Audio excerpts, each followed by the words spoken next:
Delegates are kindly requested to take their seats.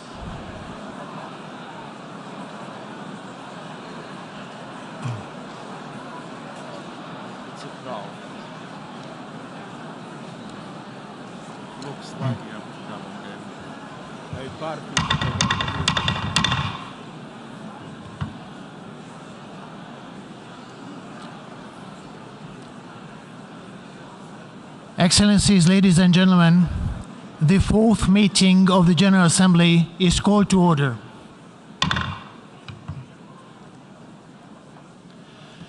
Before proceeding further, I would like to remind members that masks are to be worn by the attendees at all times when indoors, except when directly addressing the meeting.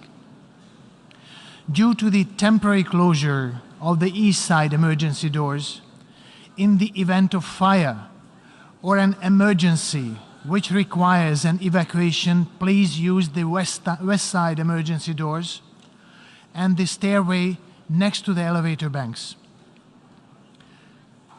Those in the third and fourth balconies, please use the stairway next to the elevator banks. Before proceeding to the general debate, as announced in the journal, the General Assembly will hear an introduction by the Secretary General of his annual report on the work of the organization.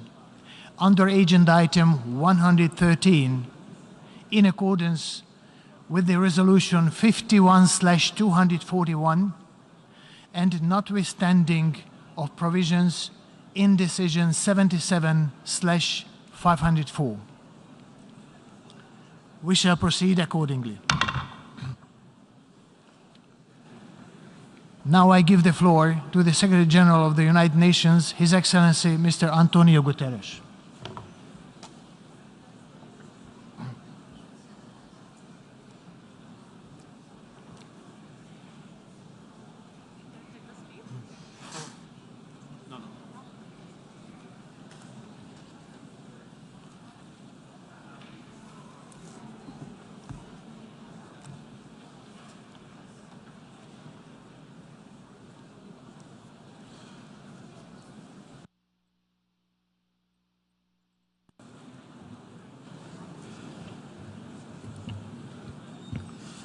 Mr. President of the General Assembly, Excellencies, ladies and gentlemen, our world and challenges are spreading farther. But as we come together in a world teeming with turmoil, an image of promise and hope comes to my mind. This ship is the brave commander. It sailed the Black Sea with UN flag flying high and proud. On one hand, what you see is a vessel like any other plying the seas. But look closer. At its essence, this ship is a symbol of what we can accomplish when we act together. It is loaded with Ukrainian grain destined for the people of the Horn of Africa, millions of whom are on the edge of famine. It navigated through a war zone, guided by the very parties to the conflict, as part of an unprecedented comprehensive initiative to get more food and fertilizer out of Ukraine and Russia, to bring desperately needed relief to those in need, to calm commodity markets, secure future harvests, and lower prices for consumers everywhere. Ukraine and the Russian Federation, with the support of Turkey, came together to make it happen, despite the enormous complexities, the naysayers, and even the hell of war. Some might call it a miracle on the sea. In truth, it is multilateral diplomacy in action. The Black Sea Grain Initiative has opened the pathway for the safe navigation of dozens of ships filled with much-needed food supplies. But each ship is also carrying one of today's rarest commodities, hope. Excellencies, we need hope, and more, we need action. To ease the global food crisis, we now must urgently address the global fertilizer market crunch. This year, the world has enough food. The problem is distribution. But if the fertilizer market is not stabilized, next year's problem might be food supply itself. We already have reports of farmers in West Africa and beyond cultivating fewer crops because of the price or lack of availability of fertilizers. It is essential to continue removing all remaining obstacles to the export of Russian fertilizers and their ingredients, including ammonia. These products are not subject to sanctions, and we will keep up our efforts to eliminate indirect effects. Another major concern is the impact of high gas prices on the production of nitrogen fertilizers, and these must also be addressed seriously. Without action now, the global fertilizer shortage will quickly morph into a global food shortage. Excellencies, we need action across the board. Let's have no illusions. We are in rough seas. A winter of global discontent is on the horizon. A cost of living crisis is raging, trust is crumbling, inequalities are exploding, and our planet is burning. People are hurting, with the most vulnerable suffering the most. The United Nations Charter and the ideals it represents are in jeopardy. We have a duty to act, and yet we are gridlocked in colossal global dysfunction. The international community is not ready or willing to tackle the big, dramatic challenges of our age. This crisis threatens the very future of humanity and the fate of our planet. Crises like the war in Ukraine and the multiplication of conflicts around the globe, climates like the climate emergency and biodiversity loss, crises like the dire financial situation of developing countries and the fate of the Sustainable Development Goals, and crises like the lack of guardrails around promising new technologies to heal disease, connect people, and expand opportunity. In just the time since I became Secretary General, a tool has been developed to edit genes. Neurotechnology, connecting technology with the human nervous system, has progressed from idea to proof of concept. Cryptocurrencies and other blockchain technologies are widespread, but across a host of new technologies there is a forest of red flags. Social media platforms based on a business model that monetizes outrage, anger, and negativity are causing untold damage to communities and societies. Hate speech, misinformation, and abuse, targeted especially at women and vulnerable groups, are proliferating. Our data is being bought and sold to influence our behavior, while spyware and surveillance are out of control, all with no regard for privacy. Artificial intelligence can compromise the integrity of information systems, the media, and indeed democracy itself. Quantum computing could destroy cybersecurity and increase the risk of malfunctions to complex systems. We don't have the beginnings of a global architecture to deal with any of these. Excellencies, progress on these issues and more is being held hostage by geopolitical tensions. Our world is in peril and paralyzed. Geopolitical divides are undermining the work of the Security Council, undermining international law, undermining trust and people's faith in democratic institutions, undermining all forms of international cooperation. We cannot go on like this. Even the various groupings set up outside the multilateral system by some members of the international community have fallen into the trap of geopolitical divides, like in the G20. At one stage, international relations seem to be moving towards a G2 world. Now we risk ending up with a G nothing. No cooperation, no dialogue, no collective problem solving. But the reality is that we live in a world where the logic of cooperation and dialogue is the only path forward. No power or group alone can call the shots. No major global challenge can be solved with a coalition of the willing. We need a coalition of the world. Excellences, aujourd'hui, je voudrais présenter 3 domaines dans lesquels cette coalition mondiale doit de toute urgence surmonter les divisions et agir de concert. Il s'agit en premier lieu de la mission fondamentale des Nations Unies, instaurer et maintenir la paix. Une grande partie de la planète continue d'avoir les yeux rivés sur l'invasion russe en Ukraine. La guerre a déclenché une destruction et des violations massives des droits humains et des droits humanitaires internationaux. Les dernières informations sur la découverte des sites funéraires à Izium sont extrêmement perturbantes. Des milliers de civils ont été tués, des millions de personnes ont été déplacées, des milliards d'individus dans le monde sont touchés. Nous voyons surgir la menace de division dangereuse entre l'Ouest et le Sud. Les risques pour la paix et la sécurité mondiale sont immenses et nous devons continuer à œuvrer pour la paix dans le respect de la Charte des Nations Unies et du droit international.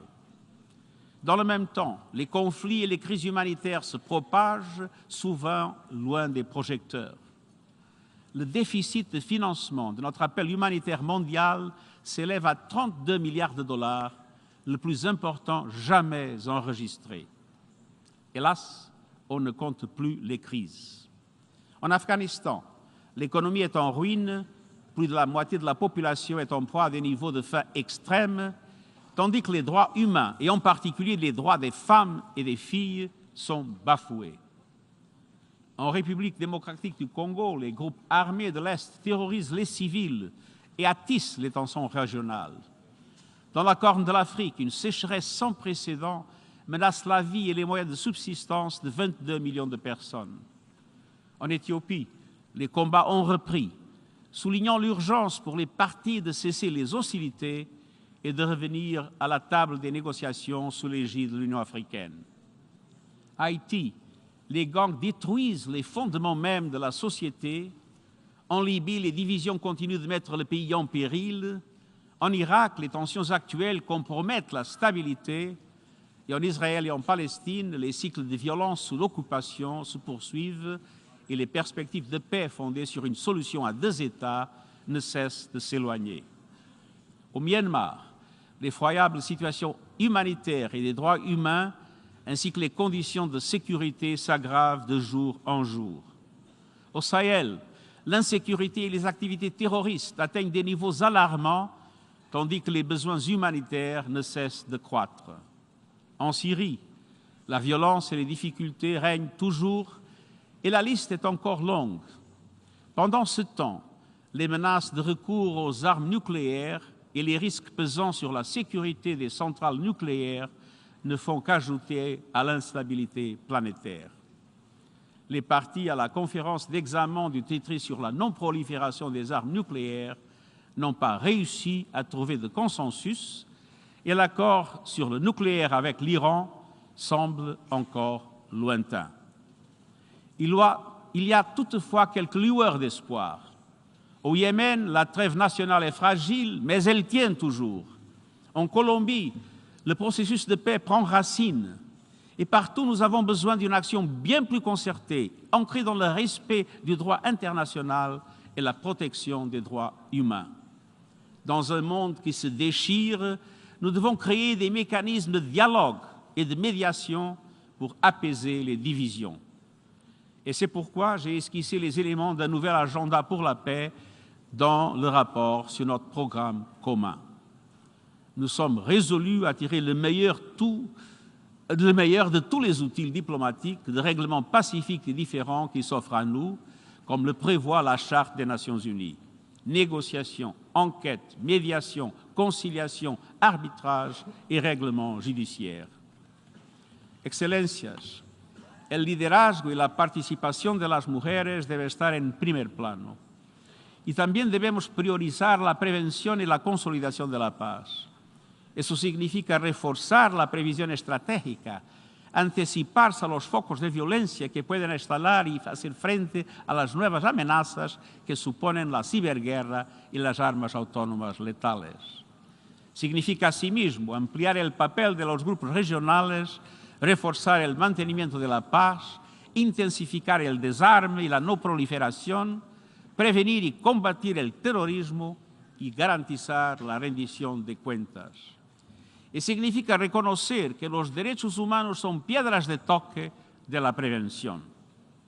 Mi llamamiento a la acción en materia de derechos humanos destaca la centralidad de los derechos humanos, así como la de los refugiados y el derecho humanitario.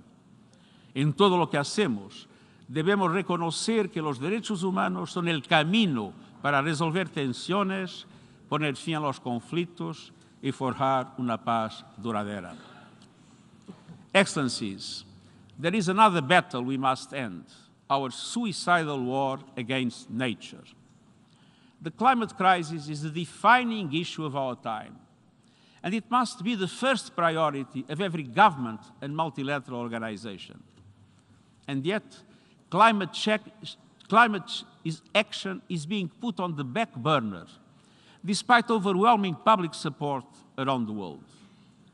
Global greenhouse gas emissions need to be slashed by 45% by 2030 to have any hope of reaching net zero emissions by 2050. And yet, emissions are going up at record levels, on course to a 14% increase this decade. We have a rendezvous with climate disaster.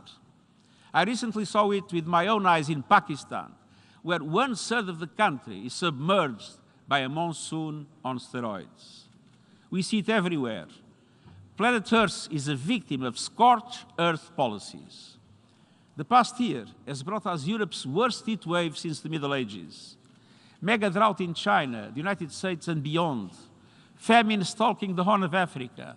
1 million species at risk of extinction. No region is untouched. And we ain't seen nothing yet. The hottest summers of today may be the coolest summers of tomorrow. Once-in-a-lifetime climate shocks may soon become once-a-year events. And with every climate disaster, we know that women and girls are the most affected.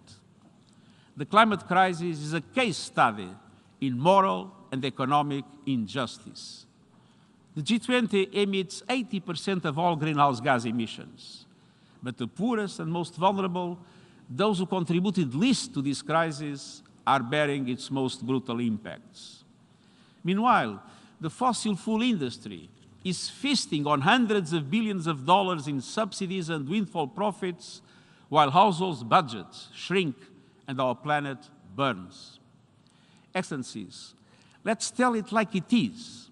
Our world is addicted to fossil fuels, and it's time for an intervention. We need to hold fossil fuel companies and their enablers to account. And that includes the banks, private equity, asset managers, and other financial institutions that continue to invest and underwrite carbon pollution. It includes the massive public relations machine raking in billions to shield the fossil fuel industry from scrutiny. Just as they did for the tobacco industry decades before, lobbyists and spin doctors have spewed harmful misinformation. Fossil fuel interests need to spend less time averting a PR disaster and more time averting a planetary one. Of course, fossil fuels cannot be shut down overnight. A just transition means leaving no person or country behind. But it's high time to put fossil fuel producers, investors, and enablers on notice. Polluters must pay. And today I'm calling on all developed economies to tax the windfall profits of fossil fuel companies. Those funds should be redirected in two ways: to countries suffering loss and damage caused by the climate crisis, and to people struggling with rising food and energy prices. As you heard to the COP27 UN Climate Conference in Egypt, I appeal to all leaders to realize the goals of the Paris Agreement. Lift your climate ambition. Listen to your people's calls for change. Invest in solutions that lead to sustainable economic growth. And let me point to three. First, renewable energy. It generates 3 times more jobs. It's already cheaper than fossil fuels, and it's the best way to energy security, stable prices, and new industries. But developing countries need help to make this shift, including through international coalitions to support just energy transitions in key emerging economies. Second, helping countries adapt to worsening climate shocks. Resilience building in developing countries is a smart investment in a reliable supply chains, regional stability, and orderly migration. Last year in Glasgow, developed countries agreed to double adaptation funding by 2025. These must be delivered in full as a starting point. At minimum, adaptation must make up half of all climate finance. And multilateral development banks must step up and deliver. Major economies are their shareholders and must make it happen. Third, addressing loss and damage for disasters. It's high time to move beyond endless discussions. Vulnerable countries need meaningful action. Loss and damage are happening now, hurting people and economies now, and must be addressed now, starting at COP27. This is a fundamental question of climate justice, international solidarity, and trust. And at the same time, we must make sure that every person, community, and nation has access to effective early warning systems within the next 5 years. And we must address the biodiversity crisis by making the December UN Biodiversity Conference a success.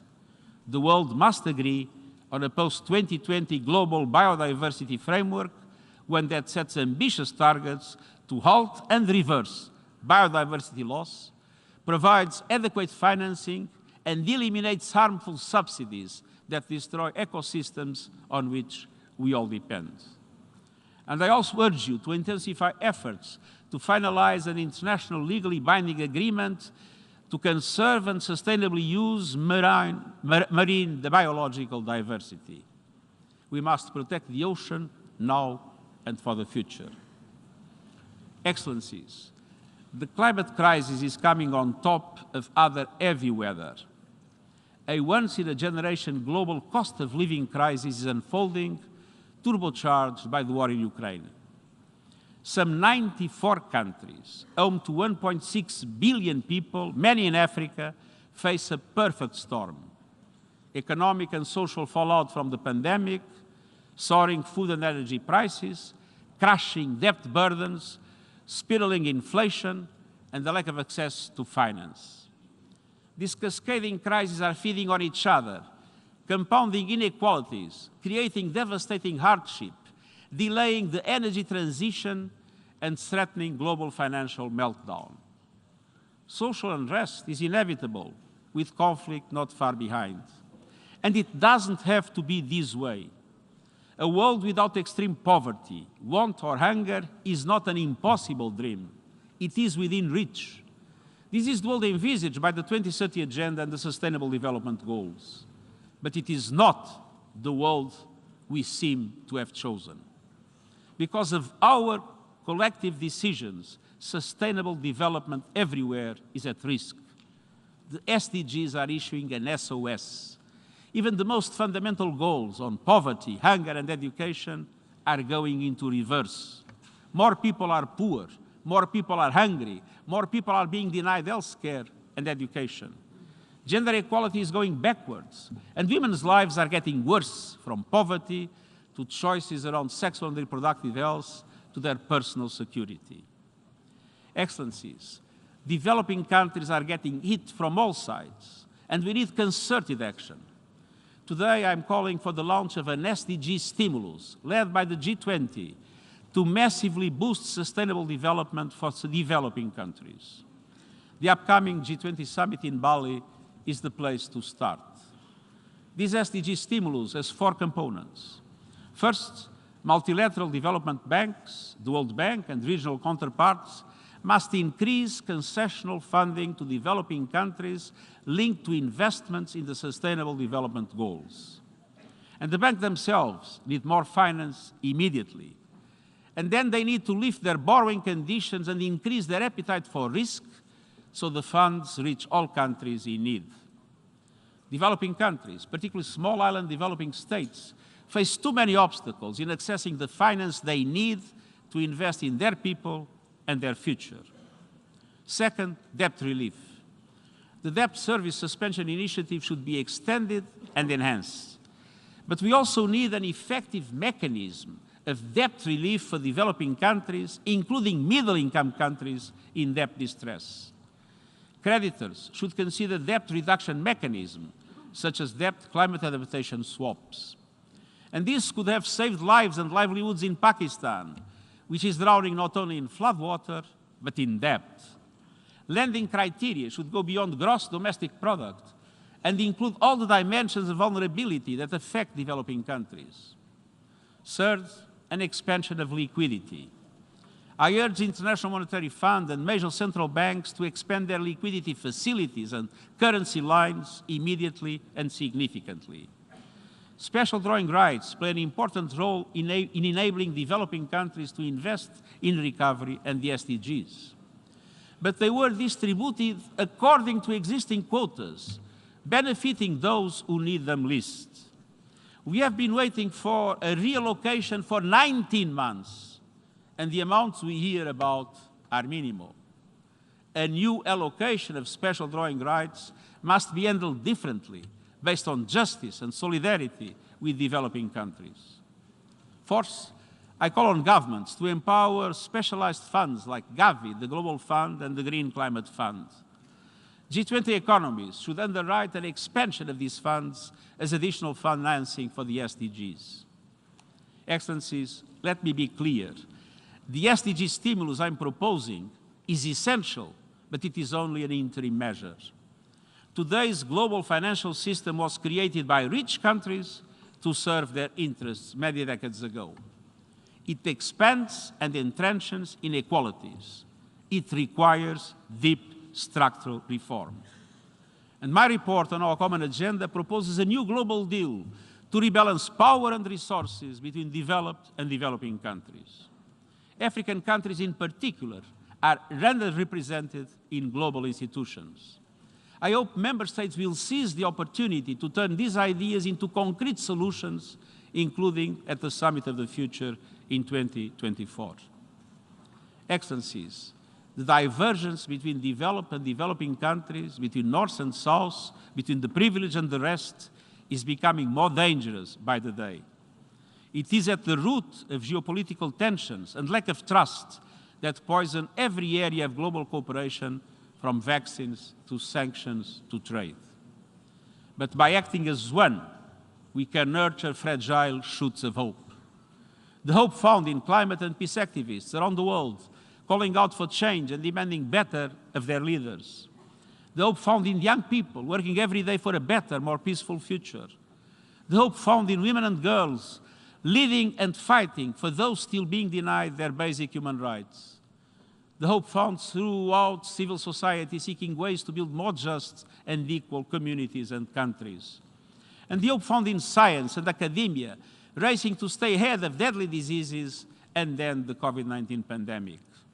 The hope found in humanity around the world. The United Nations stands with them all.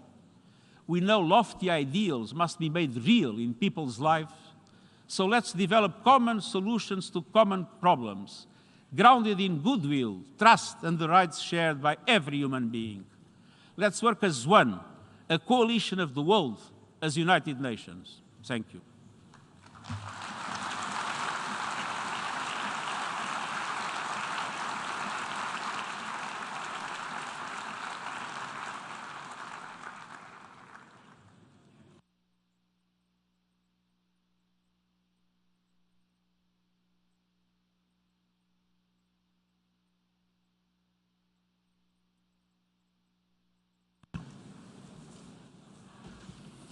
I thank the Secretary General.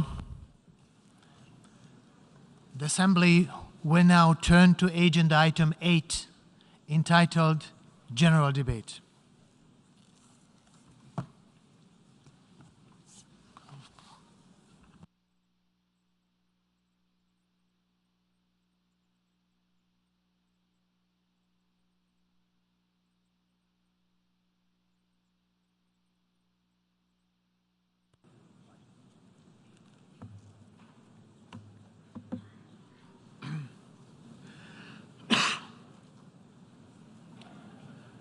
Mr. Secretary General,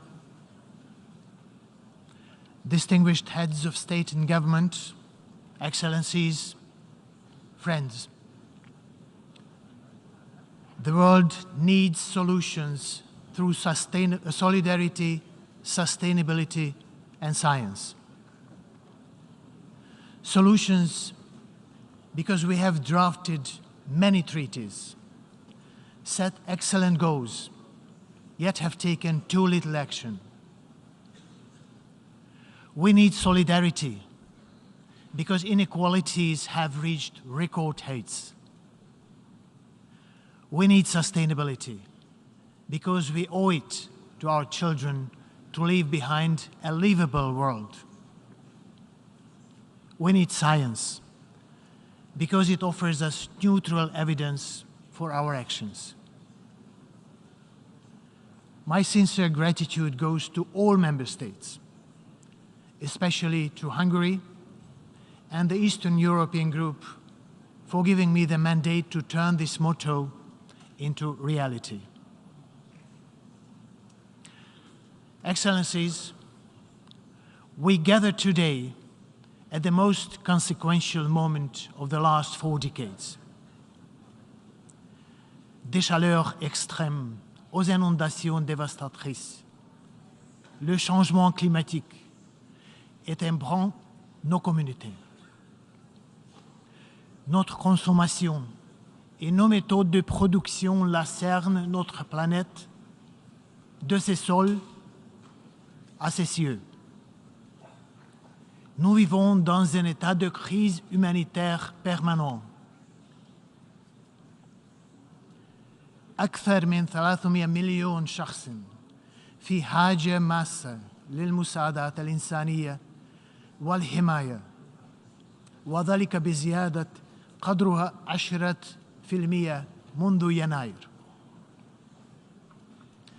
كما وصلت أزمة الجوع العالمية إلى المستويات تنذر بالخطر بسبب تغيير المناخ ونزاعات وجائحة كوفيد-19.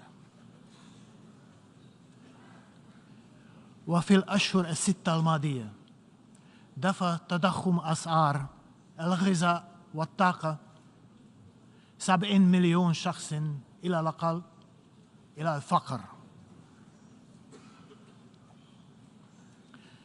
Инфляция тем временем находится на самом высоком за 40 лет уровне. Четверть всего населения Земли проживает в районах, охваченных конфликтами, боевыми действиями и политической нестабильностью. Редко, когда насилие по всему миру бывало столь жестоким. Who would have imagined that war would return to Europe, that the nuclear threat would be back in political discourse to settle a dispute with a neighbor? It has been 203 days since the General Assembly adopted a resolution condemning the military aggression against Ukraine. Unfortunately, the bloodshed and the suffering have not stopped yet. In that time, the United Nations, as we heard, and its partners have offered food and shelter to millions of refugees from that country. A landmark agreement on commercial grain exports from the world's best breadbasket offers hope. Diplomacy is at work to release fertilizers so that the shortage we see today do not become the famines of UN nuclear inspectors are at one of Europe's key nuclear sites, preventing a possible catastrophe. Excellencies, the theme of our 77th General Debate is a watershed moment, transformative solutions to interlocking challenges. I stand in solidarity with the people of Pakistan, where devastating floods washed away hundreds of villages. You have seen the heart-wrenching scenes of devastation. This can be a window into our future. However, in tackling climate change, we have the solutions. These are rooted in the advancement we have made in science cooperation and climate diplomacy. But we have to want to put them in practice.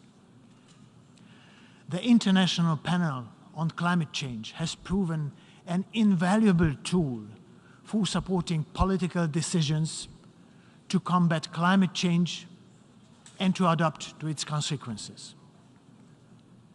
We should consider replicating its success in the areas of water, energy, food, and biodiversity. This would give us a universally accepted scientific foundation for action.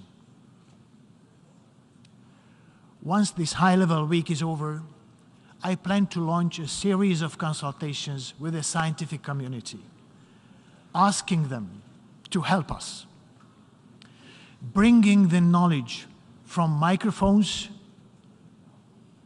from microscopes to microphones. The 77th session of the General Assembly will be key to preparing the SDG Summit in 2023 and the Summit of the Future in 2024. Next year, we will assess SDG 6 at the UN Water Conference, the first since 1977. This call could not be more urgent. Water is set to be the next major driver of conflict worldwide. The problem of water is threefold: too much, not enough, not safe. We have the chance to make a difference in the lives of 2.1 billion people who lack access to clean water. Let us cooperate to make the Water Action Agenda as transformational, practical, and actionable as possible. During this session, we will also assess the Sendai framework and come to conclusions to improve resilience against disasters. It is vital that these opportunities lead to substantive outcomes. The building blocks for transformation are at our disposal: the 2030 Agenda, the Sendai Framework, the Paris Agreement, the Addis Ababa Programme of Action, and our common agenda all point in the same direction. They describe the world we want and offer the avenues to get there. I'm encouraged that the Secretary General's proposals and the important initiatives by member states mutually support each other. The challenges are great and they are interconnected, but they are not insurmountable. Ladies and gentlemen, without universal respect to the rule of law, it is all too easy to rapidly slide into treacherous territory. As we all know, in time of crisis, human rights are the first to be compromised. When human rights are under threat, it is our smoke signal, our call to action. It would be remiss to speak of human rights without that every third woman experiences violence in her lifetime. As we speak, half of humanity is all too often excluded from decision-making and leadership. But we need every man and woman to live their lives to their fullest potential. It is only by ensuring the inclusion of all, valuing the knowledge of all, that we will find solutions to the challenges we face. This afternoon's UNGA platform of women leaders, organized in collaboration with UN Women, may be an answer to this goal. Women heads of state and government will offer their solutions to society's complex problems. Data shows that crisis response is more effective when women take the lead. I encourage you to engage substantively with this issue. It has to do with equity and equality, but above all, human dignity. Excellencies, in all these issues, in all our endeavors, I look forward to working closely with the Secretary General, the Security Council, the ECOSOC, and other key relevant institutions of the United Nations. I stand ready to support Member States to identify transformative, impact-oriented, systemic, and sustainable solutions. I promise to cooperate with all stakeholders, civil society, young people, women and scientific community, to name but a few. UN agencies, funds and programs are critical to bringing our efforts out of this hole and into our communities. To deliver on the agenda requested by the Member States, I count on your constructive engagement, cooperation, and mutual respect to each other. I emphasize that the revitalization of both the United Nations and the General Assembly must continue. Our ability to competently improve our organization will determine its relevance in the eyes of people around the world. I want to advance negotiations on Security Council reform.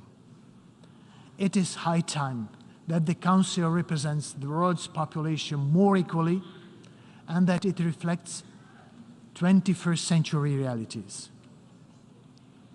This is a matter of credibility to our entire organization and our multilateral order.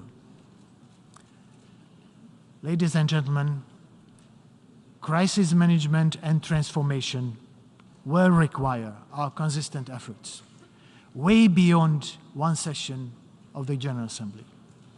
In that spirit, let me finish with some timeless words of wisdom about chances and the risk of letting them pass us by.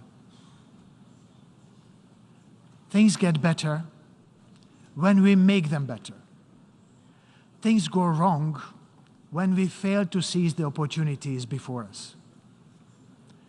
Our opportunity is here and now. Let us act. I thank you.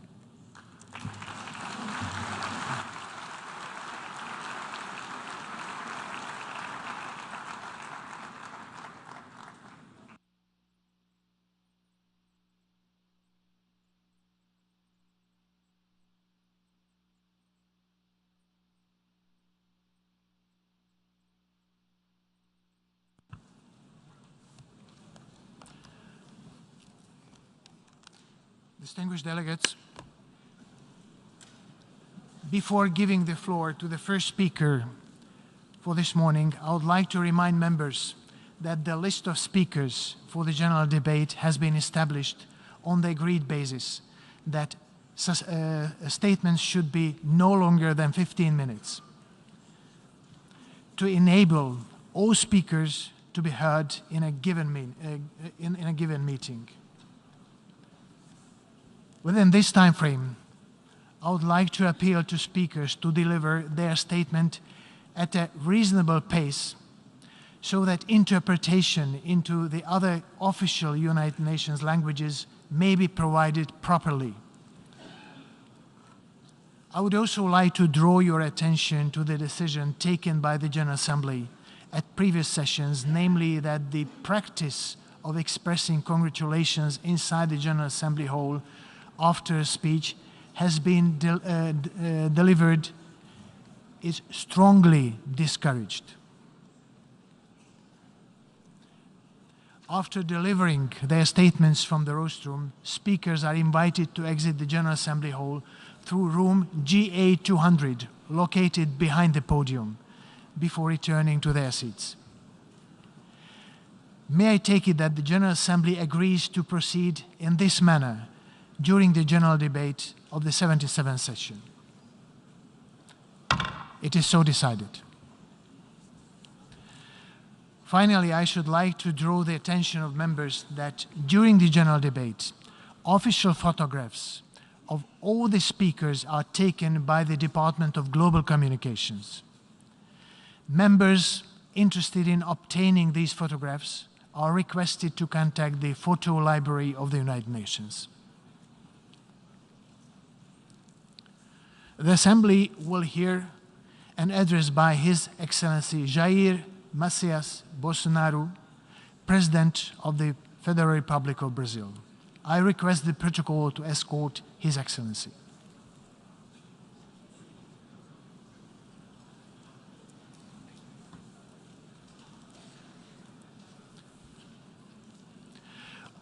On behalf of the General Assembly, I have the honor to welcome His Excellency Jair Messias Bolsonaro, President of the Federal Republic of Brazil, and to invite him to address the Assembly.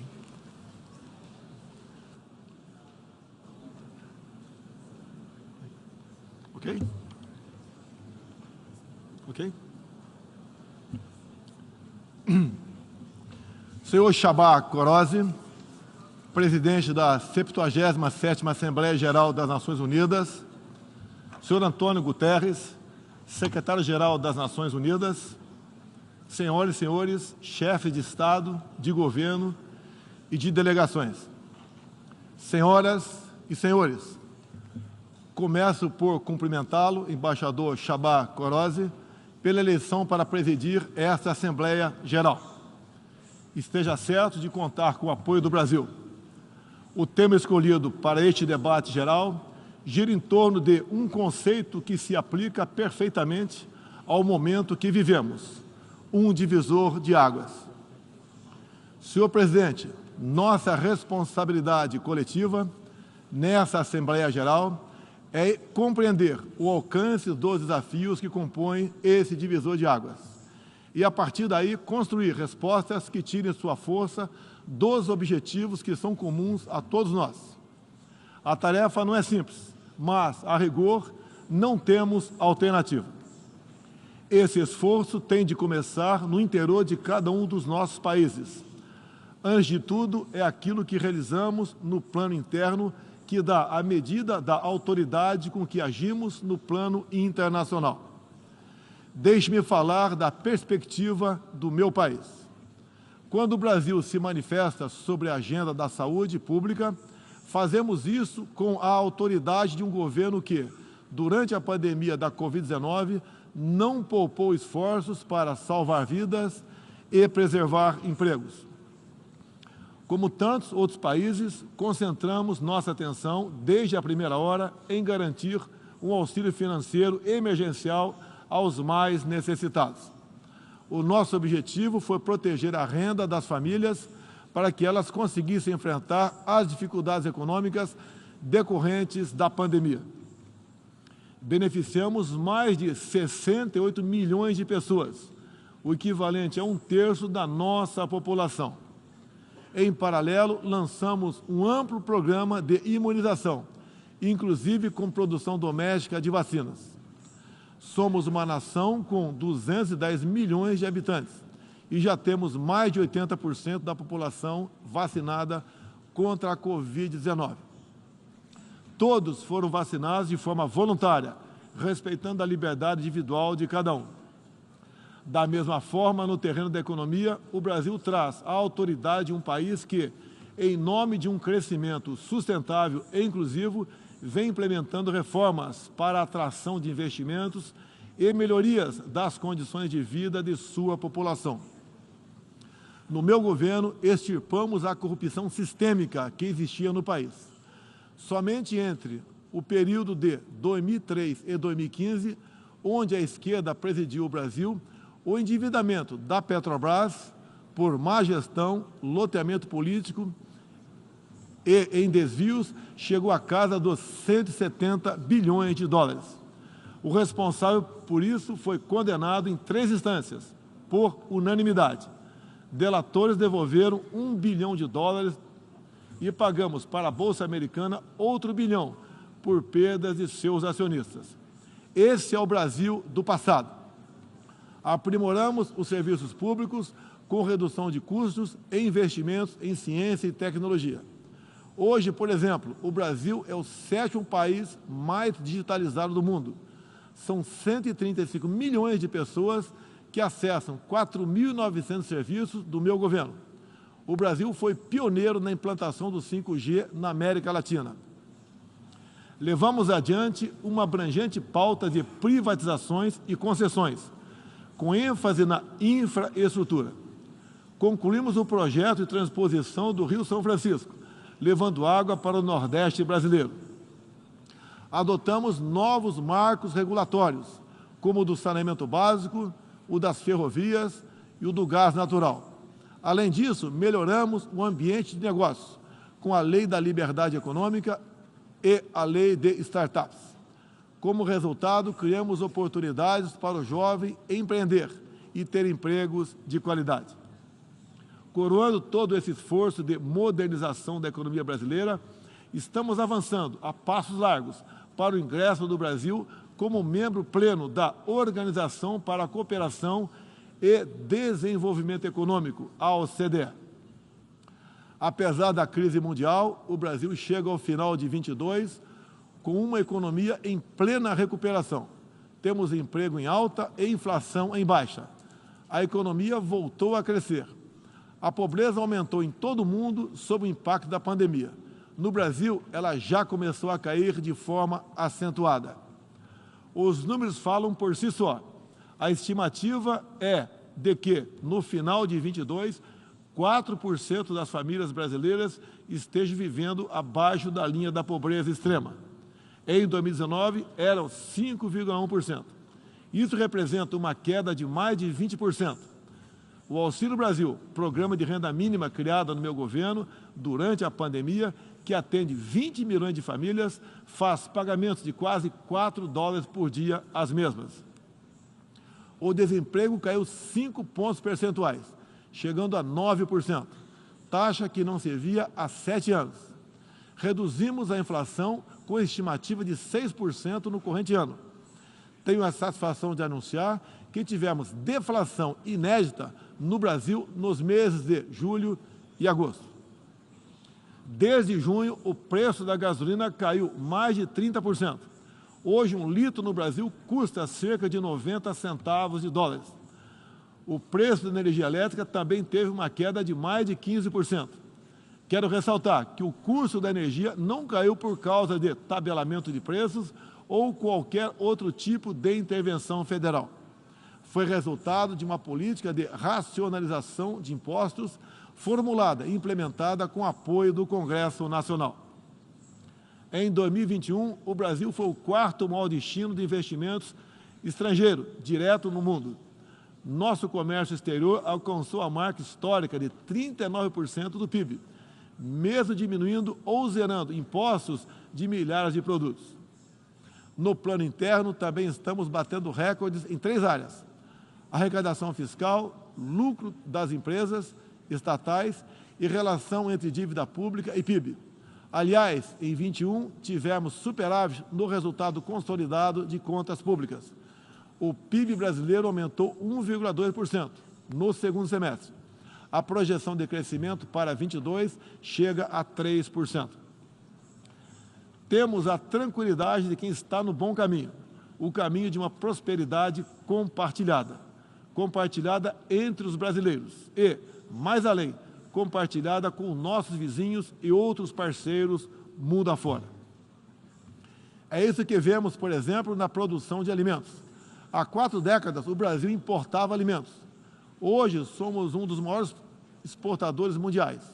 Isso só foi possível graças a pesados investimentos em ciência e inovação, com vistas à produtividade e à sustentabilidade. Faço aqui um tributo à pessoa de Alisson Paulinelli, candidato brasileiro ao Prêmio Nobel da Paz, por seu papel na expansão da fronteira agrícola brasileira com o uso de novas tecnologias. Este ano, o Brasil já começou a colheita da maior safra de grãos da nossa história.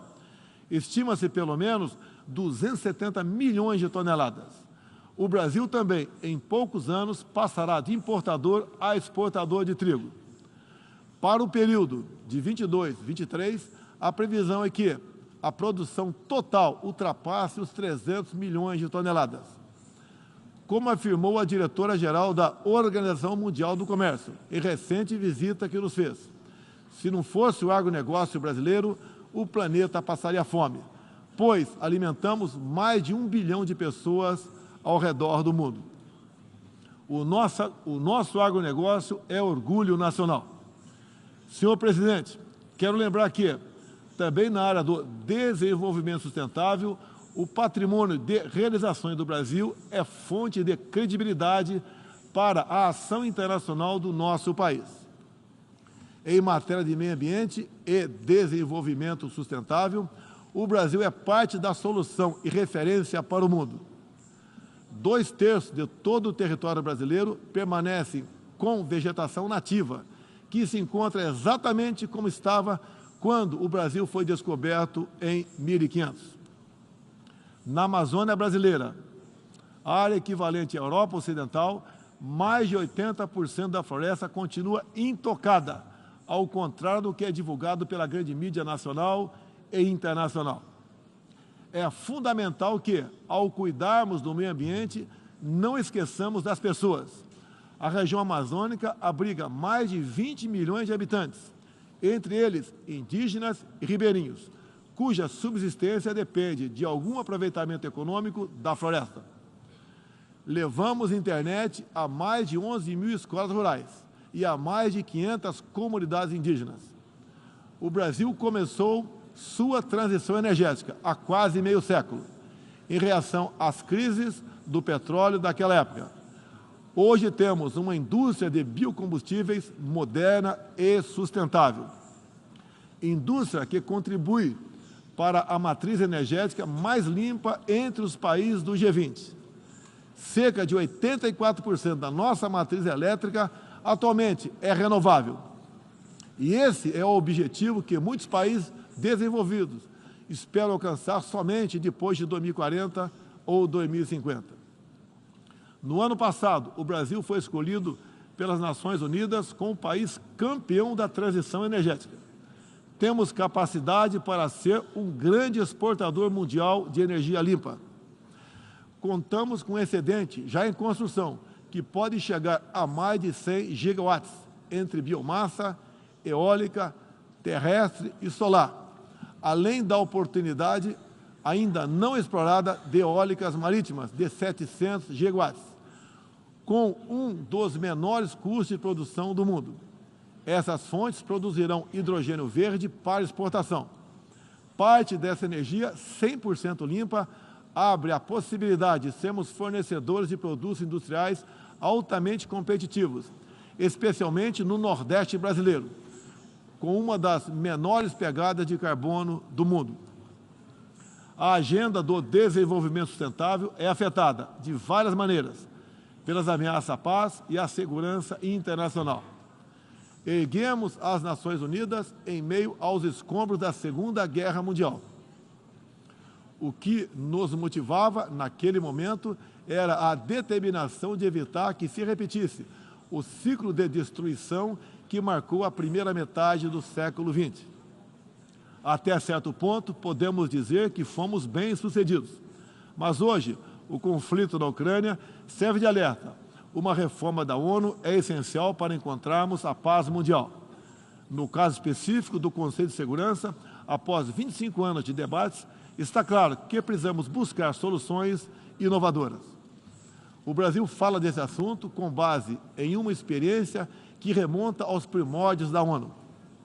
É pela 11ª vez que ocupamos assento não permanente no Conselho. Temos buscado dar o melhor de nós para a solução pacífica e negociada dos conflitos internacionais, sempre guiados pela Carta da ONU e pelo direito internacional. O Brasil também tem um longo histórico de participação em missões de paz da ONU. De Suez a Angola, do Haiti ao Líbano, sempre estivemos ao lado da manutenção da paz. Também contribuímos para a paz ao abrirmos nossas fronteiras para aqueles que buscam uma chance de reconstruir suas vidas em nosso país. Desde 2018, mais de 6 milhões de irmãos venezuelanos foram obrigados a deixar seu país. Muitos deles vieram para o Brasil. Nossa resposta a esse desafio foi a Operação Acolhida, que se tornou referência internacional. Já são mais de 350 mil venezuelanos que encontraram em território brasileiro assistência emergencial, proteção, documentação e a possibilidade de um recomeço.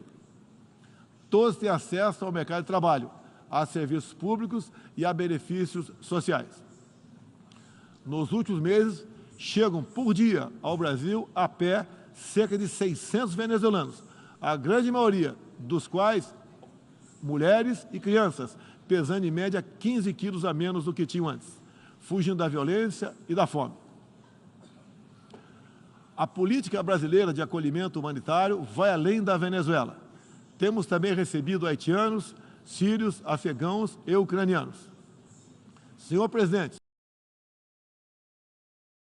por 7 meses e gera apreensão não apenas na Europa, mas em todo o mundo. Quero, em primeiro lugar, renovar o agradecimento do Brasil aos países que ajudaram na evacuação de brasileiros que se encontravam na Ucrânia quando começou o conflito. Refiro-me especialmente à Eslováquia, Hungria, Polônia, Romênia e República Tcheca. A operação foi exitosa. Não deixamos ninguém para trás, nem mesmo seus animais de estimação. Diante do conflito em si, o Brasil tem se pautado pelos princípios do direito internacional e da Carta da ONU. Princípios que estão consagrados também em nossa Constituição.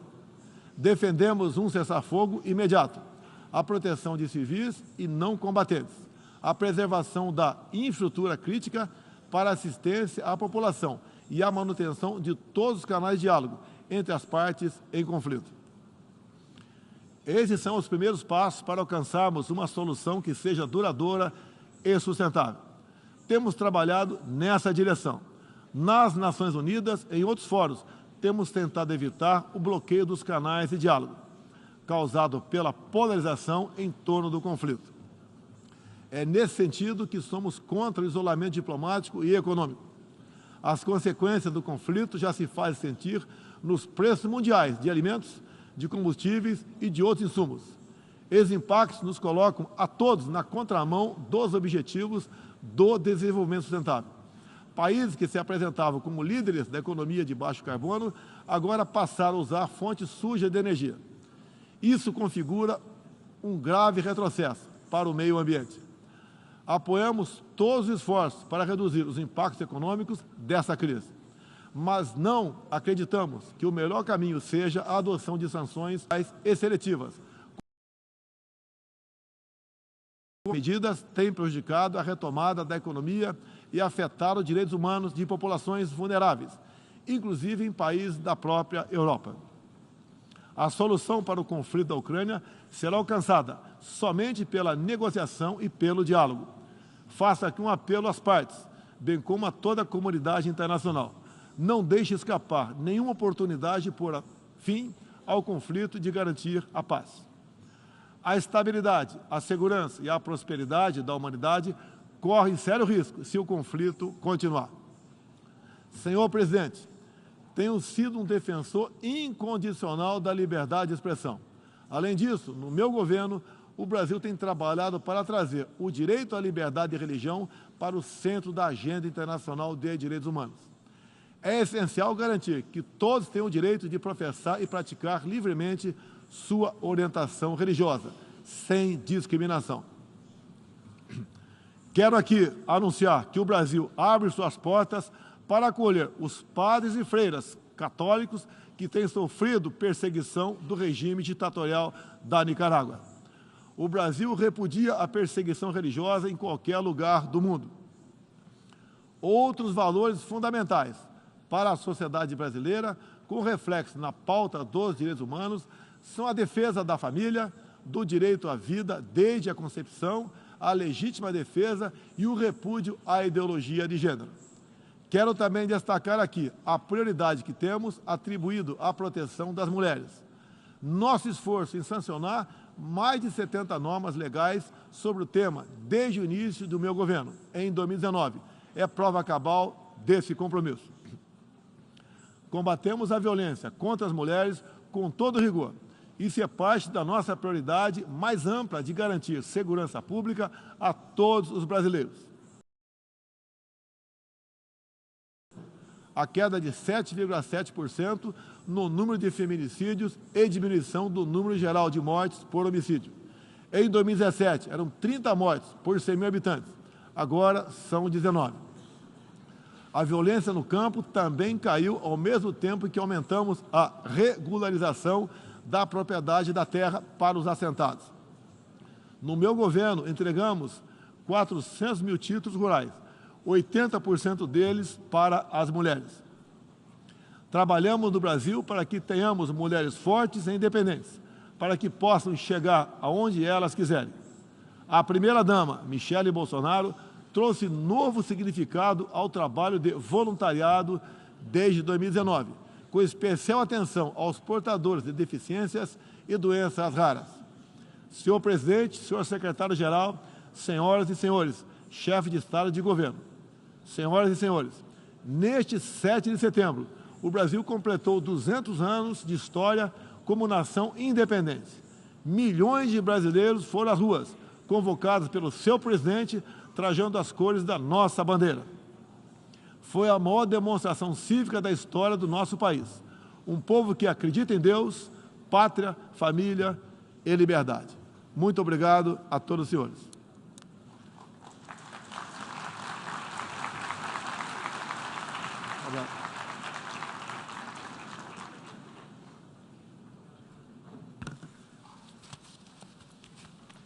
On behalf of the Assembly, I wish to thank the President of the Federal Republic of Brazil for the statement just made, and I request the protocol to escort His Excellency.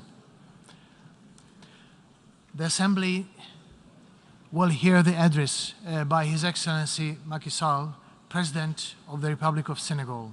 I request the protocol to escort His Excellency. On behalf of the General Assembly, I have the honor to welcome His Excellency Macky Sall, President of the Republic of Senegal, and invite him to address the Assembly. Merci beaucoup.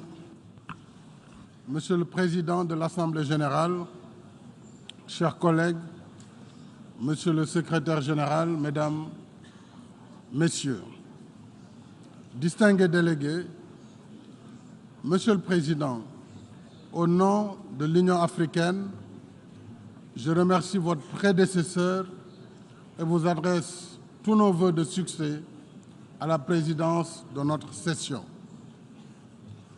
Je renouvelle au secrétaire général Antonio Guterres notre soutien dans l'exercice de sa délicate mission au service des États membres. Depuis notre dernière session, le monde est devenu plus dangereux et plus incertain sous l'emprise combinée du réchauffement climatique, des périls sécuritaires et sanitaires, ainsi que de la guerre en Ukraine. Le thème de cette session montre à quel point il urge d'agir ensemble pour apaiser les tensions, soigner notre planète, réduire les inégalités persistantes nord-sud et redonner sens au multilatéralisme. Le Conseil de sécurité est interpellé au premier chef afin qu'il traite de la même manière toutes les menaces à la paix et à la sécurité internationale, y compris en Afrique. Le terrorisme qui gagne du terrain sur le continent n'est pas qu'une affaire africaine. C'est une menace globale qui relève de la responsabilité première du Conseil garant du mécanisme de sécurité collective en vertu de la charte de l'organisation. Ainsi, invitons-nous le Conseil à mieux s'engager avec nous dans la lutte contre le terrorisme en Afrique avec des mandats plus adaptés et des moyens plus conséquents. En outre, l'Union africaine appelle une fois de plus à la levée des sanctions étrangères contre le Zimbabwe.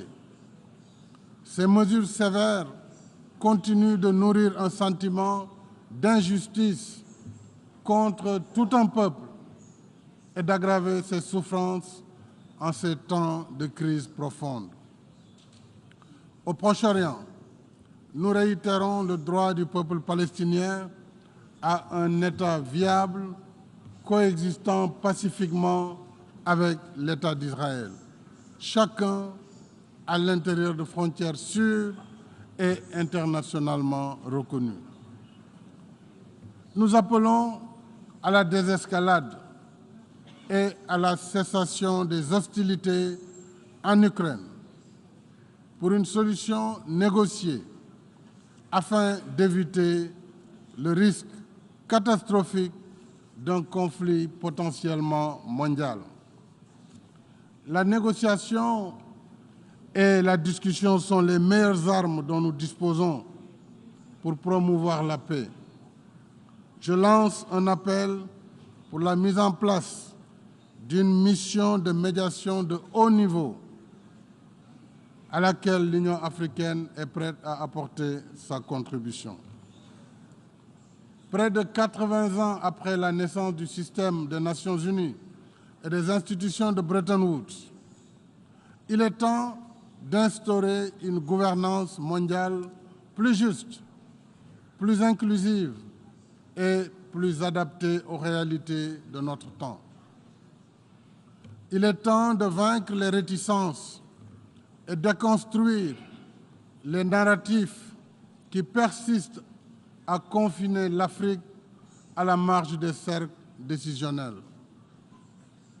Il est temps de faire droit à la juste et légitime revendication africaine sur la réforme du Conseil de sécurité telle que reflétée dans le consensus d'Iselweni. Dans le même esprit, je rappelle notre demande d'octroi d'un siège à l'Union africaine au sein du G20 pour que l'Afrique puisse enfin se faire représenter là où se prennent les décisions qui engagent 1,4 milliard d'Africains. Je remercie chaleureusement les partenaires qui nous ont déjà exprimé leur soutien et invite les autres à considérer favorablement notre candidature. Au titre de la gouvernance économique et financière, j'attire l'attention de l'Assemblée générale sur le rapport 2022 sur le financement du développement durable, réalisé par une soixantaine d'institutions multilatérales dont le Fonds monétaire international, la Banque mondiale, le Comité de Bâle sur la supervision bancaire, l'Association internationale des régulateurs de l'assurance et le Conseil de stabilité financière.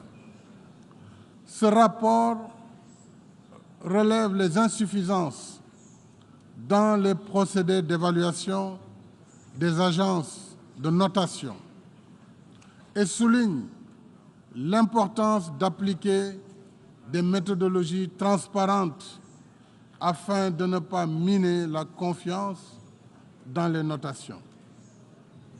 Nous sommes préoccupés par le fait que la perception du risque en Afrique continue d'être plus élevée que le risque réel, ce qui renchérit les primes d'assurance et pénalise la compétitivité de nos économies. C'est pourquoi l'Afrique renouvelle sa proposition au groupe de réponse à la crise mondiale sur l'alimentation, l'énergie et les finances, afin qu'il engage en rapport avec le G20, le FMI et la Banque mondiale, un dialogue constructif avec les agences de notation sur l'amélioration de leurs méthodes de travail et d'évaluation. Dans le même esprit, face à l'ampleur inédite de la crise économique mondiale, l'Union africaine réitère son appel pour la réallocation partielle des droits de tirage spéciaux, si nécessaire pour les pays en développement dans un premier temps, et la mise en œuvre de l'initiative du G20 de suspension du service de la dette. Ce choc, mesdames et messieurs, sans précédent, fragilise davantage les économies les plus faibles et rend encore plus pressant leurs besoins en liquidité pour atténuer les effets de l'inflation généralisée et soutenir les ménages et les couches sociales les plus vulnérables, notamment les jeunes et les femmes. S'y ajoute la prise en charge des urgences sanitaires nouvelles ou anciennes, dont le cancer, un tueur silencieux qui continue de faire des millions de victimes à travers le monde. J'appelle à la mobilisation en faveur de la campagne Rays of Hope de l'Agence internationale de l'énergie atomique pour le renforcement des capacités des pays membres, africains en particulier, dans la lutte contre le cancer grâce aux technologies nucléaires telles que l'imagerie médicale, la médecine nucléaire et la radiothérapie. Monsieur le Président, Mesdames et Messieurs, à quelques semaines de la COP27 de Sharm el-Sheikh en Égypte, l'Afrique renouvelle son attachement à l'accord de Paris sur le climat. En même temps, nous souhaitons parvenir à un consensus pour une transition énergétique juste et équitable, comme ce fut le cas au sommet Afrique-Europe de février dernier, à la session élargie du sommet du G7 en juin et récemment au Forum de Rotterdam sur le financement de l'adaptation en Afrique.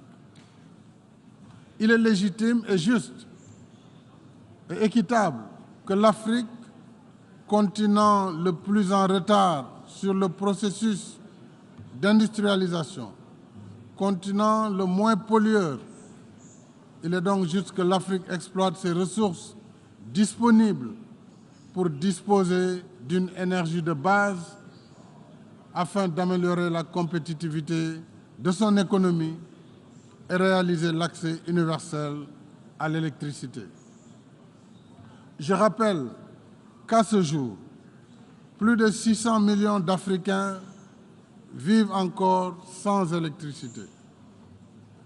Travaillons également à la réalisation de l'objectif de 100 milliards de dollars par an en appui aux efforts d'adaptation des pays en développement et au financement du programme d'accélération de l'adaptation en Afrique sous l'égide de la Banque africaine de développement et du Centre mondial pour l'adaptation.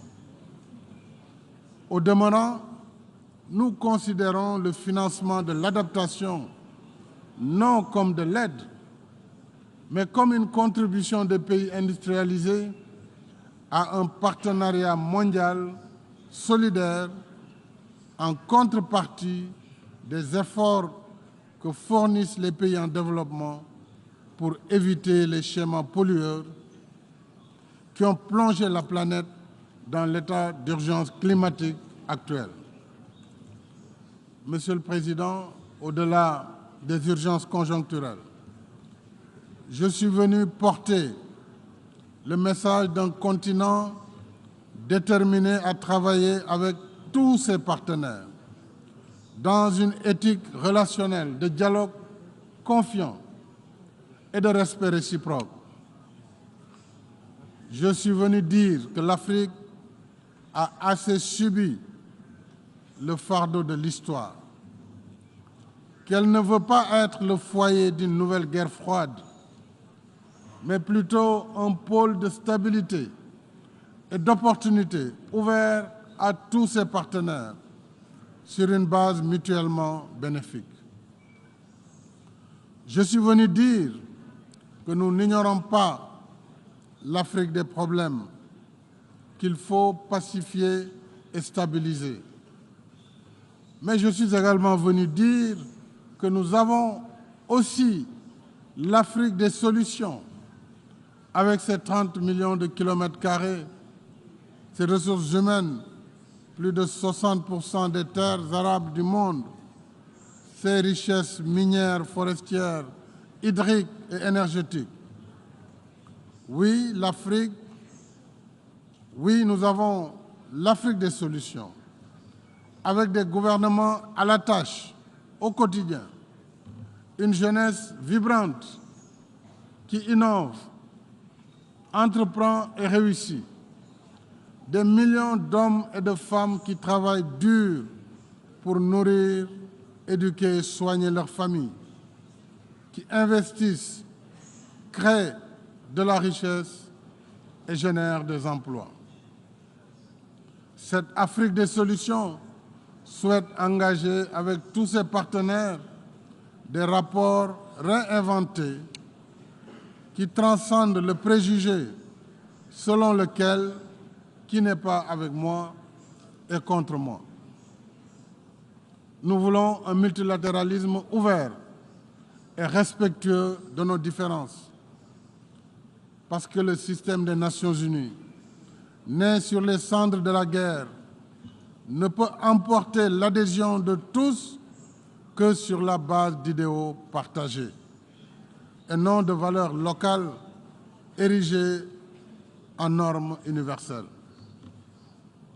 C'est en collaborant dans le respect de nos différences que nous redonnerons force et vitalité à la raison d'être des Nations Unies, c'est-à-dire préserver les générations actuelles et futures du fléau de la guerre, promouvoir la cohabitation pacifique des peuples et favoriser le progrès en instaurant de meilleures conditions de vie pour tous. Je souhaite plein succès aux travaux de la 77e session de l'Assemblée générale. Je vous remercie de votre aimable attention.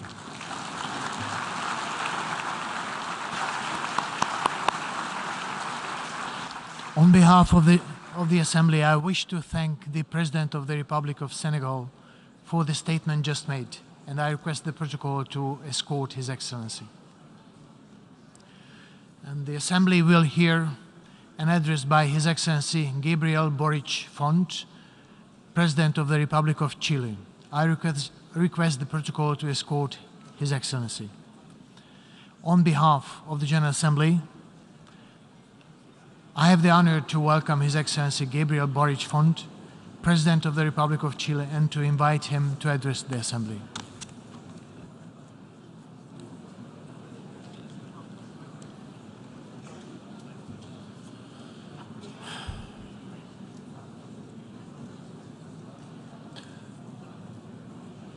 Muchísimas gracias, señor presidente, señor secretario general, estimadas y estimados jefes y jefas de Estado y de Gobierno, a todos los distinguidos invitados del día de hoy.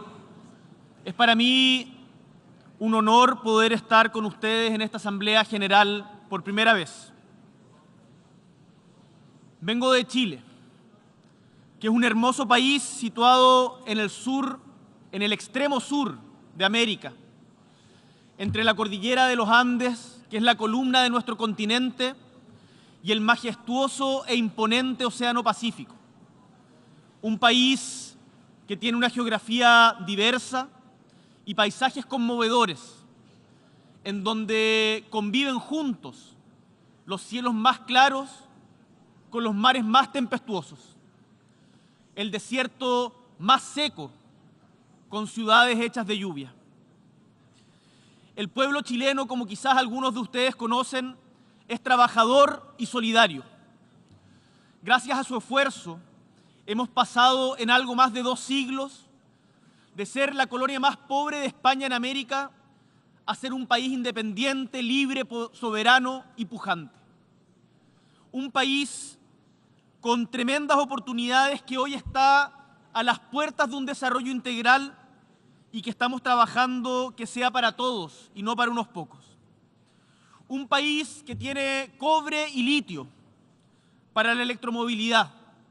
Un país con hidrógeno verde en desarrollo para proveer de energías limpias al mundo. Un país con largas costas y áreas marinas protegidas para cuidar al medio ambiente. También con universidades de primer nivel para crear y compartir conocimiento. Vengo a decirles, estimados colegas, que Chile necesita al mundo y el mundo también necesita a Chile.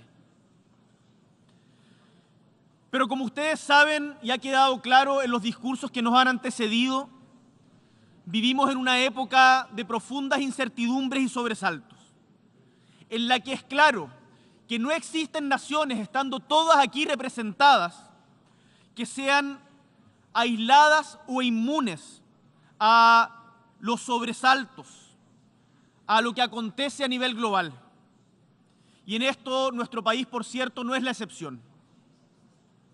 Así, la guerra de agresión, la injusta guerra de agresión desatada por Rusia en Ucrania, pueblo al que le expresamos nuestra solidaridad, empujó al alza el precio de los combustibles y causó desabastecimiento de granos y fertilizantes, causando un fuerte impacto en nuestra economía y de seguro, también en las de muchos de ustedes. También, y aunque esto cueste a veces hablarlo, la guerra comercial entre Estados Unidos y China, desatada en 2018 bajo la administración anterior de Trump, como también la pandemia, desestabilizaron la economía global y afectaron también la nuestra, como seguro también la de ustedes. En otra dimensión, la crisis humanitaria en Venezuela, producto de ya su prolongada crisis política, ha generado un flujo migratorio que es inédito en nuestra región y en nuestro país, poniendo una presión tremenda sobre nuestras instituciones y nuestra sociedad. Por último, como seguramente muchos de ustedes están viviendo, la crisis climática afecta con particular fuerza a nuestro continente americano y también en particular al Caribe y a los sistemas de vida de nuestra gente. En Chile, de hecho, cumplimos con 7 de los 9 criterios de vulnerabilidad establecidos por las Naciones Unidas, por nosotros mismos. Áreas de borde costero de baja altura, zonas áridas y semiáridas, zonas de bosques, propensión a los desastres naturales, sequía y desertificación, zonas urbanas con contaminación atmosférica y ecosistemas montañosos. Sin embargo, nuestro país, como seguramente muchos de los de ustedes, muchos de los del sur global, produce y es responsable de una parte mínima, en nuestro caso, el 0,24% de las emisiones globales del efecto invernadero. Mientras los países de las economías más grandes del G20, como nos recordaba el secretario general, produce el 80% de los gases con efecto invernadero. Como resulta evidente, en estos días ningún país, sea grande, pequeño, humilde o poderoso, puede pretender salvarse solo. Mientras preparaba en mi país este discurso, pensaba cómo en medio de tantos discursos de seguro muy interesantes contando la realidad específica de cada país, podía aportar con un pequeño grano de arena a la construcción de un mundo más justo y posible. Y consciente de que no soy quien para dar lecciones sobre cada uno de los problemas que vive el mundo convulso en el que habitamos, pensé que contarles nuestra experiencia reciente como país puede servir a quien quiera escuchar para sacar vuestros propios aprendizajes. Chile vive actualmente un intenso proceso político. Hace casi 3 años debimos hacer frente a una grave crisis política y social. Durante aquellos días, una gran mayoría de chilenas y chilenos manifestó su malestar frente a la desigualdad y los abusos, su indignación frente a las largas esperas para recibir atención en la salud pública, su hastío frente a las millonarias deudas por estudiar, su rechazo a las pensiones de miseria después de largos años de trabajo. Es quizás una historia conocida para muchos de ustedes.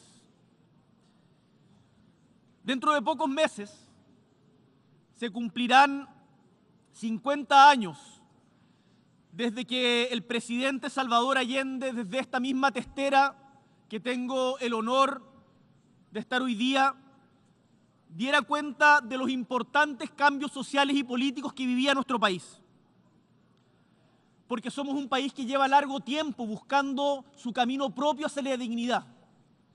Y si bien durante los gobiernos democráticos de los últimos 30 años se redujo notablemente la pobreza y hubo importantes avances en materia social, resulta indesmentible que el modelo de desarrollo que adoptamos en Chile ha mantenido una alta concentración de la riqueza, llevándonos a ser uno, y esto nos duele, colegas, uno de los países más desiguales del mundo.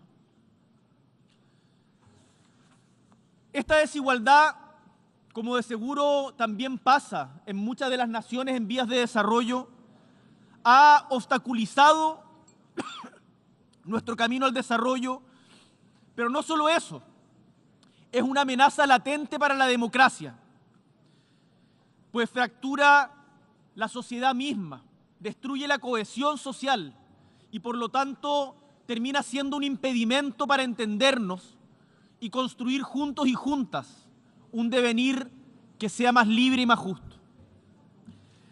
El estallido social que viviera Chile en 2019 dejó perplejos a muchos observadores, algunos de ustedes, que preguntaban qué está pasando en este país, y también algunos actores de la vida nacional. Y es que a muchos les llamó la atención que un país que ha logrado índices importantes de crecimiento económico y de desarrollo humano, que dan cuenta de importantes mejoras en la calidad de vida de su población, se haya visto enfrentado a la vez a una crisis tan profunda. Desgraciadamente, lo que ocurrió en mi patria no fue casual, no fue casualidad, sino la consecuencia de innumerables historias de dolor y postergación que se fueron incubando y afectando el corazón mismo de nuestra sociedad. Y quiero decirles que aquello, aunque no se espere, puede pasar en sus países también. Por eso los quiero invitar a anticiparnos todos juntos en la búsqueda de una mayor justicia social. Distribuir de mejor manera la riqueza y el poder debe ir de la mano con un crecimiento sostenible, y tengo la profunda convicción, que espero sea compartida, de que aquello es posible y es urgente. Desgraciadamente, debo decirlo, porque acá uno no puede solamente venir a hablar de las cosas buenas, este descontento se manifestó también en graves episodios de violencia, como la inaceptable quema de estaciones de metro y la vandalización de centros cívicos. Y por otro lado, fuimos testigos de una represión descontrolada que terminó con muertes, heridos y más de 400 personas víctimas de trauma ocular, producto de la acción del Estado, lo que constituye, desde el punto de vista de nuestro gobierno y de organismos internacionales de derechos humanos, en una grave violación a los derechos humanos que debe ser reparada, y así lo será. Fue, estimados colegas, una larga historia de injusticias la que se expresó en nuestro país en diciembre y en octubre del 2019. Pero también, y esto es lo lindo, también fue la historia larga de la movilización ciudadana y las luchas sociales. esa que permitió el retorno a la democracia, el reencuentro de los demócratas, como dijera el presidente Elwin a fines del siglo pasado, o la que en los albores del siglo XX permitió avanzar en derechos para los trabajadores y trabajadoras. En las manifestaciones del 2019 también estaban las mujeres del siglo pasado que avanzaron, pese a todo, hacia el derecho a voto femenino.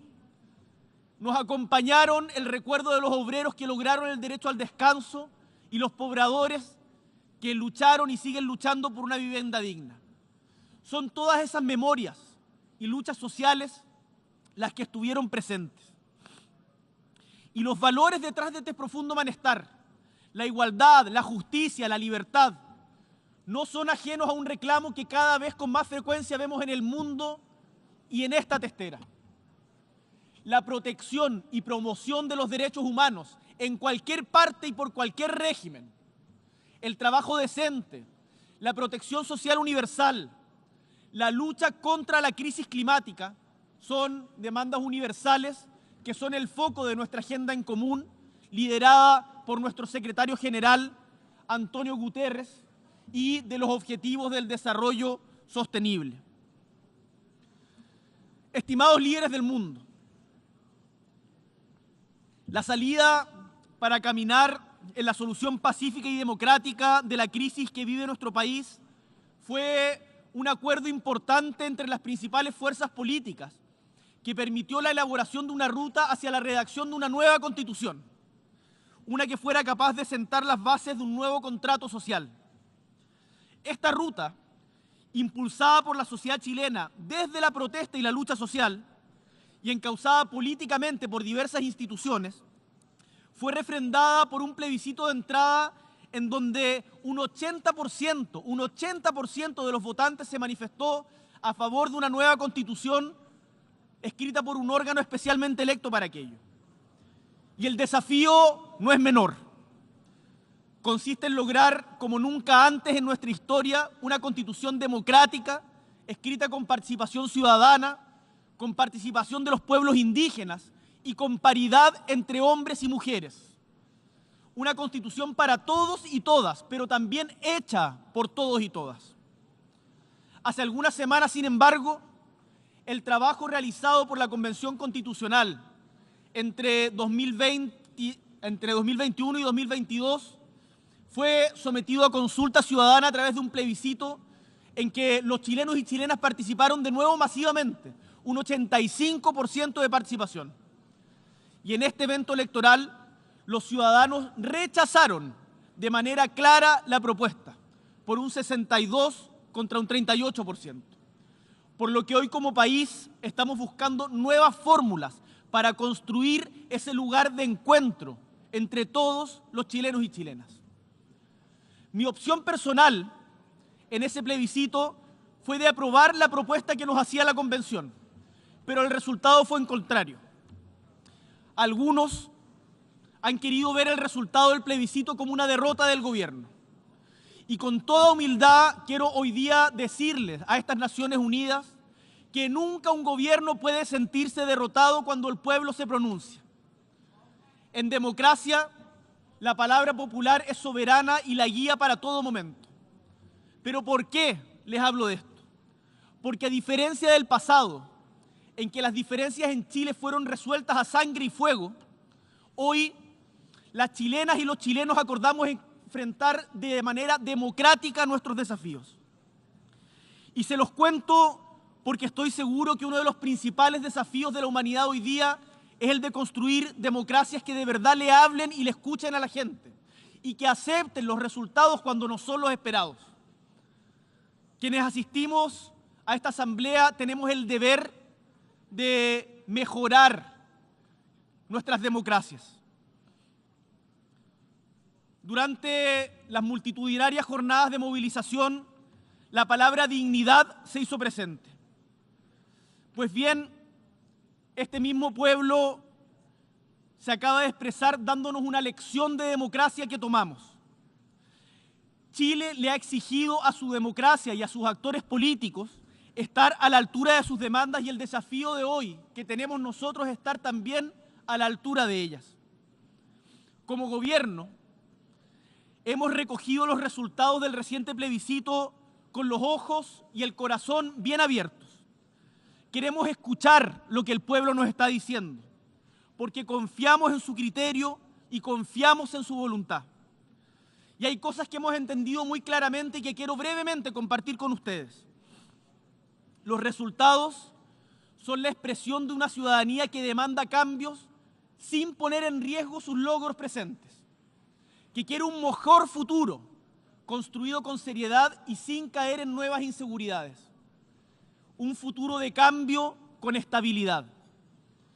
Y hemos entendido también, y esto como joven, que hace pocos años estaba en la calle, en las protestas, que representar el malestar es mucho más sencillo que producir las soluciones para este.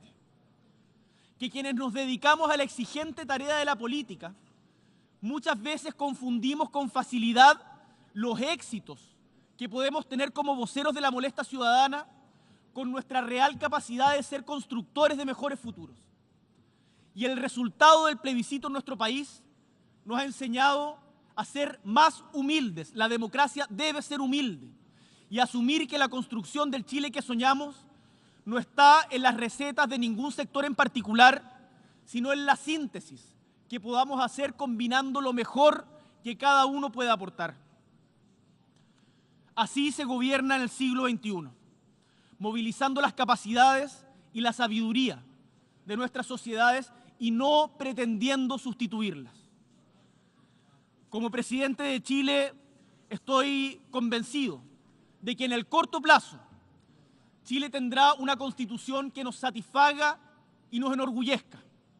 Una construida en democracia que recoja el aporte de todos los sectores de la sociedad y que sea capaz de reflejar los anhelos de justicia y libertad.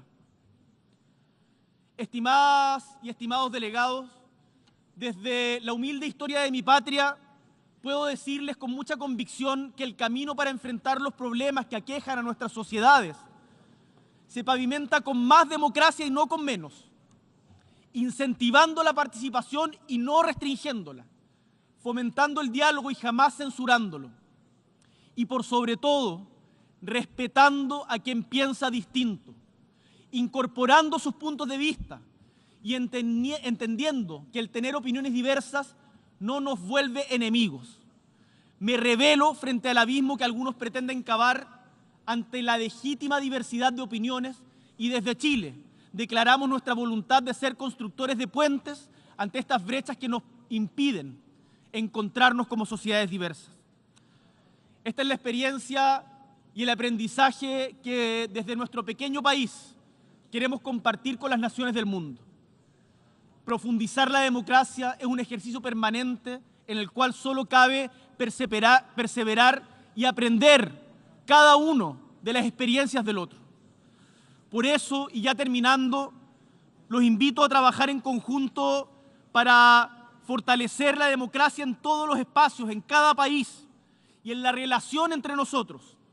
Necesitamos una voz unida de América Latina, necesitamos más trabajo conjunto desde el sur global, necesitamos unas Naciones Unidas modernizadas en donde todos nos pongamos mismos objetivos.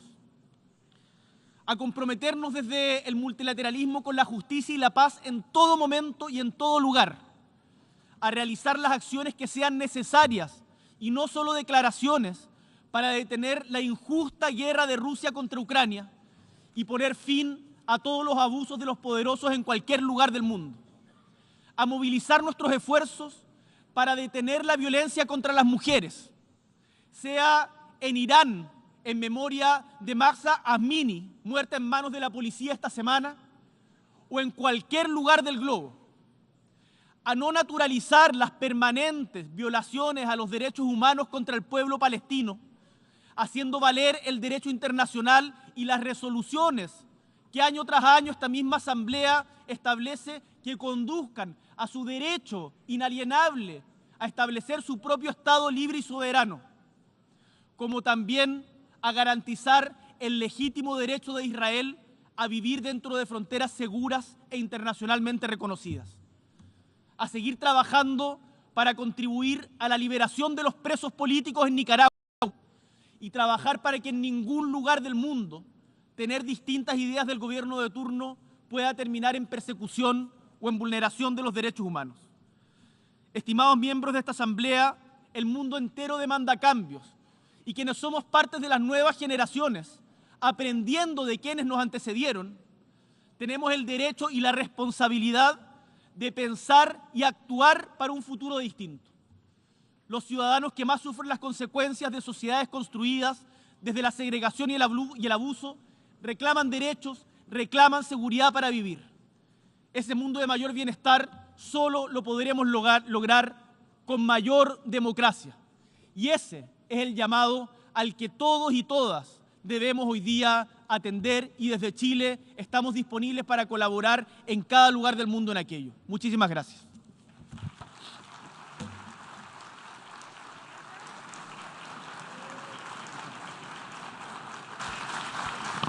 On behalf of the Assembly, I wish to thank the President of the Republic of Chile for the statement just made, and I request protocol to escort His Excellency. The Assembly will now hear an address by His Majesty King Abdullah II Ibn al-Hussein, King of the Hashemite Kingdom of Jordan. I request protocol to escort His Majesty. On behalf of the General Assembly, I have the honor to welcome His Majesty King Abdullah II Ibn al-Hussein, King of the Hashemite Kingdom of Jordan, and to invite him to address the Assembly. Bismillah ar-Rahman ar-Rahim. Mr. President, Mr. Secretary General, Your Excellencies, we meet today in this General Assembly as the alarm bells ring all around us. Numerous crises batter our world, crises that are increasingly interlocked. Regional conflicts with international impact, devastating climate change, pandemic disruptions, extremist violence, spiraling inflation, looming recession, and for all too many around the world, the growing reality of hunger. Developing countries have been hardest hit. Is this the future we will leave to the generations yet to come? We must deliver a different world, a world of expanded horizons, a more equitable world, sustainable economic growth, exciting new opportunities, and more and better jobs, and the inclusive peace for prosperity in which all people can thrive. To reach these goals, our countries must unite behind effective, collaborative action. The question now is, will we have the vision and determination to get the job done? Consider the climate crisis. No country can heal our injured Earth alone. We need global partnerships that can create real change. And Jordan is part of these efforts. We have been building strong partnerships to manage and sustain vital water resources. And we see more opportunities to work with partners to preserve precious World Heritage sites and natural wonders. The unique Dead Sea, the sacred Jordan River, and the resilient coral reefs of the Gulf of Aqaba, which are all threatened by climate change.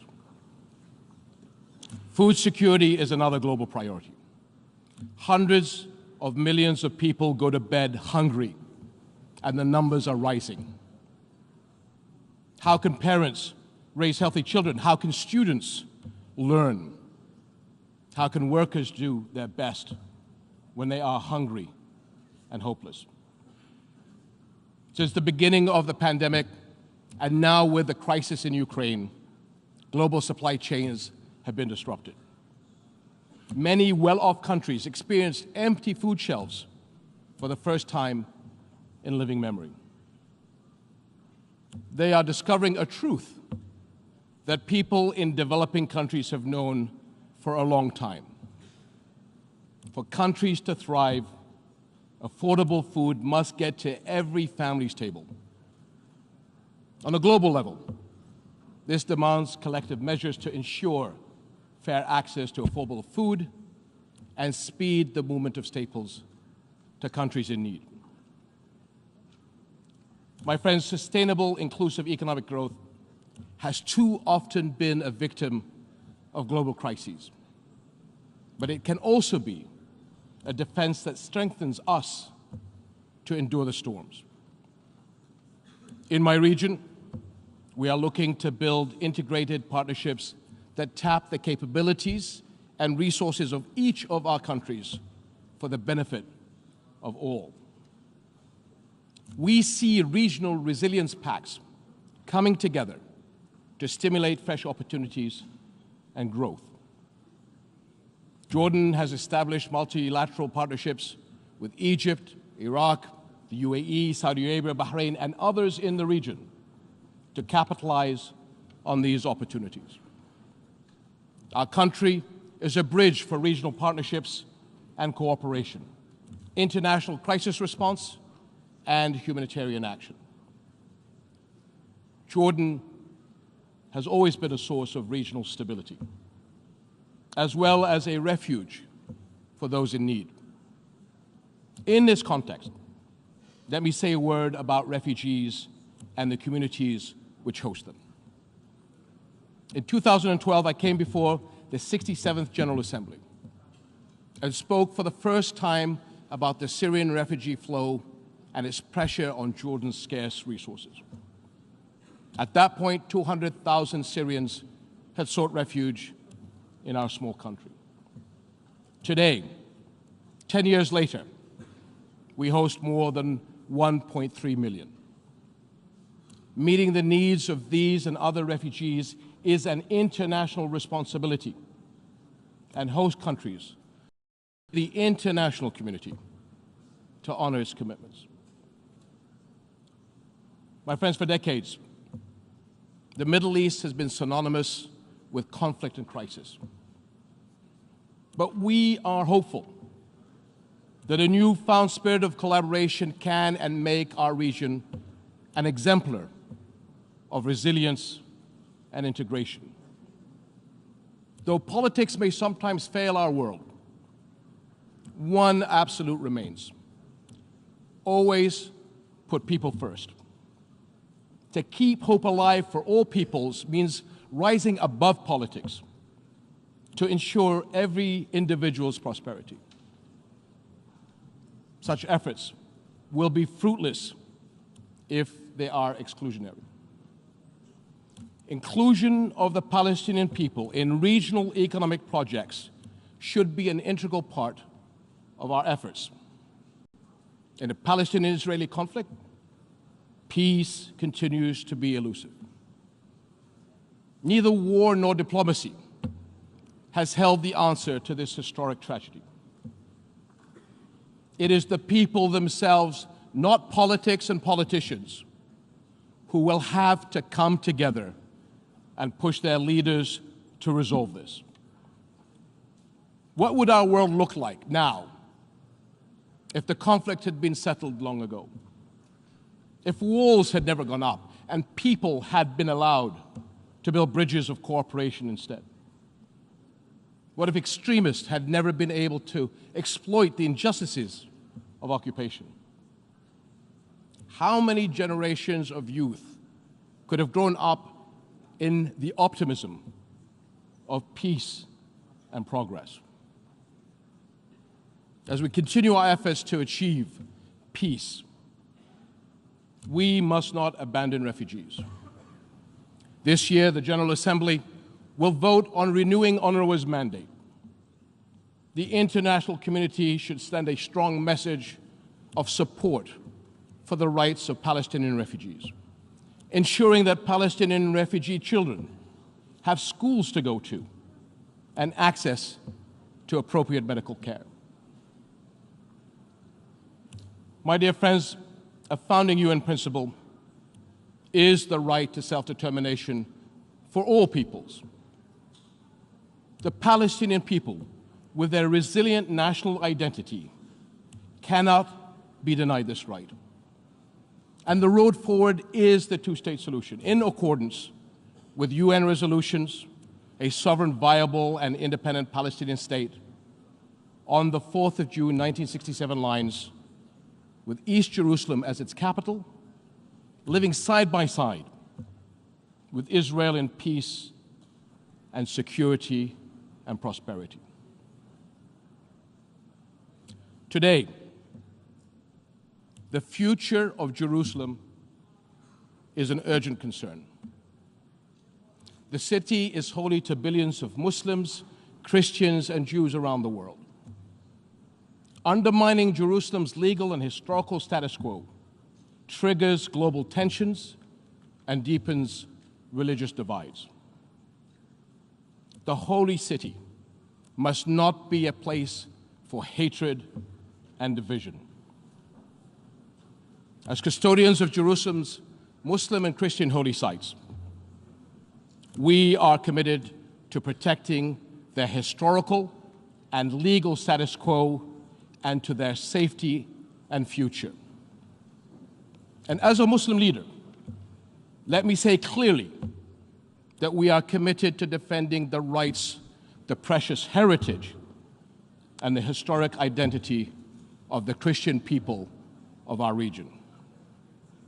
Nowhere is that more important than in Jerusalem. Today, Christianity in the Holy City is under fire. The rights of churches in Jerusalem are threatened. This cannot continue.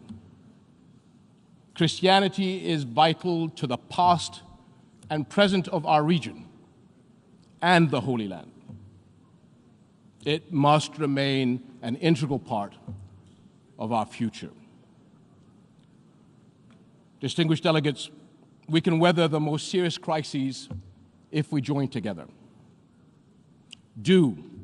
Let us here in this General Assembly honor our shared interests in a brighter future, a future of dignity and hope that brings new opportunities for all our peoples. And let us not ignore the alarm bells ringing around us. We must act. Thank you.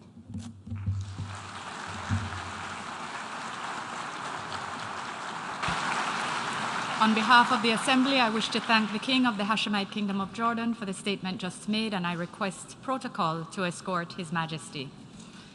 The Assembly will now hear an address by His Excellency Gustavo Petro Urrego, President of the Republic of Colombia. I request protocol to escort His Excellency. On behalf of the General Assembly, I have the honor to welcome His Excellency Gustavo Petro Urrego, President of the Republic of Colombia, and to invite him to address the Assembly. Presidente de la Asamblea General de la Organización de Naciones Unidas, Chava Kuroshi, Secretario General de las Organizaciones de las Naciones Unidas, Antonio Guterres, excelentísimos señores jefes de Estado y jefes de misiones acreditados ante la versión número 77 de la Asamblea General de las Naciones Unidas, Vicesecretaria General de la Organización de las Naciones Unidas, Amina Mohamed, a todas y todos. Vengo de uno de los 3 países más bellos de la Tierra. Allí hay una explosión de vida, miles de especies multicolores en los mares, en los cielos, en las tierras. Vengo de la tierra de las mariposas amarillas y de la magia. Allí en las montañas y valles de todos los verdes, no solo bajan las aguas abundantes, bajen también los torrentes de la sangre. Vengo de un país de belleza ensangrentada. Mi país no solo es bello, allí también hay violencia. No, ¿cómo puede conjugarse la violencia con la muerte? ¿Cómo puede erupcionar la biodiversidad de la vida con las danzas de la muerte y el horror? ¿Quién es el culpable de romper el encanto con el terror? ¿A quién o qué es el responsable de ahogar la vida en las decisiones rutinarias de la riqueza y del interés? ¿Quién nos lleva a la destrucción como nación y como pueblo? Mi país es bello porque tiene la selva amazónica, la del Chocó, las aguas, las cordilleras de los Andes y los océanos. Allí en esas selvas se emana oxígeno planetario y se absorbe el CO2 atmosférico. Una de esas plantas que absorbe el CO2 entre millones de especies es una de las más perseguidas de la tierra. A como dé lugar, se busca su destrucción. Es una planta amazónica, es la planta de la coca, planta sagrada de los incas. Como en un cruce de caminos paradójico, la selva que se intenta salvar es al mismo tiempo destruida. Para destruir la planta de coca arrojan venenos, glifosato en masa que corre por las aguas, detienen a sus cultivadores y los encarcelan. Por destruir o poseer la hoja de la coca, mueren 1 millón de latinoamericanos asesinados y encarcelan a 2 millones de afros en la América del Norte. Destruir la planta que mata, gritan desde el norte, destruirla, pero la planta no es sino una planta. Más de las billones de especies que parecen cuando desatan el fuego sobre la selva. Destruir la selva, el Amazonas, se convirtió en la consigna que siguen estados y negociantes.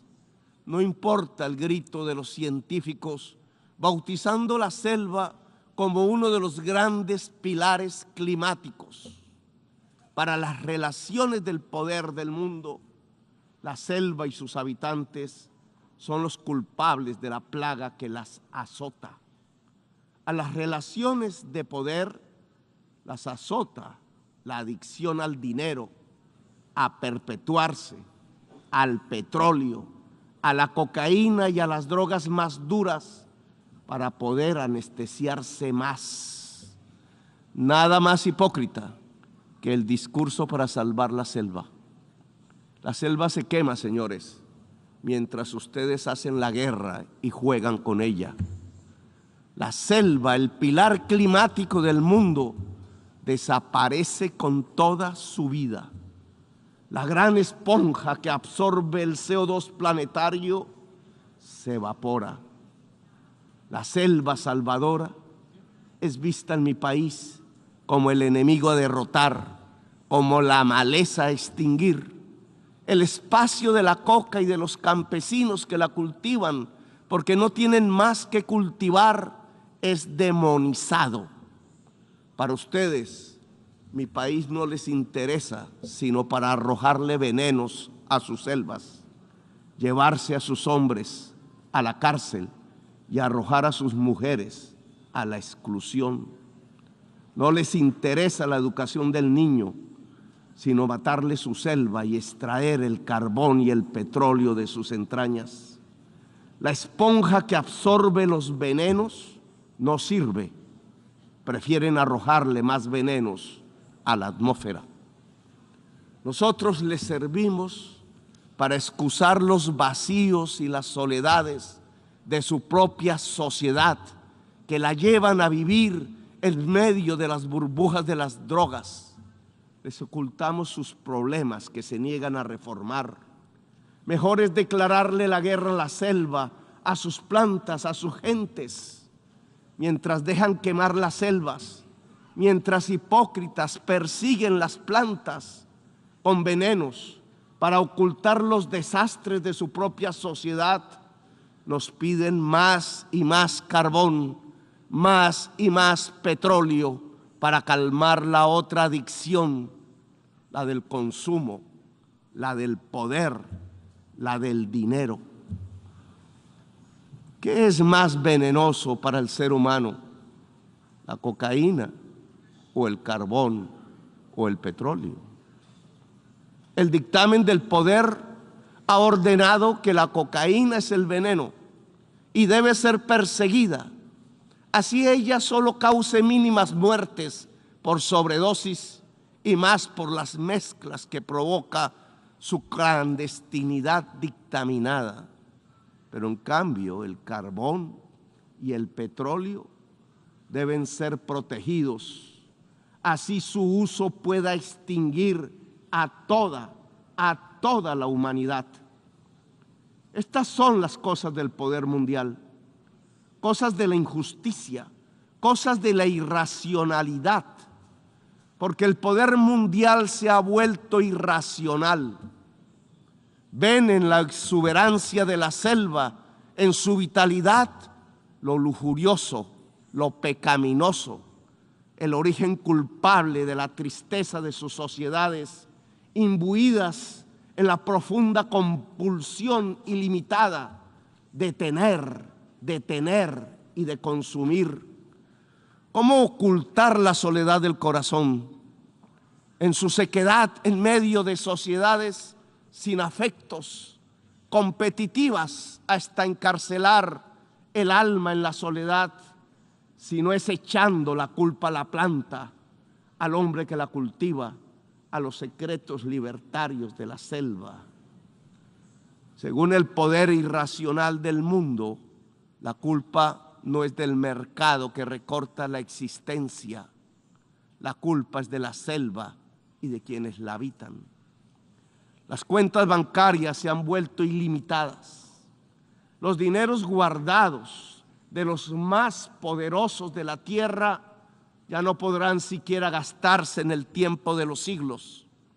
La tristeza de la existencia que produce esa artificial convocatoria a la competencia la llenan con ruido y con drogas. La adicción al dinero y al tener tiene otra cara. La adicción a las drogas en las personas que pierden la competencia de la carrera artificial en la que han transformado a la humanidad. La enfermedad de la soledad no se cura con el glifosato sobre las selvas. No es la selva la culpable es su sociedad educada en el consumo sin fin, en la confusión estúpida entre consumo y felicidad que permite, eso sí, que los bolsillos del poder se llenen de dinero. La culpable de la adicción a las drogas no es la selva, es la irracionalidad de su poder mundial. Denle un golpe de luz, de razón a su poder. Prendan de nuevo las luces del siglo. 40 años ha durado la guerra contra las drogas. Si no corregimos el rumbo y esta se prolonga otros 40 años, Estados Unidos verá morir de sobredosis a 2.800.000 jóvenes por fentanilo, que no se produce en nuestra América Latina. Verá millones de afros norteamericanos ser apresados en sus cárceles privadas. El afropreso se convertirá en negocio de empresas carceleras. Morirán asesinados 1 millón de latinoamericanos más. Nos llenarán de sangre nuestras aguas y nuestros campos verdes. Verán morir el sueño de la democracia, tanto en mi América como en la América anglosajona. La democracia morirá allí donde nació, en la gran Atenas occidental europea. Por ocultar la verdad, verán morir la selva y las democracias. La guerra contra las drogas ha fracasado. La lucha contra la crisis climática ha fracasado. Han aumentado los consumos mortales de drogas suaves, han pasado a las más duras. Se ha producido un genocidio en mi continente y en mi país han condenado a las cárceles a millones de personas para ocultar sus propias culpas sociales. Le han echado la culpa a la selva y sus plantas. Han llenado de sinrazón los discursos y las políticas. Yo les demando desde aquí, desde mi Latinoamérica herida, acabar con la irracional guerra contra las drogas. Disminuir el consumo de drogas no necesita de guerras, de armas. Necesita que todos construyamos una mejor sociedad, una sociedad más solidaria, más afectuosa, donde la intensidad de la vida salve de las adicciones y de las nuevas esclavitudes. ¿Quieren menos drogas? Piensen en menos ganancias y en más amores. Piensen en un ejercicio racional del poder. No toquen con sus venenos la belleza de mi patria. Ayúdennos sin hipocresías a salvar la selva amazónica para salvar la vida de la humanidad en el planeta. Ustedes reunieron los científicos y ellos hablaron con la razón, con matemáticas y modelos climatológicos. Dijeron que se acercaba el fin de la especie humana, que su tiempo ya no es de milenios, ni siquiera de siglos. La ciencia prendió la alarma y dejamos de escucharla. La guerra nos sirvió de excusa para no tomar las medidas necesarias.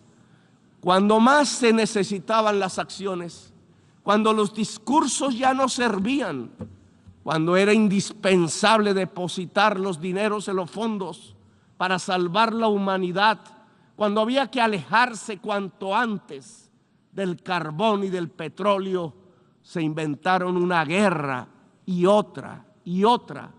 Invadieron Ucrania, pero también Irak y Libia y Siria. Invadieron en nombre del petróleo y del gas. Descubrieron en el siglo XXI la peor de sus adicciones, la adicción al dinero y al petróleo. Las guerras les han servido de excusa para no actuar contra la crisis climática. Las guerras les han mostrado cuán dependientes son de lo que acabará con la especie humana. Si observan que los pueblos se llenan de hambre y de sed y emigran por millones hacia el norte, hacia donde está el agua, entonces ustedes los encierran, construyen muros, despliegan ametralladoras, les disparan, los expulsan como si no fueran seres humanos, quintuplican la mentalidad de quien creó políticamente las cámaras de gas y los campos de concentración, reproducen a escala planetaria 1933, el día del gran triunfo del asalto a la razón.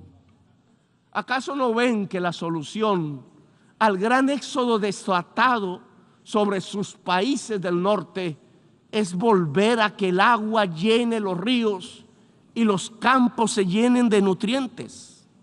El desastre climático nos llena de virus que pululan, arrasándonos, pero ustedes hacen negocios con las medicinas y convierten las vacunas en mercancías.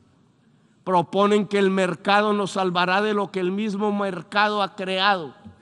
El Frankenstein de la humanidad está en dejar actuar el mercado y la codicia sin planificar, rindiendo el cerebro y la razón, arrodillando la racionalidad humana a la codicia. ¿Para qué la guerra si lo que necesitamos es salvar la especie humana? ¿Para qué sirve la OTAN y los imperios si lo que viene es el fin de la inteligencia? El desastre climático matará centenares de millones de personas y oigan bien, no lo produce el planeta, lo produce el capital. La causa del desastre climático es el capital. La lógica de relacionarnos para consumir cada vez más, para producir cada vez más y para que algunos pocos ganen cada vez más. Es eso lo que produce el desastre climático. Le articularon a la lógica de la acumulación ampliada del capital los motores energéticos del carbón y del petróleo y desataron el huracán, el cambio químico de la atmósfera, cada vez más profundo y mortífero. Ahora, en un mundo paralelo, la acumulación ampliada del capital es una acumulación ampliada de la muerte. Desde las tierras de la selva y la belleza, allí donde decidieron hacer de una planta selvática amazónica un enemigo, extraditar y encarcelar a sus cultivadores, les invito a detener la guerra y a detener el desastre climático. Aquí en esta selva amazónica hay un fracaso de la humanidad. Tras las hogueras que la queman, tras su envenenamiento, hay un fracaso integral, civilizatorio de la humanidad. Detrás de la adicción a la cocaína y a las drogas, detrás de la adicción al petróleo y al carbón, está la verdadera adicción de esta fase de la historia humana, la adicción al poder irracional, a la ganancia y al dinero. He aquí la enorme maquinaria mortal que puede extinguir la humanidad.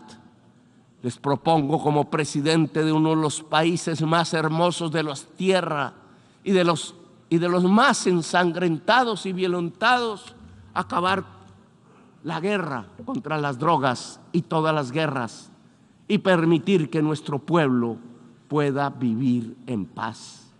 Convoco a toda América Latina en este propósito. Convoco la voz de Latinoamérica a unirse para derrotar lo irracional que martiriza nuestro cuerpo. Los convoco a salvar la selva amazónica integralmente con los recursos que puedan destinarse mundialmente a la vida.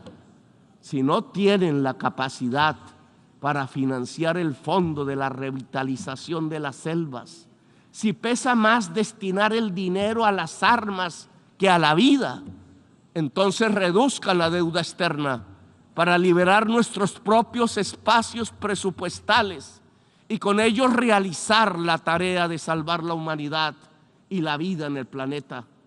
Lo podemos hacer nosotros si ustedes, los del norte, no quieren. Solo cambien deuda por vida, solo cambien deuda por naturaleza. Les propongo y los convoco en América Latina para ello. Dialogar para acabar la guerra. No nos presionen para linderarnos en los campos de la guerra. Es la hora de la paz. Que los pueblos eslavos hablen entre sí, que lo hagan los pueblos del mundo. La guerra es solo una trampa que acerca el fin de los tiempos en la gran orgía de la irracionalidad. Desde América Latina convocamos a Ucrania y Rusia a hacer la paz. Solo en paz podremos salvar la vida en esta nuestra tierra común. No hay paz total sin justicia social, económica y ambiental. Estamos en guerra también con el planeta. Sin paz con el planeta no habrá paz entre las naciones. Sin justicia no hay paz social. Gracias, muy amables, por escuchar.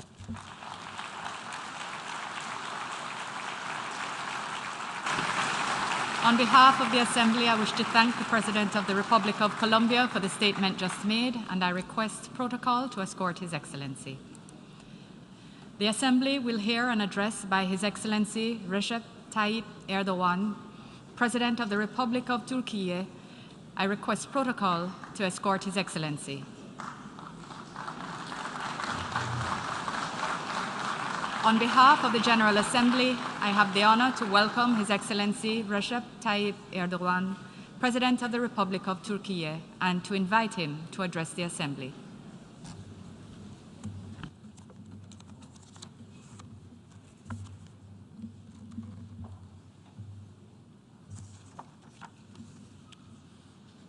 Sayın Başkan, değerli devlet ve hükümet başkanları, Sayın Genel Sekreter, kıymetli delegeler, sizleri şahsım ve milletim adına en kalbi duygularla, saygıyla selamlıyorum. Birleşmiş Milletler 77. Genel Kurulu'nun ülkelerimiz ve tüm insanlık için hayırlara vesile olmasını diliyorum. Genel Kurul Başkanlığı görevini üstlenen Sayın Kısaba Körosi'yi tebrik ediyorum. Genel Kurul toplantımız için belirlenen iç içe geçmiş sınamalara dönüştürücü çözümler için dönüm noktası temasını son derece isabetli buluyorum. Zira toplantımızı dünyamızın birden fazla tehditle eş zamanlı olarak baş etmeye çalıştığı kritik bir dönemde gerçekleştiriyoruz. Koronavirüs salgınıyla mücadelede aldığımız derslerin en başta geleni küresel sorunların çözümünde uluslararası dayanışmanın önemiydi. Türkiye olarak salgın sürecinde hiçbir ayrım gözetmeden 161 ülke ve 12 uluslararası kuruluşa destek sağladık. Yerli ve milli aşımız Türkovak'ı tüm insanlığın hizmetine sunduk. İklim değişikliğiyle mücadeleye verdiğimiz önemin göstergesi olarak Paris Anlaşması'nı geçtiğimiz yıl onayladık. Ulusal beyanımızla 2053 yılı için net sıfır emisyon hedefimizi ve yeşil kalkınma devrimimizi ilan ettik. Birleşmiş Milletler Biyolojik Çeşitliliğin Korunması Sözleşmesi'nin 16. Taraflar Konferansı'na ev sahipliği yaparak bu alanda da öncü rol oynamayı sürdüreceğiz. Salgının tedarik zincirlerinde yol açtığı aksaklıklar sebebiyle ağır darbe alan küresel ekonominin Rusya-Ukrayna savaşıyla birlikte yeni bir şok dalgasına daha maruz kaldığını görüyoruz. Artan enerji, gıda ve ham madde fiyatlarının oluşturduğu enflasyon baskısı dünya çapında tüm ekonomileri ve sosyal refahı menfi yönde etkilemektedir. Gelişmeler enerji arz güvenliğinin önemini de çarpıcı bir şekilde yeniden gündeme taşımıştır. Türkiye olarak öteden beri enerji konusuna bir rekabet değil, işbirliği alanı olarak baktık. Kendi ihtiyacımız yanında bölgesel ve küresel enerji güvenliğini destekleyen pek çok projeyi hayata geçirdik. Bu adımların isabeti ve önemi son gelişmelerle bir kez daha anlaşılmıştır. Yaşanan süreç gıda güvenliğini de riske atmıştır. Maddi ve teknolojik imkanların en üst seviyeye ulaştığı 21. yüzyılda dünya nüfusunun halen 1/5'inin açlığın ve yoksulluğun pençesinde kıvranmasının izahı mümkün değildir. Dünya son gelişmelerle 2030'da sıfır açlık seviyesine ulaşmayı amaçlayan sürdürülebilir kalkınma hedeflerinden de uzaklaşmaya başlamıştır. İnsanlığın karşı karşıya kaldığı bu karanlık tabloyu umudun ışığıyla aydınlatabilmenin yegane yolu uluslararası işbirliği ve dayanışmayı hakkaniyetli ve adaletli bir yaklaşımla güçlendirmektir. Ortak kaderimizi etkileyen sınamalara karşı ortak gündemle harekete geçmemiz gereken bir döneme girdik. Türkiye olarak bu iradeyi salgın ve iklim değişikliği süreçleri yanında Rusya-Ukrayna savaşının meydana getirdiği sarsıntılarla mücadelede de ortaya koyuyoruz. Ukrayna'da 7. ayını dolduran ihtilafın ilk gününden bu yana savaşın kazananı, adil bir barışın ise kaybedeni olmayacağı düşüncesiyle hareket ettik. Bugün de yaşanan krizin çözümünde diyalog ve diplomasinin anahtar rolüne vurgu yapıyoruz. Bu anlayışla oynadığımız kolaylaştırıcı rol sayesinde tarafları önce Antalya Diplomasi Forumu'nda, sonra İstanbul'da bir araya getirdik.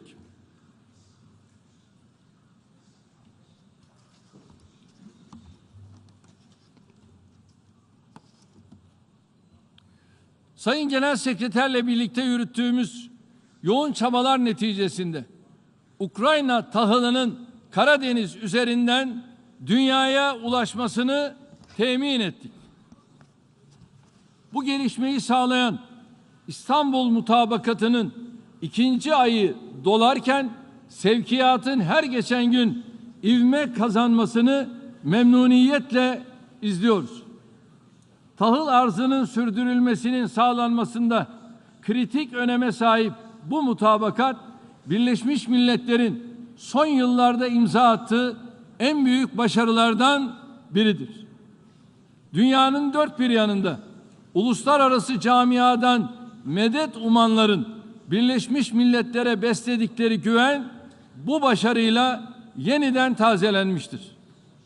İstanbul Mutabakatı taraflar açısından hayati önem arz eden meselelerde müzakerelerin sonuç verdiğini de ispatlamıştır. Benzer bir yaklaşım yine tüm insanlığın güvenliğini ilgilendiren Zaporijya nükleer santralindeki kriz konusunda da sergilenebilir. Son günlerde yeniden alevlenen savaşın Ukrayna'nın toprak bütünlüğü ve bağımsızlığı temelinde sonlandırılmasına yönelik gayretlerimizi artırarak sürdüreceğiz. Buradan uluslararası kuruluşları ve tüm ülkeleri Türkiye'nin kalıcı barışın tesisine yönelik çabalarına samimi destek vermeye çağırıyorum. Her iki tarafa da krizden onurlu çıkış imkanı verecek, makul, adil ve uygulanabilir bir diplomatik çözümü beraberce bulmamız gerekiyor. Diğer yandan milyonlarca insanı mağdur eden tüm bu felaketler etkin çok taraflılığın Birleşmiş Milletler'de de vücut bulması için daha fazla çaba gösterme sorumluluğumuzu hepimize bir kez daha hatırlatmıştır. Birleşmiş Milletleri kapsayıcı vasfına yakışan daha adil bir dünya düzeni için çözümler üretebilen, tüm insanlık adına ortak iradenin vücuda getirildiği bir teşkilat olarak yeniden yapılandırmamız şarttır. Bilhassa Güvenlik Konseyi'nin daha etkin, demokratik, şeffaf ve hesap verebilir bir yapı ve işleyişe kavuşturulması tüm insanlığın barış, adalet ve refah arayışında önemli bir dönüm noktası teşkil edecektir.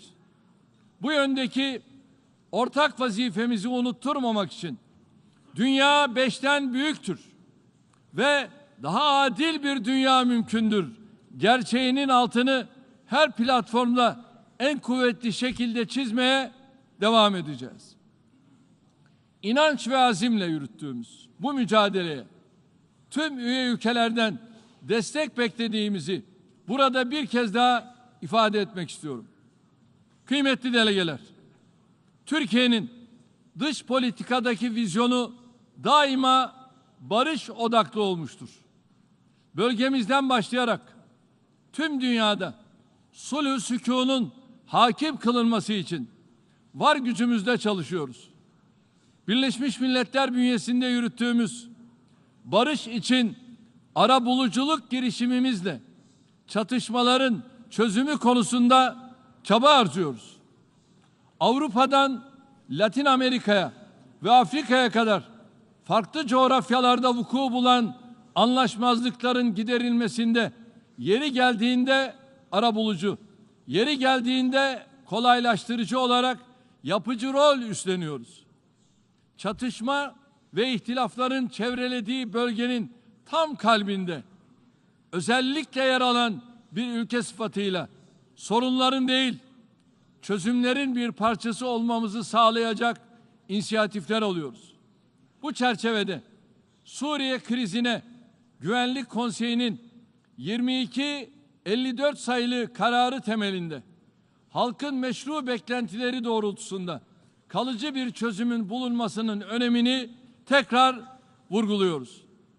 Çözümsüzlüğün sürmesi hem bölgemizin güvenlik ve istikrarını hem de Suriye'nin toprak bütünlüğünü giderek daha fazla tehdit etmektedir. Suriye'nin kuzeyindeki 4 milyonu aşkın sivil ülkemizin sağladığı güvenlik şemsiyesi ve uluslararası yardımlar sayesinde hayata tutunmaktadır. Kuzeybatı Suriye'deki yardım mekanizmasının temelini oluşturan kararın uzatılması için Güvenlik Konseyi mesuliyetini yerine getirmelidir. Ülkemize, güvenlik güçlerimize ve sivillere terör saldırıları gerçekleştiren bölücü gündemiyle Suriye'nin toprak bütünlüğünü tehdit eden PKK ve türevlerine karşı Türkiye'nin kayıtsız kalması beklenemez.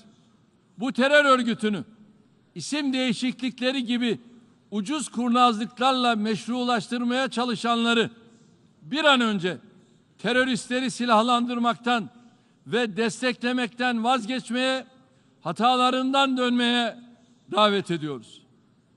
Terörizme karşı her türlü tedbiri almaya muktedir olduğumuzu, terör örgütlerine karşı gerekeni yapmaktan asla çekinmeyeceğimizi tekrar kuvvetle belirtiyoruz.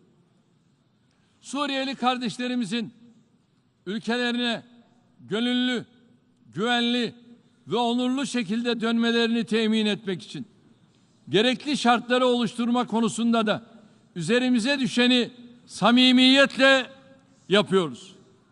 Savaştan kaçan sivillerin insani şartlarda hayatlarını sürdürebilmeleri için Suriye'nin çeşitli bölgelerinde 100.000 biriket ev inşa ediyoruz. Bunların önemli bir bölümünü tamamlayıp teslim ettik. Ayrıca yaklaşık 1 milyon Suriyelinin topraklarına dönmesini sağlayacak 200.000 konut inşası için de hazırlıklara başladık. Güvenli bölgelerdeki 13 ayrı merkezde ve kırsallarında inşa edilecek bu projenin hayata geçmesi için uluslararası toplumun desteğine ihtiyaç vardır. Suriye'de hayata geçireceğimiz yerleşim yerleri projesi konusunda herkesin gerekli çabayı göstermesini, dayanışma sergilemesini bekliyoruz. Mülteci krizi kendilerine daha iyi bir gelecek aramak için yola çıkan masumların botlarını batırıp onları ölüme terk etmekle, sınırlara duvarlar örmekle, insanları toplama kamplarına doldurmakla çözülemez. Bu krizin çözümü insanı ve insan hayatını merkeze alan gayretlerden geçmektedir. Hal böyleyken Yunanistan'ın Ege Denizi ve Doğu Akdeniz'de göçmenlere yönelik zulümlerinin giderek arttığını görüyoruz. Türkiye olarak biz kıyıtlara vurmasın diye çırpınırken Yunanistan hukuksuz, pervasız geri itmeleriyle Ege'yi bir mülteci mezarlığına çevirmektedir.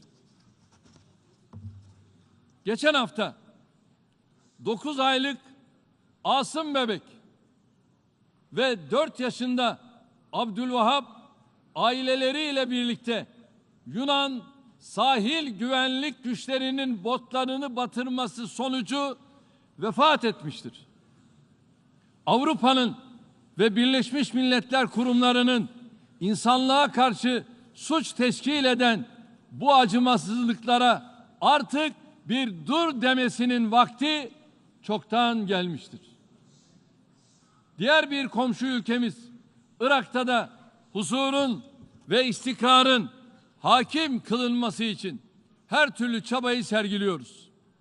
Ülkede Iraklılık kimliği temelinde siyasi birliğin ve uzlaşının sağlanmasını arzu ediyoruz. Irak'ta refahın sürdürülebilir şekilde artırılması ve terör örgütlerinin istismarlarının önlenmesi ancak bu şekilde mümkündür. Tabii bu arada Irak'taki istikrarsız ortamı istismar eden terör örgütlerinin ülkemize hedef alan eylemlerine de asla müsaade etmiyoruz. bu kürsüden daha önce de defalarca vurguladığım gibi terörizm belasıyla mücadeleyi terör örgütleri arasında ayrımı reddeden samimi ve etkin bir uluslararası işbirliğiyle kazanabiliriz. Hangi isim altında olursa olsun tüm terör örgütleriyle mücadelesini yıllardır devam ettiren Türkiye'nin müttefiklerinden ve dostlarından bu konuda samimi bir işbirliği ve dayanışma beklemek en tabii hakkımızdır. Terör örgütleri ve zalim rejimler yerine ülkemizde işbirliği yaparak bölgenin güvenliğine, istikrarına, huzuruna, refahına katkıda bulunmak isteyecek herkesle çalışmaya hazırız. Kıymetli delegeler, dünyanın güvenliği bakımından üzerinde ısrarla durulması gereken yerlerden biri de Kuzey Afrika ve Doğu Akdeniz'dir.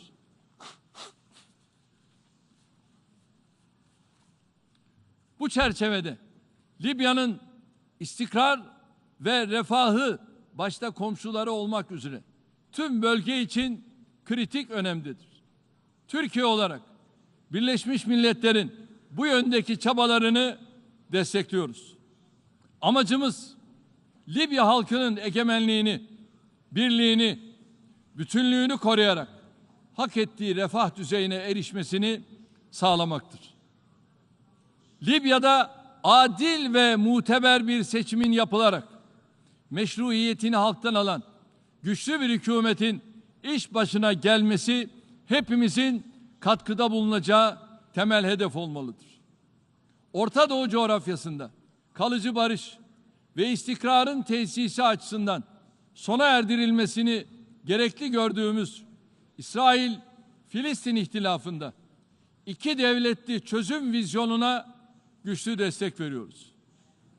Kudüs'ün tarihi ve kültürel kimliğiyle Harem-i Şerif'in kutsiyetine saygı gösterilmesi, işgal altındaki topraklardaki yasa dışı yerleşim faaliyetlerinin durdurulması, Filistinlilerin can ve mal güvenliğinin sağlanması şarttır. Bölgedeki sorunun adil, kalıcı ve kapsamlı bir çözüme kavuşturulması için başkenti Doğu Kudüs olan bağımsız ve egemen Filistin devletinin kurulması dışında bir ihtimal yoktur. Türkiye olarak İsrail ile ilişkilerimizi hem kendimizin hem bu ülkenin hem Filistin halkının hem de bölgenin huzuru, istikrarı, geleceği için birleştirmeyi sürdürmekte kararlıyız. Bu süreçte Birleşmiş Milletler Filistinli mültecilere yardım ajansının kurumsal ve mali kapasitesinin geliştirilerek Filistinli mazlumlara sahip çıkılması uluslararası toplumun sorumluluğudur.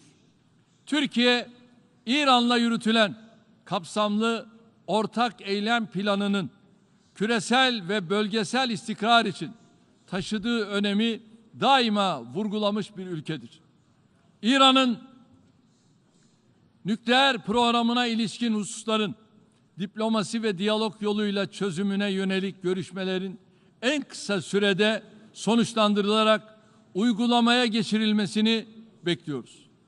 Azerbaycan'ın işgal altındaki topraklarını kurtarması, Güney Kafkasya'da kalıcı barışın ve istikrarın temini konusunda tarihi bir fırsat penceresi açılmıştır.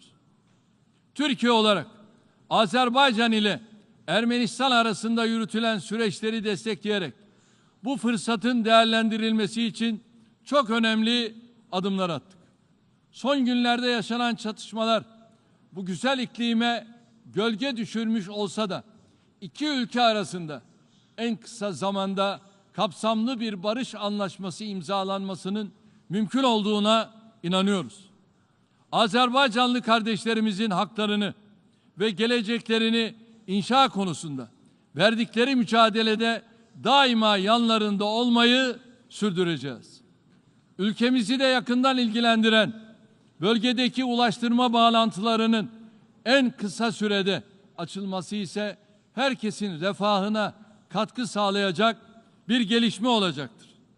Neredeyse yarım asırdır işgal, çatışma, terörizm, sefalet gibi sorunlarla boğuşan Afganistan yine bir sınamadan geçmektedir. Ülkedeki geçici hükümetin temel insan haklarının korunması doğrultusunda atacağı adımlar umut verici gelişmelerin önünü açabilir. Türkiye bu zor günlerinde Afgan kardeşlerini desteklemeyi sürdürecektir.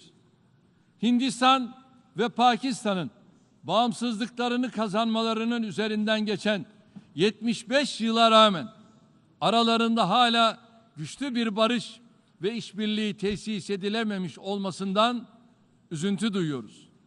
Dileğimiz Keşmir'de adil ve kalıcı barış ve huzura ulaşılmasıdır.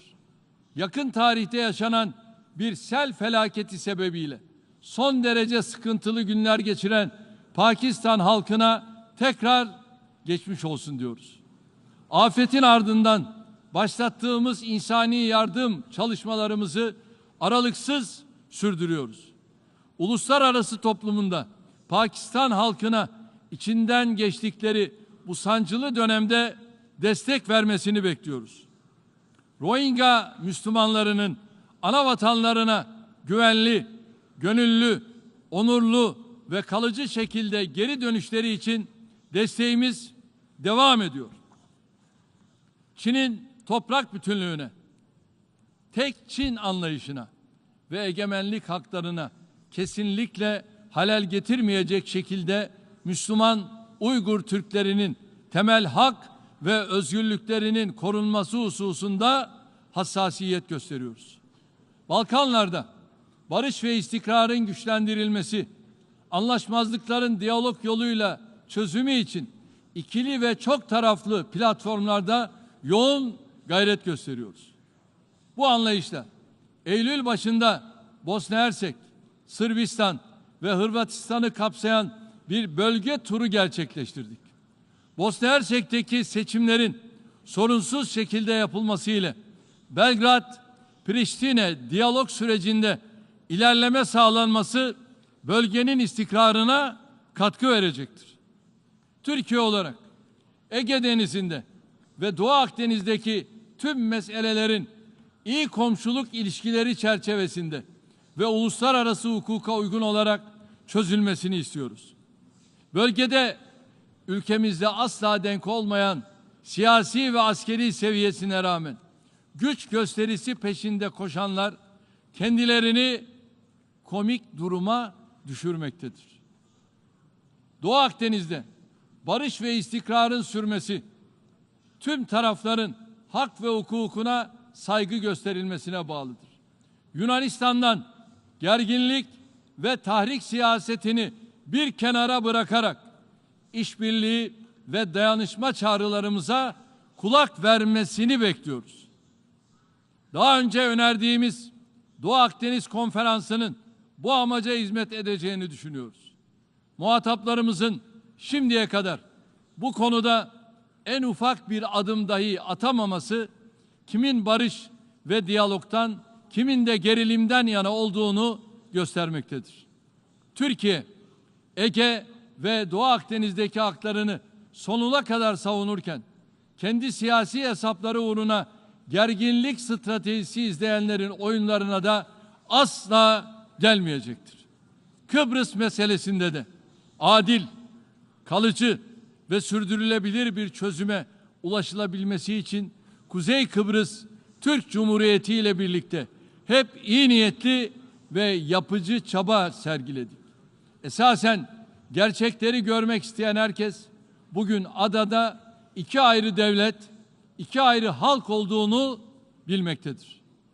Kıbrıs Türk halkının egemen eşitlik ve eşit uluslararası statü haklarının tescil edilmesi adadaki çözümün anahtarıdır. Uluslararası toplumu Birleşmiş Milletler prensipleriyle çelişir şekilde ambargolarla dünyadan koparılmaya çalışılan Kıbrıs Türklerine yönelik zulme son vermeye bir an önce Kuzey Kıbrıs Türk Cumhuriyeti'ni resmen tanımaya davet ediyoruz. Avrupa Birliği üyesi Yunanistan, Ege Denizi'ndeki düzensiz göçmenlere uyguladığı insanlık dışı geri itmeler yanında Müslüman Türk azınlığa karşı da hukuki yükümlülüklerini ihlal eden ayrımcı ve baskıcı politikalar izlemektedir. Temennimiz Yunanistan'ın tüm bu sorunlu faaliyetlerine son vermesi, Avrupa Birliği başta olmak üzere uluslararası kuruluşlarında yapılan insanlık dışı ve hukuksuz uygulamalara sırtını dönmeyi bırakmasıdır. Kıymetli delegeler, küresel ve bölgesel planda ortaya çıkan her yeni meydan okuma, Türkiye'nin Avrupa Birliği ile işbirliğinin değerini bir kez daha açıkça ortaya koymaktadır. Bu yıl NATO'ya katılımının 70. yıl dönümüne ulaşan güçlü bir müttefik olarak gerek diplomasi hamlelerimiz, gerekse askeri kabiliyetlerimizle Avrupa Atlantik bölgesinin güvenliğine katkı sağlıyoruz. Avrupalı kimliğimizle kıtanın güvenlik, istikrar ve refahına katkılarımız sürerken en batıdaki Asyalı olarak da yeniden Asya girişimiyle bu kıtada aynı amaçla çalışıyoruz. Son dönemde küresel düzeydeki sorunların ağırlaşan yansımalarıyla karşı karşıya bulunan Afrika ülkeleriyle dayanışmamızı güçlendirecek adımları da birbiri ardına hayata geçiriyoruz. Bu kapsamda 16-18 Aralık 2021 tarihlerinde Afrikalı dostlarımızın geniş katılımıyla 3. Türkiye-Afrika Ortaklık Zirvesini gerçekleştirdik. Türkiye, kıtanın barış, kalkınma ve refah yolculuğuna eşit bir ortak olarak eşlik etme iradesini her fırsatta göstermektedir. Latin Amerika'yla da karşılıklı saygı temelinde güçlenen işbirliğimizi ikili planda ve bölgesel teşkilatlarda kurumsal düzeyde artırmaya devam etme kararlılığındayız. Uluslararası sistemin çeşitli krizlerle sarsıldığı bu dönemde insanlığı bekleyen en büyük tehlikelerden birinin de birlikte yaşama iradesinin kaybedilmesi olduğunu özellikle vurgulamak istiyorum. Irkçı, ayrımcı, yabancı ve İslam düşmanı tutumlarda son yıllarda yaşanan artışlardan derin endişe duyuyoruz. Bu kürsüden Yeni Zelanda'da Müslümanlara karşı gerçekleştirilen terör saldırısının yıl dönümü olan 15 Mart tarihinin İslamofobiyle, İslam düşmanlığıyla mücadelede uluslararası gün olarak ilan edilmesi çağrısında bulunmuştuk. Önce İslam İşbirliği Teşkilatı'nda, sonra da Birleşmiş Milletler Genel Kurulu'nda alınan kararlarla bu çağrımız hala geçerlidir. Uluslararası toplumun İslam düşmanlığıyla mücadeledeki kararlılığının bir nişanesi olarak gördüğümüz bu yaklaşımın fiiliyata da yansımasını canı gönülden arzu ediyoruz. Daha önce de defalarca vurguladığım gibi İslam düşmanlığını da tıpkı antisemitizm gibi bir insanlık suçu olarak görüyoruz. Bu düşüncelerle Genel Kurul'un 77. toplantısının insanlığın umut ve beklentilerine cevap teşkil edecek başarılara imza atacak şekilde verimli geçmesini diliyorum. Hepinizi şahsım ve milletim adına bir kez daha sevgiyle, saygıyla selamlıyorum. Kalın sağlıcakla.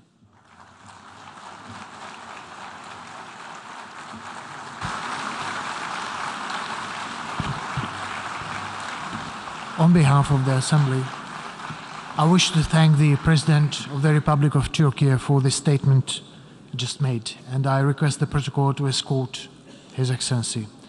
Before proceeding, may I kindly ask delegations to remember that the time slots, time limits allotted for a national intervention is 15 minutes. Delegations will be highly appreciated to stick to these time limits.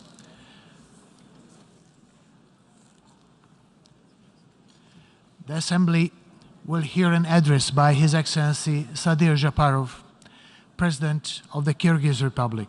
I request the protocol to escort His Excellency. On behalf of the Assembly, I wish to thank the President and have the honor to welcome His Excellency Sadir Japarov, President of the Kyrgyz Republic, and to invite him to address the Assembly. Урматтуу төраға мырза, урматтуу делегация башчылары, урматтуу башкы катчы мырза, Боордош Венгрияны Бириккен Улуттар Уюмунун башкы ассамблеясынын 77 сессиясынын төрагасы болуп, анын жогорку өкүлүнүн шайланышы менен чын жүрөктөн куттуктаймын. Урматтуу Чаба Көөреши мырзага ушундай маанилүү эл аралык кызматта албан ийгиликтерди каалаймын. Кыргыз Республикасы сиздерге ар тараптуу колдоо көрсөтүүгө дайым даяр экендигин билдиремин. Ушуну менен бирге Бириккен Улуттар Уюмунун башкы ассамблеясынын мурунку сессиясынын төрагасы урматтуу Абдулла Шахид мырзага дүйнөлүк коомчулук үчүн оор мезгилде талыкпай эмгектенгендиги, ошондой эле биздин өлкөнүн эл аралык демилгелерин дайыма колдогондугу үчүн ыраазычылык билдиремин. Урматтуу айымдар жана мырзалар, мындан 77 жыл мурда адамзаттын тарыхындагы эң айыгышкан экинчи дүйнөлүк согуш аяктагандан кийин Бириккен Улуттар Уюму түзүлгөн. Балким 1945 жылы Сан-Франциско шаарында уюмду түзүү боюнча эл аралык келишимге кол койгон Бириккен Улуттар Уюмунун негиздөөчү мамлекеттери согуштар, кыйроолор, ачарчылык, азап тозоктор биротоло токтойт деген ойдо болушкандыр. Мен андай деп ойлобоймун. Эгерде талаш тартыштарды жана пикир келишпестиктерди компромисстин жана ак ниеттүүлүктүн маанайында чечүү зарыл деген өз ара түшүнүшүү болсо, анда ар дайым ийгиликке жетишсе болот. Албетте, Бириккен Улуттар Уюмунун тарыхында көптөгөн маанилүү жеңиштер жана ийгиликтер болду. Чыр чатактар жана кагылышуулар дүйнөнүн ар кайсы аймагында ар кандай даражадагы ургаалдуулук менен болгонуна карабастан, Бириккен Улуттар Уюму моралдык авторитет болуп, тынычтыкты жана коопсуздукту сактоодо, адамдардын керектөөлөрүн жана муктаждыктарын камсыз кылууда маанилүү бириктирүүчү ролду ойноду.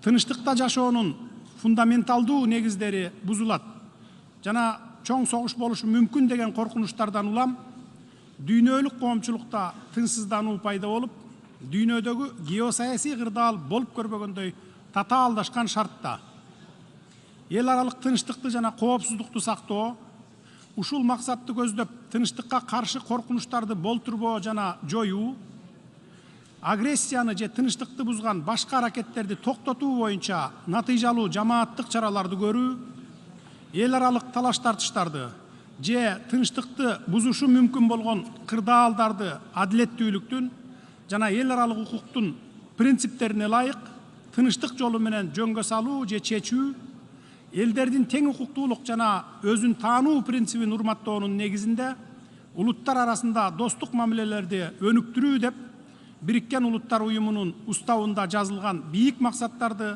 жана милдеттерди баарыбыз эстен чыгарбай, өзгөчө маани берип, милдеттерди аткарышыбыз керек. Биздин өлкө мамлекеттүүлүктү түзгөндөн баштап эле Бириккен Улуттар Уюмунун уставын ырааттуу жана катуу сактап, өзүбүздүн милдеттерибизди ак ниет аткарып келүүдөбүз. Ушул жылдын март айында өлкөбүздүн Бириккен Улуттар Уюмуна киргенине туура 30 жыл болду. Ал эми Кыргыз Республикасынын эгемендүүлүгүнүн 31 жылдыгын жакында эле, кечээ жакында эле 31 августта белгиледик. Биз дайыма эл аралык талаш тартыштарды тынчтык жолу менен чечүүгө умтулабыз. Биз эл аралык мамилелерде кандайдыр бир мамлекеттин аймактык бүтүндүгүнө же саясий көз карандысыздыгына каршы күч колдонуудан же коркунуч келтирүүдөн дайыма алыспыз. Өлкөбүздүн басып өткөн татаал жолуна көз чаптырып, Кыргызстандын көз карандысыз жана эгемендүү мамлекет, эл аралык коомчулуктун тең укуктуу жана жоопкерчиликтүү мүчөсү катары калыптанышына Бириккен Улуттар Уюмунун кошкон көп кырдуу салымын абдан жогору баалайбыз. Саясий, коомдук жана жарандык институттарды калыптандырууда, демократияны чыңдоодо, рыноктук экономиканы өнүктүрүүдө Бириккен Улуттар Уюмунун колдоосун жана жардамын элибиз эч качан унутпайт. Өзүнүн эгемен мамлекетин түзүү жөнүндө Кыргыз элинин кылымдардан бери келе жаткан асыл максатын ишке ашырууга чын ыкластан жана жан дили менен жардам берген Бириккен Улуттар Уюмунун системасынын бардык жетекчилерине жана кызматкерлерине айкөл элибиздин жана жеке өзүмдүн атымдан терең ыраазычылык билдирем. Сиздерге чоң рахмат. Урматтуу төрага мырза, учурдан пайдаланып, ушул бийик трибунадан дүйнө коомчулугунун назарына Кыргыз-Тажик чек арасындагы кырдаалдын кезектеги курчушуна байланыштуу соңку окуяларды эске алып, өлкөбүздүн түштүк чек арасында түзүлгөн жагдайларды билдиргим келет. Адегенде тарыхка кыскача токтоло кетейин. 1991 жылдын декабрында Советтер Союзу тарагандан кийин талаштуу аймактар жана чек ара көйгөйлөрү келип чыккан. Алардын айрымдары ушул күнгө чейин жөнгө салына элек. Совет Кытай чек арасынын бүткүл периметри боюнча 20-дан ашык талаш жер болсо, анын ичинде Кыргызстанда 5 талаш жер болгон. Биз алгач ирет 1996 жылы Кытай Эл Республикасы жана 1999 жылы Казакстан Республикасы менен 3 өлкөнүн мамлекеттик чек араларынын тогошкон жерлерин, чек араны жөнгө салуу маселелерин ийгиликтүү бүтүргөнбүз. Биз азыр Өзбекстан Республикасы менен биргелешкен иштерди дээрлик толугу менен аяктап, мамлекеттик чек ара жөнүндөгү келишимге кол коюуга киришип жатабыз. Аталган 3 коңшу өлкө менен мамлекеттик чек арабыз тынчтыктын, ынак коңшулуктун, достуктун жана өз ара пайдалуу кызматташтыктын чек арасына айлангандыгын зор кубаныч менен баса белгилеп кетемин. Тажикстан Республикасы менен болгон мамилебиз боюнча төмөнкүлөрдү билдиремин. Биз ынак коңшу элдерибиз илгертен бери өтө жакын жашайт. Бизди жалпы баалуулуктарыбыз, маданиятыбыз, каада салтыбыз бириктирип турат. Биздин динибиз бир. Биздин элдерибиз туугандык байланыштар менен чырмалышкан. Айтылуу Манас атабыз тажик канышасы Каныкейге үйлөнгөн. Советтер Союзу юридикалык жактан 1991 жылдын 21 декабрда Казакстан Республикасынын Алмата шаарында тараган.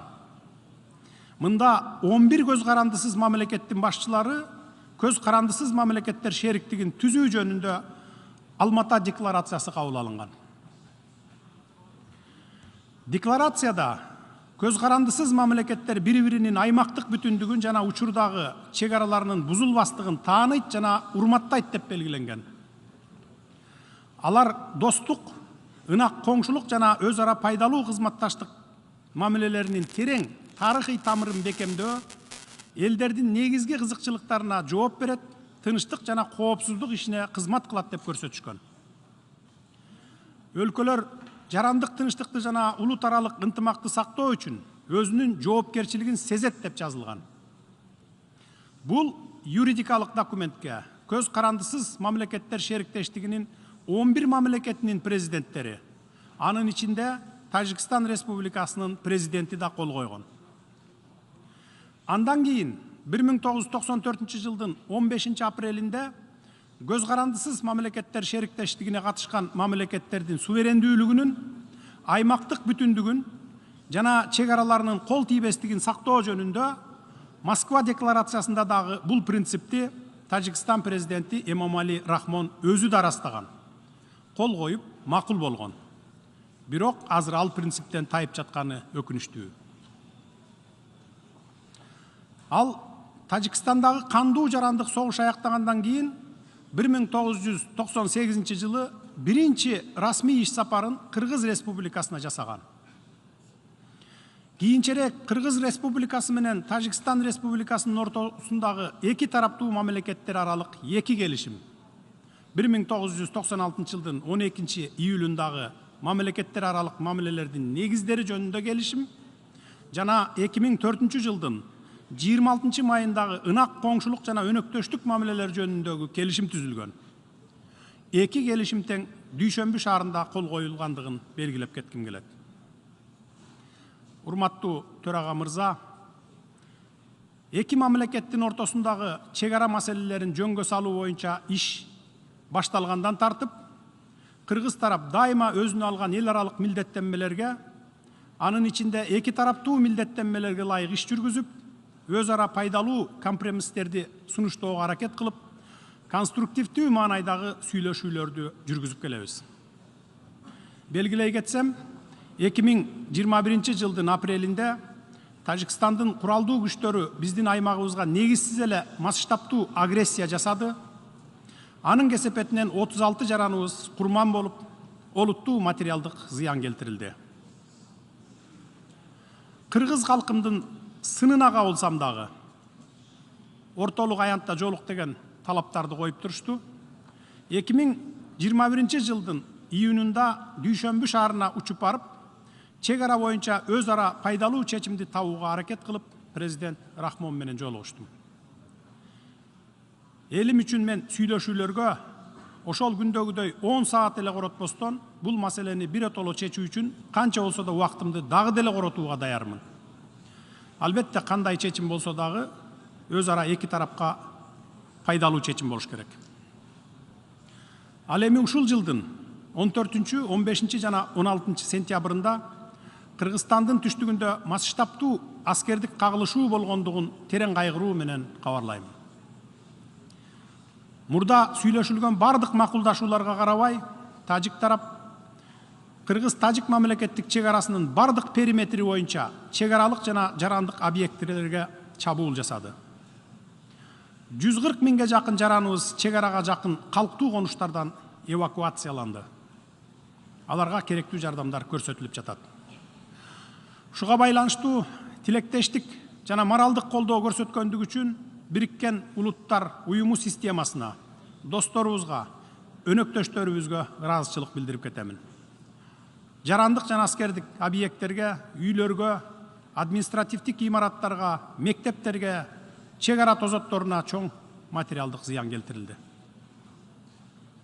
Кандай гана болбосун материалдык зыяндын ордун толтурса болот экен. Бирок өз өмүрүн аябастан мекен үчүн согушуп, курман болгон биздин ер жүрөк жоокерлерибиздин, аткылоого кабылган жарандарыбыздын ордун толтура албайт экенсиң. Биз каарман жоокерлерибиздин эрдиктерин эч качан унутпайбыз. Тажикстан тараптын эч кандай себепсиз эле жасаган ушундай куралдуу агрессиялык жүзү каралык акциялары бизди өтө капа кылууда. Анткени биздин өлкөлөрдүн ортосунда эл аралык келишимдер жана милдеттенмелер түзүлгөн болчу. Пакта сунт серванда келишимдер сакталышы керек деп латын макалында айтылат. Биз тажик кошунабыз менен кандай гана форматта болбосун, эл аралык эрежелердин негизинде цивилизациялуу, юридикалык жолдор менен сүйлөшүү процессин улантууга даярбыз. Коңшубуздун мыйзамга каршы сокку аракеттеринин кесепетинен биздин ишенимибиз солгундап кеткендигин эске алып, биз сүйлөшүүлөрдү улантууга эл аралык, анын ичинде Бириккен Улуттар уюму, Европа кызматташтык жана коопсуздук уюму, жамааттык коопсуздук кызматташтык уюму сыяктуу уюмдардын ортомчулугуна да даярбыз. Бизде тажик тараптын өткөн жылдарда жана кечээки жасаган укукка каршы биринчилерден болуп кол салган иш-аракеттеринин документтештирилген далилдери бар. 2021 жылдын 12 июнунда Тажикстан Республикасынын Кыргыз Республикасына каршы чек ара Биз эч качан биринчи болуп кол салган эмеспиз жана кол салбайбыз. Ар дайым курал колдонуудан алыс болууга аракет жасап келебиз жана эч качан куралсыз жай тургундарды атпайбыз. Бизге дайыма тажик тараптын жасаган агрессиясына адекваттуу жооп кайтаруу менен гана чектелип жатабыз. Ушуга байланыштуу төмөнкүлөрдү баса белгилейм. Кыргыз тарап бөтөн бирөөнүн жерине көз артпайбыз, бирок бир да сантиметр жерибизди бирөөгө бербейбиз. Биз бардык чек ара жана чарба маселелерди сүйлөшүүлөр менен гана чечилиши керек деп эсептейбиз. Бүгүнкү күндө чек арага жакын райондордо коопсуздукту жана туруктуулукту камсыз кылуу боюнча кечиктирилгис чараларды көрүү, жергиликтүү калк арасында чыңалууну күчөтүүгө багытталган ар кандай аракеттерге бөгөт коюу, эки мамлекеттин ортосундагы ишенимди бекемдөө маселелери абдан маанилүү болуп турат. Ошондуктан биз сүйлөшүүлөргө, чек ара тилкелерибизди тез арада такташып бүтүүгө дайым даярбыз. Урматтуу төрага мырза, жалпы Бириккен Улуттар Уюмунун проблематикасына токтолуп, төмөнкүлөрдү белгилегим келет. Быйыл биз Бириккен Улуттар Уюмунун 230 жылга чейин туруктуу өнүгүү максаттарын ишке ашыруу мезгилинин жарымына келдик. Ушуга байланыштуу азыркы абалды объективдүү баалай алабыз. 2015 жылы туруктуу өнүгүү максаттарынын эч кимди артта калтырбоо деген ураан менен кабыл алынышы биздин жана кийинки муундарыбыздын кызыкчылыгы үчүн дүйнөлүк коомчулуктун конструктивдүү бир пикирге келе ала тургандыгын айгинеледи. Ошол эле учурда объективдүү жагдайлар боюнча, анын ичинде коронавирус пандемиясынан улам өнүгүп келе жаткан мамлекеттерде, анын ичинде биздин өлкөдө да туруктуу өнүгүү максаттарын ишке ашыруу басаңдагандыгы, ал эми адекваттуу эл аралык каржылоо болбосо, алардын көпчүлүгү туруктуу өнүгүү максаттарынын көрсөткүчтөрүнө жете албай калышы мүмкүн экендиги айкын болду. Кыргыз Республикасы туруктуу өнүгүү максаттарын колдоорун жана аны улуттук мүмкүнчүлүктөрдү эске алып, этабы менен ишке ашырууга умтулаарын ырастаймын. Өлкөбүздүн өздүк потенциалы туруктуу өнүгүүнү камсыз кылуунун негизги булагы жана кыймылдаткычы болушу керек деп эсептеймин. Бул максатта биздин аракеттерибиз экономиканы ылдам, сапаттуу өстүрүүгө, анын ичинде ага өз ара пайдалуу региондук жана эл аралык соода инвестициялык кызматташуу аркылуу жетишүүгө багытталат. Мисалы, Кыргызстан интеграциялык жана кооперациялык процесстерге, анын ичинде Евразия экономикалык бирлигинин жана Кытай Эл Республикасынын бир алкак бир жол демилгесинин алкагында активдүү катышууда. Биз бардык кызыктар тараптар менен ишкердик кызматташууга жана инвестициялык өнөктөштүккө ачыкпыз. Белгилүү болгондой, Борбордук Азиянын деңиз менен байланышы жок. Ушуга байланыштуу Кытай, Кыргызстан, Өзбекстан темир жолун куруу маанилүү региондук долбоор болуп саналат. Аны ишке ашыруу Улуу Жибек жолунун каттамында жайгашкан Борбордук Азия үчүн эл аралык соода инвестициялык, транзиттик жана туристтик мүмкүнчүлүктөрдү кеңейтет. Жүргүзүлүп жаткан саясаттын алкагында жашыл, санариптик жана креативдүү экономиканы өнүктүрүүгө артыкчылыктуу көңүл бурулат. Өлкөдө жашыл экономика локомотиви болгон гидроэнергетика тармагы активдүү өнүгүүдө, чакан жана орто кестер пайдаланууга киргизилүүдө.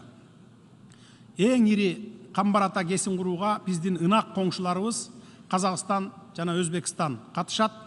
Анткени бул регионду энергетика менен камсыз кылууну бекемдейт жана суу ресурстарын пайдаланууну оптималдаштырат. 2 ай мурда Чолпон Ата шаарында Кыргызстандын төрагалыгы менен Борбордук Азия мамлекеттеринин башчыларынын 4-үнчү консультациялык жолугушуусу болуп өттү. Ал өз ара биримдик, түшүнүү, ишеним жана колдоо бар экенин көрсөттү. Чолпон Ата шаарындагы 21-кылымда Борбордук Азияны өнүктүрүү максатында достук, ынак коңшулук жана кызматташтык жөнүндө келишимге тараптардын кол коюусу мамлекеттер аралык алакабыздын жаңы барагын ачат деп ишенем. Биз ушул форматтагы ишти улантууга даярбыз. Урматтуу башкы катчы, урматтуу айымдар жана мырзалар, сөзүмдүн аягында Кыргызстан адамзаттын алдында пайда болуп туруучу чакырыктарды чечүүгө Бириккен Улуттар Уюмунун мүчө мамлекеттери тарабынан ыйгарым укук берилген бирден бир универсалдуу түзүм катары Бириккен Улуттар Уюмун бекем колдойт деп ишендиремин. Бириккен Улуттар Уюму өзүнүн бардык функцияларын тийиштүү түрдө аткара берет жана мүчө мамлекеттерге маанилүү глобалдык көйгөйлөрдү чечүүдө жана терс көрүнүштөрдү жеңүүдө көмөк көрсөтөт деп ишенем. Ушул татаал эл аралык мезгилде бардык мүчө мамлекеттерди уюмга тилектештик жана саясий колдоо көрсөтүүгө чакырамын. Урматтуу айымдар жана мырзалар, көңүл бурганыңыздар үчүн рахмат.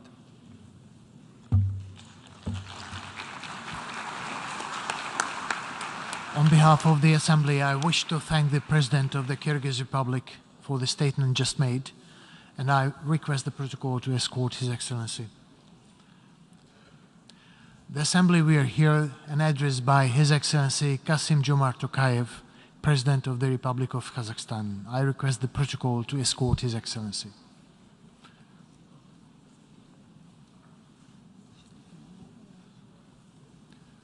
On behalf of the General Assembly, I have the honor to welcome His Excellency Kassym-Jomart Tokayev, President of the Republic of Kazakhstan, and to invite him to address the Assembly. Mr. President, Mr. Secretary General, Excellencies, first of all, I congratulate Mr. Qureshi on his election as President of the 77th session of the General Assembly. We meet here at UN headquarters at a critical time for humanity. The world of today appears to have entered a new, increasingly bitter period of geopolitical confrontation. The long-standing international system based on order and responsibility is giving way to a new, more chaotic and unpredictable one. The global system of checks and balances has failed to maintain peace and stability. The security architecture is eroding. Mutual distrust between global powers is dangerously deepening. The world is falling prey to a new set of military conflicts. For the first time in 2 generations, we face the prospect of the use of nuclear weapons, and not even as a last resort. New fault lines are creating artificial barriers and economic isolation. Economic and political sanctions have become a new norm which erodes the supply chains that ensure food security, threatening millions, especially in vulnerable communities. These problems contribute to the mounting challenges of soaring inflation, job losses, and fears of worldwide recession, especially for developing nations. And finally, these crises severely hamper the urgent action we all agreed to combat climate change and enhance sustainable development. Some 77 years ago, the founding members placed within the United Nations Charter the principles and the norms of international law that have successfully guided us ever since. There is nothing more important now than to return to the foundational principles that lie at the root of this universal organization. In particular, we must rethink the linkages between 3 primordial principles: the sovereign equality of states, the territorial integrity of states, and peaceful coexistence between states. These 3 principles are interdependent. To respect one is to respect the other 2. To undermine one is to undermine the other 2. When the global disarmament regime, both conventional and nuclear, weakens, these 3 principles are threatened. Conversely, as these three principles are respected, they grow in strength. Together, they become the basis for greater interstate cooperation at every level, sub-regional, regional, and global. This is the global prosperity dividend. This system of values embodied in the United Nations remains a beacon of hope for millions of people in different parts of our planet. We must staunchly defend these values, the United Nations as its core, and the spirit of cooperation which underpins it. In other words, we cannot simply shrug our shoulders and agree with polarization and division. We cannot afford indecision on narrow interests or detrimental to this common heritage and our collective good. Too much is at stake. Therefore, Kazakhstan stands ready to cooperate with all relevant actors in a spirit of inclusiveness, multilateralism, and goodwill. I am convinced that the challenges of our time can only be overcome by countries acting together. To achieve our shared goals, we must go forward in the following directions. The multiple and often interposed significant gaps in global governance. They have highlighted the need to modernize and reform the United Nations. The UN must be better prepared for future challenges and opportunities. In this respect, Kazakhstan welcomed the proposals in the report of the Secretary General entitled Our Common Agenda. This is an important opportunity to reaffirm the Charter of the United Nations, reinvigorate multilateralism, boost implementation of existing commitments, agree on concrete solutions to new challenges, and restore trust among member states. We look forward to contributing to the consultations at the ministerial meeting next year and to the holding of the 2024 Summit of the Future. We must move from simply responding to global challenges and crises to preventing and better predicting emerging trends and integrating our assessments into strategic planning and policy making. For this very purpose, Kazakhstan proposed 30 years ago the idea of convening the Conference on Interaction and Confidence-Building Measures in Asia. In the context of new challenges and threats, we hope to transform SICA into full-fledged international organization at the upcoming summit in October in Astana to contribute to global mediation and peacemaking. With only 8 years until 2030, the Sustainable Development Goals are hampered by the COVID-19 pandemic, a triple planetary crisis, it means climate change, biodiversity loss and pollution, and conflicts around the world. We need to get back on track before it's too late. Our top priority must be build resilience to future turmoil and ensure sustainable, equitable, and inclusive recovery. To this end, we need a frank dialogue between East and West and a new global security paradigm based on the principles of mutual trust and multifaceted cooperation. Given the current crisis and increased geopolitical tensions, there is an acute need for a process under the United Nations auspices that can lead to détente and conflict prevention. Kazakhstan has suffered terribly from past nuclear weapons testing, so we understand very clearly the dangers of escalating tensions between nuclear powers. For this reason, nuclear disarmament has become a key part of Kazakh foreign policy, and we will be continuously struggling for a world free of nuclear arsenals. Despite some progress in this area, unfortunately, the whole record is not that positive. We are alarmed by the increased rivalry and rhetoric of nuclear states. We are also concerned at the lack of progress made by the NPT review conferences. Elaborating new mechanisms to ensure disarmament and non-proliferation is a daunting task ahead. Similarly, the COVID-19 pandemic has highlighted the urgent need to manage and reduce biological risks and dangers.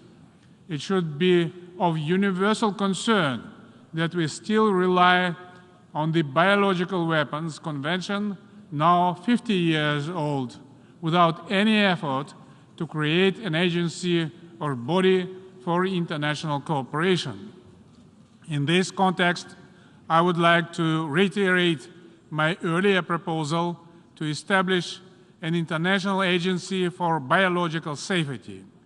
Along with threats to international security, climate change requires greater international cooperation and solidarity as well. Around the world, people are facing existential threats from weather and environmental change.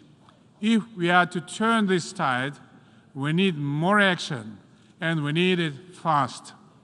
Many of us have taken bold steps already. In Kazakhstan, we have pledged the total transformation of the oil and coal-dependent energy sector into a net zero economy by 2060. To save our planet, we need investment at greater levels than we have ever seen. However, climate action cannot come at the expense of development or modernization. Therefore, at COP27 later this year, member states, as well as the global business community, must once again scale up their commitment to greater climate finance. That agenda relates directly to the global food security crisis. My country, as the world's seventh largest grain producer, is the breadbasket of Central Asia. We are committed to utilizing this agricultural potential to fight global food insecurity. Kazakhstan will continue to act as a reliable supplier of grain and other food staples, first of all, to the poorest countries. It also intends to grow its cooperation with the Islamic Food Security Organization located in Kazakhstan, as well as other United Nations agencies. It's imperative in this connection to exclude food and fertilizers from any sanctions and restrictions whatsoever. Once again, current economic and social upheavals require a collective effort. Commitment to the 2030 Agenda remains an integral part of our national and global agenda. In addition, fair trade regimes are crucial to global economic recovery.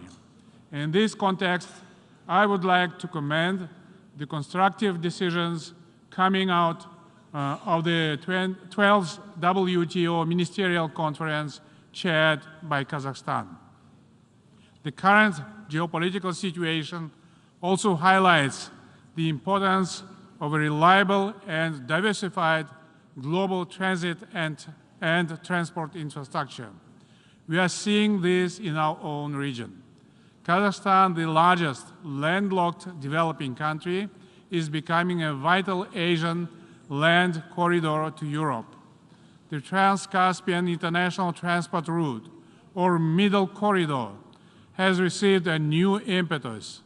We expect cargo volume through Kazakhstan to increase significantly in the years ahead. We must ensure that the Caspian Sea becomes a sea of peace and new opportunities. In the months ahead, Kazakhstan will help mitigate the most immediate impacts of limited access to energy and critical raw materials caused by trade and supply chain disruptions. In the long term, we aim to diversify our sources of energy with a particular focus on green hydrogen and renewables. Speaking about Central Asia, we should bear in mind that it has already become a region of vast opportunities for international cooperation. Together with our Central Asian partners, we are committed to strengthening political interaction and deepening economic ties to move our region forward. We agreed to coexist as good neighbors and diversify our cooperation. This credo is based on our significant natural and agricultural resources, human capital, transport and transit potential. We are a buffer market between East and West, South and North. We intend to work together with all stakeholders to address a pressing regional agenda that includes climate change, the Aral Sea, rational use of water resources, border delimitation, combating extremism, and expanding intra-regional trade. That's why we consider it important to establish the United Nations Regional Center for SDGs for Central Asia and Afghanistan in Almaty. Kazakhstan sees the future Afghanistan as a truly independent, neutral, united, prosperous state living in peace with its neighbors. Therefore, we support the difficult process of nation building in that country, including life-saving humanitarian assistance.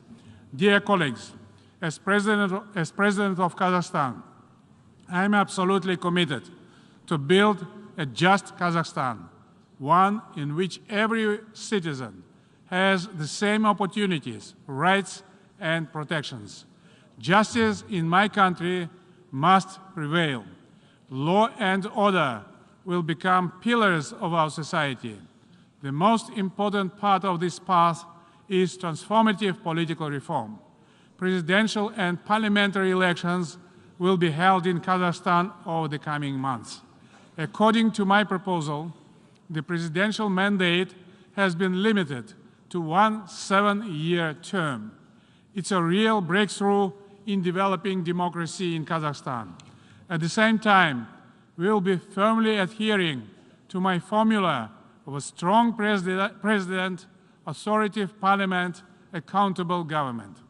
I am convinced this formula excellently serves the national interests of Kazakhstan. We also aim to demonopolize the economy. We are taking steps to ensure that the wealthiest in our society play their part in our quest for a just Kazakhstan, along with diversifying our economy and increasing investments in human capital.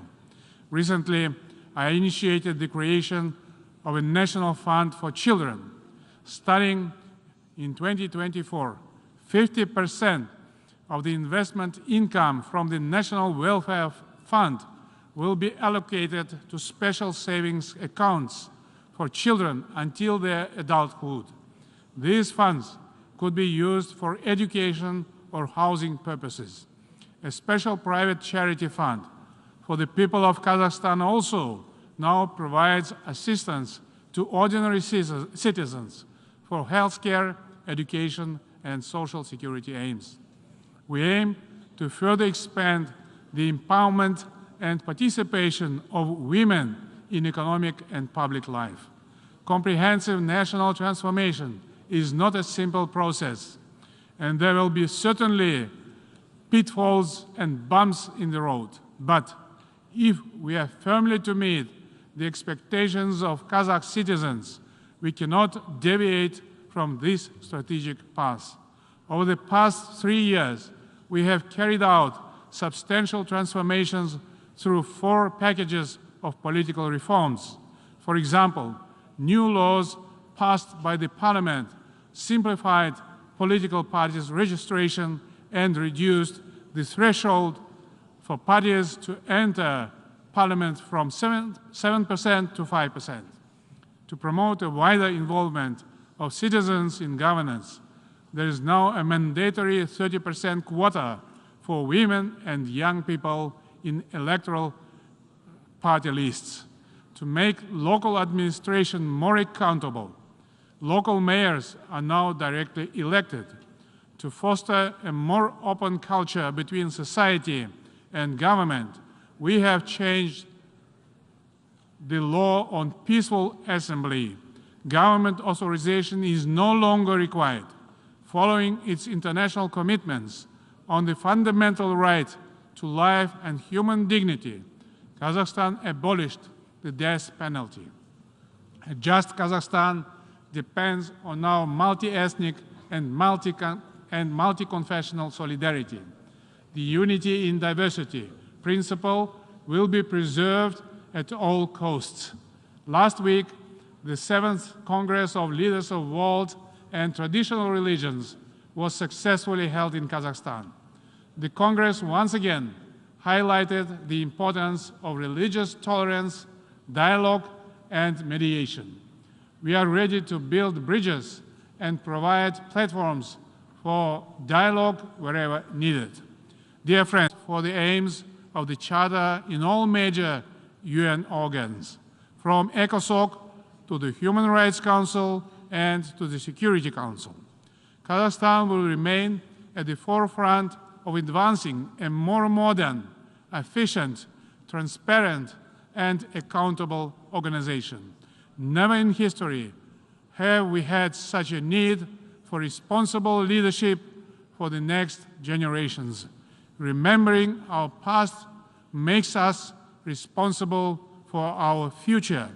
Together with you, we will spare no effort toward building a safer, more sustainable, and prosperous global community. Thank you. On behalf of the Assembly, I wish to thank the President of the Republic of Kazakhstan for the statement just made and request the protocol to escort His Excellency. And before proceeding, may I just agreed time limits for the national interventions are 15 minutes, and you are kindly requested to adhere to this agreement. The Assembly will hear an address by His Highness Sheikh Tamim bin Hamad Al Thani, Emir of the State of Qatar. I request the protocol to escort His Highness.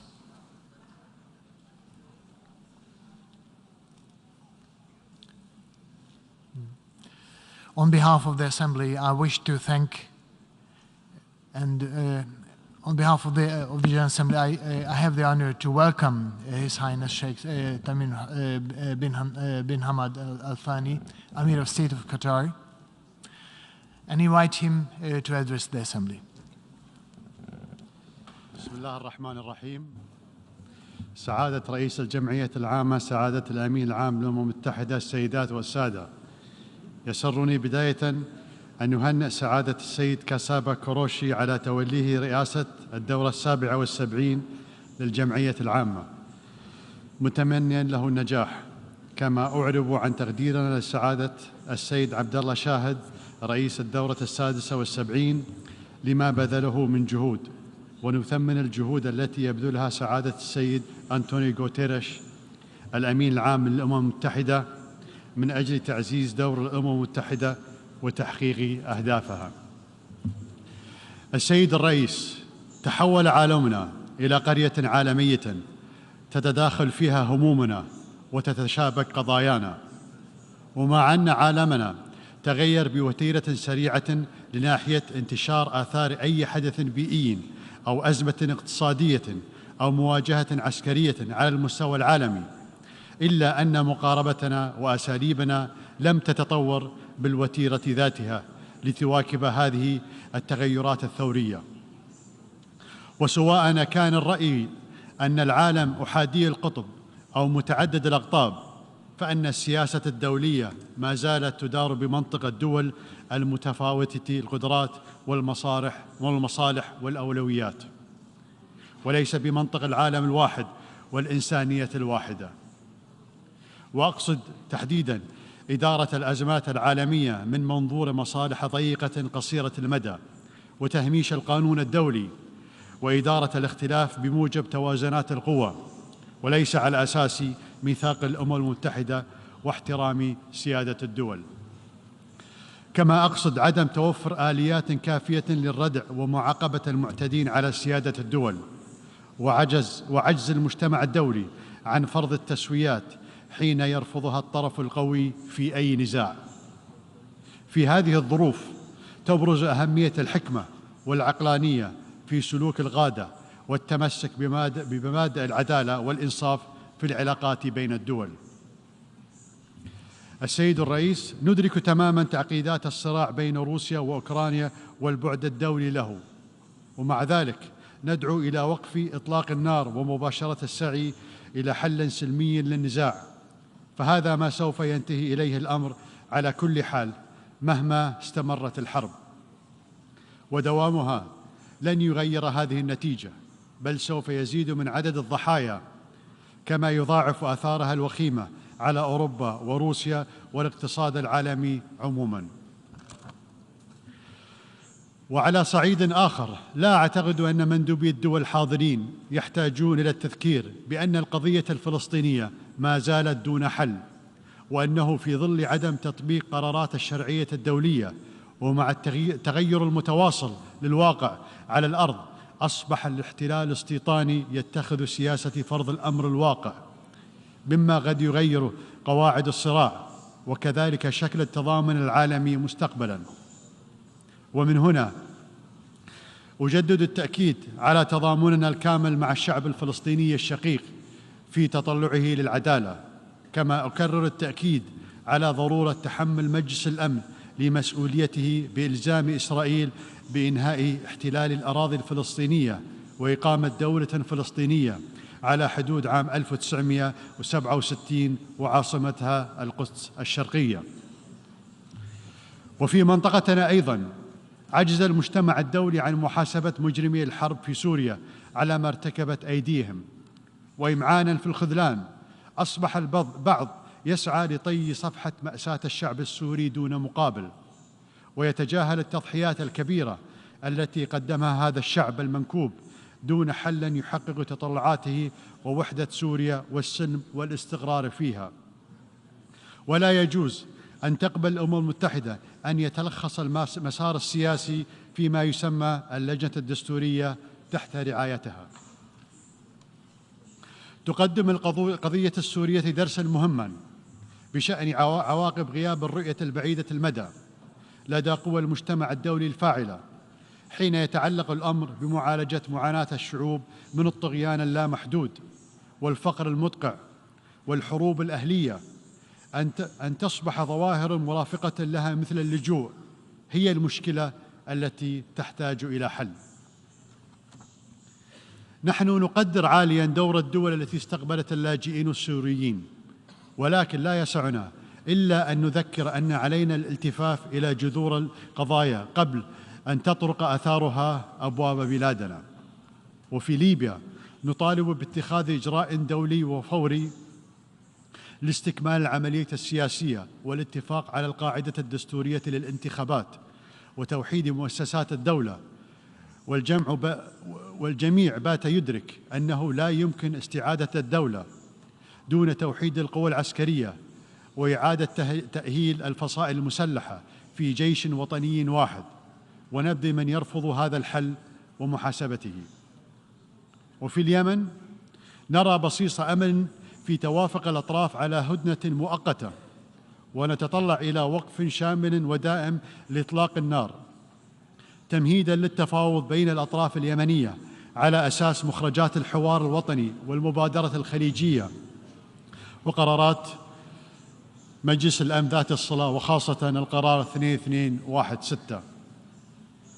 إننا نأمل أن يتحقق التوافق الوطني في كل من العراق ولبنان والسودان، من خلال ارتقاء النخب السياسية إلى مستوى المهام المطلوبة والمعروفة اللازمة ليكون ممكنا تحقيق تطلعات المواطنين، والتي تضمن وحدة الشعب والوطن وتحفظ تنوعه في الوقت ذاته. ليس الأمر ممكنا فحسب، بل هو واقعي للغاية لو توفرت الإرادة والاستعداد لتقديم التنازلات للتوصل إلى تسويات والتخلي عن نهج المحاصصة الحزبية الطائفية التي ترفضها الأجيال الشابة.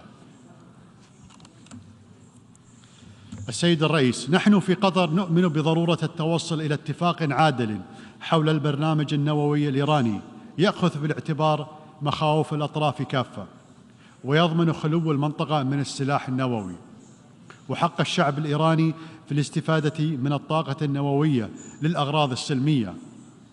ليس لدى أحد بديلاً عن مثل هذا الاتفاق، وسوف يكون التوصل إليه في صالح أمني واستقرار المنطقة، وسيفتح الباب لحوار أوسع على مستوى الأمن الإقليمي. أما في أفغانستان فإننا ندعو جميع الأطراف إلى الحفاظ على مكتسبات اتفاق الدوحة للسلام والبناء عليه، ومنها أن لا تكون أفغانستان ملاذاً للأفراد والجماعات الإرهابية والمتطرفة، حتى يحظى الشعب الأفغاني بالاستقرار والازدهار الذي طال انتظاره. لقد أكدنا مراراً على ضرورة حماية المدنيين في أفغانستان واحترام حقوق الإنسان والمواطن، بما في ذلك حقوق المرأة وحق الفتيات في التعليم، وتحقيق المصالحة الوطنية بين فئات الشعب الأفغاني. كما حذرنا من خطورة عزل أفغانستان وما يمكن أن يترتب عليه محاصرتها من نتائج عكسية. الحضور الكرام، بسبب الافتقار إلى التنسيق العالمي والتخطيط الرشيد والمتوازن للسياسات المتعلقة بالطاقة على مدى عقود عديدة، فإننا جميعاً نواجه اليوم أزمة طاقة غير مسبوقة، إذ يعيش ما يقرب من 1 مليار شخص في العالم دون مصدر أساسي موثوق به للطاقة. ربما كانت أزمة الحرب في أوكرانيا جديدة، ولكن الأوضاع التي تتحول فيها الأزمات السياسية إلى أزمة طاقة ليست جديدة، فقد كانت تتفاقم بصمت حتى قبل الحرب في أوكرانيا. لقد تسببت في نقص إمدادات الطاقة عقود من الضغط لوقف استثمارات الطاقة الأحفورية قبل توفير البدائل المستدامة والصديقة للبيئة التي يجب أن نسعى إلى تطويرها. ولا شك أن التغير المناخي وحماية البيئة عموماً يفرضان علينا تنويع مصادر الطاقة في أسرع وقت، لكن علينا أن نوفر الطاقة في هذه الأثناء، وأن ندرك بواقعية أن مستقبل الطاقة سيشمل مزيجاً متنوعاً من مصادرها المستدامة، مثل الطاقة الشمسية والهيدروجين وطاقة الرياح والمصادر الهيدروكربونية. وبفضل استثمار قطر في الغاز الطبيعي المسال منذ عقود خلت، تمكنا الآن من الشروع في توسعة حقل غاز الشمال، والذي سيلعب دوراً محورياً في التخفيف من أزمة نقص إمدادات الطاقة في أجزاء مهمة في العالم.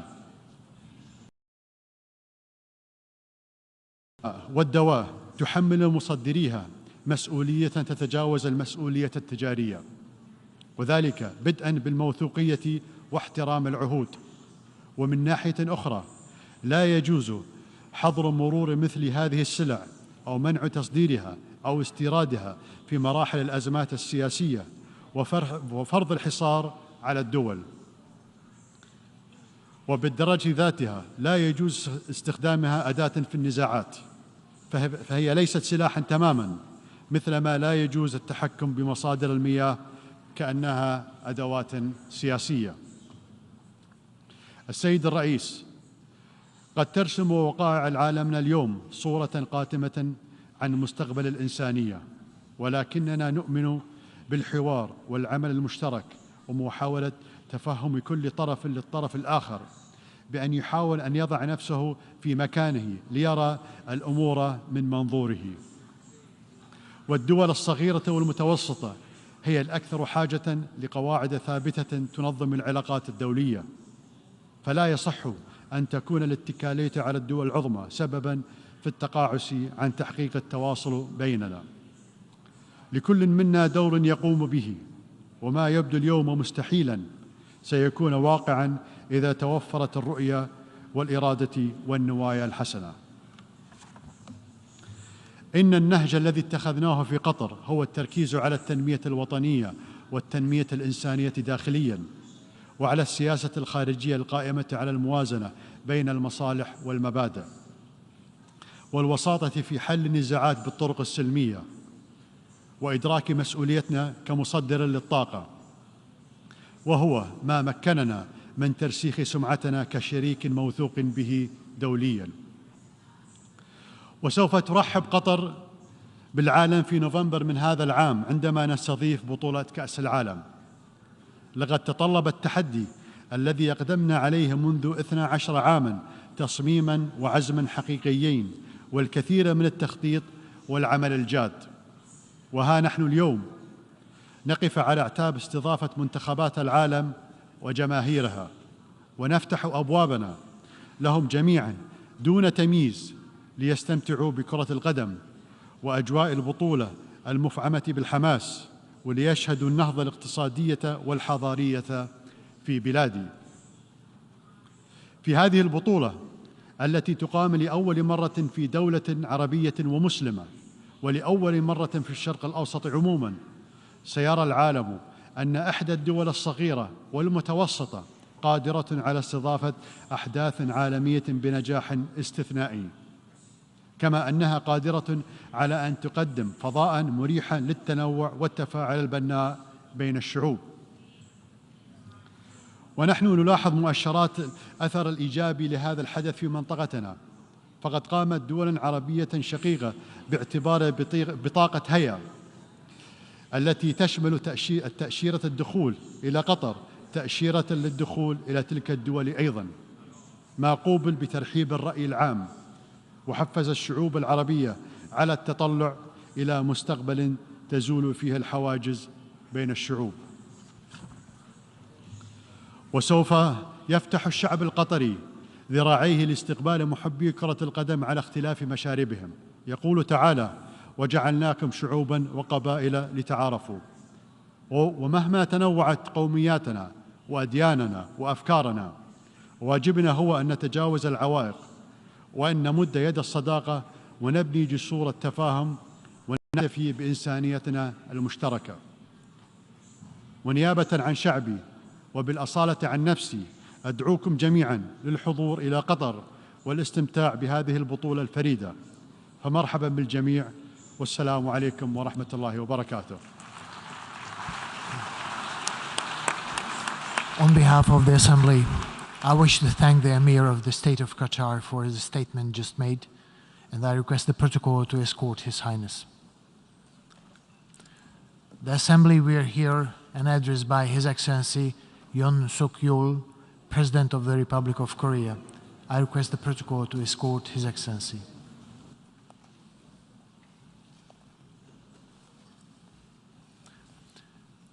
On behalf of the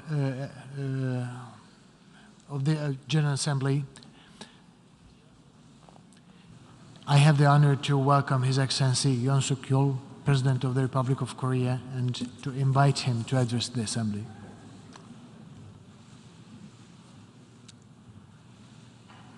의장님, 사무총장님, 각국 대표 여러분, 처버 커러쉬 총회 의장님의 취임을 축하합니다. 의장님의 리더십 하에 이번 제77차 UN 총회가 더 나은 세계를 향해 회원국들의 지혜를 모으는 계기가 되길 바랍니다.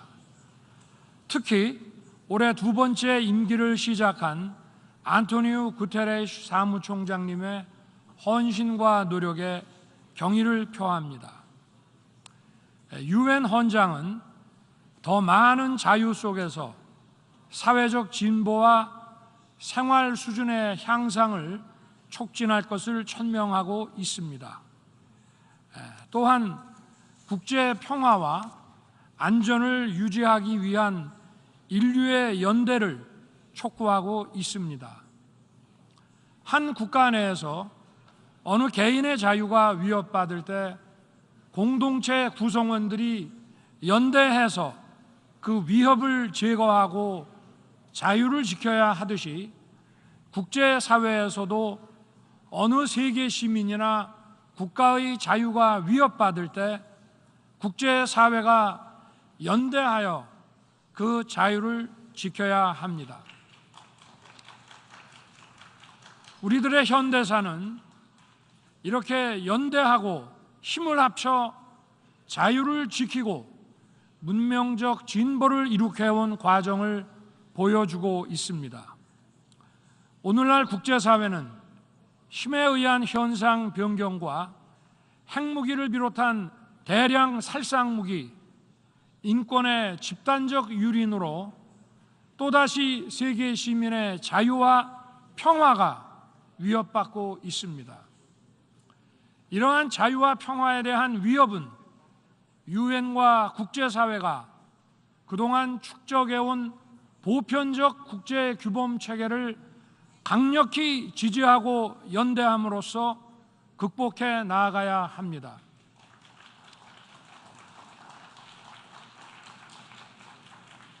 이번 유엔 총회의 주제인 분수령의 시점은 우리가 직면한 글로벌 위기의 심각성을 대변함과 동시에 유엔의 역할이 그 어느 때보다 막중하다는 것을 의미합니다. 우리가 직면한 위기를 극복하고 해결책을 모색하는 출발점은 우리가 그동안 보편적으로 받아들이고 축적해온 국제규범 체계와 유엔 시스템을 존중하고 연대하는 것입니다. 의장님, 사무총장님, 각국 대표 여러분, 인류가 진정한 자유와 평화에 다가가기 위해서도 유엔의 역할이 매우 중요합니다. 진정한 자유는 속박에서 벗어나는 것만이 아니라 자아를 인간답게 실현할 수 있는 기회를 갖는 것이고, 진정한 평화는 단지 전쟁이 없는 상태가 아니라 인류 공동 번영의 발목을 잡는 갈등과 반목을 해소하고 인류가 더 번영할 수 있는 토대를 갖추는 것입니다. 진정한 자유와 평화는 질병과 기아로부터의 자유, 문맹으로부터의 자유, 에너지와 문화의 결핍으로부터의 자유를 통해 실현될 수 있습니다. 유엔은 이러한 문제의 해결을 위해 유엔 경제사회 이사회, 유네스코 등을 통해 많은 노력을 해왔습니다만 이제 더 폭넓은 역할과 책임을 요구받고 있습니다. 팬데믹 문제의 해결을 위해서는 유엔을 중심으로 한 국제사회의 협력으로 재정 여건과 기술력이 미흡한 나라에 지원이 더욱 과감하게 이루어져야 합니다. 탈탄소라는 지구적 과제를 추진함에 있어 녹색 기술의 선도 국가는 신재생 에너지 기술 등을 더 많은 국가들과 공유하도록 노력하고 지원을 아끼지 않아야 합니다. 특히 디지털 심화 시대에 디지털 격차는 국가 간의 양극화를 가중시키기 때문에 유엔을 중심으로 한 국제사회의 협력이 매우 중요한 과제가 되었습니다. 디지털 기술 선도 국가는 개도국의 디지털 교육과 기술 전수, 투자에 더욱 많은 지원을 해야 하고 유엔은 이를 이끄는 노력을 배가하여야 합니다. 의장님, 사무총장님, 각국 대표 여러분, 대한민국은 최근 긴축 재정에도 불구하고 지출 구조 조정을 통해 마련한 재원으로 사회적 약자에 대한 지원과 ODA 예산을 늘렸습니다. 사회적 약자에 대한 지원 확대가 지속 가능한 번영의 기반이 되는 것과 마찬가지로 국제사회에서 어려운 나라에 대한 지원은 세계의 자유와 평화를 지속 가능하게 만들 것입니다. 대한민국은 국제사회의 책임 있는 일원으로서 세계 시민의 자유와 국제사회의 번영을 위해 책임과 역할을 다할 것입니다. 대한민국은 코로나 치료제와 백신의 연구 개발에 박차를 가하는 동시에 액트A 이니셔티브에 3억 달러, 세계은행의 금융중개기금에 3천만 달러를 공약하는 등 글로벌 보건체계 강화를 위한 기여를 더욱 확대하고 있습니다. 세계보건기구의 팬데믹 협약 체결을 위한 협상에도 참여 중이며 오는 11월 미래 감염병 대응을 위한 글로벌 보건안보 구상 강요 회의를 서울에서 개최할 것입니다.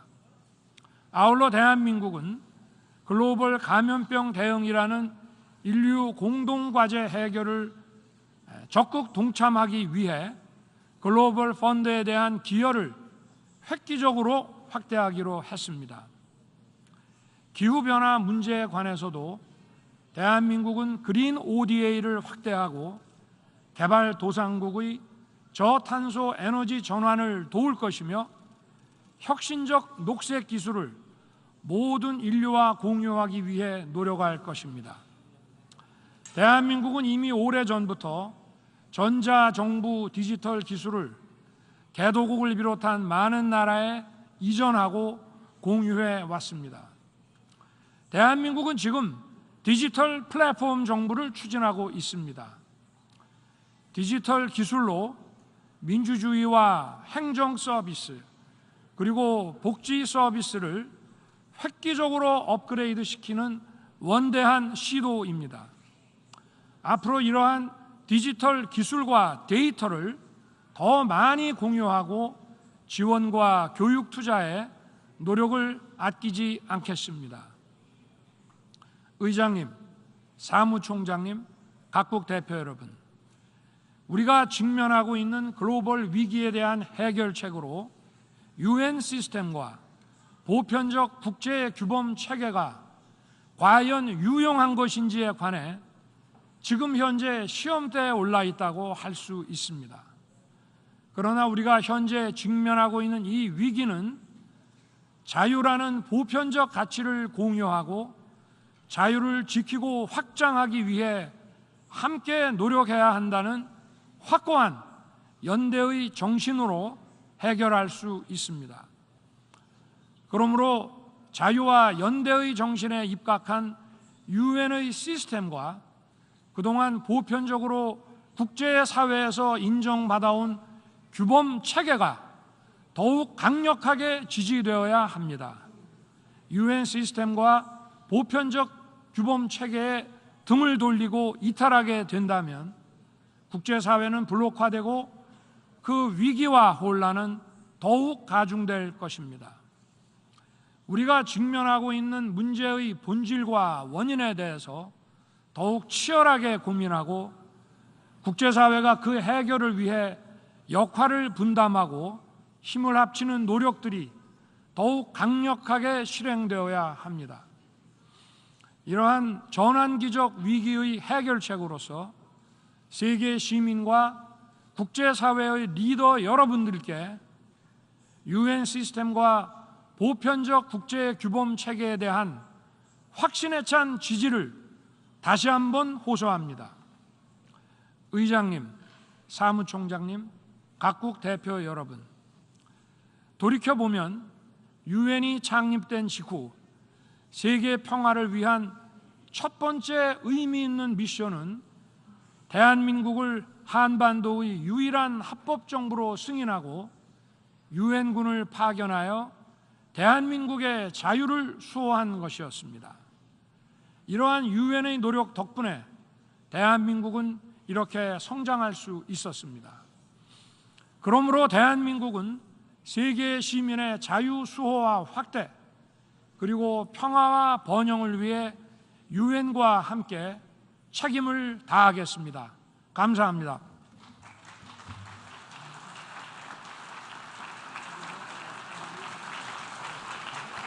On behalf of the Assembly, I wish to thank the President of the Republic of Korea for the statement just made, and I request the protocol to escort His Excellencies.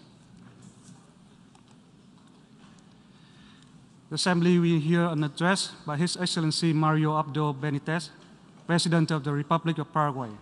I request protocol to escort His Excellency.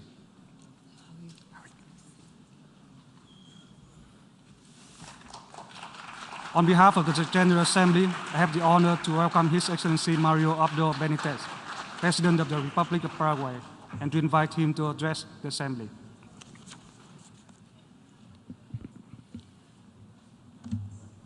Señor Presidente de la Asamblea General, Señor Secretario General, Excelencias, Jefes de Estado, señoras y señores. Este tradicional encuentro nos convoca con la enorme responsabilidad de intercambiar ideas y generar compromisos para afianzar esta esfera pública intergubernamental tan necesaria para dar respuestas a las urgencias comunes de nuestras naciones. En esta última intervención como jefe de Estado, en este recinto, quiero remarcar el compromiso que tiene la República del Paraguay como integrante de la comunidad internacional de seguir contribuyendo en la construcción de un mundo con pleno respeto a las libertades fundamentales, a la resolución pacífica de los conflictos, condiciones de vida digna para toda la humanidad y la lucha inflexible contra el crimen organizado. Todos estos ámbitos están marcados por factores de orden mundial. Las consecuencias económicas y sociales de la pandemia seguían desperdigadas en el aire cuando empezamos a recibir el impacto del contexto bélico internacional. Así nuestros pueblos se encontraron en la difícil situación de observar la insuficiencia de las instituciones nacionales e internacionales para enfrentar las emergencias. En tales circunstancias, el primer gran desafío que tenemos consiste en contener los estallidos de proyectos que, manipulando la genuina irritación ciudadana, avanzan con acciones demagógicas y despóticas, y no podemos dar cabida a discursos que busquen, con ofertas engañosas, sacrificar la sagrada libertad. El mundo requiere más que nunca templanza, diálogo y moderación. Vivimos tiempos que demandan compromisos políticos concretos y no actitudes genéricas. Más aún en los años posteriores a la pandemia, que se proyectan difíciles y requerirán reformas complejas que deben blindarse de falsas promesas. En América Latina, siendo una de las regiones más afectadas por la coyuntura, debemos estar predispuestos a adoptar posiciones de principio que se alineen con la preocupación por la plena vigencia de los derechos humanos y el autogobierno colectivo. Sin embargo, estas posturas tienen que inscribirse en un plano amplio de cooperación, en el que los países mejor posicionados sean conscientes del desequilibrio que caracteriza al planeta en todos sus ámbitos. Debemos brindar estabilidad al mundo con una voz común. No podemos correr la vista de lo que sucede en otros territorios y dejar a su suerte a naciones hermanas. Por ello, Paraguay es un país solidario que mantiene coherencia con sus principios. Hemos apoyado siempre al hermano pueblo venezolano y a su lucha por la democracia. Por eso Paraguay estará liderando en el Consejo de Derechos Humanos junto con otros países, una resolución que permitirá seguir investigando a profundidad la violación de los derechos humanos en Venezuela. Necesitamos reconstruir una conciencia moral sobre la vigencia de los derechos humanos y la democracia. Los instrumentos jurídicos y las instituciones que hemos creado para protegerlos tienen un valor innegable. Sin embargo, el elemento fundamental para custodiar a las personas sigue siendo consolidar una concepción respecto al valor superior de su dignidad, inviolabilidad y autonomía. La difícil coyuntura actual nos demanda abordar los problemas mundiales de forma conjunta, sin exclusiones. Por ello, mi país reitera enfáticamente el apoyo a la solicitud de la República de China-Taiwán para ser parte integral del sistema de las Naciones Unidas. Estamos convencidos del valioso aporte que implica su participación en el sistema multilateral. Aprovecho el momento para expresar mi solidaridad por el terremoto que acaba de afectar al pueblo taiwanés y los diferentes episodios vividos en México, en República Dominicana y en Puerto Rico. El Paraguay se adhiere a la inmensa mayoría de países que abogan por la paz, el imperio del derecho internacional y la prevalencia de la diplomacia. Nos preocupa la situación en Ucrania y las consecuencias humanitarias y económicas del conflicto. Hacemos un llamado enérgico al cese de las hostilidades y a la reanudación de las negociaciones. Es fundamental que nuestra organización y la comunidad internacional en general participen intensamente en este proceso. De cara a este escenario, es inevitable señalar el escrutinio sobre el papel que le corresponde al Consejo de Seguridad en el delicado contexto internacional. Es imperioso repensar su funcionamiento para orientarlo hacia un desempeño efectivo, así como fortalecer el rol de la Asamblea General como espacio de canalización de la palabra de todos los estados. Otro tema que nos convoca en términos de cooperación es la salud del sistema financiero internacional. No es posible seguir hablando de iniciativas globales para erradicar la pobreza y promover el desarrollo sostenible cuando nuestras economías se ven contaminadas por la diseminación de ganancias provenientes de las actividades ilícitas. Recientemente Paraguay recibió noticias satisfactorias del Grupo de Acción Financiera de Latinoamérica al haber superado su evaluación gracias al trabajo conjunto de modernización de nuestra estructura institucional para el combate al lavado de dinero y el financiamiento del terrorismo. Somos un país comprometido con la cooperación y entendemos la importancia de adoptar medidas preventivas y sancionatorias. Esa es una tarea en la que ningún Estado debería estar fuera o mantener una posición tenue. El imperio de la ley es un objetivo global que está más allá de las concepciones políticas y quien no lo concibe así conspira contra la vida en comunidad. Bajo mi administración, Paraguay alineó como nunca antes los esfuerzos de las instituciones de seguridad y las puso a trabajar en la mayor operación de la historia contra el crimen organizado.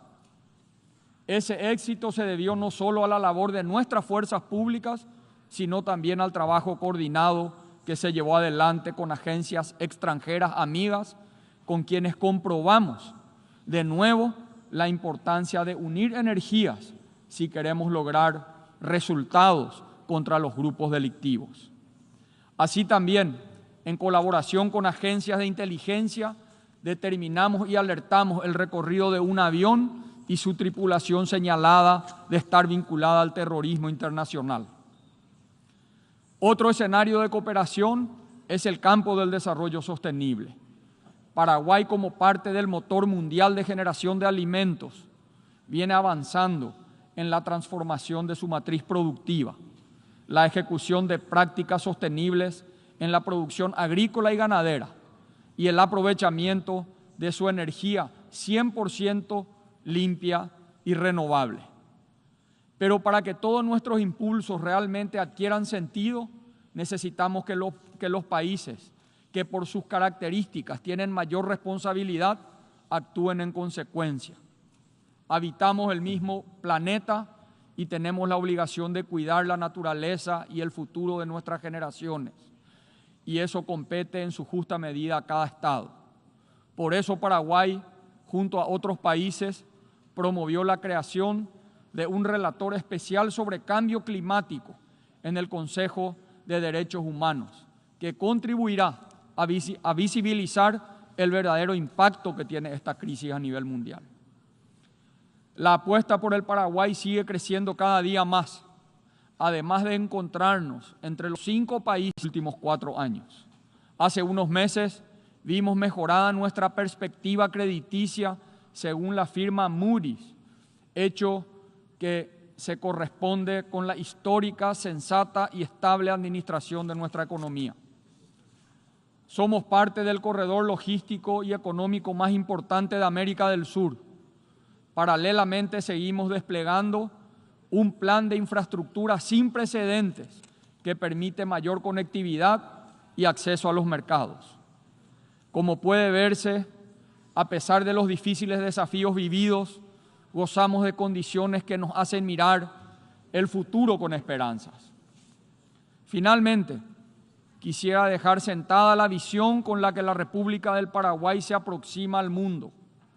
Más allá de las legítimas diferencias que nos caracterizan, tenemos que encontrar caminos comunes, tenemos retos comunes que no nos pueden encontrar separados. Mi país se encuentra comprometido con esta organización y espera que sus propósitos sean alcanzados. Como dijo el Papa Francisco, todos estamos en la misma barca y estamos llamados a comprometernos para que no haya más muros que nos separen. Deseo que Dios bendiga a todas nuestras naciones. Muchas gracias. On behalf of the Assembly, I wish to thank the President of the Republic of Paraguay for the statement just made, and I request protocol to escort His Excellencies. The Assembly will hear an address by His Excellency Sauli Niinisto, President of the Republic of Finland. I request protocol to escort His Excellency of Finland and to invite him to address the Assembly. Mr. President, Secretary General, distinguished delegates, ladies and gentlemen, I would like to start by congratulating Mr. Csaba Kőrösi for his election as the President of the 77th session of the General Assembly. I also want to thank Secretary General Antonio Guterres for his determined and skillful leadership of the United Nations. You can both count on Finland's steadfast support for your important work during these exceptional times. As the topic of this session states, the challenges we are facing are interlocking. Russia is waging a brutal war in Ukraine. The ripple effects of that war are already far-reaching and severe. They are compounding the pre-existing problems faced by the international community. A triple crisis of energy, food security and finance is weighing especially heavily on vulnerable countries, countries that are already suffering the most from the climate crisis and the COVID-19 pandemic. This truly is a watershed moment. As we gather here, we have an important opportunity to engage in dialogue and to find solutions, to understand the concerns of those most in need. As difficult as it may seem, now is the time to show global solidarity and strengthen multilateral cooperation. The international community can and should emerge stronger from these crises. Mr. President, Russia's cruel and unprovoked war on Ukraine has now been raging for 7 months. It has brought immense sorrow and destruction to the sovereign lands of Ukraine. Russia's use of force is in blatant violation of the Charter of the United Nations. It is an act of aggression as determined by this very assembly. Ukraine is exercising its inherent right to self-defense. And judging by the recent reports from the battlefields, it is doing that with admirable courage, strength, and efficiency. We, the international community, members of this General Assembly, might not always see eye to eye. We have our differing views, but it is our common obligation to uphold the international rules-based order. We can't accept, condone, or normalize grave violations of international law and human rights. A world where impunity prevails is unjust, unstable, and dangerous for all of us. There was a global food crisis even before the Russian invasion to Ukraine. More than 8 million people in the world were chronically hungry. The war further worsens this calamity. I would like to commend the UN Secretary General and the President of Turkey for their tireless efforts to reach an agreement to secure Ukrainian grain transports. If implemented as foreseen, it will have a major impact on the lives of tens of millions of people in need. In order to respond to the wider challenges of global food security, we need collective action. The goal must be sustainable, inclusive, and fair food systems. We also have to accelerate the implementation of other sustainable development goals.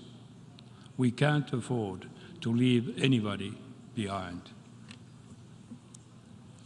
Last year in this hall, I noted that it is not an exaggeration to say that we are facing a global climate emergency. This summer has proven it. We have seen extreme drought and heat waves across the globe, from the Horn of Africa to Europe, from China to USA. The magnitude of the catastrophe caused by the floods in Pakistan is not yet fully visible, but the destruction is already tremendous. These are not isolated or local events. They are, once again, a reminder that climate change is an existential threat to the humankind. We are on the verge of very dangerous tipping points. This calls for urgent action on two fronts. First, we must change our course before it is too late. Second, we need to help those urgently suffering and support those with fewer resources to deal with this threat. Besides mitigating climate change, we must adapt to it. In particular, we must honor the commitment of doubling adaptation finance made at the COP26 in Glasgow. And I want to underline this. fighting climate change and taking care of the economy are not contradicting each other. Green transition has a tremendous potential to create jobs, innovations, and economic growth, but it has to be done fairly. The alarming loss of the variety of life on our planet should also be a cause for grave concern to all of us. We are on the brink of mass extinction, or perhaps already there. Again, we need to change course urgently. We humans can only thrive and survive if we learn to coexist with all the other species. We need to halt and reverse biodiversity loss by 2030. To this end, the COP15 in Montreal in December will be essential. Mr. President, defending human dignity is a fundamental task of the UN. It's up to us, the member states, to live up to this task. Despite our failures, we have also accomplishments to build on. The UN Human Rights Council has shown determination.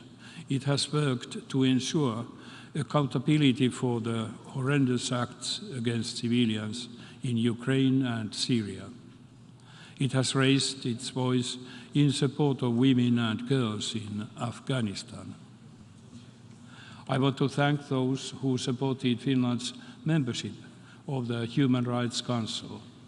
As a member, Finland acts to bring justice to the victims of human rights violations. Finland remains a staunch supporter of the work of the International Criminal Court in investigating all grave violations of human rights and international humanitarian law. The number of conflicts in the world is the highest since the Second World War. 1/4 of humanity lives in conflict-affected countries.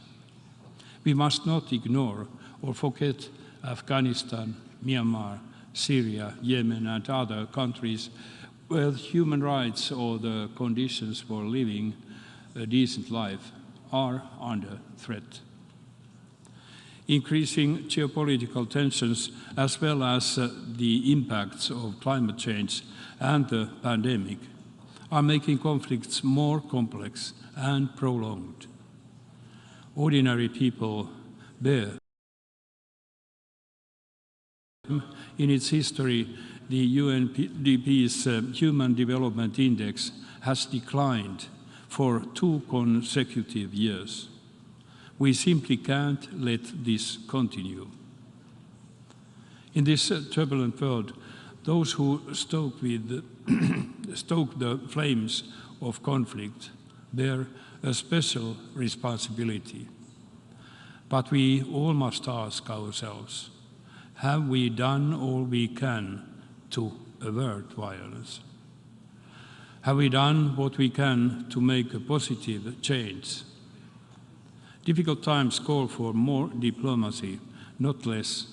We must build and strengthen peace and prevent conflict wherever possible. That is the very core of the United Nations. We have to also be able to respond to emerging risks to peace and security, move from hindsight to foresight. The Secretary General's report, Our Common Agenda, provides us a blueprint for more effective multilateralism, paving a way to solutions to current and future global problems, strengthening peace. It really is our common agenda, and Finland wholeheartedly supports its implementation. In the current security environment, the international arms control architecture is increasingly challenged. On the one hand, political tensions erode the functioning of the existing architecture. On the other hand, new technologies create new risks. But we can't let arms control fail. On the contrary, it needs to be strengthened. For decades, arms control has provided stability and predictability into great power relationships and international relations. To quote Dag Hammarskjöld, disarmament is never the result only of the political situation. It is also partly instrumental in creating the political situation. The two biggest nuclear weapon states have a unique responsibility to advance nuclear arms control and disarmament. The others need to follow suit. It is in the interest of all of us that progress in nuclear arms control and disarmament continues beyond the New START treaty. We'll call on the United States and the Russian Federation to continue their dialogue on strategic stability with a view of achieving further cuts in their nuclear arsenals. Mr. President, the interlocking global challenges demonstrate that we, more than ever, we need a reverted commitment on multilateralism with the United Nations and its core. We must not become indifferent or apathetic in the face of these multiple crises. We must not get used to violations of international law and human rights, not close our eyes to the growing needs of the vulnerable, not sleepwalk into a climate and biodiversity catastrophe, nor should we lose sight on hope. There is still time to act.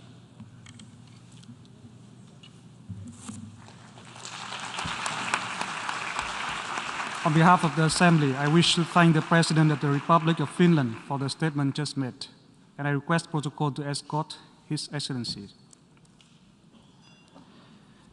The Assembly will hear an address by His Excellency Ignacio Cassis, President of the Swiss Confederation. I request protocol to escort His Excellency.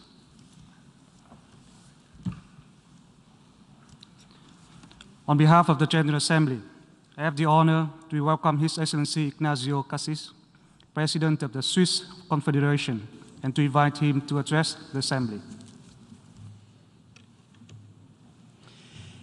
Merci, Monsieur le Président de l'Assemblée générale, Monsieur le Secrétaire général, Mesdames et Messieurs les chefs d'État et de gouvernement, Excellences, Mesdames et Messieurs.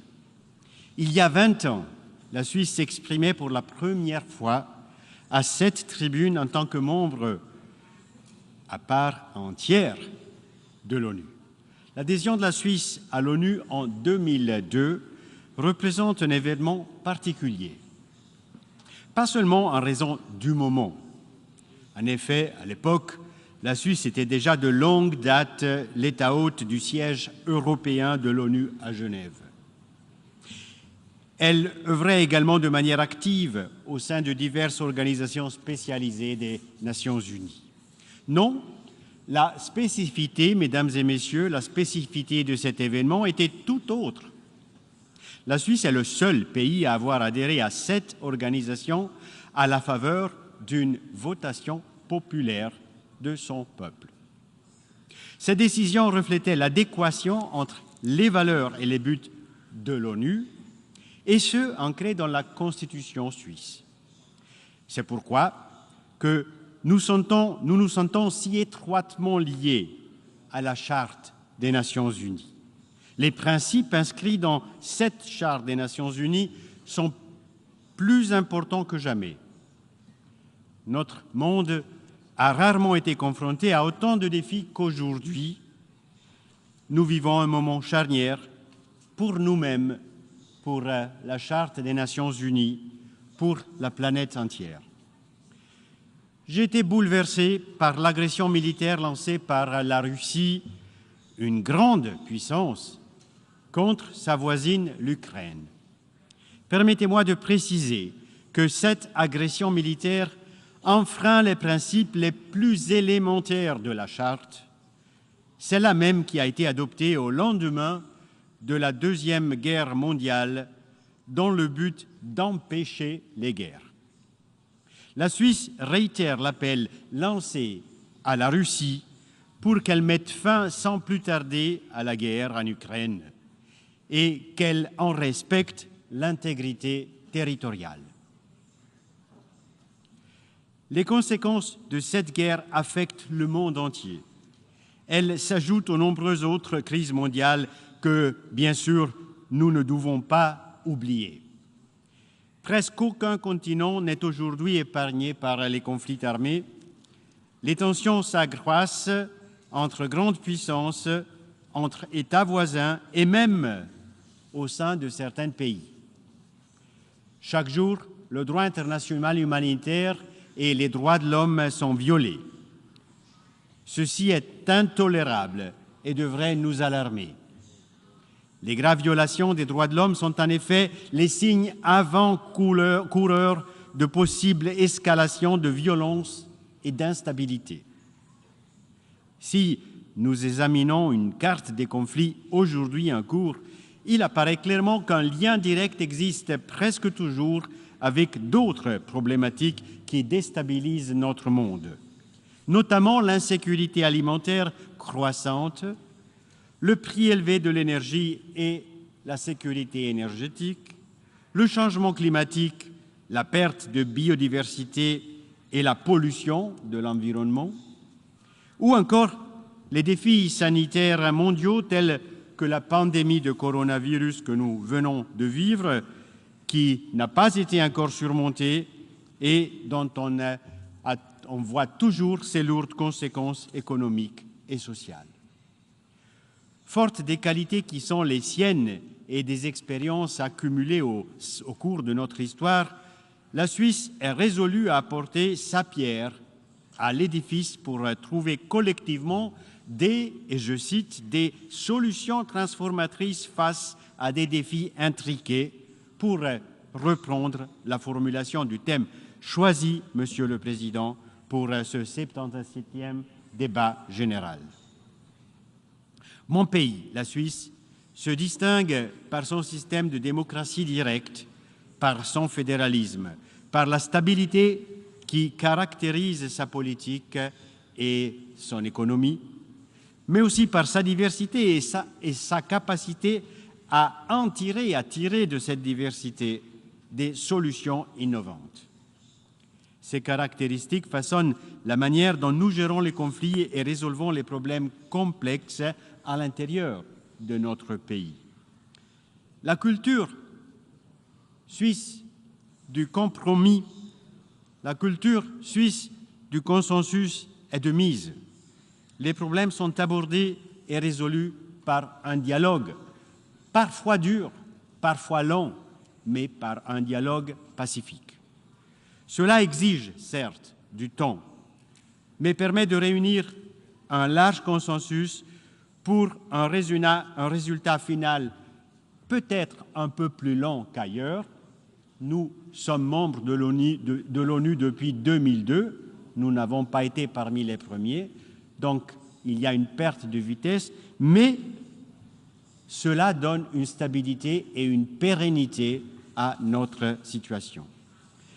C'est ce qui s'est produit justement lors de cette adhésion de la Suisse à l'ONU. Notre expérience me semble également pertinente pour un monde qui, assurément, affronte dès ce bouleversement en Europe, une nouvelle ère.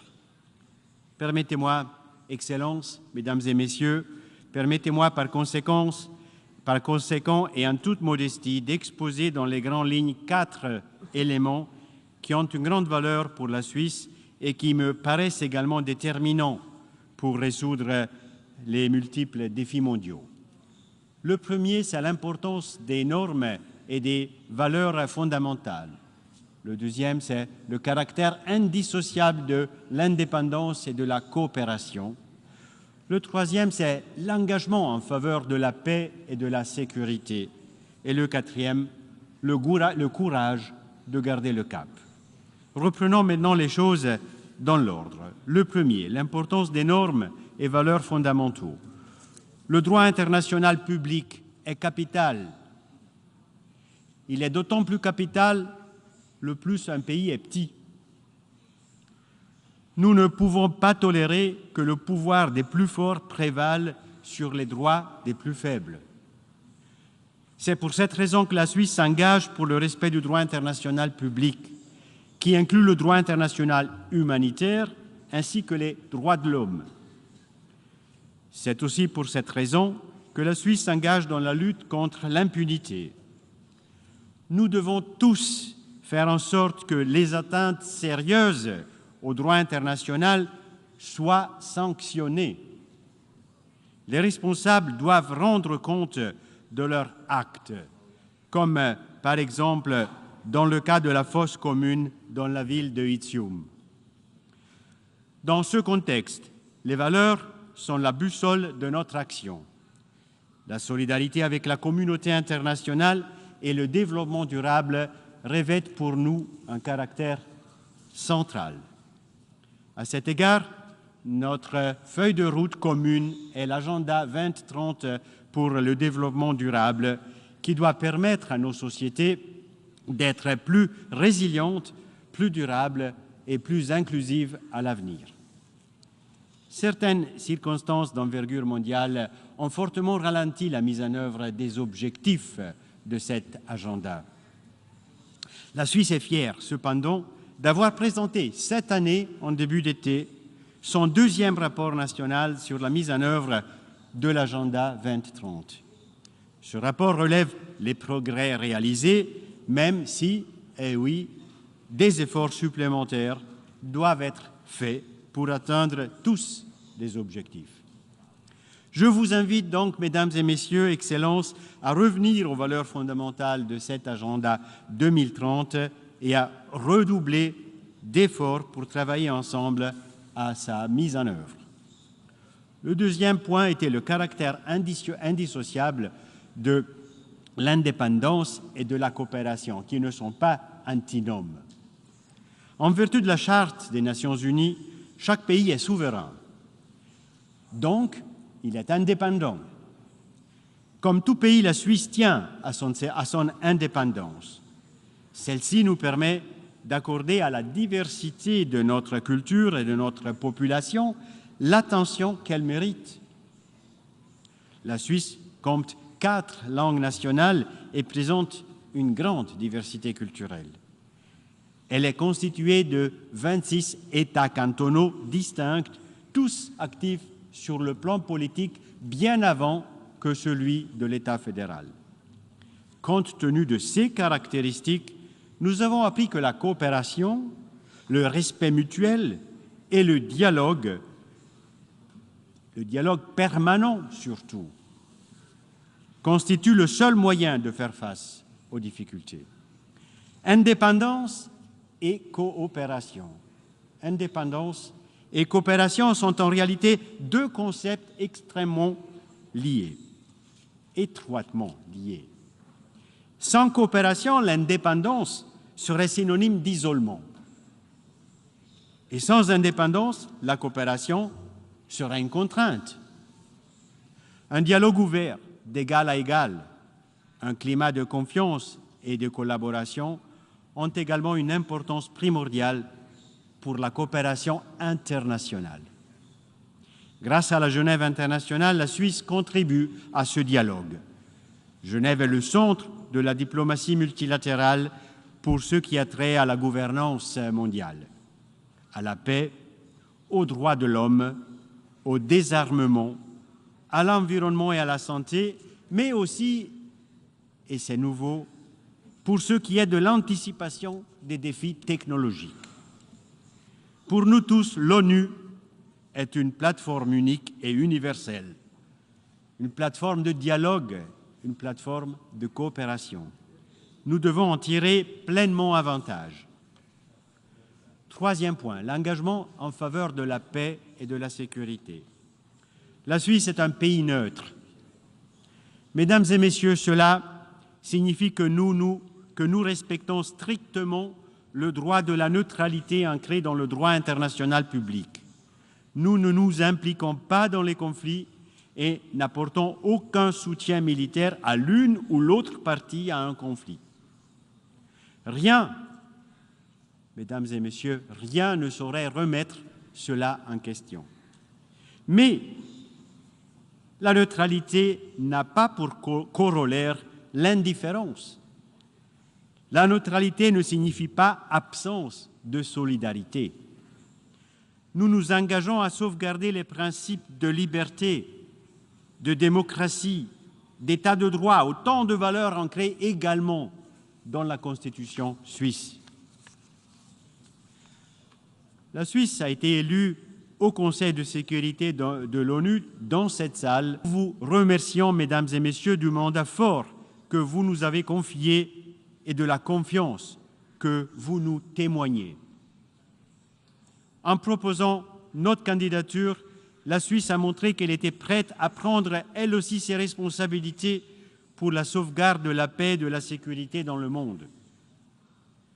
Nous travaillerons sans relâche pour être à la hauteur de la confiance que vous avez placée en nous et incarner notre slogan qui dit « Un plus pour la paix ».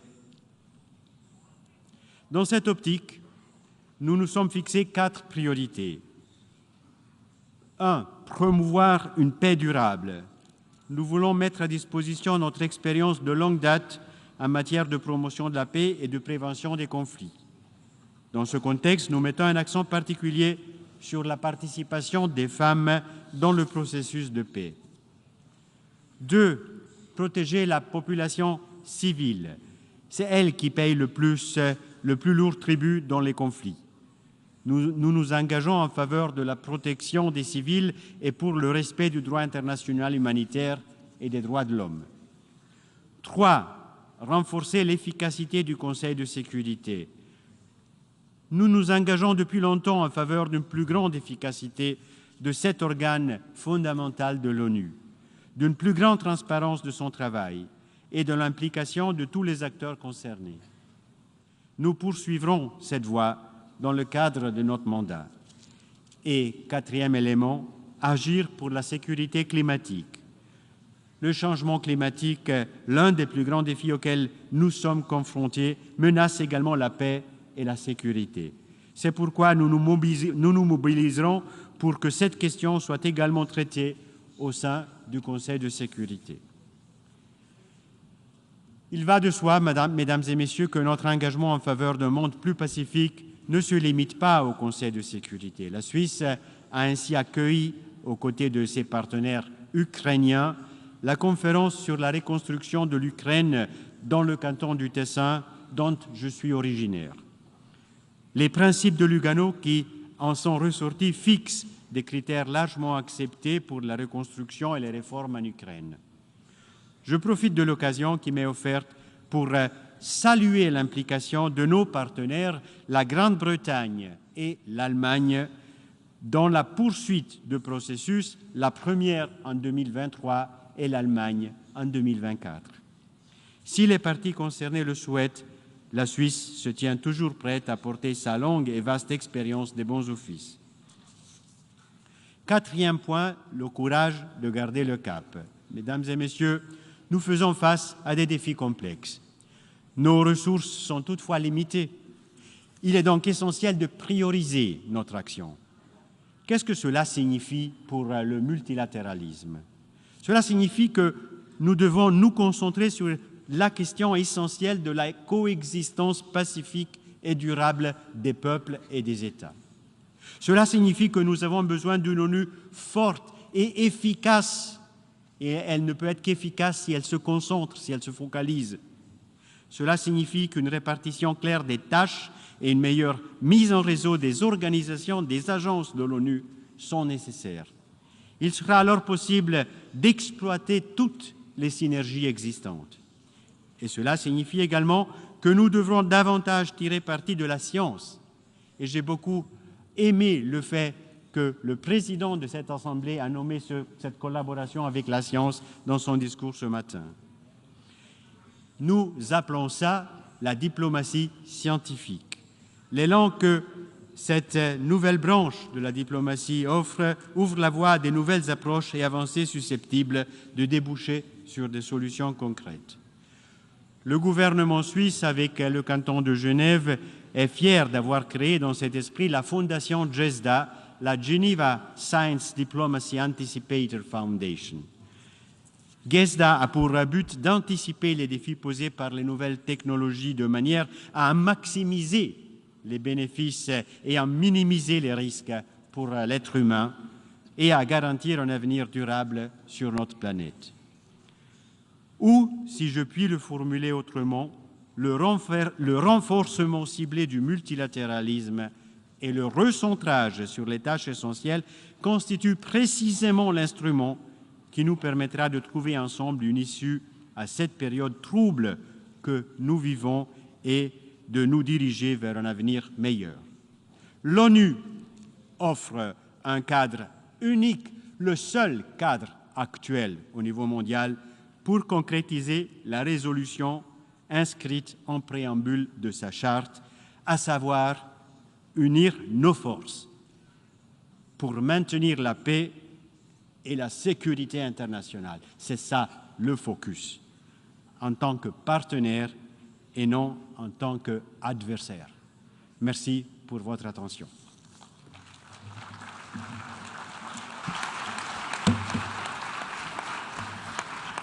On behalf of the Assembly, I wish to thank the President of the Swiss Confederation for the statement just made, and I request protocol to escort His Excellency. The Assembly will hear an address by Her Excellency Zuzana Čaputová, President of the Slovak Republic. I request protocol to escort Her Excellency.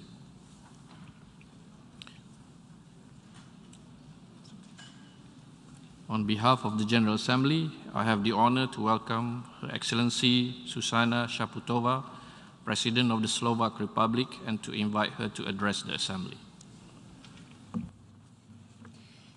Dear President of the General Assembly, dear Secretary General, Excellencies, ladies and gentlemen.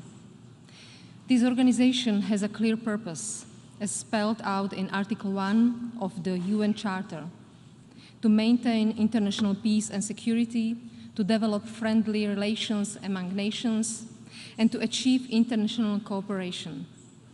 Today, most of you would probably agree that we are still far from achieving this goal. But that doesn't mean we shouldn't try. Each and every member of the UN has a responsibility to protect peace. In this, the permanent members of the UN Security Council have a special duty.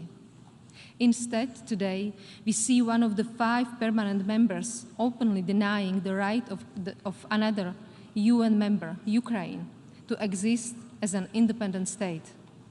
Those who break the rules themselves have no authority to set rules for others through power of veto.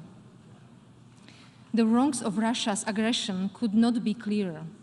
141 countries deplored Moscow's war against Ukraine in a General Assembly resolution. No veto at the Security Council can change the fundamental truth. The truth that today, rather than protecting global peace, Russia is doing everything to undo it. Moscow's aggression has inflicted harm on the entire world. Thousands of innocent Ukrainian civilians have been killed. Millions had to leave their homes, triggering one of the largest refugee crises in Europe's history. 50 million people are on the brink of starvation in Africa and Asia. Russia's blockage of Ukraine's ports and confiscation of its harvest has made that already grave global food crisis even worse. We welcome the deal mediated by the Secretary General Guterres and Turkey, and we call on Russia to fully unblock all Ukraine's ports. Otherwise, the world will continue to suffer.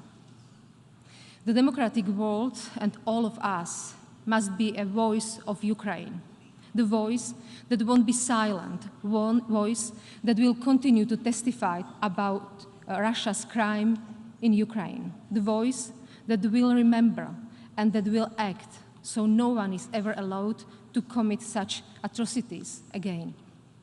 Excellencies, Vladimir Putin hoped to conquer Ukraine and scare the rest of us.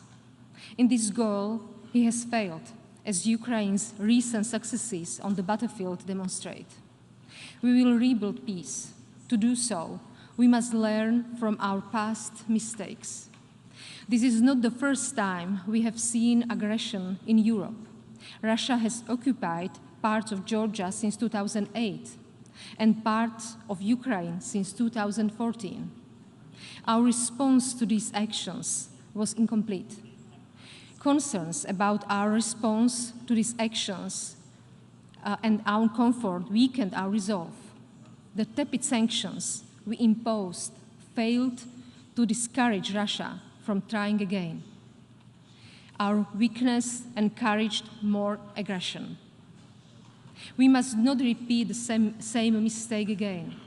The ignorance of rules is poisoning global security, and it must not be allowed to stand. More than 50 countries, including all members of the European Union, have already imposed tough sanctions on Russia. Slovakia is Ukraine's direct neighbor. Our own security is impacted by this war. We are neither the biggest nor the richest country in the world. We have long been dependent on Russia's energy supplies.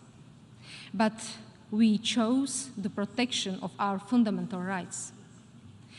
We have imposed sanctions on Russia and are supporting Ukraine, including through military aid, because Ukraine's fight is just and defensive and in line with international law. I invite all of you to join. We should all help Ukraine politically, militarily, financially, because this is the only way how we can restore peace. Honorable members, the war in Ukraine is not the only crisis exposing the gap between the rules and commitments we agreed on and their practical realization. In November, we will have already the 27th COP summit in Egypt, but our actions remain dangerously behind our words. Our greenhouse gas emissions are not falling fast enough. How much more scorched earth? How many millions more climate refugees? How many flood victims does it take to convince us that ignoring our commitments is no longer an option? We are desperately behind in cutting our emissions.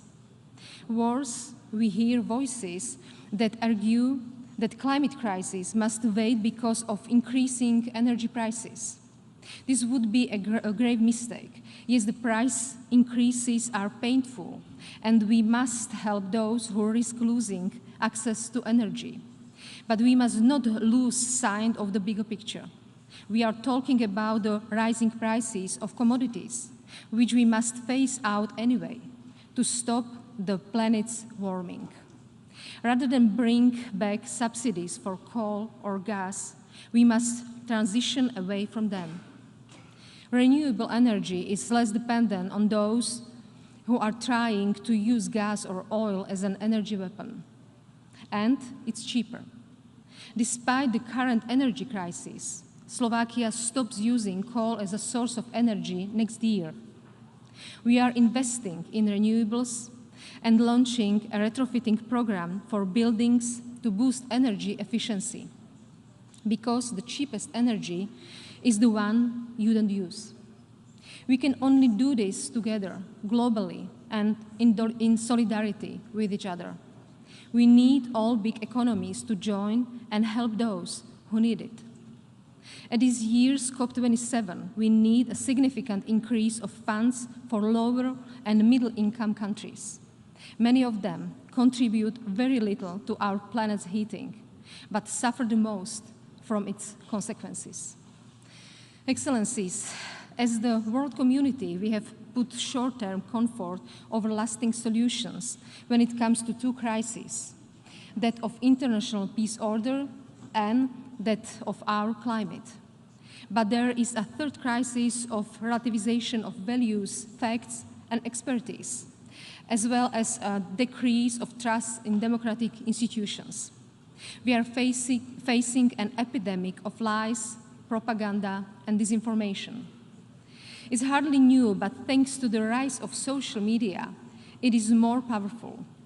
If algorithms favor hatred over truth, or nonsense over science, if they appeal to our instincts rather than the greater good, what hope is there for global understanding? Or for the sort of cooperation that the UN has been created to advance? Democracies are tolerant by default, but they die if they start tolerating intolerance. Along with the rest of the European Union, Slovakia leads the way for an achieved and democratic regulation of major social platforms and online media. Online space should be guided by the same democratic rules that apply offline. We welcome UN initiatives for rules for state behavior in cyberspace.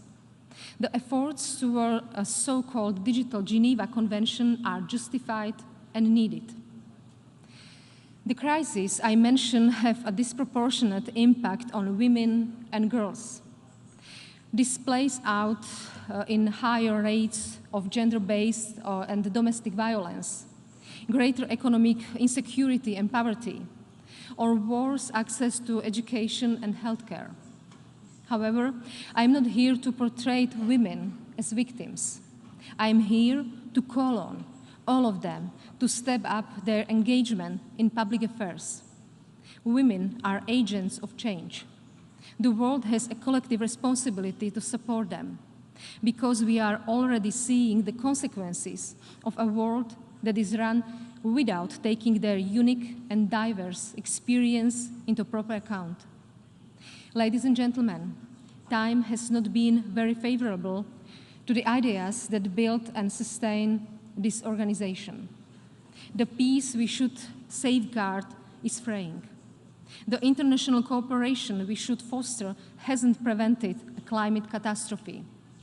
And the spirit of shared global commons that the UN embodies is under attack from extremists, their voice multiplied by new technologies. Half measures are not enough to cope with these challenges. We have tried that before.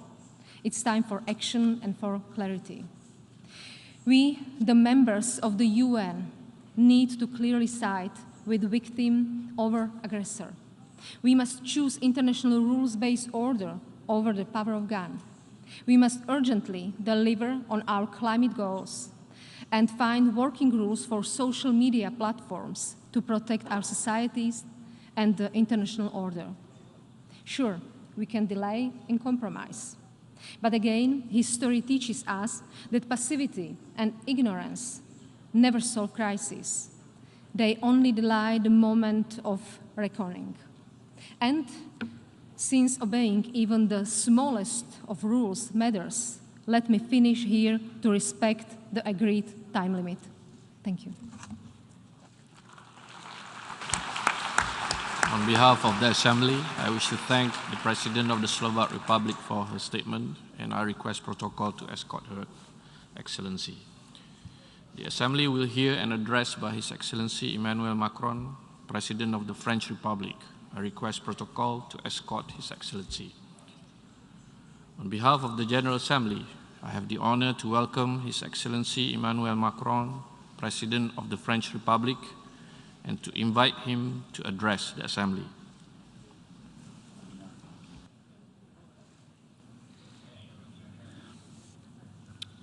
Monsieur le Président de l'Assemblée générale, Madame la Secrétaire générale adjointe des Nations unies, Mesdames et Messieurs les chefs d'État et de gouvernement, Mesdames et Messieurs les ministres, Mesdames et Messieurs les ambassadeurs, c'est un honneur pour moi de prendre la parole devant cette Assemblée pour y porter la voix de la France.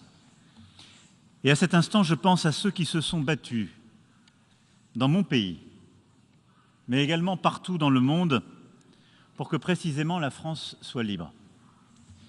À ceux aussi qui ont estimé que le destin de l'Europe ne pouvait leur être indifférent en d'autres temps. Et celles-là et ceux-là, qu'ils viennent d'Afrique, d'Asie, d'Océanie ou d'Amérique, parce qu'une part de leur liberté comme de l'avenir du monde s'y jouait. Je pense à ceux qui ont écrit notre charte et bâti les murs de cette organisation pour conjurer le pire, une fois celui-ci advenu à 2 reprises au XXe siècle, infligeant à l'humanité tout entière d'indicibles souffrances. N'oublions jamais cette dette. Elle sert les intérêts de tous nos pays et nous montre le chemin de la paix. Elle nous rappelle qu'il n'est d'autre centre de pouvoir légitime et durable que celui que les nations décident souverainement en s'unissant. Elle nous dit que l'universalité de notre organisation n'est au service d'aucune hégémonie, sont aujourd'hui confrontés à une alternative. Nous avons aujourd'hui à faire un choix simple au fond, celui de la guerre ou de la paix. Le 24 février dernier, la Russie, membre permanent du Conseil de sécurité, a rompu, par un acte d'agression, d'invasion et d'annexion, notre sécurité collective. Elle a délibérément violé la Charte des Nations Unies et le principe d'égalité souveraine des États. Dès le 16 mars, la Cour internationale de justice a déclaré l'agression russe illégale et a exigé le retrait de la Russie. La Russie a décidé, ce faisant, d'ouvrir la voie à d'autres guerres d'annexion, aujourd'hui en Europe, mais peut-être demain en Asie, en Afrique ou en Amérique latine. On peut dire tout ce qu'on veut aujourd'hui. J'entends nombre de débats, j'ai entendu nombre de prises de parole. Il est une chose sûre et certaine. Au moment où je vous parle, il y a des troupes russes en Ukraine. Et à ma connaissance, il n'y a pas de troupes ukrainiennes en Russie. C'est un état de fait. Et nous devons tous le regarder. Plus cette guerre dure, plus elle devient menaçante pour la paix en Europe, mais aussi pour celle du monde. Elle nous conduit vers une conflictualité élargie, permanente, où la souveraineté et la sécurité de chacun ne dépendent plus que de rapports de force, de taille des armées, de la solidité des alliances ou des intentions des groupes armés et des milices. Où ceux qui se considèrent comme forts cherchent à soumettre par tous les moyens ceux qu'ils considèrent comme faibles. Ce à quoi nous assistons depuis le 24 février dernier est un retour à l'âge des impérialismes et des colonies. La France le refuse et recherchera obstinément la paix. Là-dessus, notre position est claire et c'est au service de cette position que j'assume le dialogue conduit avec la Russie dès avant le déclenchement de la guerre, tout au long des derniers mois, et que je continuerai de l'assumer. Car c'est ainsi qu'ensemble nous rechercherons la paix. La recherche de la paix par les initiatives prises au cours des années et des mois qui ont précédé le conflit pour l'éviter. La recherche de la paix depuis le 24 février par le soutien humanitaire, économique et militaire que nous apportons au peuple ukrainien pour exercer son droit de légitime défense et préserver sa liberté. La recherche de la paix par notre condamnation de l'invasion d'un État souverain, de la violation des principes de notre sécurité collective, des crimes de guerre commis par la Russie sur le sol ukrainien et par notre refus de l'impunité. La justice internationale devra établir les crimes et juger les coupables. La recherche de la paix, enfin, par notre volonté d'endiguer l'extension géographique et d'intensité de la guerre. Il nous incombe à cet égard de soutenir les efforts de l'Agence internationale de l'énergie atomique pour prévenir les conséquences de la guerre sur la sûreté et la sécurité nucléaire, comme nous le ferons demain aux côtés des Ukrainiens dont la souveraineté sur leurs centrales ne saurait être discutée. Nous avons obtenu qu'une mission de l'agence se rende sur le terrain et établisse un rapport de façon indépendante. Travaillons ensemble pour prévenir le risque d'un accident dont les conséquences seraient dévastatrices. Nous savons tous, ici, que seul un accord respectant le droit international permettra de rétablir la paix. Une négociation ne sera possible que si, souverainement, l'Ukraine le veut et la Russie l'accepte de bonne foi. Nous savons tous aussi qu'une négociation n'aboutira que si la souveraineté de l'Ukraine est respectée, son territoire libéré, sa sécurité protégée. La Russie doit maintenant entendre qu'elle ne saurait imposer quelque volonté par des moyens militaires, même en y adjoignant avec cynisme des simulacres de référendum dans des territoires bombardés et désormais occupés.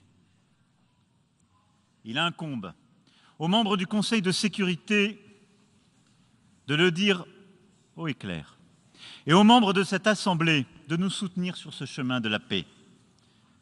J'appelle à cette tribune les membres des Nations Unies à agir pour que la Russie renonce au choix de la guerre, en mesure le coût pour elle-même et pour nous tous, et mette un terme à son agression. Il ne s'agit pas ici de choisir un camp entre l'Est et l'Ouest, ni entre le Nord et le Sud. Il s'agit de la responsabilité de tous ceux qui sont attachés au respect de la Charte et à notre bien le plus précieux, la paix. Car au-delà de la guerre, c'est un risque de division du monde qui se joue en raison des conséquences directes et indirectes du conflit. Je sais qu'ici, dans cette Assemblée, beaucoup nourrissent un sentiment d'injustice face aux conséquences énergétiques, alimentaires, économiques, dramatiques de la guerre menée par la Russie. Je sais aussi que certains pays, ici représentés, sont restés dans une forme de neutralité à l'égard de cette guerre. Mais je veux vous le dire avec la plus grande des nettetés aujourd'hui. Qui voudrait mimer le combat des non-alignés en refusant de s'exprimer clairement se trompe et prend une responsabilité historique. Le combat des non-alignés, c'était un combat pour la paix. Le combat des non-alignés, c'était un combat au service de la souveraineté des États, pour l'intégrité territoriale de chacun. Le combat des non-alignés, c'est ceux-là.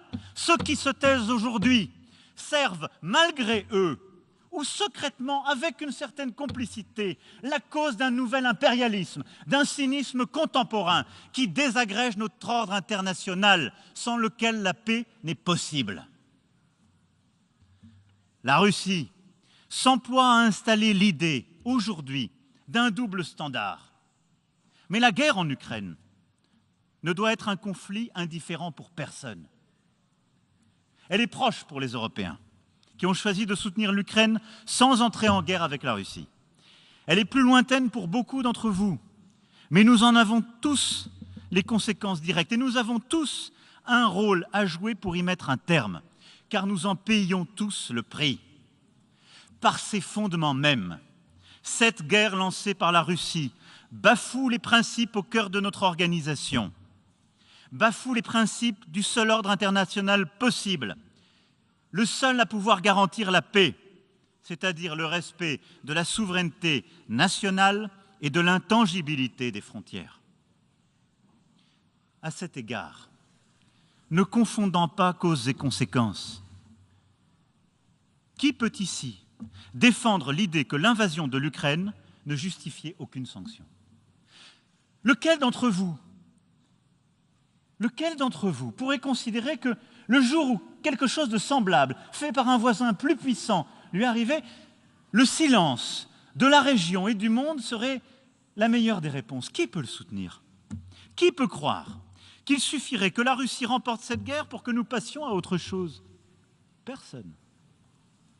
L'impérialisme contemporain n'est pas européen ou occidental.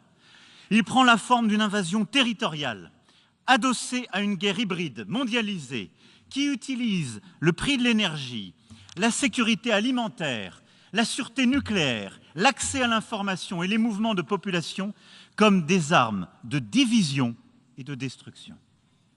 C'est en cela que cette guerre porte atteinte à nos souverainetés à tous. Aussi, la France se tiendra aux côtés des peuples libres des Nations Unies pour faire face aux conséquences du conflit comme à toutes les inégalités qu'il accroît, en récusant logique de bloc ou d'alliances exclusives. Car au-delà des conséquences directes de la guerre, le risque qui est aujourd'hui le nôtre est celui d'une nouvelle partition du monde. Certains voudraient nous faire croire qu'il y aurait d'un côté l'Ouest qui défendrait des valeurs dépassées au service de ses intérêts, et de l'autre côté le reste du monde, qui a tant souffert et cherche à coopérer en soutenant la guerre ou en détournant le regard. Je récuse cette division pour au moins 2 raisons. La première, par principe, et je viens de l'évoquer. Notre organisation porte des valeurs universelles. Ne laissons pas s'installer l'idée sourde qu'il y aurait dans les valeurs de la Charte quelque chose de régional, d'adaptable. Notre organisation a bien des valeurs universelles et la division face à la guerre en Ukraine est simple. Êtes-vous pour ou contre la loi du plus fort, le non-respect de l'intégrité territoriale des pays et de la souveraineté nationale? Êtes-vous pour ou contre l'impunité? Je ne conçois aucun ordre international, ni paix durable, qui ne puisse être fondé sur le respect des peuples et le principe de responsabilité. Donc oui, nos valeurs sont universelles et c'est pour cela qu'elles ne doivent jamais être au service d'une puissance qui viole ces principes. Et quand, ces dernières années, nous avons pris des libertés avec ces mêmes valeurs, nous avons eu tort. Mais cela ne saurait aucunement justifier de fouler aux pieds ce que nous avons collectivement bâti après la Seconde Guerre mondiale. Et quand j'entends la Russie se dire prête à œuvrer à des coopérations nouvelles, à un ordre international nouveau, sans hégémonie, la belle affaire, mais sur quel principe? L'invasion du voisin? Le non-respect des frontières de celui qui ne me plaît pas? Quel est cet ordre? Qui est hégémonique aujourd'hui, si ce n'est la Russie? Que nous propose-t-on? Que nous vantons? Quel rêve vantons sur la bonne foi de certaines et certains ici? Rien qui ne tienne longtemps. Ne cédons pas au cynisme qui désagrège l'ordre qui nous a construits et permet seul de tenir la stabilité internationale, car ces valeurs qui sont les nôtres, le respect de la souveraineté nationale, de l'intégrité des frontières, je le dis, nous avons eu tort à chaque fois que nous avons pris des licences avec elles. Mais ce sont les valeurs que nous avons bâties après la Seconde Guerre mondiale, après les colonialismes. Refusons de faire bégayer l'histoire sous prétexte que ce sont aujourd'hui d'autres géographies qui sont touchées et ne cédons pas. La deuxième raison de mon opposition à cette tentative de partition du monde est pragmatique. En fait, derrière les divisions naissantes, il y a une tentative de partition du monde qui renforce la tension entre les États-Unis et la Chine. Et c'est à mes yeux une erreur funeste pour nous tous. Car ce ne serait pas une nouvelle guerre froide. Plusieurs puissances de désordre et de déséquilibre jouent de cette période pour multiplier les conflits régionaux, reprendre le chemin de la prolifération nucléaire et faire reculer la sécurité collective. Je pense donc que nous devons tout faire pour que cette nouvelle division n'advienne pas. Car nos défis sont de plus en plus nombreux et urgents et nécessitent de nouvelles coopérations. Regardons le Pakistan. Un tiers du pays sous les eaux, plus de 1400 morts, 1300 blessés, des millions de personnes en situation d'urgence. Regardons la Corne de l'Afrique, la pire sécheresse depuis 40 ans et une saison des pluies qui sera sans doute pire encore. La moitié de l'humanité vit désormais dans la zone de danger climatique. Nos écosystèmes atteignent les points de non-retour. Regardons en Somalie, au Yémen, au Soudan du Sud, en Afghanistan, la famine revient. La crise alimentaire frappe partout, et plus durement les plus fragiles. 345 millions de personnes dans le monde sont en situation de faim aiguë, dont 153 millions d'enfants. 55 guerres civiles sont en cours sur notre planète. 100 millions de personnes sont déplacées. Alors qu'entre 1990 et 2015, 137 000 personnes échappaient chaque jour à l'extrême pauvreté. 345 millions pourraient y tomber d'ici 2030 dans les pays touchés par les conflits. Face aux crises, au dérèglement climatique, à la pandémie, à la montée des prix de l'alimentation, les plus vulnérables sont toujours les plus touchés. Les menaces sont toujours là, en plus de tout cela. Les terrorismes, qui touchent entre autres le Sahel comme le Moyen-Orient, la prolifération nucléaire, en Iran comme en Corée du Nord, que nous n'avons pas réussi à endiguer. Telles sont nos urgences. Et à la cavalcade, la description que je viens d'en faire n'est pas exhaustive, mais elles sont à chaque fois ou le résultat des défaillances profondes de notre système international qui a su accompagner les bénéfices de la mondialisation, mais n'a pas su endiguer ces fractures, ces menaces, ces déséquilibres, ou la conséquence de nos divisions entre nous. Notre responsabilité commune est plutôt d'œuvrer pour aider les plus fragiles et les plus touchés à faire face à tous ces défis. Narendra Modi, le Premier ministre de l'Inde, a eu raison de le dire. L'heure n'est pas à la guerre. Elle n'est ni à la revanche contre l'Occident, ni à l'opposition de l'Ouest contre le reste. Elle est au sursaut collectif de nos pays souverains et égaux face aux défis contemporains. C'est pourquoi il est urgent de bâtir un nouveau contrat entre le Nord et le Sud, un contrat efficace et respectueux pour l'alimentation, pour le climat et la biodiversité, pour l'éducation.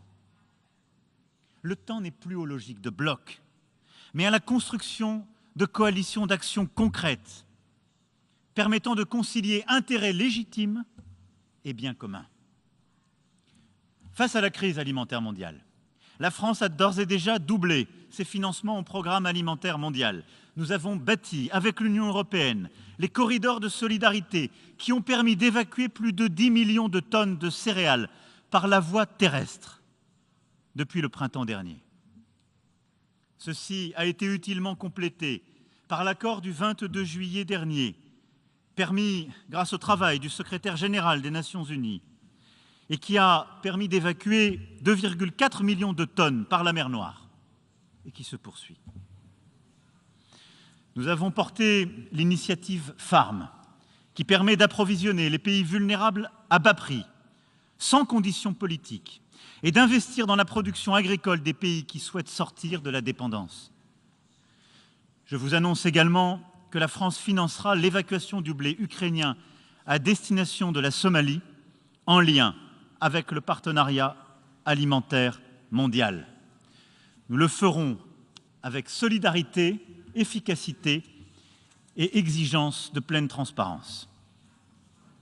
Demain, nous réunirons l'Union africaine, les agences des Nations Unies, l'Organisation mondiale du commerce, le FMI, les banques de développement et la Commission européenne pour bâtir un mécanisme viable d'accès aux engrais pour l'Afrique, en complément, là encore, des initiatives du secrétaire général sur ce point.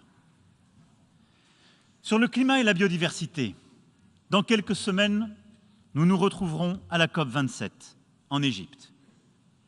Soyons clairs, là aussi, sur ce que signifie la transition juste.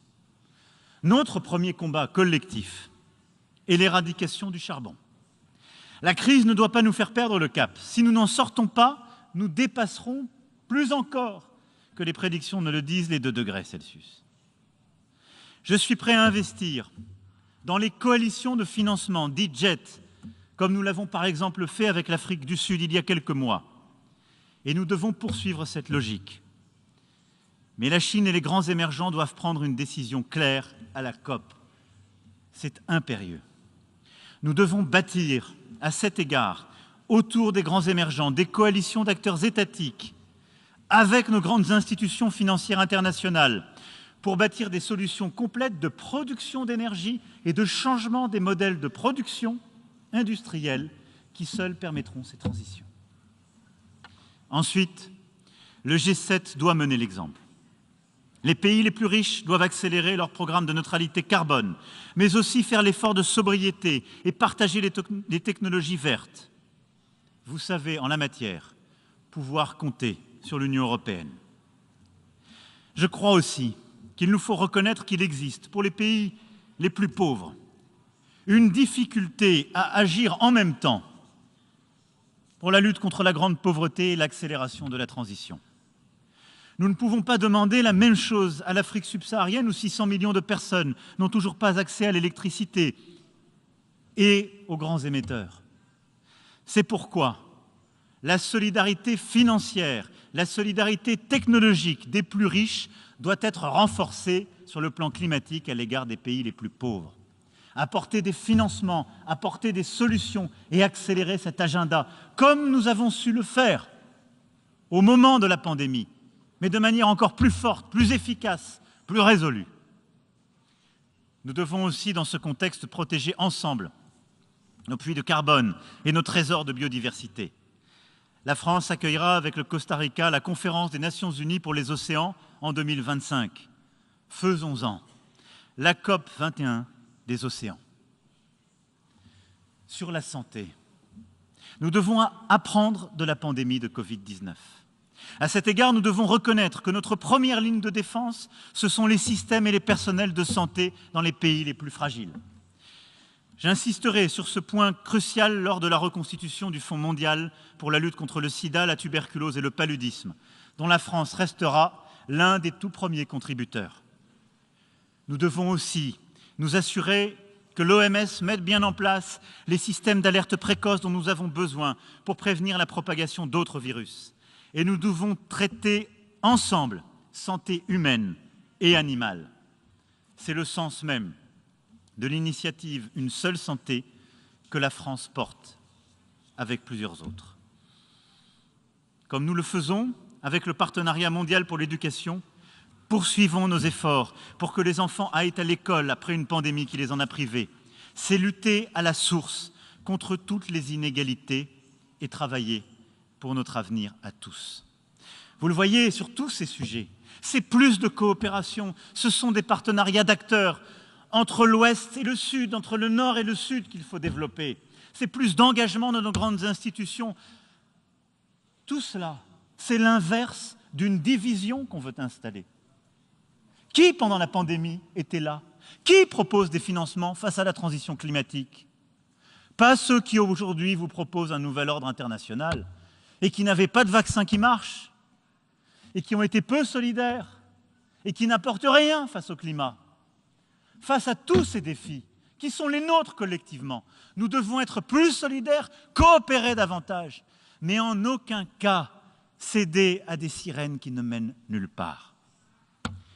Pour y arriver, nous devons aussi être lucides sur la situation des pays les plus pauvres et des pays à revenus intermédiaires. Qu'ils soient en Afrique, sur le continent sud-américain, en Asie ou dans le Pacifique. La pandémie a encore accru les inégalités.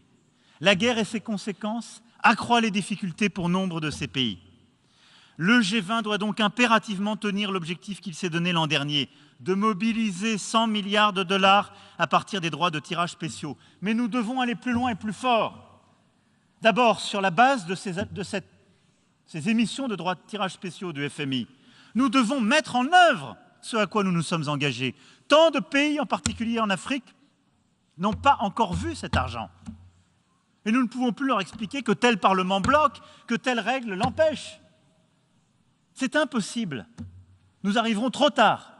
Mais nous devons aller plus loin, car la difficulté est encore plus grande. Il nous faut donc passer à 30% de réallocation de nos droits de tirage au profit des pays africains les plus exposés et des pays les plus pauvres partout sur la planète. Et nous devons, avec la Banque mondiale et le Fonds monétaire international, réengager nos dispositifs qui ne sont plus adaptés au contexte actuel. Les règles que nous appliquons aujourd'hui sont les règles des années 80. La situation de notre planète, post-Covid-19, avec une accélération du dérèglement climatique et d'un effondrement de la biodiversité, et en raison des déséquilibres créés par la guerre, accroît nos exigences de solidarité. Il nous faut un nouveau pacte financier avec le Sud. Voilà notre vraie ligne de front, celle qui doit nous rassembler, non pas contre un ennemi commun, non pas contre des histoires fausses ou des révisions historiques, mais pour la planète que nous habitons tous et pour l'égalité des chances à l'échelle de l'humanité. Ce combat, c'est le nôtre, c'est celui qui nous réunit tous. Il suppose simplement de faire un peu plus d'efforts, de tenir nos accords, d'être exigeants et respectueux les uns avec les autres. Mais ce combat, qui est le vrai, si nous ne sommes pas capables de le mener ensemble, sera la source de toutes les fractures et les conflits à venir. J'invite tous ceux qui veulent bâtir avec nous ce nouveau contrat à venir au Forum de Paris pour la paix le 11 novembre prochain pour préparer le G20 de Bali et avancer ensemble, sans jamais renoncer aux valeurs qui nous sont communes et aux principes qui nous guident. Allons à l'essentiel. Ne nous résignons pas à la fragmentation du monde et à la montée des menaces à la paix. Ne permettons pas que les crises s'additionnent, que les conflits sans solution se multiplient et que prolifèrent les armes de destruction massive. Ce sont autant de risques que nous ne pourrons plus maîtriser à l'avenir sans associer les puissances régionales les plus directement concernées. C'est précisément ce travail d'association des puissances régionales que nous voulons faire au Moyen-Orient, en assurant le suivi de la conférence de Bagdad que nous avons tenue en 2019, pour la stabilité de l'Irak, pour celle du Liban et de toute la région. Les membres du P5 ne sont plus les seuls à avoir leur mot à dire. Et s'ils l'ont, et ils l'ont incontestablement, cela ne peut désormais fonctionner que si nous sommes capables d'œuvrer plus largement au consensus international nécessaire à la paix.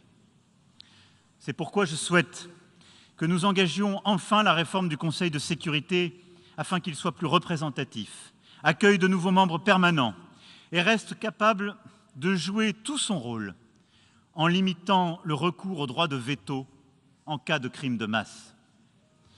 Ce qu'il nous faut faire ensemble, c'est bâtir la paix et l'ordre international contemporain au service des objectifs de notre charte.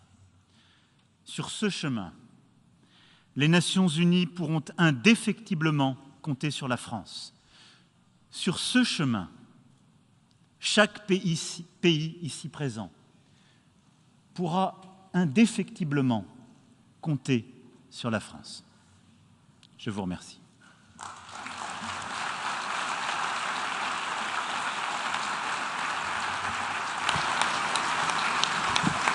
On behalf of the Assembly, I wish to thank the President of the French Republic for the statement just made, and I request protocol to escort His Excellency. We have heard the last speaker for this meeting. The fifth plenary meeting will continue the general debate at 3 p.m. The meeting is adjourned. Thanks. See you then.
Colleagues, the fifth plenary meeting of the General Assembly is called to order. The Assembly will hear an address by Her Excellency Iris Xiomara Castro Sarmiento, President of the Republic of Honduras, and I request protocol to escort Her Excellency.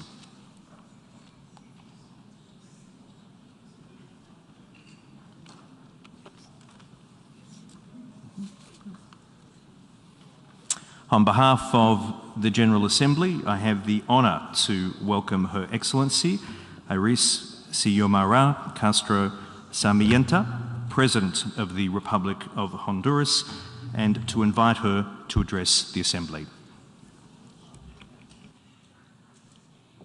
Distinguido señor Presidente de esta Asamblea General, distinguido señor Secretario General de esta Organización de Naciones Unidas, distinguidos jefes de Estado, representantes y delegados presentes, ciudadanos del mundo.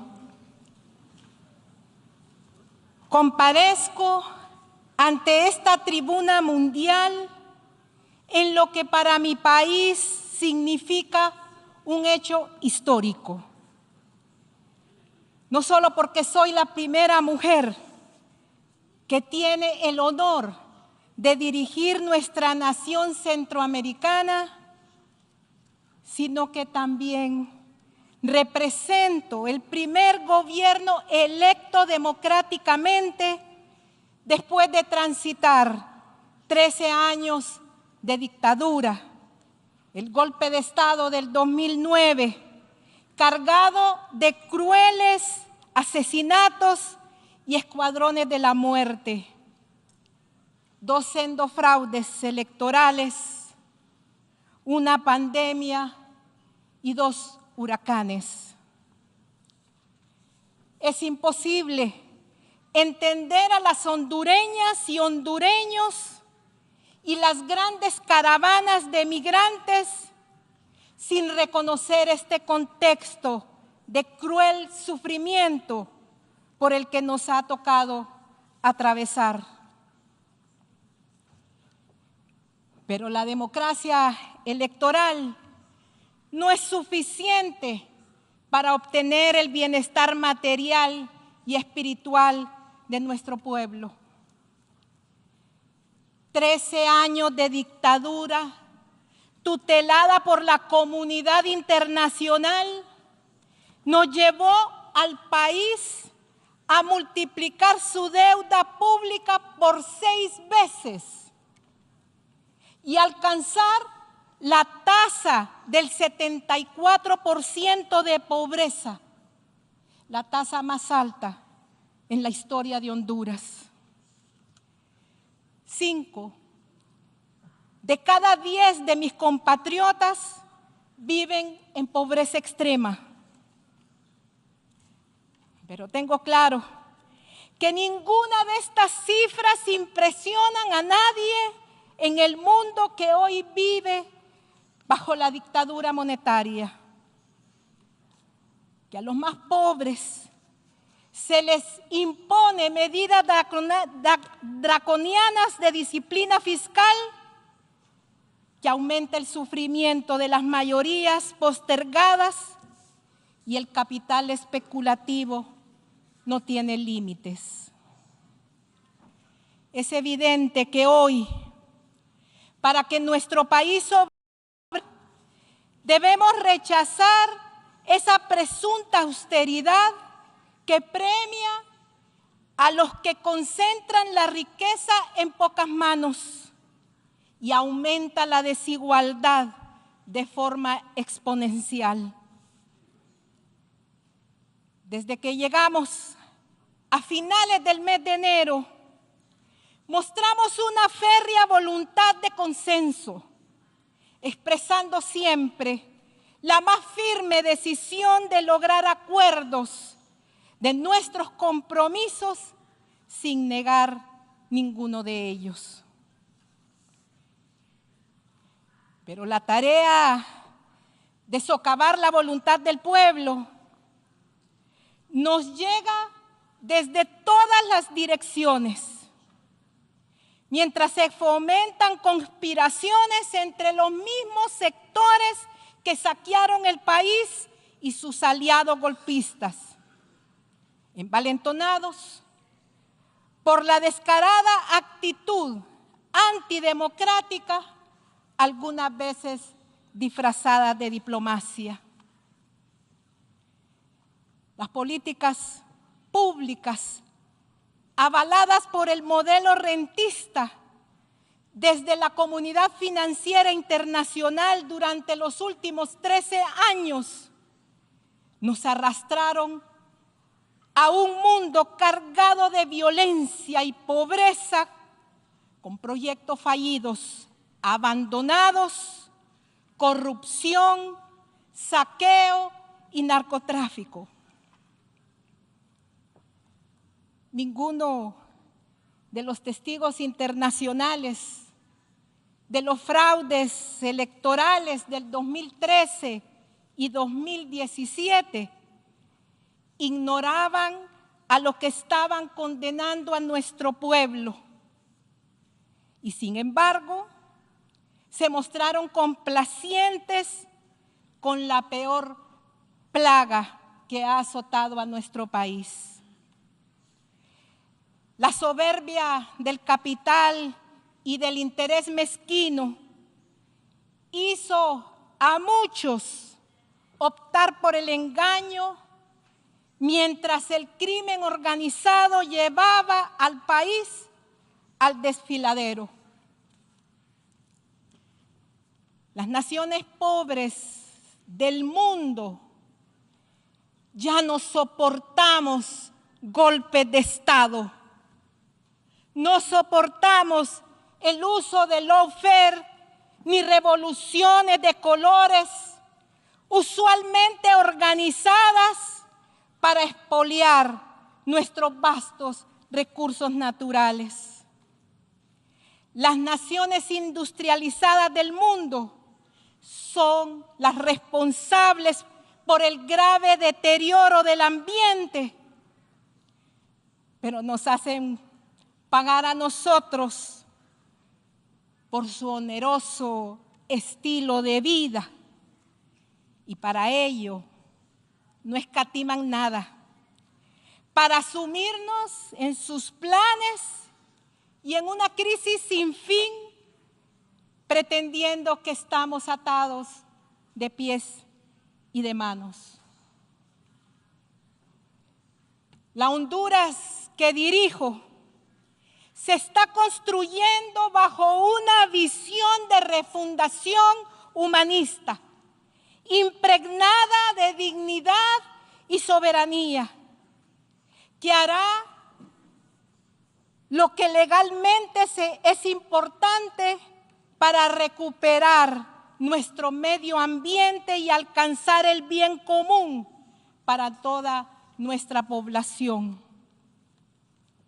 Por ello, nos resulta inaceptable este orden mundial arbitrario en el que existen países de tercera y de cuarta categoría, mientras que los que se creen civilizados no se cansan de hacer invasiones, guerras, especulaciones financieras y crucificarnos con su inflación una y otra vez. Tomo esta tribuna para exigir que se nos respete. Queremos vivir en paz. No sigan tratando de desestabilizar a Honduras y dictarnos sus medidas o escoger con quienes debemos de relacionarnos. El pueblo es soberano. Lo demostró el 28 de noviembre apoyando mi triunfo. un triunfo que ha sido el más grande de la historia de mi país. Y la resistencia, la que luchó contra la dictadura impuesta durante estos 13 años, este 15 de septiembre, día de nuestra independencia, me acompañó masivamente en las calles, conjurando las amenazas públicas y la mala costumbre de seguir entregando los bienes nacionales al mejor postor como si fuera tierra de nadie. Nunca más cargaremos con el estereotipo de república bananera. Terminaremos con los monopolios y los oligopolios que solo empobrecen nuestra economía.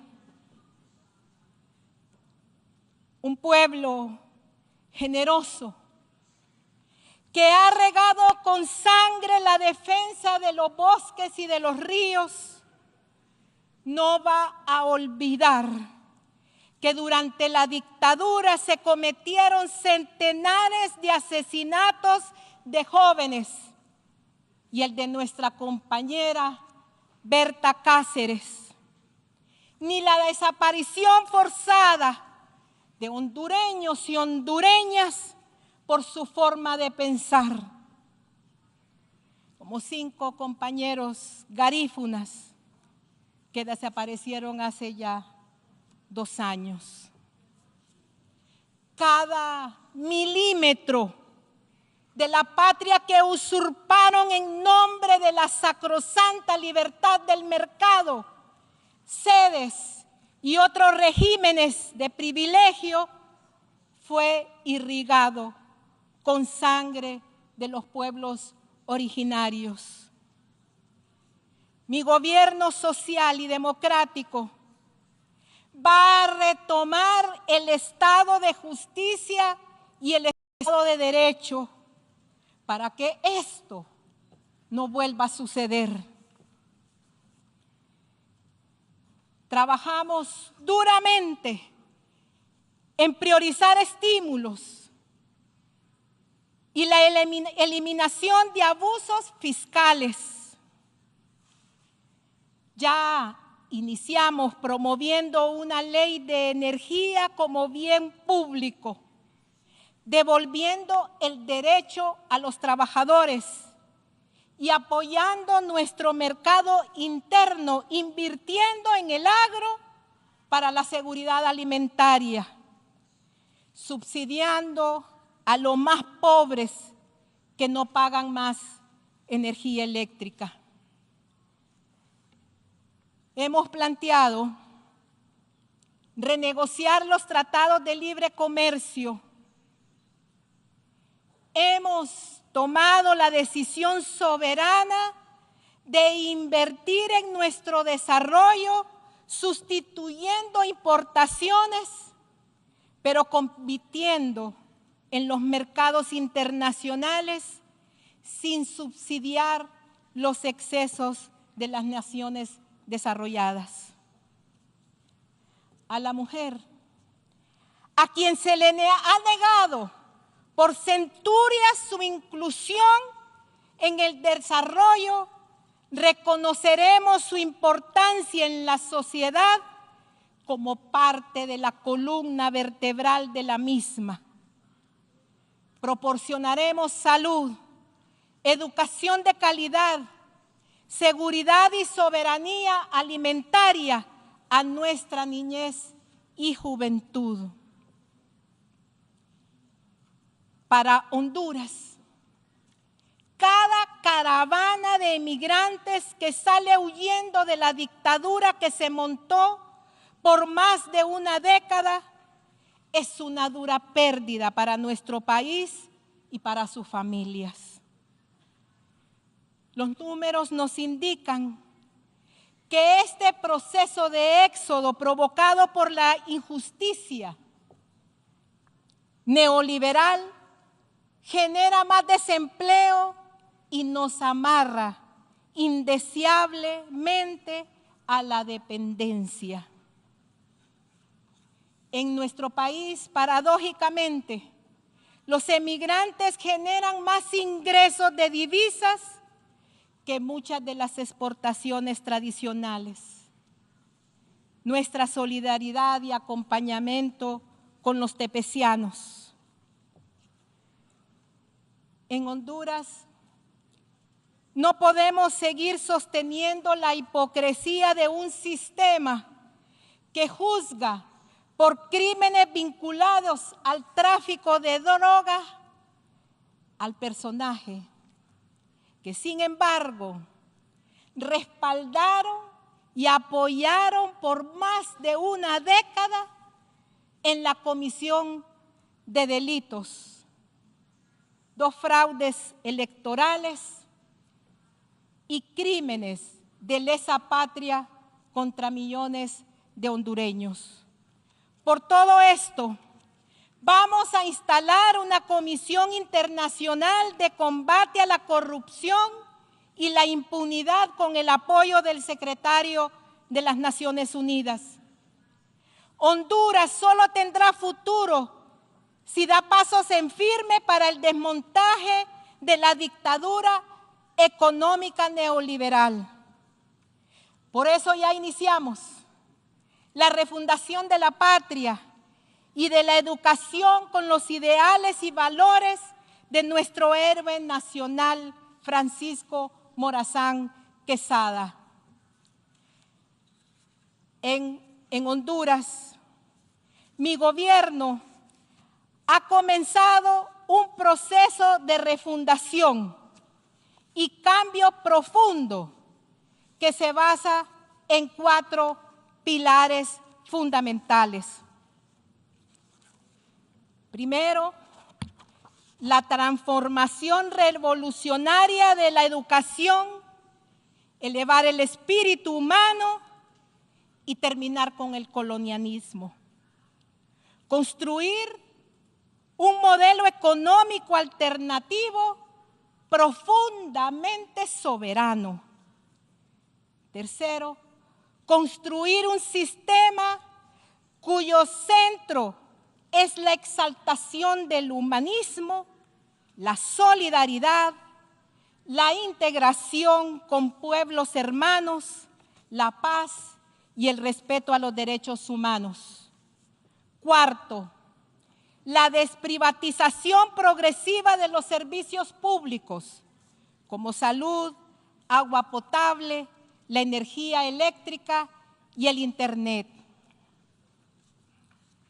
Hoy, que la guerra vuelve a castigar a los más pobres del mundo y que somos países invadidos, pregonamos el retorno al respeto a la autodeterminación de los pueblos, rechazando el infame y brutal bloqueo al pueblo de la hermana República de Cuba. Es tiempo de discutir seriamente la multipolaridad del mundo. El presidente Barack Obama dio los primeros pasos hacia la terminación de esta infamia. Ya el presidente de Colombia, Gustavo Petro, decretó que se debe determinar la agresión contra la República Bolivariana de Venezuela. Pueblos del mundo, como dijo nuestra compañera Berta Cáceres, reaccionemos mundo, aún estamos a tiempo. Muchas gracias.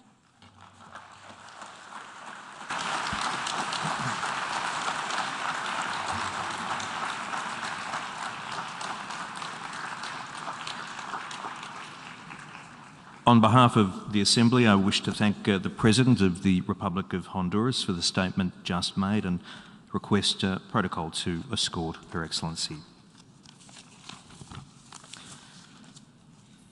The Assembly will hear an address by His Excellency Ferdinand Romualdez Marcos, President of the Republic of the Philippines, and I request protocol to escort His Excellency.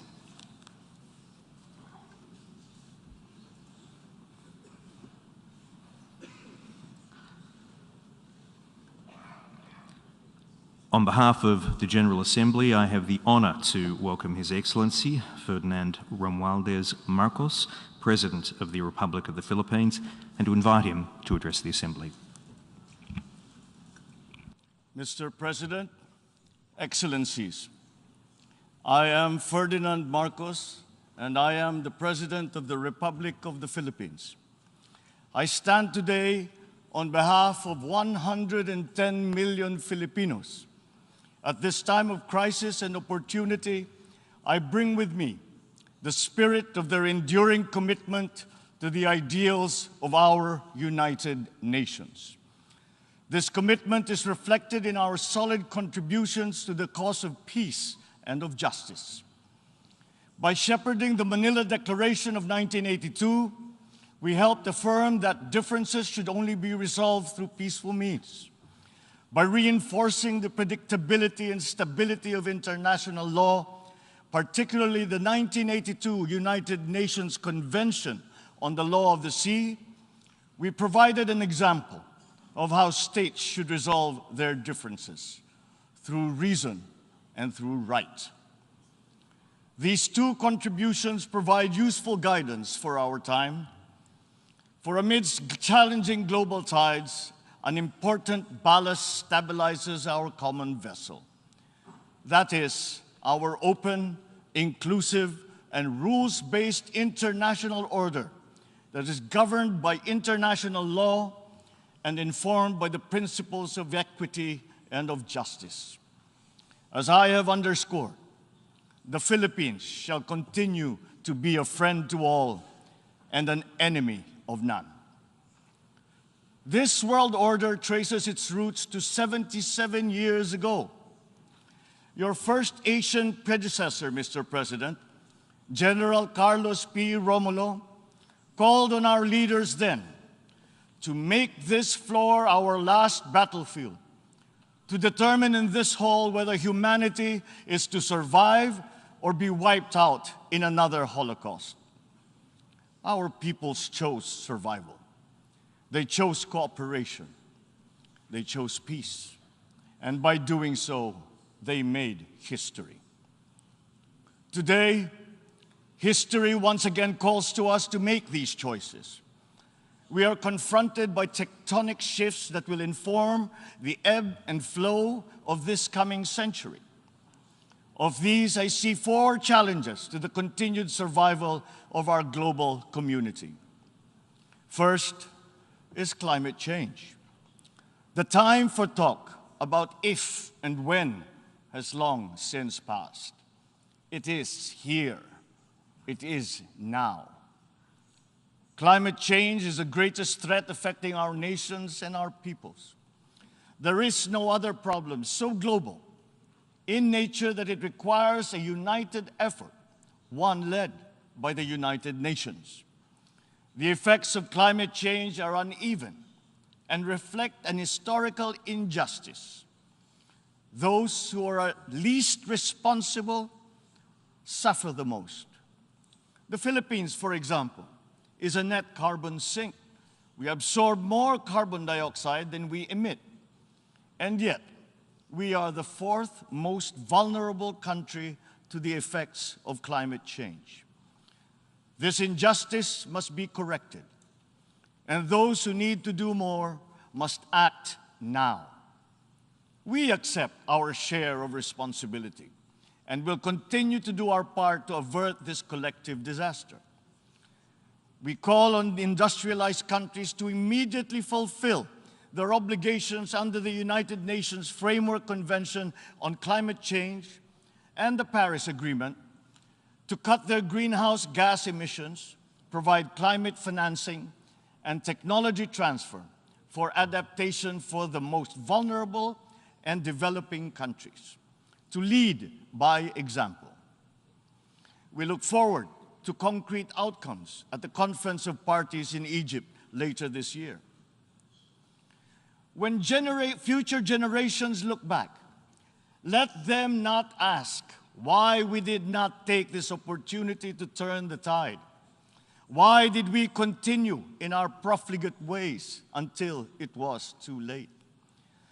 This threat knows no borders, no social class, nor any geopolitical consideration. How we address it will be the true test of our time. Second, life and experience. We still barely understand how these transformations are unfolding and where they are leading. The imminent diffusion of these emerging technologies could solve many of our old problems, but they could also disrupt our political and social orders. Our governance structures must keep up. Third, widening geopolitical polarities and sharpening strategic competitions are transforming the international political landscape. A profound lack of trust is putting enormous strains on our multilateral system. Our very charter is being violated around the world as we speak. In Asia, our hard-won peace and stability is under threat by increasing strategic and ideological tensions. These behoove us to uphold the ideals that led to the establishment of this Parliament of Nations, and to reject any attempt to deny or redefine our common understanding of these principles. Even as we grapple with these new long-term shifts, we remain beset by an unresolved problem. Inequalities and inequities within and among countries continue to persist, and they continue to demand urgent action. Therein lies our fourth transcendent challenge. This injustice was evident during the pandemic, when the richer nations immediately received vaccines at the expense of the have-nots. We see, for example, the dangers of this lurking in the persistent digital divide and in ballooning debt burdens. As we awaken from the economic stupor caused by the pandemic, we must reinvigorate the world economy. We must use public and private resources to encourage the expansion of trade, investment, and technology transfers to accelerate development. Knowledge and intellectual gains must flow freely to allow those lagging behind to catch up. Sustainable development will be hampered to the detriment of all if existing structures in the global economy remain unreformed. Mr. President, in these past 3 decades, Filipinos have achieved significant strides on our path to sustainable development. Despite the challenges of the pandemic and the global economic upheavals, we remain on track to reach upper middle income status by next year. With steady investment in food, public health, education, and other social services, we expect to become a moderately prosperous country by 2040. I am confident that we will achieve this vision. Yet, no nation stands alone. The achievement of our national ambition requires a global environment that creates conditions that allow all nations, including ours, to thrive in peace. We need the United Nations to continue to work, and we, the Philippines, are determined to be part of that solution. The Philippines did not hesitate to donate to the COVAX facility that helped provide vaccines in many parts of the developing world. Multilateralism and international cooperation do make a difference. Filipino health workers were at the front lines in many countries to curb the spread of the virus, risking and oftentimes sacrificing their own lives to save those of others.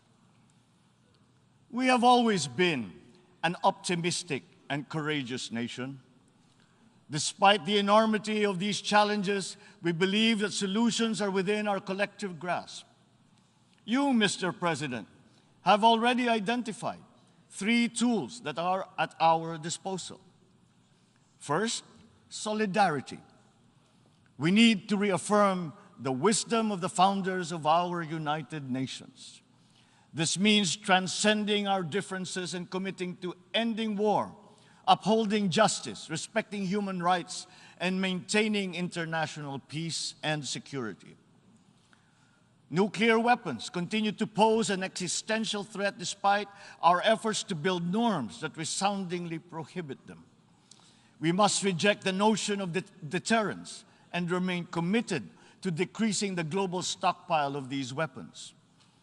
At the same time, we must also address the scourge of the proliferation of all weapons, be they small arms, light weapons, or improvised explosive devices. Our work must also focus on ensuring that the international system remains fair, not only for all states, but more importantly, for all peoples. This system must work for the most vulnerable, especially the marginalized, migrants, refugees. The world has witnessed the enduring contribution of migrants in the fight against this pandemic. We still dream of an end to the disturbing incidents of racism, of Asian hate, of all prejudice. The Philippines United Nations Joint Program on Human Rights is an example of a constructive approach that puts our people, not our politics, at the center of this work. It provides a model for revitalizing the structures that facilitates solidarity between the United Nations and the sovereign duty bearer. Our continued solidarity will also benefit from a reformed and more inclusive Security Council and an empowered General Assembly that can hold the Council to account. At the same time, the United Nations must forge ahead with its flagship tradition of global peacekeeping.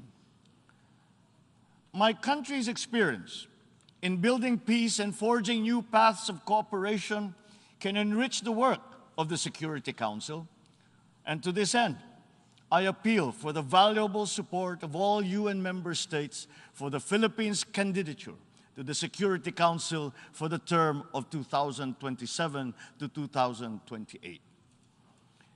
Our success in the Bangsamoro Autonomous Region of Muslim Mindanao in the south of the Philippines is a centerpiece of these efforts. The peace that we have forged after many decades of conflict among warring factions and clansmen demonstrates that unity is possible even in the most trying circumstances. Inclusive dialogue involving all stakeholders, including women, the youth, faith leaders, and civil society, conducted with patience and good faith, has produced a credible and solid foundation for self-government that paves the way for lasting peace and sustainable development. We take the same approach in Asia. The Philippines builds partnerships for peace and development through dialogue, including through interfaith and interreligious dialogue, especially through ASEAN. In the face of great diversity, we believe that partnerships form the bridge to unite all of us in promoting peace and stability in the Asia-Pacific region. Our global community is only as strong as we make it. We need to ensure that all nations, especially developing countries, are equipped with the tools they need to navigate the uncharted waters of this century. This requires a transformative development agenda. We therefore welcome the Summit of the Future next year as an opportunity to collectively roll up our sleeves and chart our common path. Second, sustainability.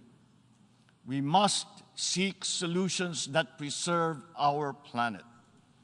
These solutions must transcend our time and win the future for the succeeding generations.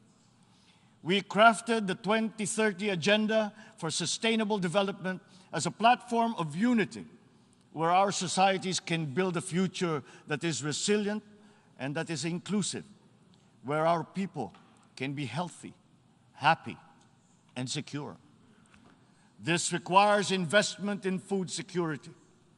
the fragility of which has been clearly demonstrated by the pandemic and the conflict in Ukraine. We need to take concrete steps towards a modern and resilient agriculture. For food is not just a trade commodity, nor is it just a livelihood. It is an existential imperative and a moral one. It is the very basis of human security. To attain food self-sufficiency and security, we are providing innovative solutions and financial support to farmers and fisherfolk to adapt new technologies and connect to national and global value supply chains. We look forward to forging cooperation with the UN and our partners to boost agricultural productivity and food security. As hosts to 17 UN agencies, programs, and funds, the Philippines strongly supports reforms to ensure that the UN development system delivers as one through its UN country team. Water connects our world and sustains our existence, but it is also a finite resource that requires our stewardship. Equally important, our biodiversity must be protected amidst the continuing challenge of climate change. We must enhance our cooperation in these areas. But sustainability also requires development policies that go beyond the traditional metrics. We already know that the gross domestic product is an incomplete measure of progress and that vulnerability is multidimensional. Our development agenda must also take into account the interest of all developing nations, including middle-income countries where the majority of the world's poor live. At the same time, sustainability means equipping our people with the tools they need to meet the challenges of the fourth industrial revolution. Investments in education are key, and my administration is prepared to make such investments. The Philippines notes with appreciation the Transforming Education Summit held earlier this week, at which these subjects were taken up. There is perhaps no greater renewable resource than the creativity and innovation of our young. We understand the value of harnessing our people's talents by creating a robust and creative economy. We will continue to work with partners in promoting this at the international level. Finally, science. Knowledge and discovery remain the keys to unlock the potential of our dynamic future. Encouraging our young people's curiosity, honing their skills, and protecting their intellectual properties are important investments.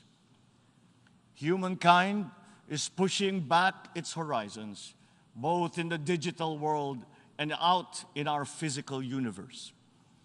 Access to these domains is an inalienable right of all nations, as are peaceful uses of all existing and emerging technologies. The Philippines is preparing for the future by laying the governance framework that will allow us to harness the power of renewable energy, develop the capacity to utilize the life sciences, such as medicine and virology, pursue digital solutions towards a more modern economy, and expand our presence in outer space.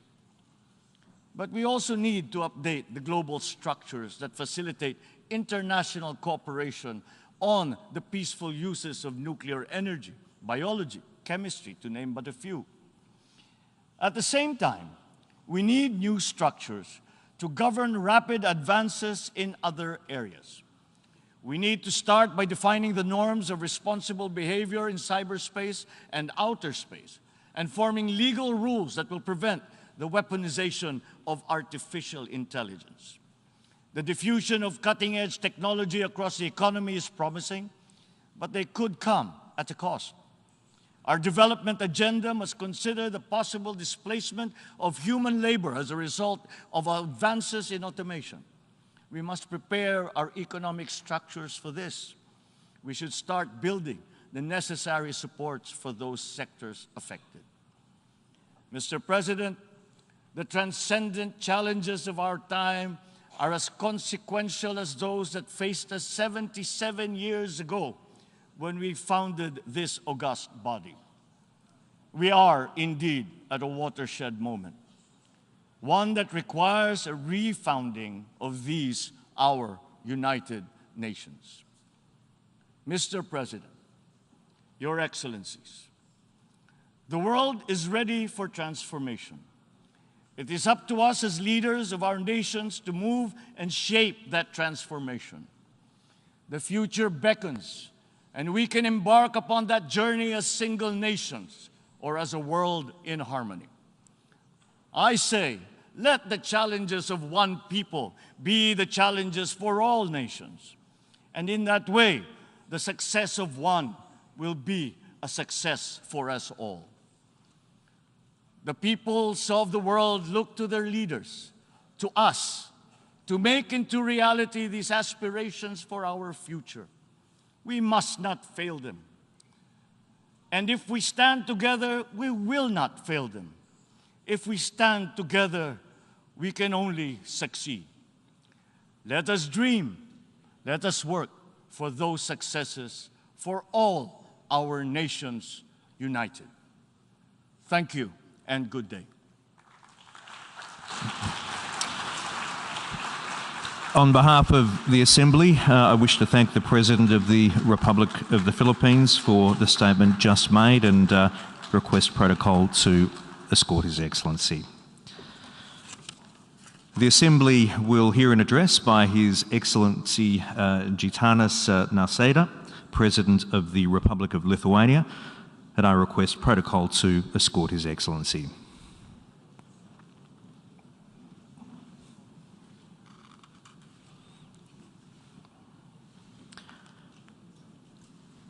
On behalf of the General Assembly, I have the honour to welcome His Excellency Gitanas Nausėda, President of the Republic of Lithuania, and to invite him to address the Assembly.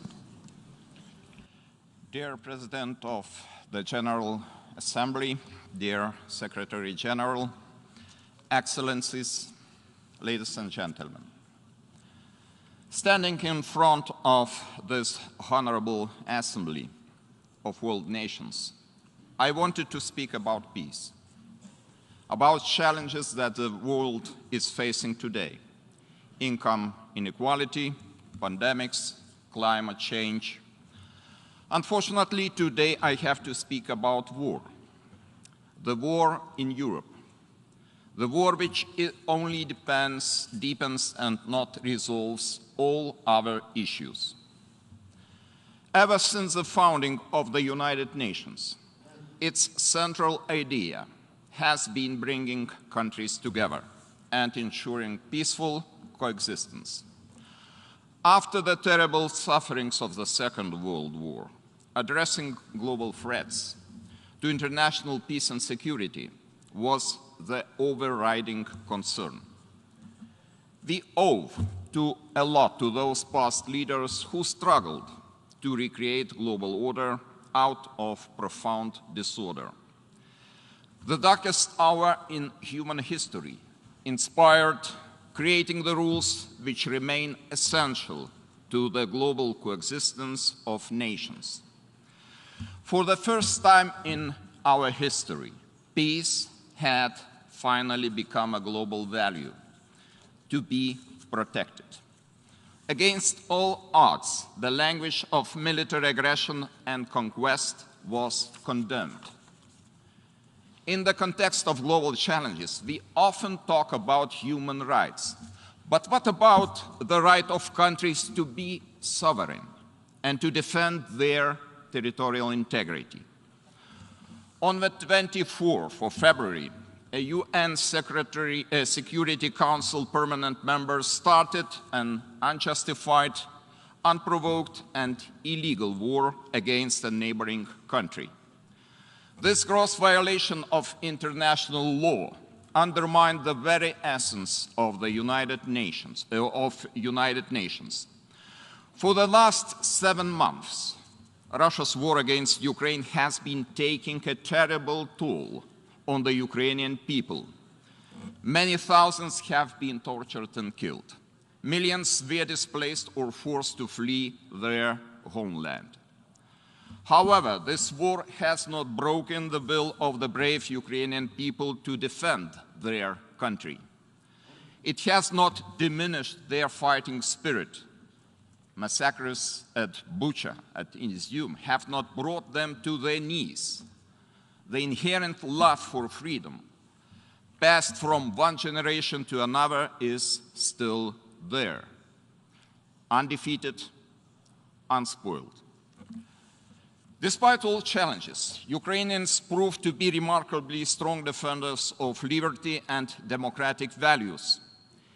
Inspired by their heroic struggle, the international community should take an even more active role to boost the Ukrainian resilience to withstand this hardship.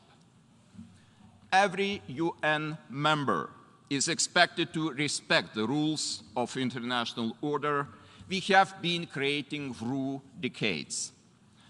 But it's only up to us to decide what is still tolerable and what is not. Where are the red lines and where the red lines crossed?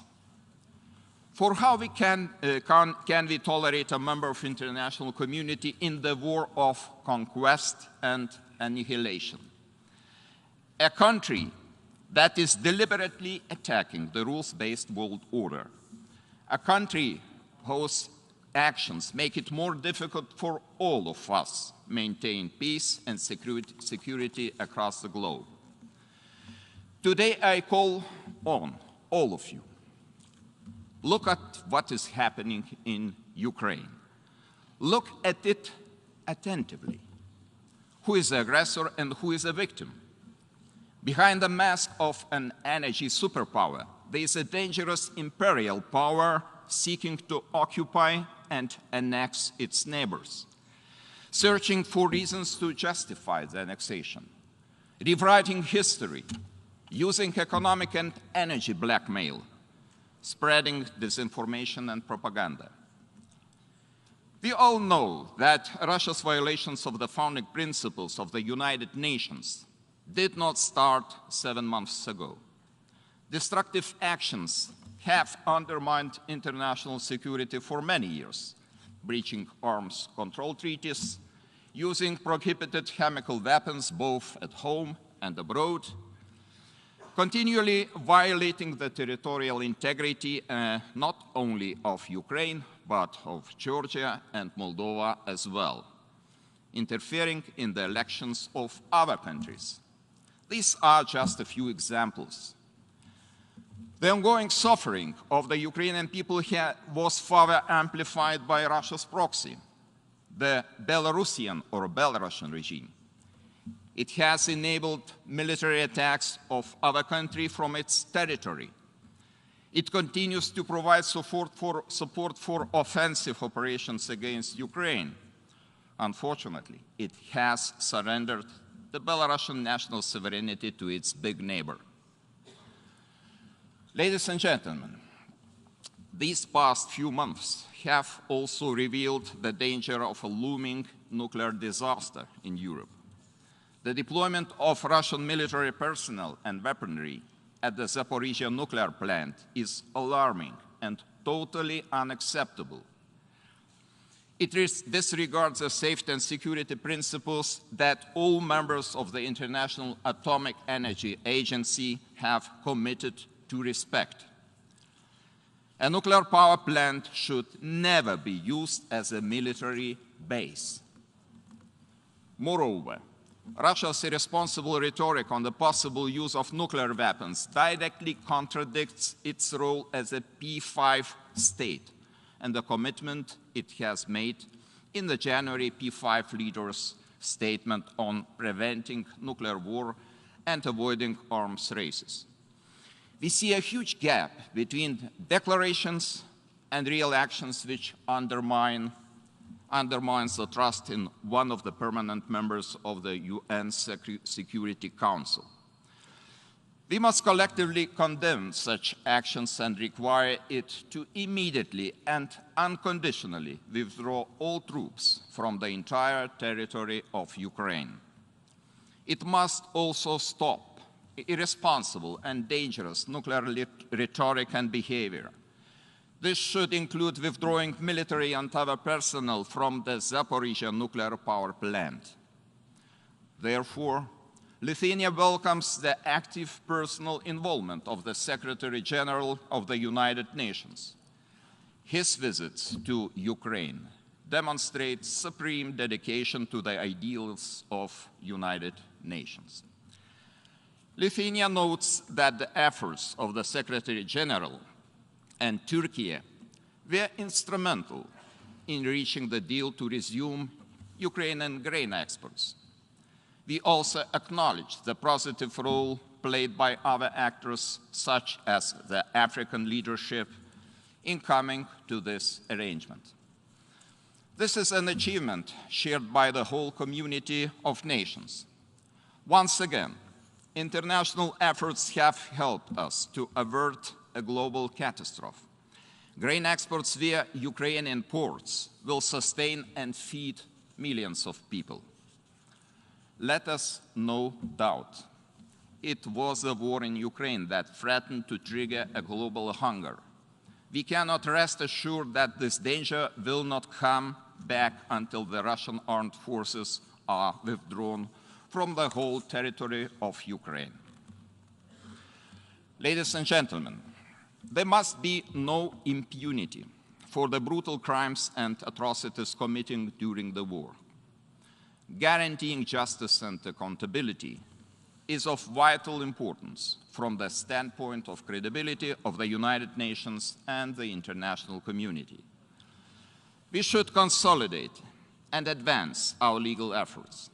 We must ensure that all those responsible for this unprecedented assault on Ukrainian and European peace and security are held accountable.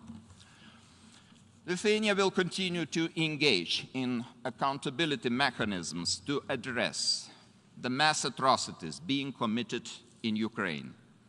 I call on the global community to establish this special tribunal to address the war crimes. It is also crucially important to ensure effective forms of reparations for the victims of these crimes. Finally, we must take into consideration that the war in Ukraine is an extension of the wider context, what we can see in Russia. The human rights situation is deteriorating. Independent media and not governmental organizations are being simply banished. Similar developments are taking place in Belarus. Systematic and widespread attacks target civil society, human rights defenders, and independent media. The number of political prisoners in Belarus has exceeded 1,200 and continues to grow. This is truly alarming and requires more attention from the international community. Lithuania has provided asylum to Russians and Belarusians, representatives of non-governmental organizations and independent media, home countries. For Lithuania, the time of the business as usual approach is gone. We have demonstrated it by building the energy independence and proceeding faster with the green transition. I invite all countries to stop financing the bloody war by buying aggressors' energy resources. It would significantly affect its ability to continue this brutal war. Ladies and gentlemen, since the first days of this terrible war, Lithuania has been supporting Ukraine. We have not been silent. We have stepped up to help Ukraine in every way we can. Our government, as well as civil society, have been active in providing both military and humanitarian aid. We have taken in more than 60,000 refugees, mostly women and children, to help them maintain a sense of belonging. we have established a Ukrainian center in Vilnius, the first center of this kind outside Ukraine.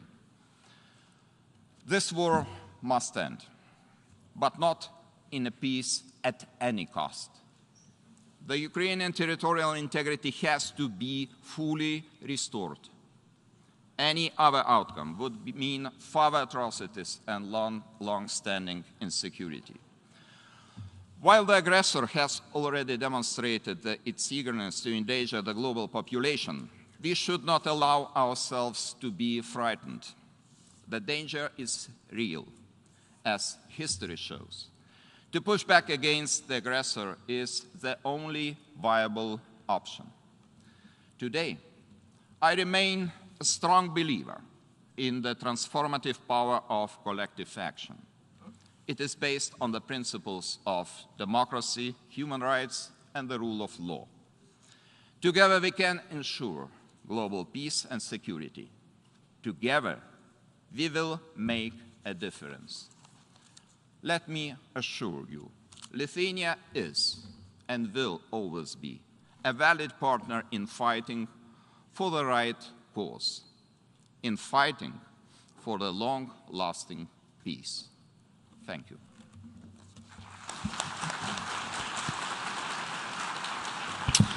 On behalf of the Assembly, I wish to thank the President of the Republic of Lithuania for the statement just made and thank Protocol for escorting His Excellency.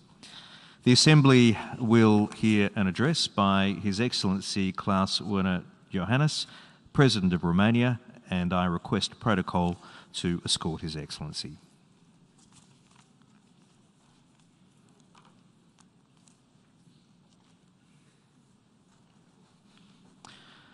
On behalf of the General Assembly, I have the honour to welcome His Excellency Klaus Werner Iohannis, President of Romania, and to invite him to address the Assembly.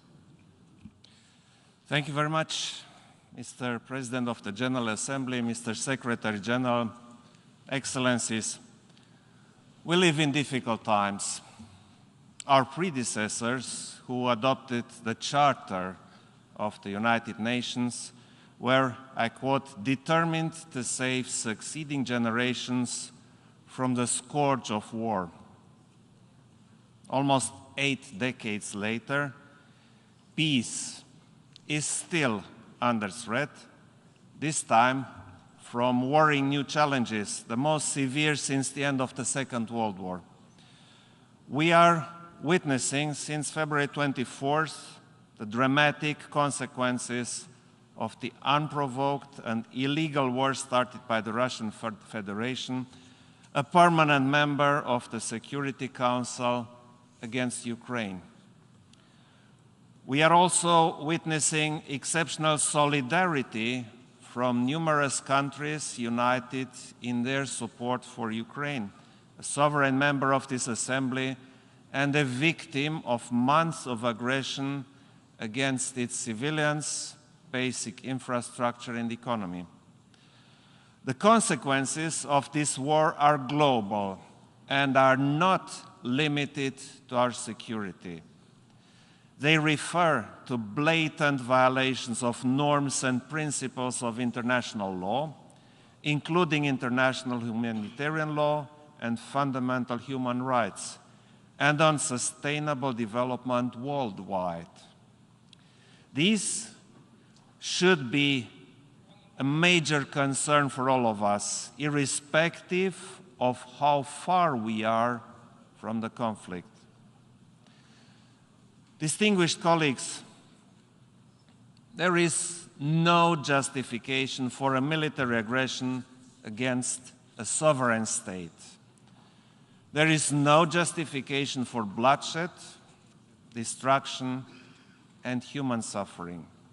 It is our joint responsibility to come together and uphold our common values as members of the United Nations. Democracy and universal human rights are legitimate aspirations for all humankind. We therefore need to act now and support all those who fight for freedom and democracy. We should guarantee the respect of the territorial integrity, sovereignty, and independence of all states. Romania supported and will continue to support Ukraine as its people are also fighting for our values and democracy. Romania opened its frontiers and its heart to all those seeking refuge from the war in Ukraine. Since the beginning of the conflict, over 2.3 million Ukrainians have crossed our borders. Romania has offered not only emergency assistance, but also medium and long-term support for those who decided to stay in our country with free access to education, health services, and the labor market. In addition, we offered direct humanitarian assistance and put in place a logistic hub for coordinating the international humanitarian assistance from the entire world. Our support will not stop here. We know that our response, especially to this war, will shape our common future. Our support for peace should be voiced now, louder than ever. In defending our universal values, it is essential to stay united and bring everyone on board, including those who are still hesitating. Engagement and dialogue are crucial to overcome divisions and at the same time to counter the spread of falsehoods and propaganda. Distinguished audience, the challenges we face today, such as the impact of climate change and loss of biodiversity, energy insecurity, lack of access to food and education, and social inequities, are becoming more and more severe.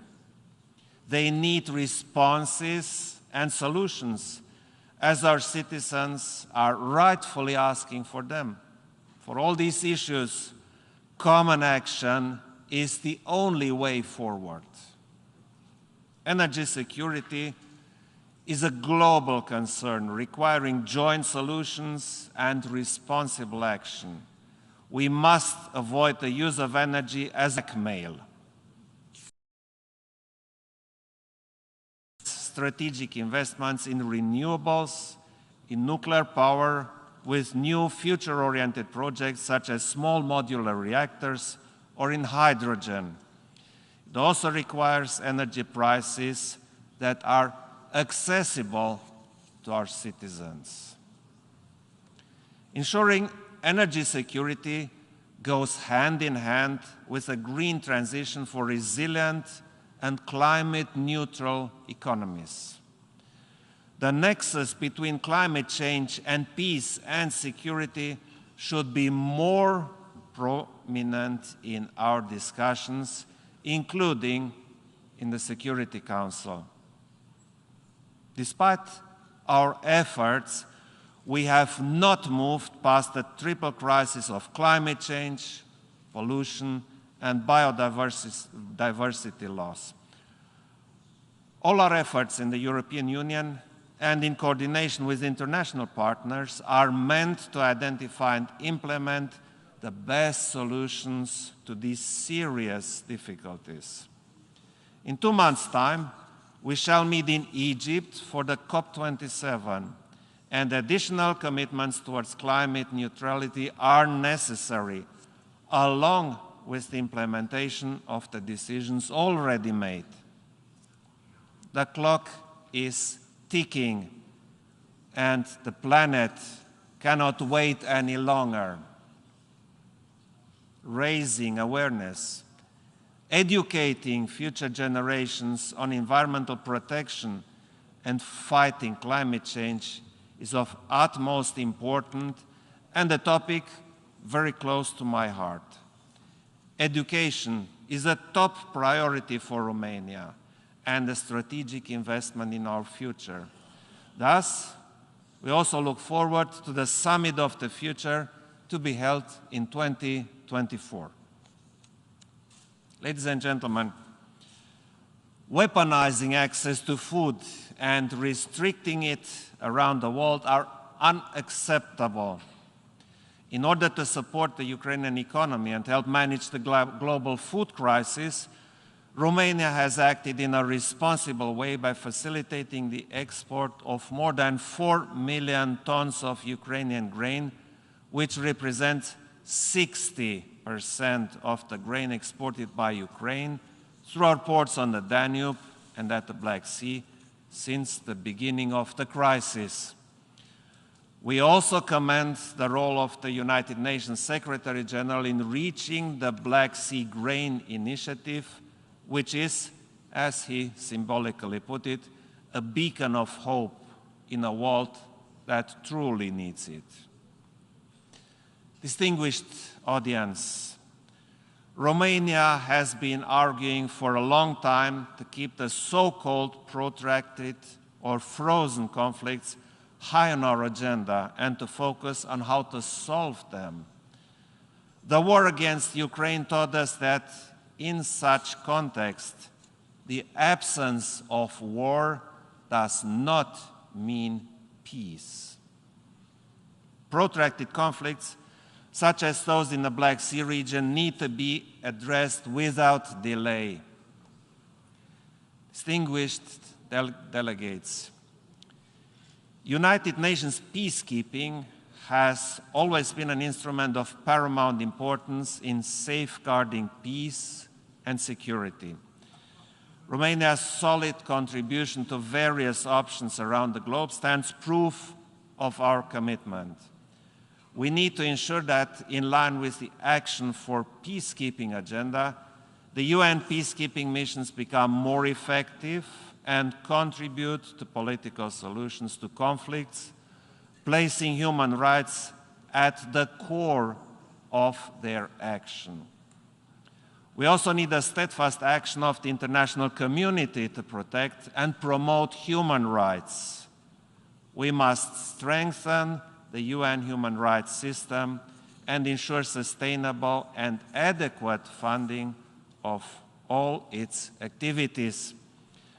We recognize the essential role played by civil society actors and the human rights defenders in the promotion and protection of human rights, ensuring proper functioning of democratic institutions, upholding respect for the rule of law, and guaranteeing the fundamental rights and freedoms remains fundamental.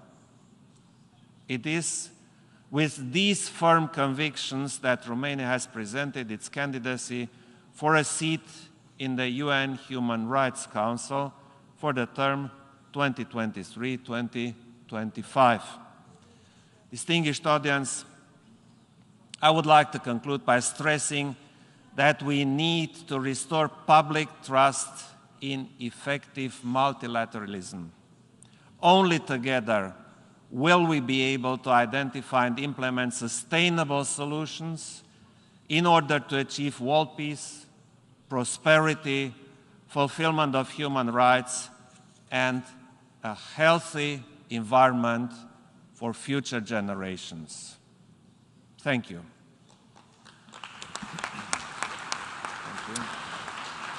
On behalf of the Assembly, I wish to thank the President of Romania for the statement just made and thank Protocol for escorting His Excellency. The Assembly will hear an address by His Excellency Luis Alberto Arshi Catacora, Constitutional President of the Plurinational State of Bolivia, and I request Protocol to escort His Excellency.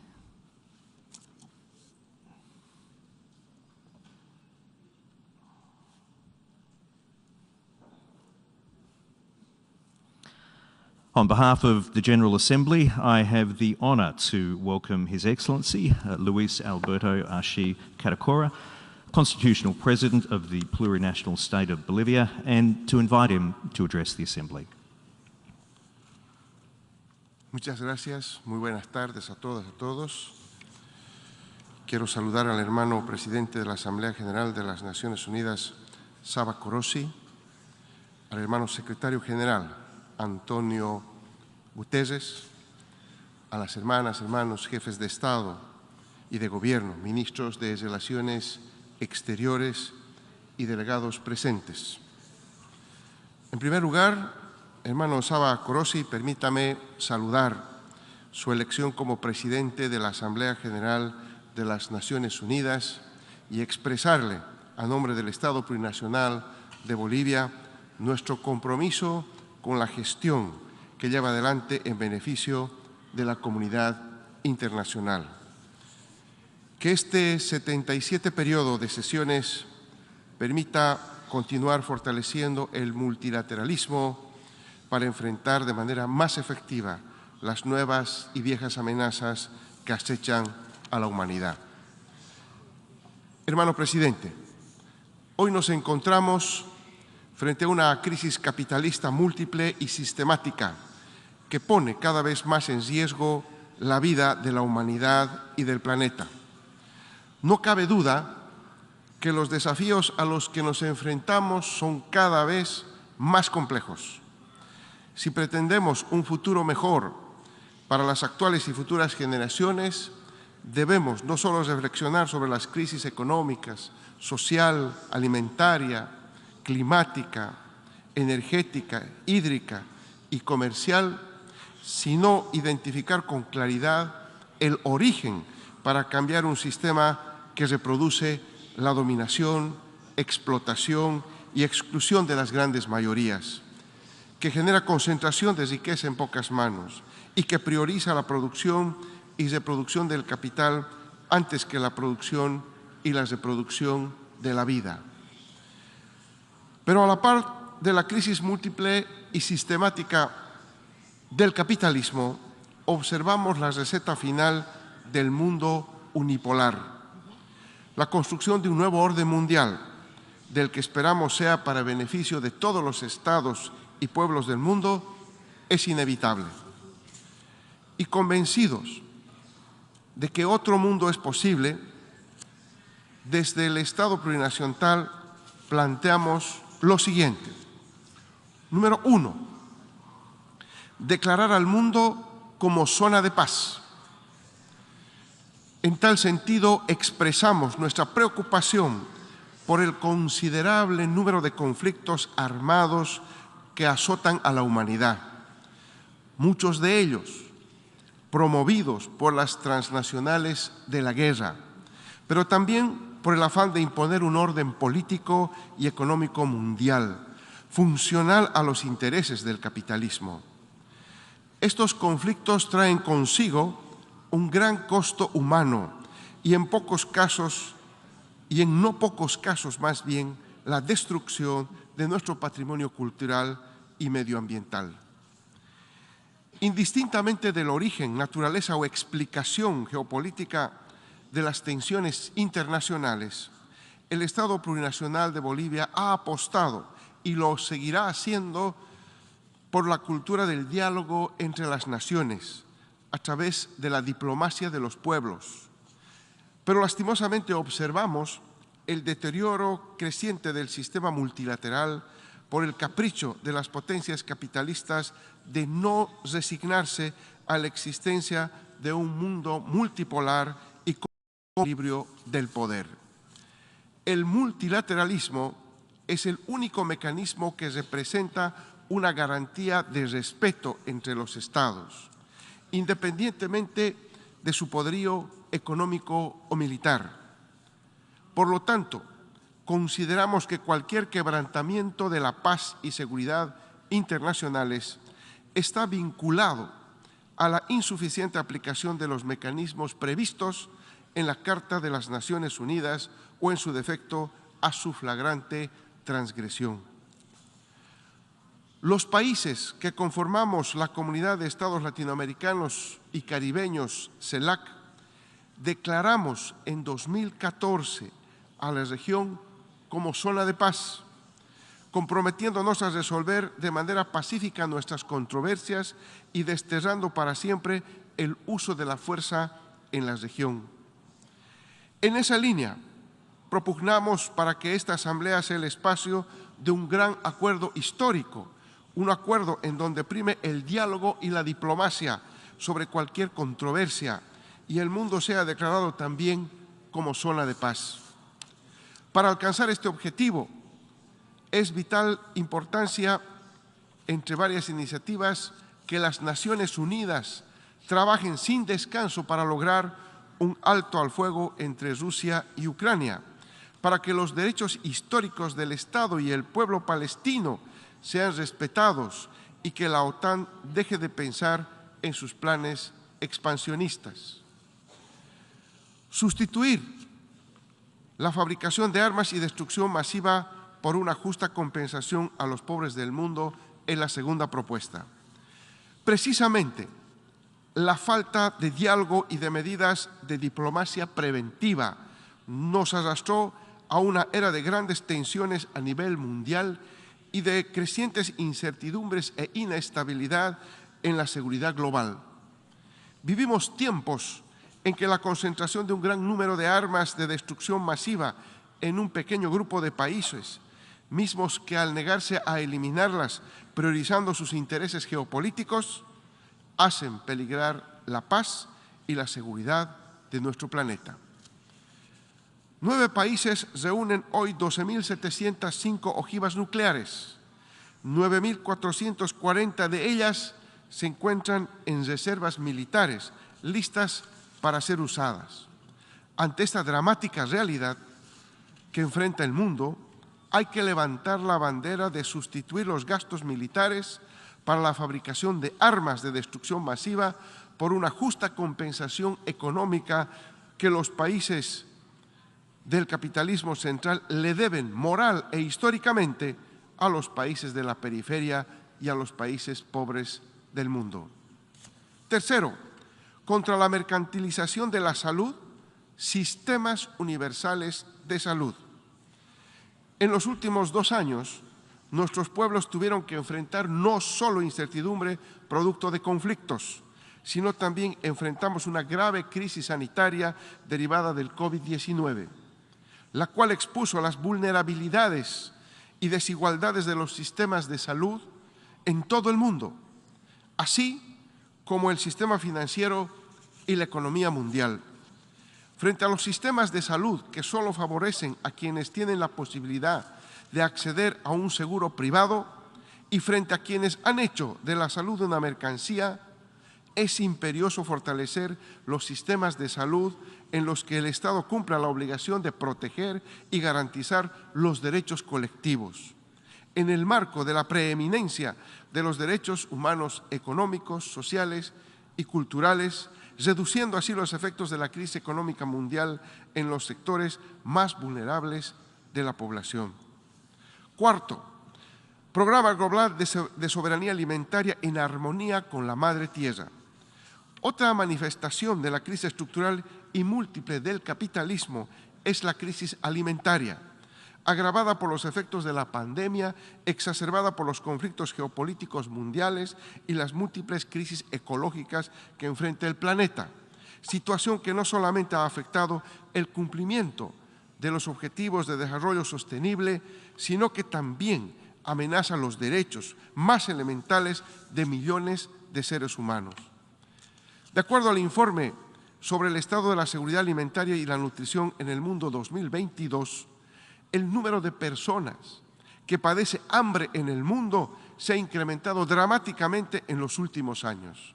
Solo en 2021, un total de 828 millones de personas fueron víctimas de este flagelo, lo que representa el 9,8% de la población mundial. Asia, con 425 millones de personas afectadas, y África, con 278 millones, continúan siendo las regiones más golpeadas del planeta por esta crisis, y en América Latina y el Caribe afectó a más de 56 millones de personas. A la crisis alimentaria debemos anteponer urgentemente un programa global de soberanía alimentaria que garantice a los pequeños productores mejores condiciones para la producción Ello implica el acceso a semillas, fertilizantes, tecnología, infraestructura, créditos y diversas formas privadas y comunitarias de acceso a los mercados, pero también mejores condiciones de vida en sus comunidades, en plena armonía con la Madre Tierra. Quinto, reconstruir las capacidades productivas y económicas de los países de la periferia golpeados por la irrefrenable lógica concentradora del capital. Además de los efectos ocasionados por la pandemia del COVID-19, que deterioraron nuestras economías y los intercambios comerciales, hoy enfrentamos una senda expansionaria sostenida de la inflación que se constituye en uno de los principales problemas. Por ejemplo, en agosto de 2022, Estados Unidos registró una inflación interanual del 8,25%, que es la más alta de las últimas 4 décadas, y una tasa sin precedente del 9,1% en la zona euro. Adicionalmente, la guerra entre Rusia y Ucrania profundizó las presiones de los precios de la energía, alimentos, fertilizantes, materias primas y otros. Es así que a julio de este año la inflación interanual de alimentos aumentó en más de 2 dígitos en algunos países de Europa y en Estados Unidos. En un mundo estrechamente interconectado, es importante responder a las necesidades de nuestros pueblos en el contexto de pospandemia, fortaleciendo la integración y cooperación bajo los principios de la solidaridad, la complementariedad y el respeto a la autodeterminación de los pueblos, de manera que podamos enfrentar el impacto multidimensional en la economía, en nuestras industrias, así como en nuestras capacidades productivas y el autosustento. Por ello, es vital la reestructuración de la arquitectura financiera mundial para el alivio de la deuda externa a nivel global, de manera que los países en desarrollo tengamos el espacio para implementar soberanamente políticas sociales desde un enfoque de desarrollo económico y social integral y sustentable. Y como siempre ha sido un grito desde los países del sur, hay que equilibrar las relaciones de intercambio que en la actualidad siguen beneficiando solo al norte. Al respecto, humildemente me permito compartir la experiencia boliviana. Luego de la recuperación de la democracia el 2020, gracias a la unidad, lucha y conciencia del pueblo boliviano, volvimos a la senda trazada por nuestra revolución democrática y cultural, de dignidad y soberanía. Retomamos la construcción de nuestro Estado plurinacional y la consolidación de nuestro modelo económico, social, comunitario, productivo. Un modelo económico soberano en el que no aceptamos ni aceptaremos imposiciones del Fondo Monetario Internacional. Nuestro modelo económico responde a nuestra realidad política, económica, social y cultural y está basado en un rol activo del Estado en la economía, en la nacionalización de nuestros recursos naturales estratégicos, la articulación de todas las formas de organización económica, el fortalecimiento de la inversión pública, la industrialización con sustitución de importaciones, la dinamización del mercado interno, la diversificación productiva, la seguridad con soberanía alimentaria, la redistribución de los ingresos, la lucha contra la pobreza y las desigualdades.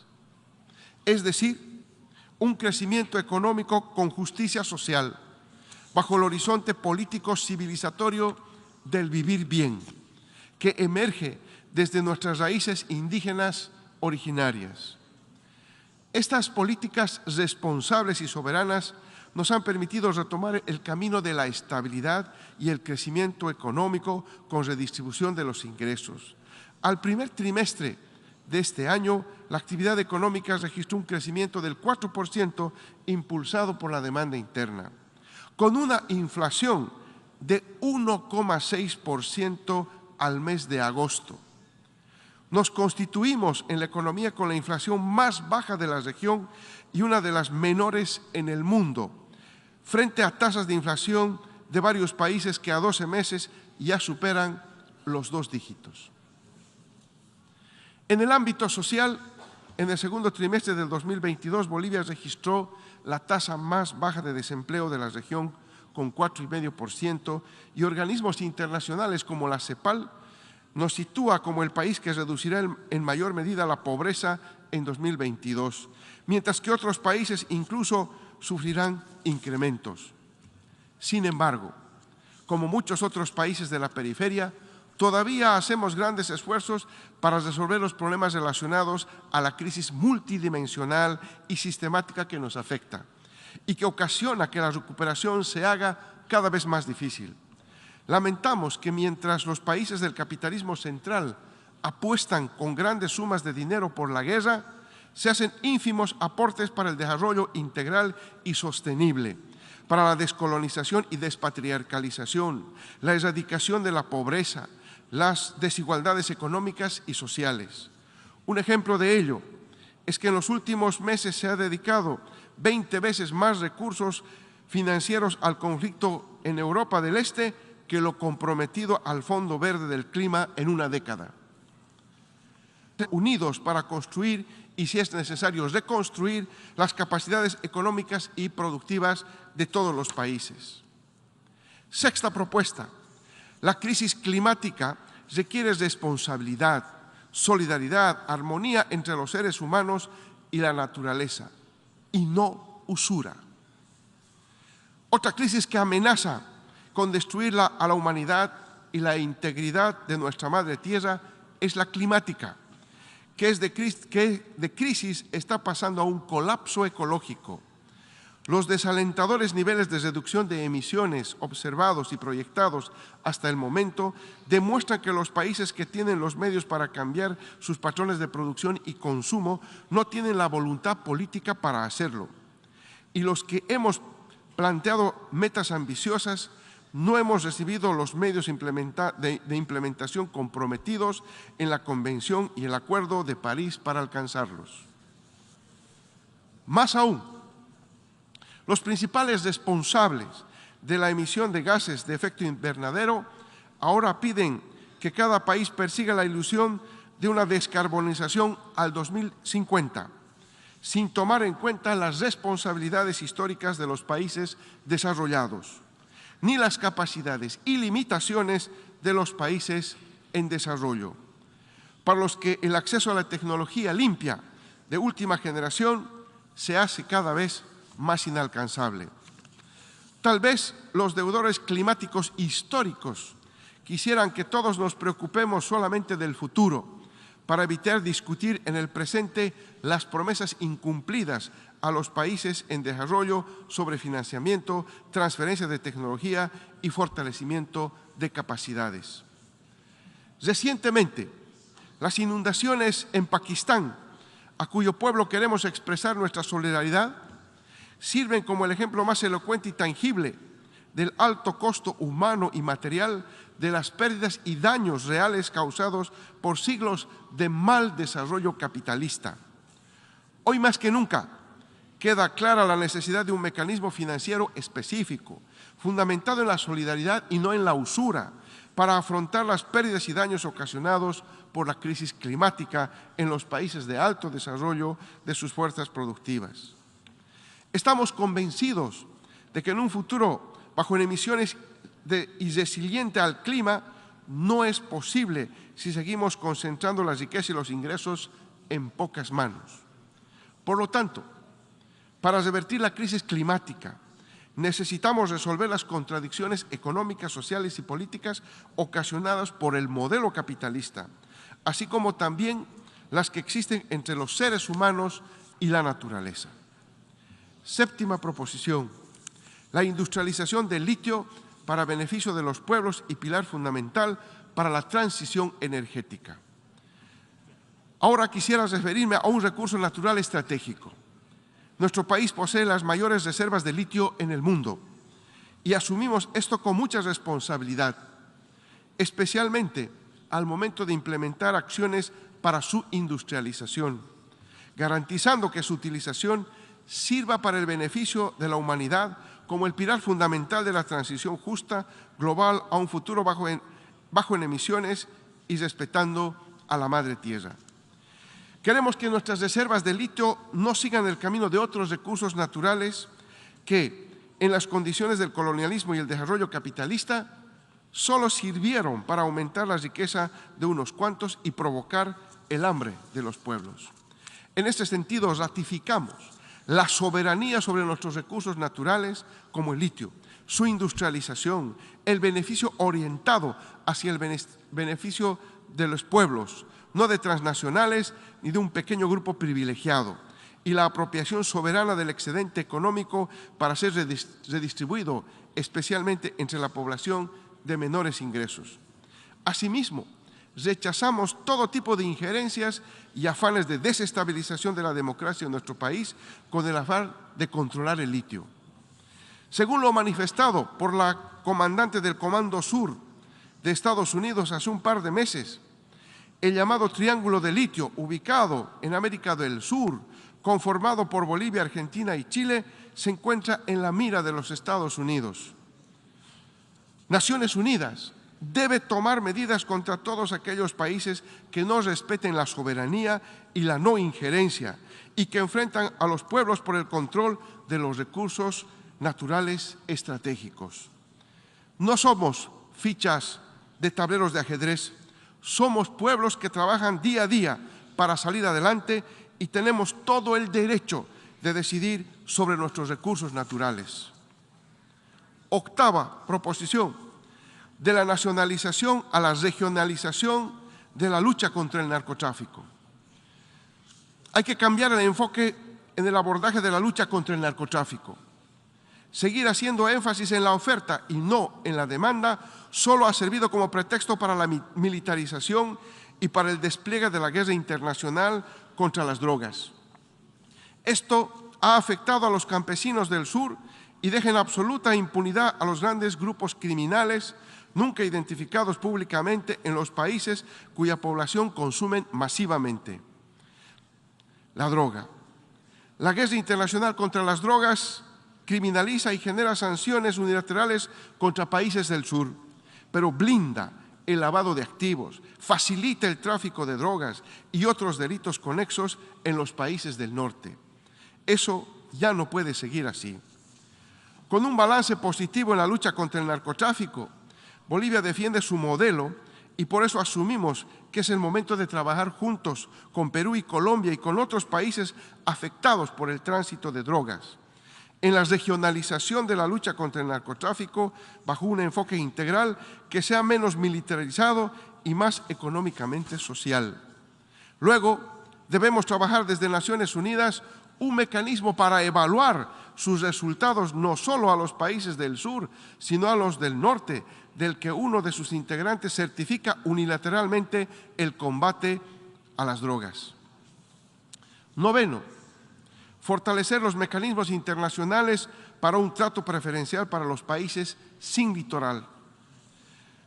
Me permito llamar su atención sobre el derecho del mar, que es uno de los grandes temas actuales de las relaciones jurídicas internacionales, ya que todos los estados mediterráneos o enclaustrados enfrentamos graves dificultades en su acceso al mar y el aprovechamiento de sus recursos, tomando en cuenta que los espacios marinos se constituyen en zonas de gran potencialidad para el desarrollo de los países, en especial en los países en desarrollo.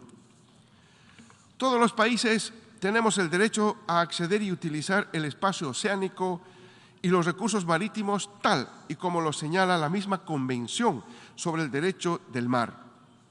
Debemos asegurar la distribución justa de derechos y responsabilidades respecto a la riqueza marina, ya que juega un papel decisivo para el futuro de los pueblos del mundo. El mar es un derecho de los pueblos, por lo tanto nadie debe estar privado de su disfrute y aprovechamiento para su desarrollo. Asimismo, guiados por la equidad, la no discriminación, la solidaridad internacional, la justicia social como principios para corregir los desequilibrios y las injusticias globales, consideramos importante fortalecer los mecanismos internacionales para un trato preferencial a los estados que se encuentran privados de no tener costa al mar y, por lo tanto, una grave desventaja geográfica en el aprovechamiento de los recursos marinos. Está demostrado que los países sin litoral Somos doblemente afectados. Tenemos costos más altos en las importaciones de productos y nuestro desarrollo se ve obstaculizado. A este respecto, debemos recordar a la comunidad internacional que mi país, Bolivia, nació con mar. Sin embargo, en la actualidad es un país enclaustrado, obligado por las circunstancias del pasado a enfrentar múltiples barreras para el transporte, comunicación y comercio. Esperamos que más temprano que tarde el diálogo y la diplomacia puedan triunfar para reparar las injusticias de una guerra impulsada por intereses capitalistas y construir así un mejor futuro entre pueblos hermanos. 10ª propuesta, ampliar nuestra visión restringida de derechos humanos y democracia. No nos cabe duda de que la democracia y los derechos humanos son dos hermanas inseparables. El Estado plurinacional de Bolivia ha experimentado en carne propia que cuando se quebranta la democracia, también se desmoronan las bases para el ejercicio de los derechos humanos. Por ello, expresamos nuestro más firme compromiso a las decisiones y acciones que asume la organización en defensa de los sectores más vulnerables, reconstruir su institucionalidad, incorporando el carácter plurinacional del Estado, lo cual implica que los 36 pueblos indígenas son parte constitutiva de nuestro Estado. Un pueblo que está orgulloso de su identidad diversa puede construir desde las bases de la interculturalidad un mejor país. Eso lo sabemos las bolivianas y los bolivianos. En un análisis histórico, esto ha ocurrido en muy poco tiempo y nuestro desafío es que esta transformación continúe en dirección a alcanzar el vivir bien de todos y todas. Necesitamos ampliar nuestro criterio de derechos humanos y su relación con la democracia. No existe ninguno de los dos, ni derechos humanos ni democracia, cuando la preservación de los privilegios en unos pocos se hace a costa del incumplimiento efectivo de los derechos económicos, sociales y culturales de las mayorías. 11ª propuesta, solidaridad intergeneracional. Estamos convencidos que esta generación vibrante y productiva tiene que ser solidaria con quienes han construido los primeros cimientos de nuestras casas. No se puede asegurar la equidad con las futuras generaciones si no consolidamos la equidad entre las generaciones presentes. Nos preocupa el énfasis sin equilibrio que existe en la esfera multilateral en torno a las generaciones futuras, sin tener en cuenta todo el trabajo que han hecho las personas adultas mayores en nuestros países. Nos preocupa que a la fecha no existe un tratado universal que los proteja. Esperamos que esta reflexión se realice de manera profunda en esta Casa Universal. 12ª propuesta, declarar el decenio de la despatriarcalización para luchar contra toda forma de violencia hacia las mujeres y niñas. De la misma manera, quiero llamar a la atención sobre algo que nos llama y nos alarma a nivel global. La persistencia de la violencia contra las mujeres y niñas, y en particular las mujeres y las niñas indígenas y en situación de pobreza. La pandemia y las crisis estructurales del capitalismo están deteriorando las condiciones de vida, especialmente de las mujeres del campo y de las ciudades. Ellas siguen enfrentando formas complejas e interseccionales de violencia. Como señala ONU Mujeres y el Departamento de Asuntos Económicos y Sociales de las Naciones Unidas, haciendo un balance anual de las 9 metas que comprenden el Objetivo de Desarrollo Sostenible 5 en su informe acerca del panorama de género, durante mucho tiempo, abro comillas, durante mucho tiempo, la discriminación por razones de género ha relegado a las mujeres y a las niñas a una situación de subordinación con respecto a los hombres en el trabajo, la política y el hogar. Y al ritmo del cambio actual, el informe estima que nos faltan 21 años para alcanzar leyes universales que prohíban la violencia contra las mujeres y unos exorbitantes 286 años para alcanzar la igualdad de género en los marcos jurídicos. Cierro comillas. El informe señala también un retroceso preocupante en la reducción de la pobreza y las probabilidades de que los aumentos de los precios agraven esta tendencia. Para fines del año 2022, alrededor de 383 millones de mujeres y niñas vivirán en la pobreza extrema. En la mayor parte del mundo, muchas otras tendrán ingresos insuficientes para satisfacer necesidades básicas, como las necesidades de alimentación, vestimenta y una vivienda adecuada. En nuestro Estado plurinacional de Bolivia, hemos declarado el año 2022 como el año de la revolución cultural para la despatriarcalización, por una vida libre de violencia contra las mujeres. Y estamos impulsando políticas orientadas no solo a fortalecer marcos normativos, sino a atacar las causas estructurales de la violencia, desde la educación, el fortalecimiento de la autonomía económica de las mujeres y también a través de procesos culturales para transformar esta lamentable realidad, originada por el patriarcado como el sistema más antiguo de opresión y que se retroalimenta con el colonialismo y el capitalismo. Proponemos que desde esta Asamblea General se declare el decenio de la despatriarcalización, y hablamos de despatriarcalización porque urge un proceso profundo de transformaciones políticas, económicas, sociales y culturales desde una perspectiva comunitaria, orientada hacia la construcción de relaciones recíprocas por una vida libre de toda forma de exclusión, dominación, explotación, discriminación y violencia para toda la humanidad y nuestra madre tierra. 13º, rechazar las sanciones unilaterales. Es inconcebible en un mundo golpeado por la crisis y la pandemia que aún se apliquen medidas coercitivas unilaterales con el objeto de doblegar gobiernos a costa del hambre y sufrimiento de sus pueblos. En la actual coyuntura mundial, ningún país debería ser perseguido, sancionado o acorralado por ejercer su derecho a determinar libremente sus propios sistemas políticos, económicos y sociales.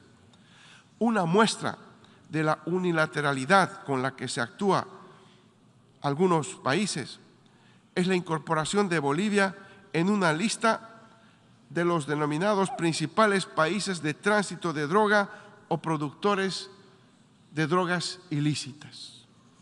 El Estado plurinacional de Bolivia tiene una política soberana de lucha contra el narcotráfico que ha dado importantes resultados y ratificamos el compromiso de nuestro gobierno para fortalecer la lucha contra este flagelo mundial.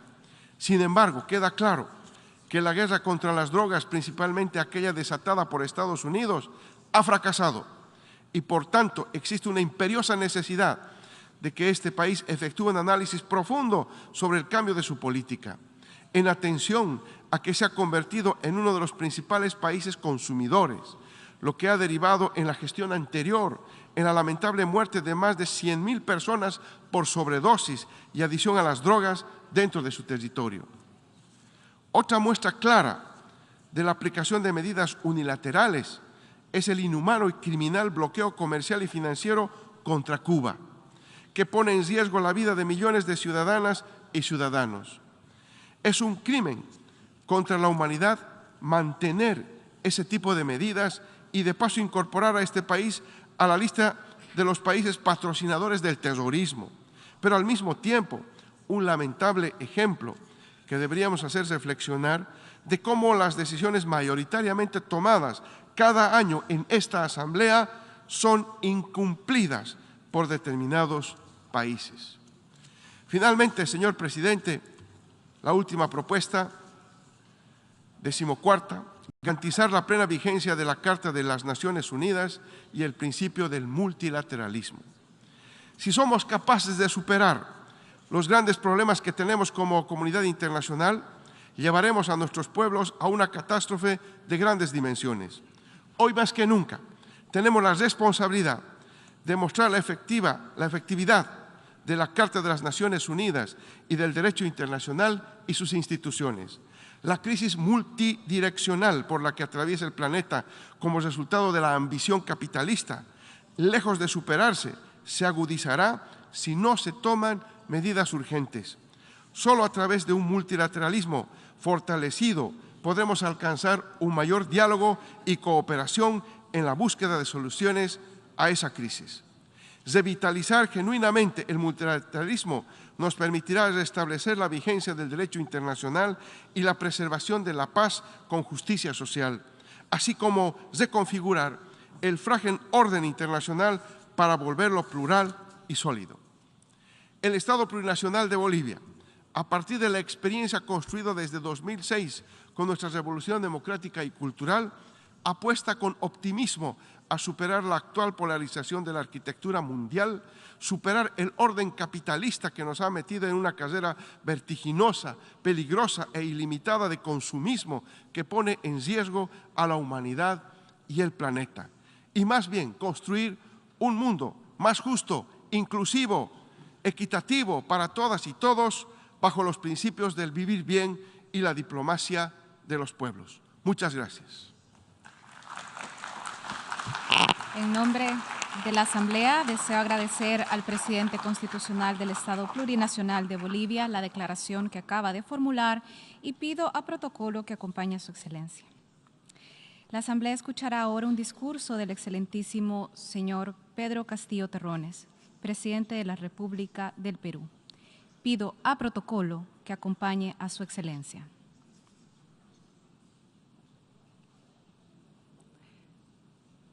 En nombre de la Asamblea General, tengo el honor de dar la bienvenida a las Naciones Unidas al excelentísimo señor Pedro Castillo Terrones, presidente de la República del Perú, y de invitarlo a dirigirse a esta Asamblea.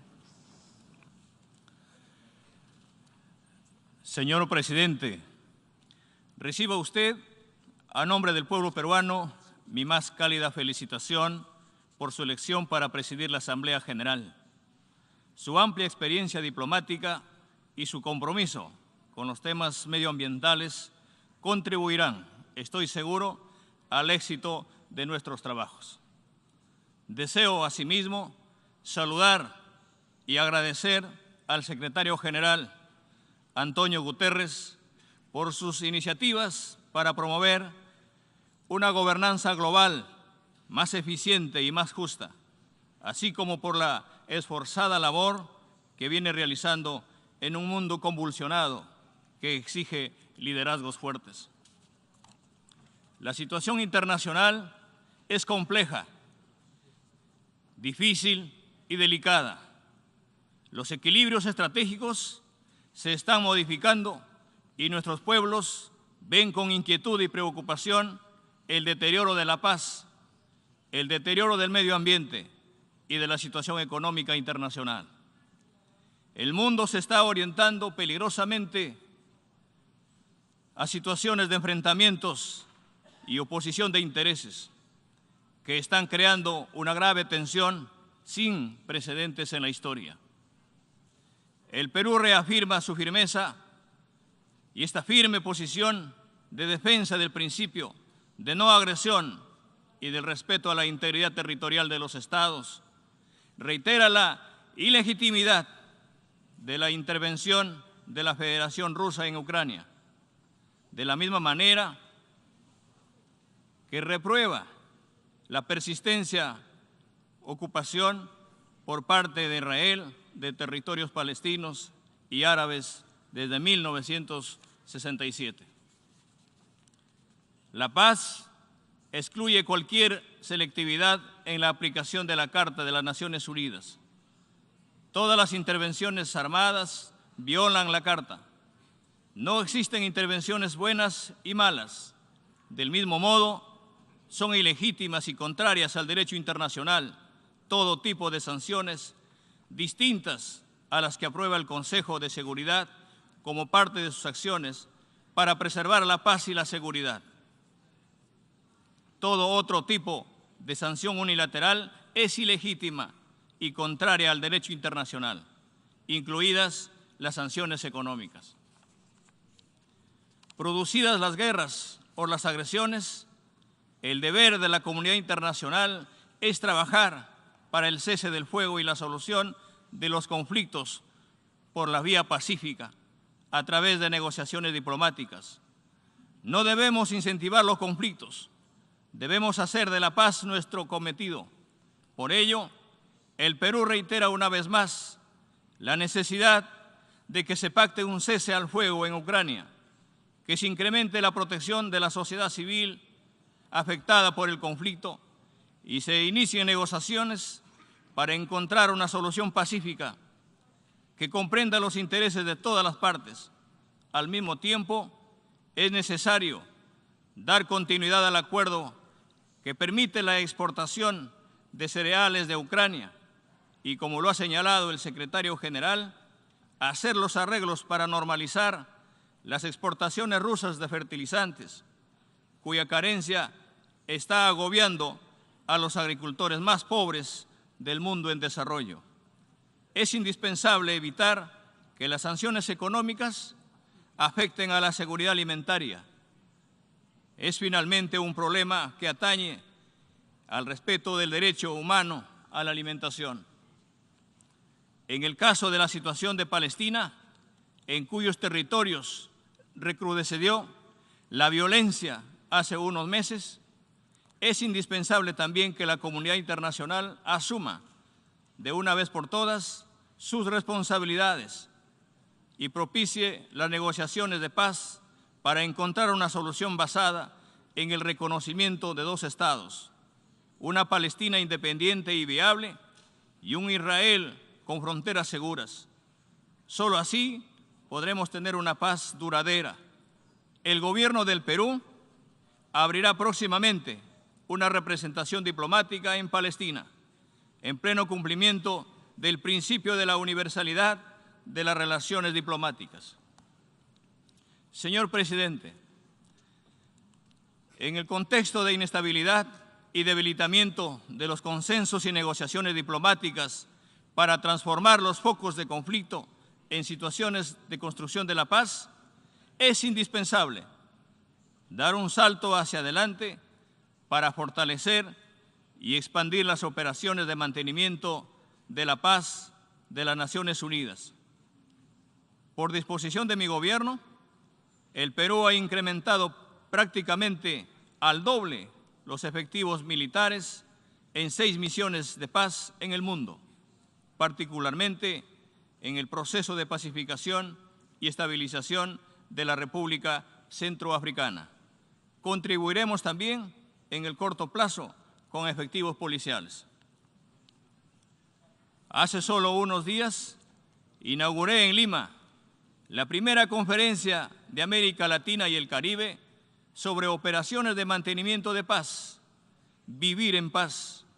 La conferencia ha significado un decisivo impulso para ampliar la participación de América Latina y el Caribe en las operaciones de paz de las Naciones Unidas bajo los principios de consentimiento de las partes, imparcialidad y el no uso de la fuerza, salvo en legítima defensa. Más importante aún, la Conferencia de Lima ha decidido crear la Red Latinoamericana y del Caribe para la cooperación en operaciones de mantenimiento de la paz. El Perú está comprometido en la inmediata ejecución y puesta en funcionamiento de la Red América Latina, que fue decisiva en la creación de las Naciones Unidas, tiene que, en base a los criterios de solidaridad y acción conjunta, intensificar su aporte a la solución de los conflictos y la paz. Es su tradición histórica.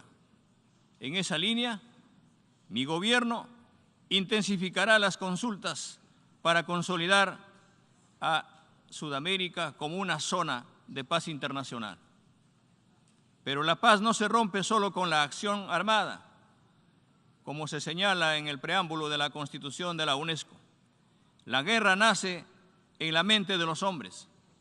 Es en la mente de los hombres donde debe erigirse los baluartes de la paz, y construir en la mente de los hombres los valores de la paz es respetar al otro, proteger los derechos humanos, no explotar a los más débiles, promover el diálogo y la solución pacífica de las controversias. Pero sobre todo, como lo hace sistemáticamente las Naciones Unidas, con el permanente apoyo del Perú, es necesario desterrar las ideologías de odio, el racismo, la intolerancia, la xenofobia, el antisemitismo. La paz supone, por el contrario, la conciencia de un destino común de la humanidad.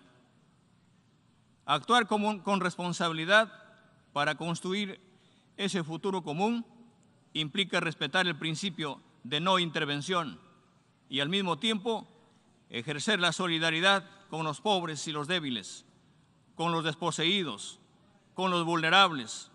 Actuar con responsabilidad para construir ese futuro común supone respetar los derechos humanos y las libertades fundamentales, los derechos civiles y políticos, los derechos económicos, sociales y culturales, los derechos colectivos de los pueblos, los derechos de las poblaciones indígenas. El Estado tiene el deber de garantizar las libertades de los individuos, pero también garantizar la satisfacción de los derechos sociales esenciales para la dignidad humana, como el derecho humano a la educación, el derecho humano a la salud, el derecho humano a la vivienda, el derecho humano al agua, a la alimentación, a un salario digno y, gracias a esta Asamblea General, el derecho humano a un medio ambiente limpio, sano y sostenible. La construcción de la paz supone también cumplir con el mandato de resolver la situación aún pendiente de los pueblos y territorios coloniales. El Perú luchó por su independencia a inicios del siglo XIX en base al principio de la libre determinación de los pueblos. Por eso, su diplomacia, desde 1947, ha respaldado y respalda firmemente el acceso a la independencia y libre determinación de los territorios y los pueblos que están bajo el mandato de las Naciones Unidas para acceder a su independencia. El Perú ha restablecido relaciones diplomáticas con la República Árabe Saharaui Democrática y respalda firmemente su derecho a la autodeterminación. Brindamos nuestro más amplio apoyo a las naciones que debe realizar el representante del secretario general para restablecer el cese del fuego en el Sahara Occidental y propiciar una solución negociada y pacífica. En la misma convicción, el Perú reconoce plenamente los derechos de soberanía de la República Argentina en las Islas Malvinas y demandamos a las partes el inicio de consultas y negociaciones para concretar este objetivo imperativo. Señor presidente, la situación económica internacional se está tornando crítica. Los efectos negativos de la pandemia en los procesos productivos y, sobre todo, el deterioro en el nivel de vida de las mayorías pobres y extremadamente pobres, los problemas de la regularización de las cadenas de suministro, la inflación y el alza de los precios de la energía están generando una grave crisis mundial que producirá más pobreza y exclusión. Los indicadores del crecimiento global no son alentadores. Por el contrario, el crecimiento mundial está a la baja. América Latina está sufriendo los impactos negativos de la inflación, de la reducción del crecimiento económico y de las dificultades para recuperar los niveles de lucha contra la pobreza y la pobreza extrema alcanzados previos a la pandemia. La región presenta tasas de endeudamiento cada vez más altas y de difícil sostenibilidad. Para enfrentar estas tendencias mundiales y regionales que afectan las potencialidades del crecimiento, en el Perú hemos aprobado el Plan de Impulso al Crecimiento Económico, Impulso Perú. Nuestra meta es crecer al 3.3%, en todo caso, por encima de la meta promedio para América Latina. Estamos convencidos que el objetivo central es la generación de mayor empleo, con mejor calidad, y para ello estamos impulsando y mejorando las condiciones para la inversión nacional y extranjera. En este plan tienen un lugar privilegiado las micros, pequeñas y medianas empresas. El Perú es un país con variables macroeconómicas estables y positivas, una economía funcional a la inversión privada y pública en beneficio de los más necesitados. El secretario general Antonio Guterres ha planteado la necesidad de un nuevo pacto social global. Ese nuevo compromiso tiene necesariamente que estar vinculado al cumplimiento de las metas de desarrollo sostenible que hoy están gravemente comprometidas. Necesitamos reafirmar nuestra voluntad política para que la prioridad del sistema de desarrollo de las Naciones Unidas, en el marco de todas las agencias, sea el cumplimiento de las metas de la Agenda 2030 en las áreas más críticas de la hora actual. Reducir a la mitad el número de pobres, erradicar la pobreza extrema, hacer del hambre cero una realidad para dotar de seguridad alimentaria a todas las familias, lograr una cobertura sanitaria eficiente y universal para todos y para todas, asegurar que todos los niños y niñas terminen la educación primaria y secundaria de manera gratuita, equitativa y con calidad, poner fin a todas las formas de discriminación contra las mujeres y las niñas en el mundo, lograr el acceso universal y equitativo al agua potable a un precio asequible para todos y lograr progresivamente y mantener el crecimiento de los ingresos del 40% más pobre de la población a una tasa superior a la media nacional. El nuevo pacto global debe encontrar su fortaleza y dinámica en un renovado compromiso que concentre nuestra voluntad política y los recursos financieros en el cumplimiento de estas metas de la Agenda 2030.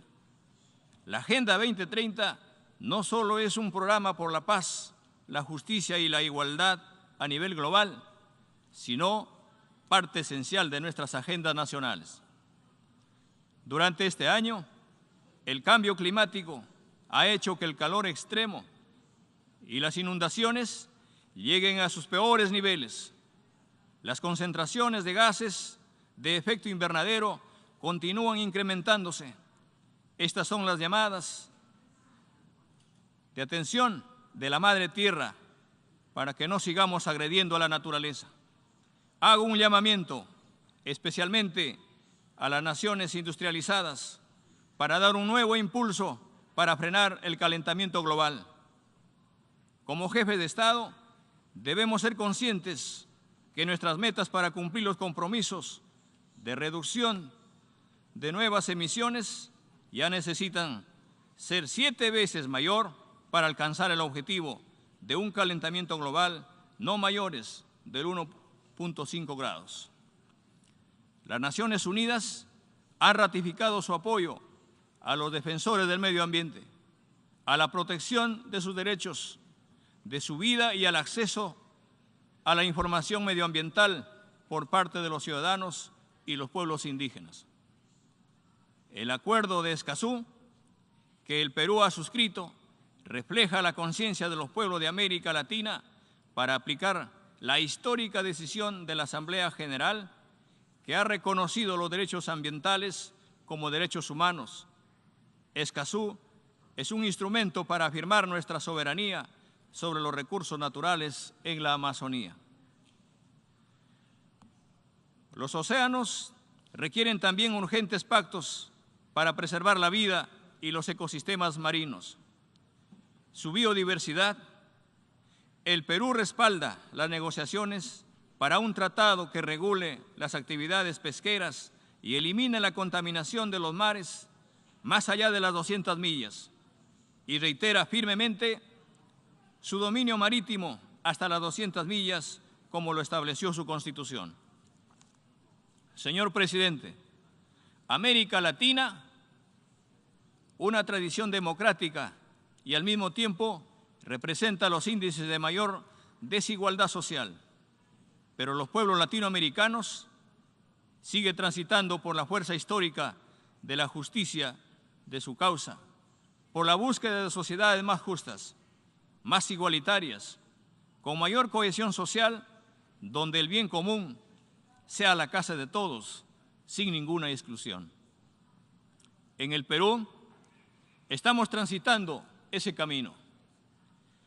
La democracia supone la existencia de posiciones políticas, de esas posiciones políticas opuestas. En eso consiste la libertad. Pero la gobernabilidad democrática existe el respeto a la institucionalidad y sobre todo a la voluntad popular. Los golpes de Estado, sea cual sea su modalidad, o el poder de Estado que los impulse, son ilegítimos. Atentan contra la expresión soberana de la voluntad popular.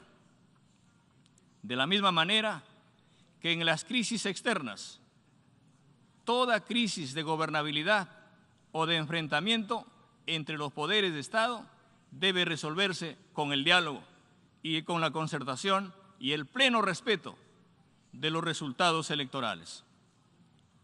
La Carta Democrática Interamericana, que es un aporte del Perú a la democracia en las Américas, así lo establece de manera enfática. En este mundo donde las tendencias al conflicto se acrecientan, como en las crisis políticas internas, necesitamos de 4 pilares para defender la gobernabilidad, para defender la gobernanza, y esta gobernanza tan importante, la gobernanza democrática. El respeto a los pueblos, la voluntad de solucionar los conflictos por la vía de la negociación, el respeto a los derechos humanos y a la institucionalidad del Estado de Derecho. Soy el jefe de Estado de un país multiétnico y pluricultural, con más de 3.000 años de desarrollo, de altas civilizaciones que han tenido dificultades para eliminar el racismo y la desigualdad social. Mi gobierno simboliza las demandas, simboliza las aspiraciones e ilusiones de quienes no han tenido nada o tuvieron muy poco para integrarse a la vida nacional como actores de su propio destino. La agenda de la inclusión social en el Perú es la del nuevo pacto social que las Naciones Unidas desean para todos los pueblos del mundo. Una agenda que prioriza el principio de no dejar a nadie atrás y una inclusión que se materialice en beneficio de todos, especialmente de los más pobres y los más vulnerables. Un mundo para todos. Muchas gracias. On behalf of the General Assembly, I wish to thank the President of the Republic of Peru for the statement just made, and I request the protocol to escort His Excellency. The Assembly will hear the address by His Excellency David Kabua, President of the Republic of the Marshall Islands. I request the protocol to escort His Excellency.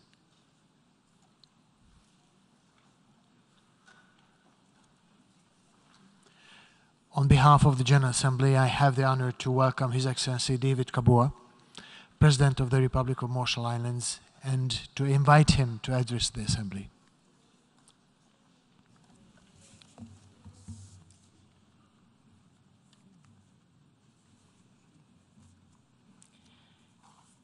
Thank you, Mr. President, and I congratulate you on your election. And also, I would like to also congratulate and thank your predecessor for his strong efforts and accomplishment. Mr. President, Secretary General, Excellencies, ladies and gentlemen, I bring you warm greetings of Yahweh from the people and government of the Republic of the Marshall Islands. I also bring these greetings at an uncertain global hour. Geostrategic tension has risen in both Eastern Europe and the Indo-Pacific. The Blue Pacific continent, and in particular the Micronesian region, are no exception. Indeed, we are a unique front line. As one of the last nations in the world to reopen its borders, following our recent community COVID outbreak, we joined the international community in both mourning our loss while also thankful for partnership. We value the United Nations as our primary international stage. But if the world does not adequately respond to the island nations, and as seas rise, then there is really no United Nations at all. For the Marshall Islands, our first and most threatened priority is to never cease to safeguard our nation's land, ocean, and maritime boundaries. And as seas are rising, and to ensure our communities have a safe, secure, and fully democratic, sovereign future. Our vulnerabilities and those shared in our region are severe and diverse. We join many others, and especially our Pacific Island neighbors, in condemning Russia's continued aggression and war crimes in Ukraine. We do so not only as a United Nations member, but also in response to a wider global instability which directly impacts our own island region. Russia and all related actors will be held to account as actions have consequences. The Republic of the Marshall Islands stands proudly as a co-chair of the Group of Friends of Accountability following the aggression against Ukraine and supports the independent investigations of the UN Human Rights Council and International Criminal Court. The war in Ukraine has influenced sharp economic shocks around the world. And as a remote, small island developing state, our energy security is at a saturation point. And even as we seek to boost efficiency and renewables, greater cooperation is needed to move towards regional approaches to energy security and affordability, including addressing potential joint bulk processing. The Republic of the Marshall Islands condemns the recent military actions of the People's Republic of China in the Taiwan Strait. This has threatened to disrupt peace and security in the Indo-Pacific region and across the globe. We welcome recent IAEA monitoring reports on the Fukushima Daiichi nuclear power station and look forward to continued engagement through appropriate fora. Mr. President, While we have shared goals and strong partnership with the United States of America, we also have grave development challenges and essential needs to better assure present and future Majlis generations of their growth and well-being. We welcome recent progress with the United States of America towards a renewed compact of free association, and with it, a targeted trust fund. It is vital that the legacy and contemporary challenges of nuclear impact testing be better addressed, and that climate change be addressed with the urgency and commitment it deserves, and that our voice as an equal partner is strengthened. We know that the United States stands tall for its renewed engagement with the Pacific Islands, and it is essential for all of us to ensure that words are met with actions. Mr. President, as the Marshall Islands, we stand gravely concerned at an increasingly polarized world where nuclear weapons testing and detonations are only growing in risk. We condemn the threats of further nuclear testing and the threat of nuclear warfare. And we have humanitarian concerns of our own, shared by a great many other nations, over any nuclear detonations or the risk thereof. And here, the Marshallese people also have a unique voice. My country, the Marshall Islands, was ground zero for the testing of the 67 nuclear and thermonuclear weapons for 12 years during the UN-US administered trusteeship era. The exposure of our people and land has created impacts that have lasted and will last for generations. These impacts to our human rights, land, culture, health, and lives are burdens that no other country or nation should ever have to bear. Our own experience, history, and current challenges to nuclear exposure are key drivers for urging progress in reducing and ultimately eliminating nuclear risk. We welcome effective and meaningful progress on this from major powers and nuclear weapon states, and from all states in whatever form it can effectively be achieved.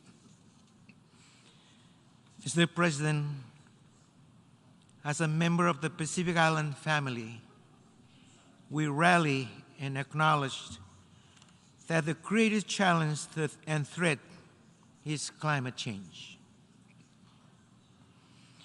As a low-lying atoll nation whose future is at risk, there could be no stronger statement, nor should climate change be considered in isolation. Tackling complex adaptation measures within a wider fragility makes our task just that much more difficult. And today, as I enter this iconic hall, the symbol of humanity's hope and aspiration for world peace, prosperity, and international cooperation, my thoughts flashed back 31 years ago when the first president of the Marshall Islands addressed this eminent assembly and called attention to the dangers faced by our small nation due to the looming threat posed by global warming.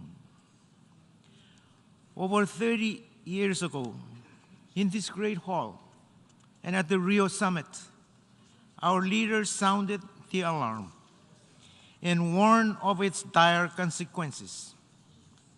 As a matter of record, merciless presidents and leaders in every succeeding administration have been active and at the forefront of all UN global conferences on climate change and global warming, speaking out and fighting to keep our low-lying nation afloat.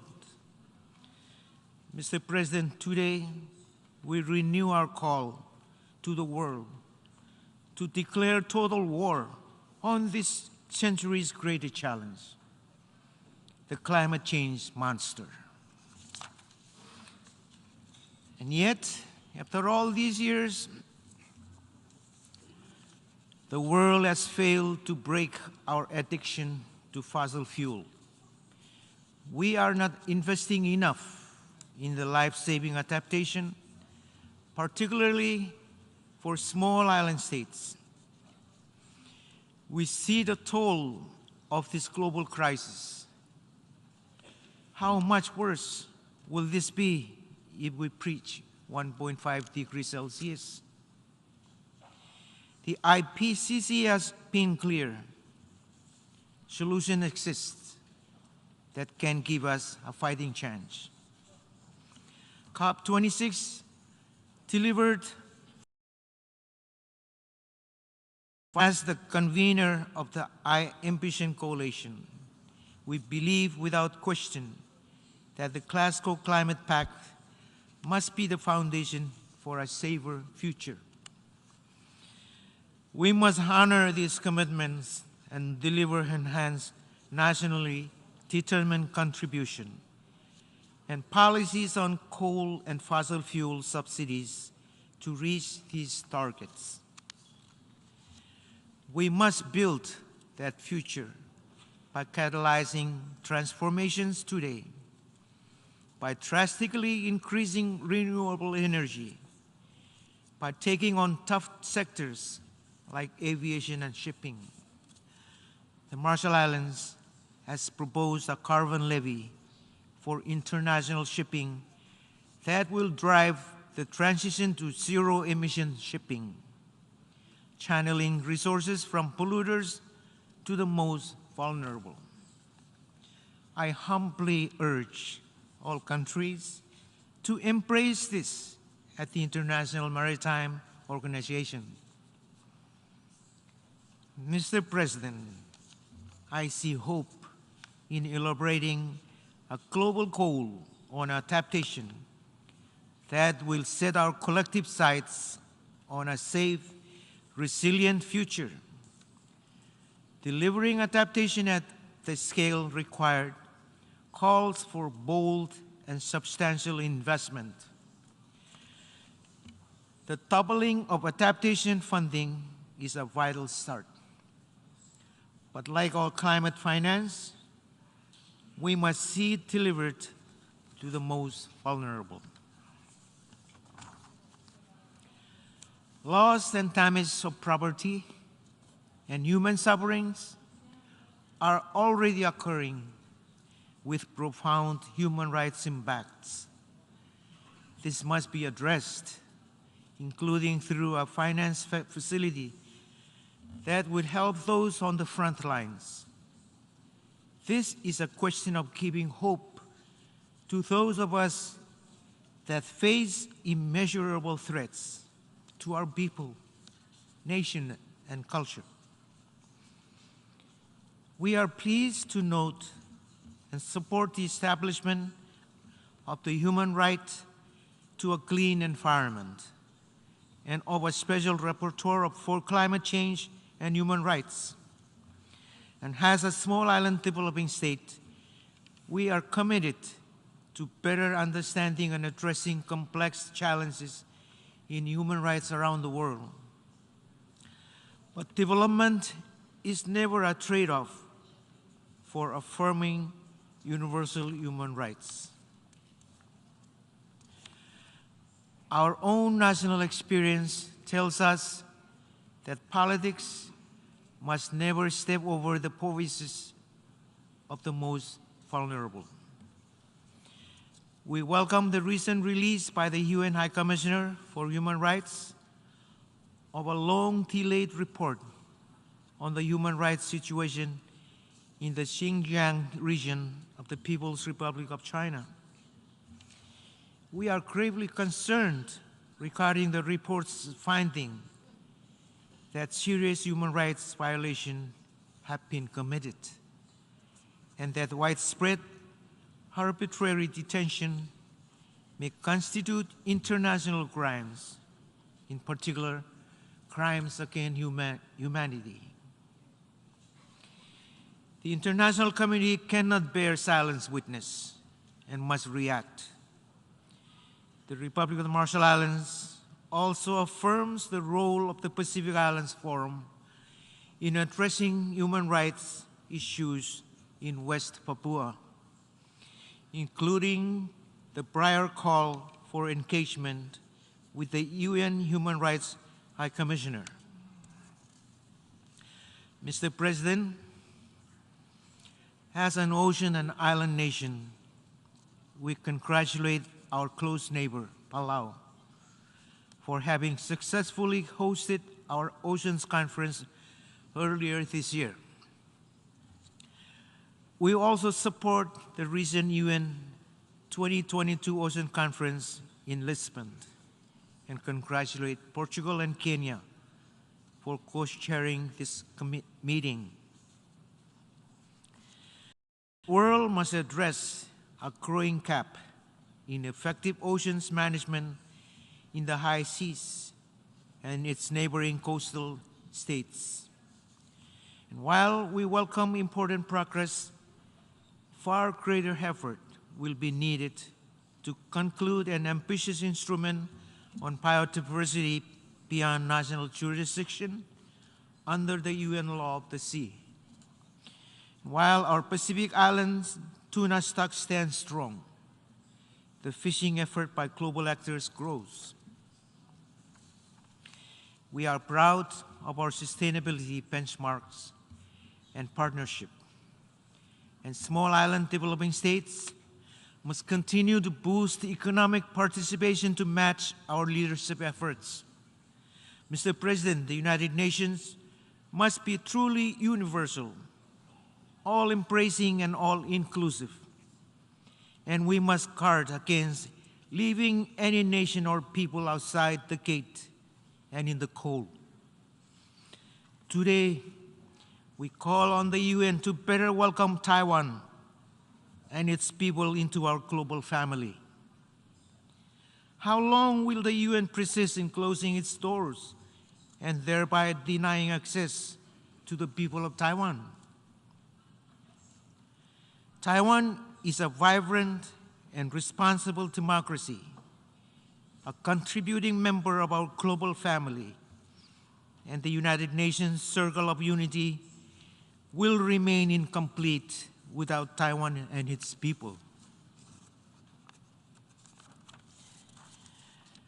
The United Nations Secretariat too often relies on politically motivated interpretations of Resolution 2758 when responding to opportunities for the meaningful participation of Taiwan in international bodies and the UN system.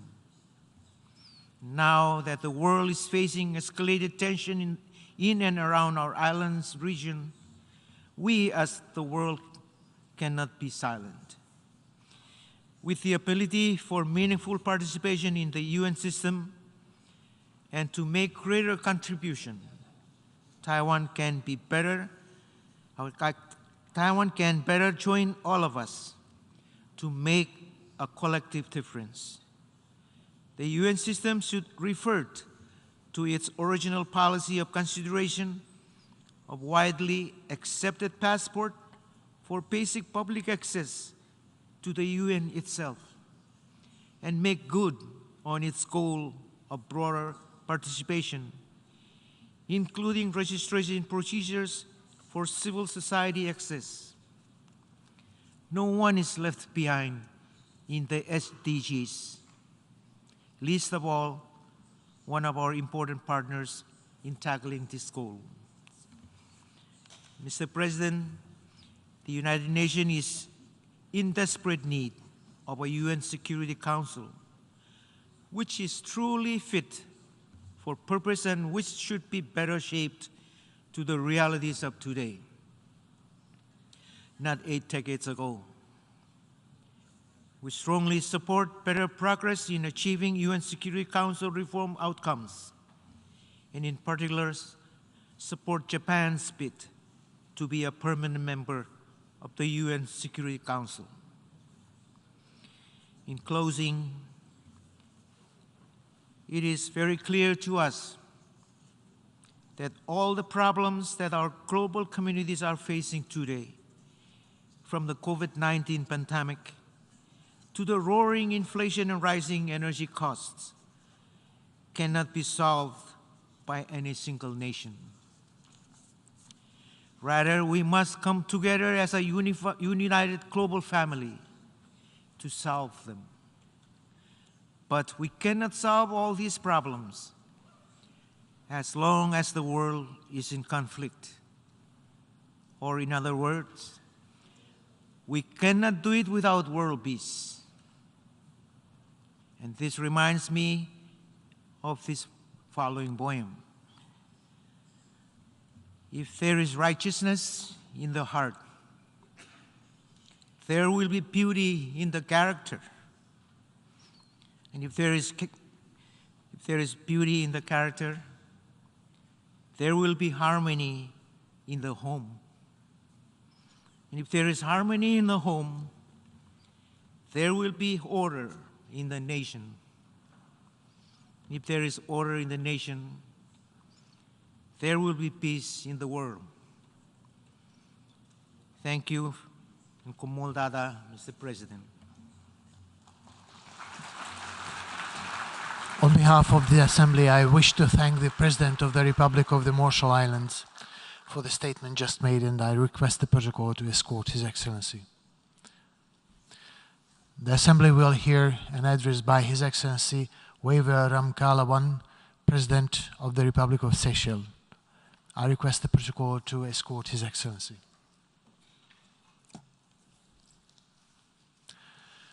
On behalf of the Assembly, I wish to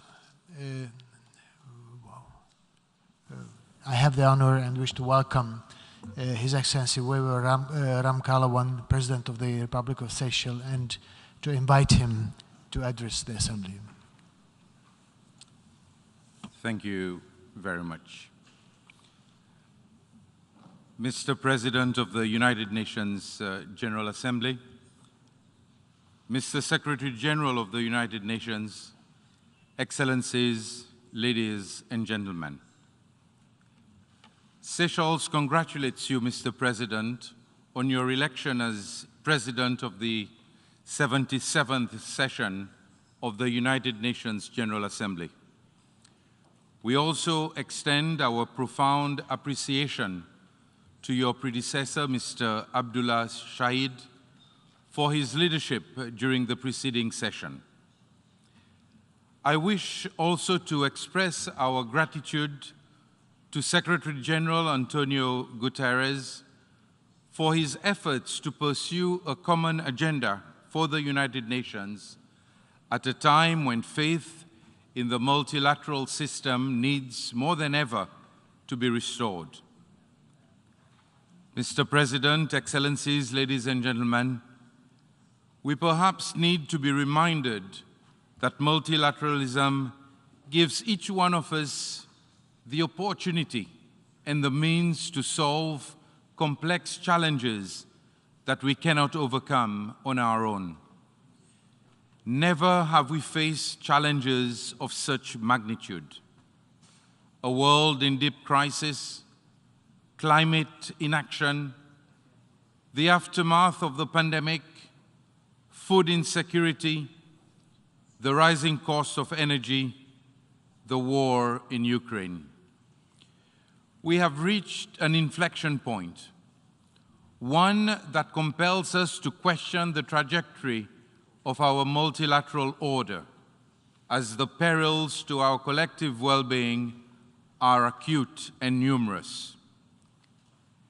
Faced with a multiplicity of interrelated challenges that many of us are least responsible for, but most affected by, the plight of states in vulnerable situations has never been more pronounced.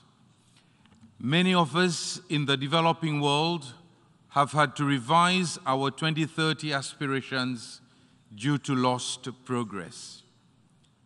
Mr. President, economic inequity is the biggest impediment to the realization of the Sustainable Development Goals. The blueprint for a better and sustainable future requires financial resources that many of us simply do not have or are unable to access, since development cooperation modalities fail to consider vulnerability as a barrier to durable development. Time and again, small island developing states have consistently reiterated the call for a globally accepted vulnerability assessment put forward in 1992 by the United Nations Conference on Environment and Development. Our island nations have experienced the greatest economic loss from the pandemic, with economic contractions averaging 7%. Yet, very few of us were able to access the meager 6% of COVID-19 funding allocated to developing countries.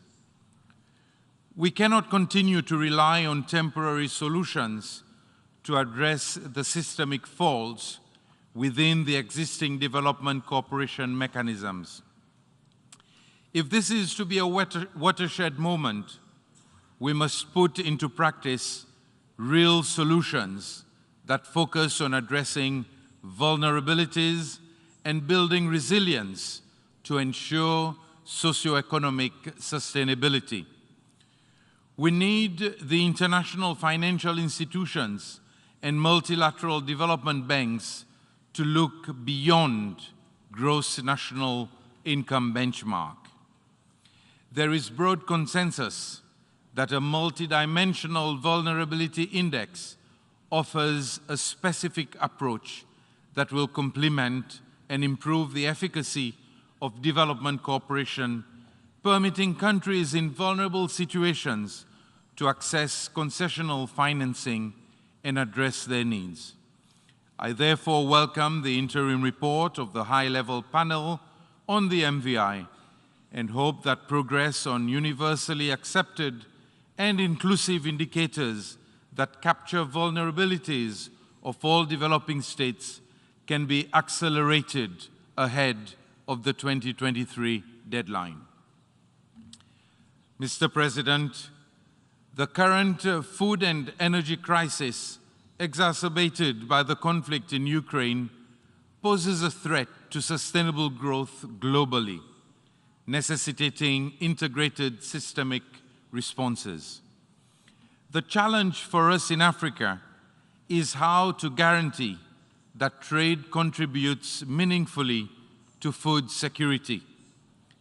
In this regard, the African Continental Free Trade Area has a vital role to play by stimulating intra-trade amongst ourselves by ensuring that we redistribute food produced from regions with a surplus to regions facing deficits. The solutions to our food security can be achievable.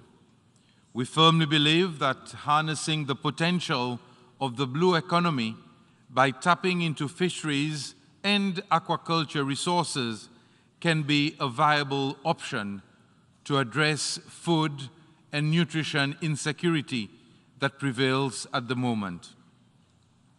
Food and energy security must be apprehended within the context of climate change. We are at the cusp of an ecological collapse spurred by climate change, pollution, and biodiversity loss, largely instigated by irresponsible human activities and unfettered emissions, a situation which greatly threatens the inalienable right of all humans to a healthy environment. The IPCC reports have made clear that the window of opportunity to effectively address climate change is rapidly closing, with dire consequences for humanity and ecosystems. Failing to act decisively and urgently now will lead to untold costs, with those least responsible for this calamity having to bear the heaviest price. As floods, heat waves, and fires in the Western world dominate the news and our social media feeds, let us not neglect nor forget that the impact of slow onset events like sea level rise pose an existential threat to small island developing states. We need bold actions, not unfulfilled promises and pledges. Mr. President, in defining this watershed moment, individual interests must converge into collective benefits. And we must also confront the gross injustice of having citizens of states least responsible for this unraveling climate-induced disaster pay for the loss and damage caused by others. Even as we bear the impact of climate change, our environment is suffering immensely from the consequences of pollution. Seychelles can attest to this fact, as our shores and sea have become encumbered with plastic waste. I am nonetheless heartened that a historical agreement to establish an intergovernmental negotiating committee with the mandate to forge an international legally binding agreement to end plastic pollution was achieved at UNIA 5.2. Hopefully, this will raise ambitions in other areas of environmental protection, including in the protection of biodiversity. The pressure that human activities are exerting on biodiversity are tipping the scale towards mass extinction across the globe. Therefore, the UN Conference on Biodiversity, COP15, will be critical for the post-2020 global biodiversity framework. If the world is to achieve the framework's ambitious targets, ensure that the SDGs are met, and tackle the interrelated planetary crisis, we must invest in the means of the framework's implementation. Mr. President, related to this is the issue of the oceans which surround us. Healthy oceans are critical to life on Earth. As a foremost proponent of the blue economy paradigm, Seychelles has taken bold steps to sustainably harness our ocean for the benefit of our people. By implementing we have not only set aside 30% of our economic exclusive zone for protection and sustainable use, but also helped consolidate progress towards our commitments under the UNFCCC and Paris Agreement, as well as the SDGs and CBD. The MSP exemplifies how climate action, ocean conservation, sustainable development, and building resilience can be achieved by a seeds with immutable special circumstances in an integrated manner. Building on this, Seychelles has committed to protect at least 50% of its seagrass ecosystems by 2025 and 100% by 2030, greatly contributing to ecosystem preservation and carbon sequestration. We call on other littoral and oceanic states to be as bold in their ocean commitments. As we progress in the UN Decade of Ocean Science for Sustainable Development, it is imperative that we invest in science-based approaches and forge strong partnerships needed to achieve a better understanding and protection of the ocean. Beyond the preservation of our natural environment, such holistic measures can be applied to the myriad of interlocking challenges that we are facing as a global community. It will take our combined will, conclusive action, and uncompromising respect for the founding principles of the United Nations to secure a better future for all. Mr. President, last but of no less importance is the situation in Ukraine. The Ukraine-Russia conflict is of great concern to us. It poses a grave threat to global security and world peace, with serious ramifications for the entire community of nations. My country's stance on the peaceful resolution of conflicts through dialogue and diplomacy is universally recognized. In this regard, the Republic of Seychelles strongly supports the call of the Chair of the African Union and the Chairperson of the African Union Commission, urging the parties concerned to establish an immediate ceasefire and to resume negotiations in order to preserve the world from consequences of planetary conflict and to find a permanent and mutually acceptable solution to the conflict. We must find common ground for the sake of humanity and our planet. In attempting to utilize this critical moment in history as a turning point to bring about real positive change, the choice is clearly with every one of us to decide whether our actions will lead to shared prosperity or mutual destruction. Let us be reminded of our moral responsibility as world leaders to take bold and decisive steps that will truly bring about transformative solutions. We share only one planet, and our fates are indivisible. Let us secure a better future together. I thank you. On behalf of the Assembly, I wish to thank the President of the Republic of Seychelles for the statement just made, and I request the protocol to escort His Excellency. The Assembly will hear an address by His Excellency Alberto Fernandez, President of the Argentine Republic. I request the protocol to escort His Excellency.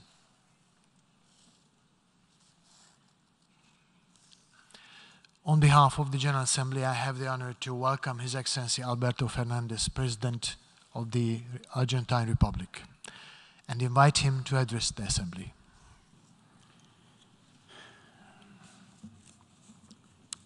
Señor Presidente, muchas veces en la historia los magnicidios han sido prólogos de grandes tragedias, fundados en el rechazo o el odio hacia las víctimas. Quienes perpetraron semejantes acciones quebrantaron la paz pública y abrieron las puertas a enormes disputas sociales. Pueblos enteros sucumbieron detrás de estos profetas del odio. Por eso mismo, poniendo en valor la racionalidad propia de la convivencia democrática, quiero comenzar estas palabras agradeciendo la solidaridad que la Argentina ha recibido del mundo entero por el intento de magnicidio perpetrado contra nuestra vicepresidenta Cristina Fernández de Kirchner. En la Argentina, el intento de asesinar a la vicepresidenta no solo afectó la tranquilidad pública, También buscó alterar una virtuosa construcción colectiva que el año entrante cumplirá 4 décadas de vida. En 1983 recuperamos la democracia e iniciamos un largo ciclo histórico en el cual alternaron en el gobierno distintas fuerzas políticas. Los argentinos construimos el acuerdo del nunca más al terrorismo de Estado y a la violencia política. Valoramos la democracia como un modelo de desarrollo social que exige respetar al otro en la diversidad. Estoy seguro que la violencia fascista, que se disfraza de republicanismo, no conseguirá cambiar ese amplio consenso al que adhiere la inmensa mayoría de la sociedad argentina. Aprovechando la desazón que generó la pandemia y los efectos económicos de la guerra, los discursos extremistas y violentos proliferaron y encontraron tierra fértil para sembrar el sentimiento antipolítico en nuestras sociedades. Guardar silencio ante semejante evidencia puede conducirnos a poner en crisis al mismo Estado de Derecho. Quienes buscan debilitar y erosionar las democracias tienen intereses específicos que los llevan a promover la polarización extrema. No aceptemos resignados esa situación. Generemos un enérgico rechazo global a quienes promueven la división en nuestras comunidades. Esta Asamblea General es quien debe ver a tiempo las señales de alerta que hay en el planeta. Como sobrevivientes de una pandemia que azotó a la humanidad, enfrentamos una disyuntiva. O aprendemos las lecciones de esa experiencia dramática, o el mundo se encaminará a situaciones de enfrentamiento cada vez mayores. La pandemia transparente que soporta a la población mundial. ¿Es justo que la fortuna de solo 10 hombres representen más que los ingresos del 40% de la población mundial? ¿Es ético que la pandemia se haya cobrado 4 veces más vidas en los países más pobres que en los ricos?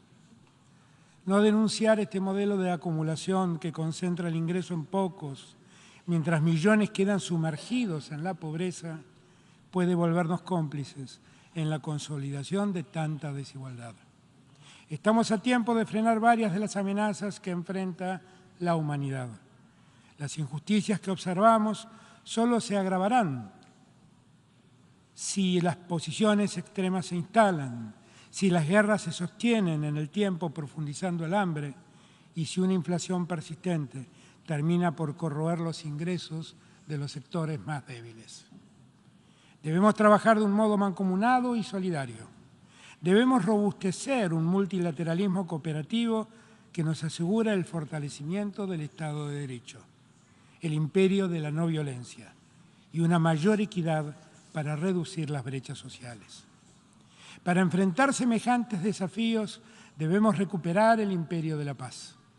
Siempre hemos pregonado la solución pacífica de cualquier controversia. Es imperioso que cesen todas las hostilidades desatadas. Por ese motivo, necesitamos trabajar unidos para imponer el diálogo y recuperar la paz en la disputa iniciada con el avance militar de la Federación Rusa sobre el territorio de Ucrania. Mientras buscamos alcanzar el horizonte de la pacificación global, debemos abandonar las prácticas económicas y financieras que el mundo desarrollado exige cumplir al mundo que intenta desarrollarse. Sostener este presente solo incrementará la pobreza y la marginalidad. Si no cambiamos, no podremos edificar sociedades más justas y libres, sociedades más estables, comprometidas con sus instituciones. Las naciones endeudadas padecen muchos más los efectos del sistema establecido. Argentina está entre ellas. Por eso quiero dar gracias a todos los estados que nos apoyaron y que nos apoyan en el complejo proceso de renegociación de nuestra deuda externa. Es un endeudamiento que mi gobierno no generó, pero que afronta con toda seriedad. Nuestros criterios son conocidos. Responden a lo dispuesto por esta Asamblea General en la Resolución 69/319 del año 2015, cuando dispuso que las reestructuraciones de las deudas soberanas deben hacerse promoviendo el crecimiento sostenido e inclusivo, minimizando los costos económicos y sociales, garantizando la estabilidad del sistema financiero internacional y respetando los derechos humanos. Aun cuando reclamamos que se cambien los paradigmas que rigen el sistema financiero internacional, sostenemos los mismos propósitos que animan los Objetivos de Desarrollo Sostenible 2030 de estas Naciones Unidas. La seguridad alimentaria debemos garantizarla a todos los habitantes del planeta. No podemos transitar este tiempo con hambrunas. Los recientes informes de la FAO alertan sobre el impacto de la excesiva volatilidad de los precios de algunos alimentos y sobre la alteración de los mercados de insumos que influyen en la producción de los mismos. Todo esto tuvo y tiene un efecto importante en el aumento de la inflación mundial. Todo va en detrimento de los más postergados. La Argentina cumplirá su rol como productor y exportador confiable de alimentos nutritivos y de calidad. También como proveedor de tecnologías aplicadas a la producción de alimentos para mejorar su rendimiento. Debemos garantizar un sistema de comercio internacional de productos agrícolas más justo, más transparente, equitativo y previsible. Si consolidamos ese sistema, los países productores de alimentos podremos hacer las inversiones necesarias para aumentar la producción y contribuir a paliar el hambre del mundo. Así como debemos garantizar la seguridad alimentaria, debemos acceder en condiciones de seguridad y previsibilidad a la energía. Argentina seguirá estando presente para contribuir a enfrentar ese gran desafío. Estamos incrementando la producción para proveer al mundo de energías limpias y de aquellas que, como el gas natural, permiten reducir las emisiones de carbono durante la transición. Contamos con la segunda reserva mundial de gas no convencional y la cuarta de petróleo no convencional. Contamos con una gran reserva de litio y con el potencial para desarrollar la energía solar y eólica, así como el hidrógeno de bajas y nulas emisiones. Trabajamos para garantizar que este camino de sostenibilidad ambiental y seguridad alimentaria y energética sea posible. Pero todo esfuerzo será vano si no transitamos ese camino en un marco de desarrollo económico y social más equitativo. Con esa convicción, desplegamos nuestras capacidades industriales y generamos valor agregado a lo largo de toda la cadena de producción. Debemos insertar en cada una de ellas a nuestros proveedores industriales, científicos y tecnológicos. La producción que convoca al trabajo digno es el camino que elegimos para desarrollarnos.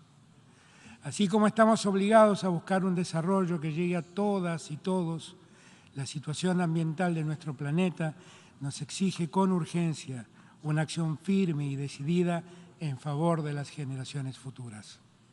Los problemas ecológicos necesitan del involucramiento de todos. Precisan una relación constructiva entre estados y sociedades, una asociación vital sin la cual el desarrollo sostenible se vuelve ilusorio. Cuestiones impostergables como el cambio climático, la biodiversidad y la contaminación por plásticos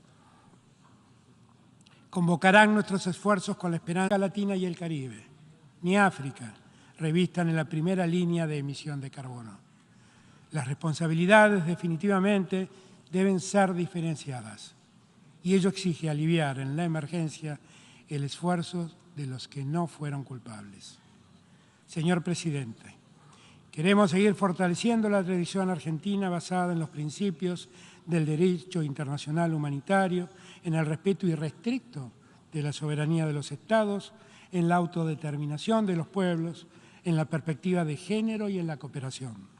Desde la CELAC, ejerciendo la presidencia pro tempore, consolidamos los principios de colaboración y promovemos el pluralismo democrático, fomentando la cooperación sur-sur y triangular. La Argentina tiene una activa presencia en las organizaciones de mantenimiento de la paz, instrumento esencial de la Organización de las Naciones Unidas. Seguiremos ese camino.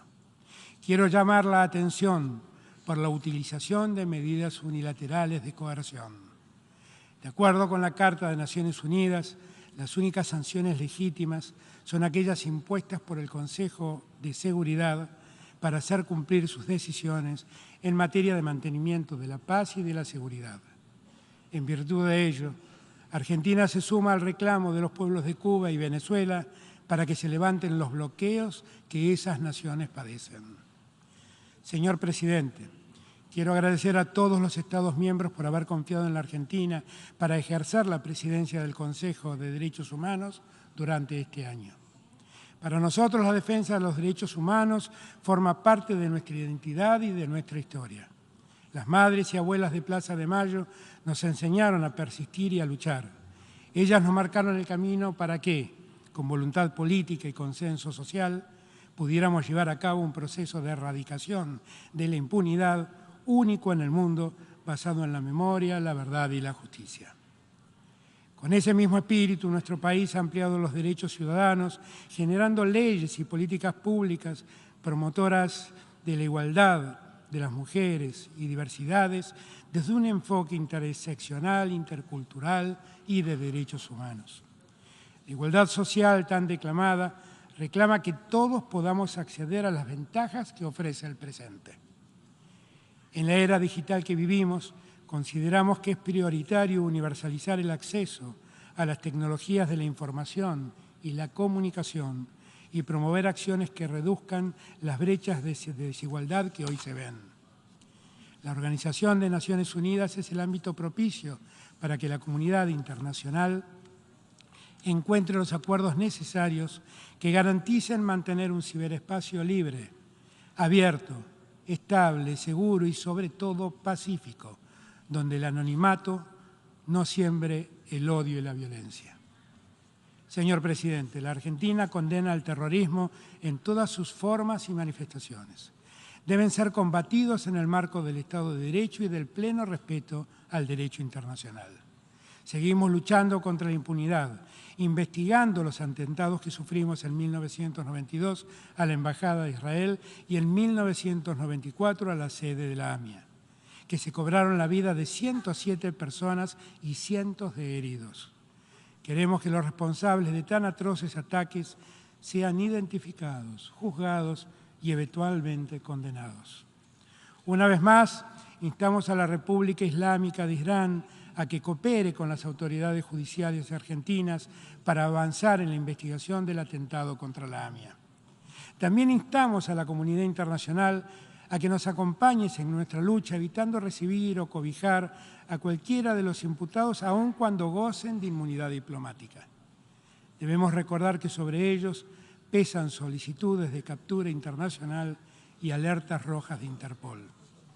América Latina y el Caribe forman una región de paz. Trabajamos para que también sea más justa e igualitaria. Sabemos de la ventaja cooperativa formidable que tiene el Mercosur en particular y toda América Latina en general, en la producción de alimentos y en la provisión de energía de manera sostenible. Tenemos una gran oportunidad para desarrollarnos. Si mejoramos la calidad de vida de nuestra gente mediante la creación de empleo genuino, podremos erradicar los bolsones de pobreza que hoy persisten en nuestras sociedades. Señor Presidente, quiero reafirmar los legítimos e imprescriptibles derechos de soberanía de la República Argentina sobre las Islas Malvinas, Georgias del Sur, Sandwich del Sur y los espacios marítimos circundantes.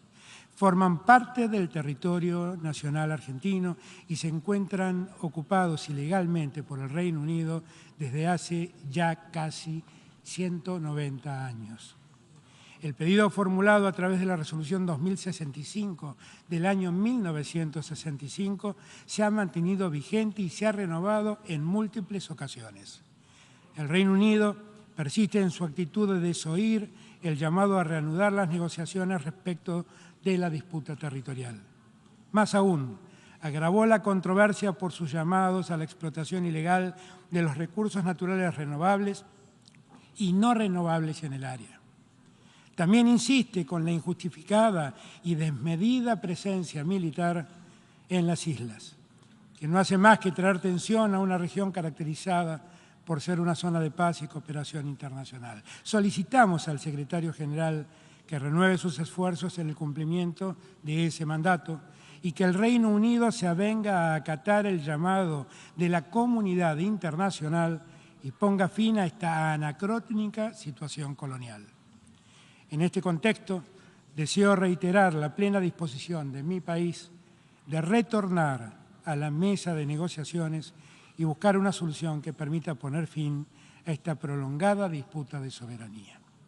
Señor presidente, vivimos en un mundo donde las injusticias y desigualdades se incrementan. Al mismo tiempo, crecen los riesgos para las democracias, se resquebraja la paz y se potencia la incertidumbre. Tenemos un deber ético impostergable. Es hora, es ahora. Debemos trabajar e implementar los acuerdos globales efectivos que erradiquen el hambre, que reduzcan de modo drástico las desigualdades, que aseguren la estabilidad democrática, la paz y la convivencia.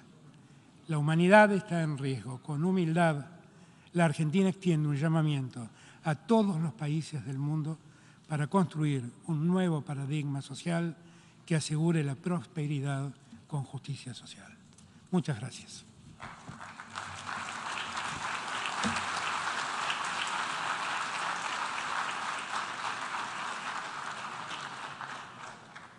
On behalf of the Assembly, I wish to thank the President of the Argentine Republic for the statement just made, and I request protocol to escort His Excellency.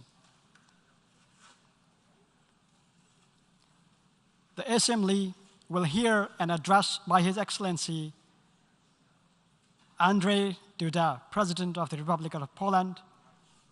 I request protocol to escort His Excellency.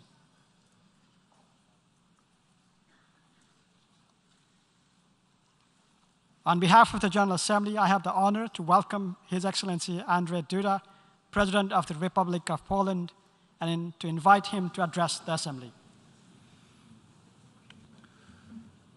Wielce Szanowny Panie Sekretarzu Generalny, Ekscelencjo, Szanowny Panie Przewodniczący, Ekscelencje, Wielce Szanowne Panie i Panowie, przywódcy państw, narodów i rządów, dostojni delegaci, wielce szanowni państwo. Rok temu przemawiałem w tym miejscu jako prezydent 38-milionowego państwa. Dziś staję na tej mównicy świadom, że w moim kraju, w Polsce, według różnych danych mieszka w obecnej chwili ponad 40, a jak niektórzy mówią nawet 41 milionów ludzi. Te dodatkowe 2 czy wręcz 3 miliony to przede wszystkim uchodźcy z Ukrainy, nasi sąsiedzi. Niektórzy są naszymi stałymi gośćmi, inni jeżdżą pomiędzy Polską a Ukrainą, ale jedno wśród wszystkich nich jest wspólne. Chronią się w naszym kraju przed wojną, przed śmiercią, przed niewolą w rosyjskiej okupacji po napaści Rosji na Ukrainę. Ta wojna, która trwa już 7 miesięcy, wojna wywołana rosyjską napaścią, to wojna, w której Rosja nie ogranicza się tylko do walki z ukraińską armią. Wojska rosyjskie zabijają cywilów, przymusowo ich przesiedlają na swoje terytorium. Rosja niszczy ukraińskie miasta, ukraińskie zabytki, szkoły, przedszkola i szpitale. Niszczy uprawy rolne, niszczy środowisko naturalne na Ukrainie. Niszczy dosłownie wszystko, czego nie może przejąć albo nie może zrabować. Grozi ostatnio nie tylko Ukrainie, ale całemu światu, przede wszystkim Europie, spowodowaniem katastrofy nuklearnej poprzez ataki i wywołanie awarii w elektrowniach atomowych, głównie w zaporowskiej elektrowni atomowej. Decyzję o rozpoczęciu tej strasznej wojny podjęli w Rosji ludzie motywowani sentymentami imperialnymi oraz kolonialną, nacjonalistyczną rosyjską pychą, wywyższającą własny naród i odmawiającą prawa do samostanowienia suwerennym sąsiadom. Udało im się opętać tą myślą naród jednego z państw założycieli Organizacji Narodów Zjednoczonych. Naród, który miał szansę zaprotestować przeciwko szaleństwu swoich liderów. Niestety, tylko nieliczni wśród Rosjan, ci najbardziej odważni, stanęli przeciwko tej wojnie. Odważyli się stanąć po stronie uczciwości i sprawiedliwości. Szanowny Panie Sekretarzu Generalny, Szanowni Państwo, ta wojna rozpoczęta przez Rosję na Ukrainie, jak wszystkie inne konflikty, które toczą się dziś na świecie, musi być przegrana przez agresora, a tym agresorem w tym przypadku jest, powtórzę jeszcze raz, państwo rosyjskie. Więcej, agresor przegrał, bo nie zdołał ujarzmić wolnego narodu. Przegrał, bo nie złamał ducha narodu ukraińskiego. Przegrał, bo nie rozproszył ukraińskiej armii. Dziś ma przeciwko sobie nie tylko samo państwo ukraińskie, ale ma przeciwko sobie wielomilionowy naród, którego zdecydowana większość nie chce dziś żadnych negocjacji z agresorem, dopóki ten nie wycofa swoich wojsk z okupowanych terenów Ukrainy. Ma przeciwko sobie znaczną część narodów świata, które bardzo jasno wypowiedziały się również w przyjętych tutaj w Organizacji Narodów Zjednoczonych rezolucjach. Ma przeciwko sobie mój kraj, Polskę, na którą, mówię to tu i teraz, Ukraina zawsze może liczyć. Szanowni Państwo, byłem jednym z tych polityków, którzy jeszcze przed wojną wierzyli, że Ukraina skutecznie się obroni. Dziś jestem przekonany, że Ukraina zwycięży, że uchodźcy wrócą do swoich domów, że Ukraina będzie odbudowana, że jej międzynarodowo uznane granice zostaną przywrócone. Mój kraj, Polska, łącząc siły ze swoimi sojusznikami, zrobi wszystko, by tak się stało. Ale są też inne oblicza tej wojny. Ona ma skutki ekonomiczne w wielu obszarach. Jest to równoległa wojna Rosji przeciwko naszym wspólnym zasadom i wartościom, przeciwko całej ludzkości. O niej także chcę dziś mówić, bo widzę na sali wielu przedstawicieli znajomych państw z Afryki, Bliskiego Wschodu i Azji, z których liderami rozmawiałem tuż przed wojną lub w jej trakcie. To nie jest tylko regionalny konflikt. Ta wojna Rosji przeciwko Ukrainie, to zarzewie światowego pożaru. Ta wojna dotknie i nasze, i wasze kraje, o ile już się tak nie stało. Panie Przewodniczący, Szanowni Państwo, jednym z najbardziej tragicznych skutków globalnych rosyjskiej agresji jest kryzys żywnościowy oraz widmo głodu, które zawisło nad znaczną częścią świata. Sam długo o tym rozmawiałem, odbywając nie tak dawno wizyty w krajach Afryki Zachodniej, w Nigerii, Wybrzeżu Kości Słoniowej i Senegalu. We wszystkich tych państwach rozmawiałem z przywódcami o bezpieczeństwie żywnościowym oraz potencjalnych skutkach jeszcze większego ograniczenia eksportu zbóż i nawozów z Ukrainy i Rosji.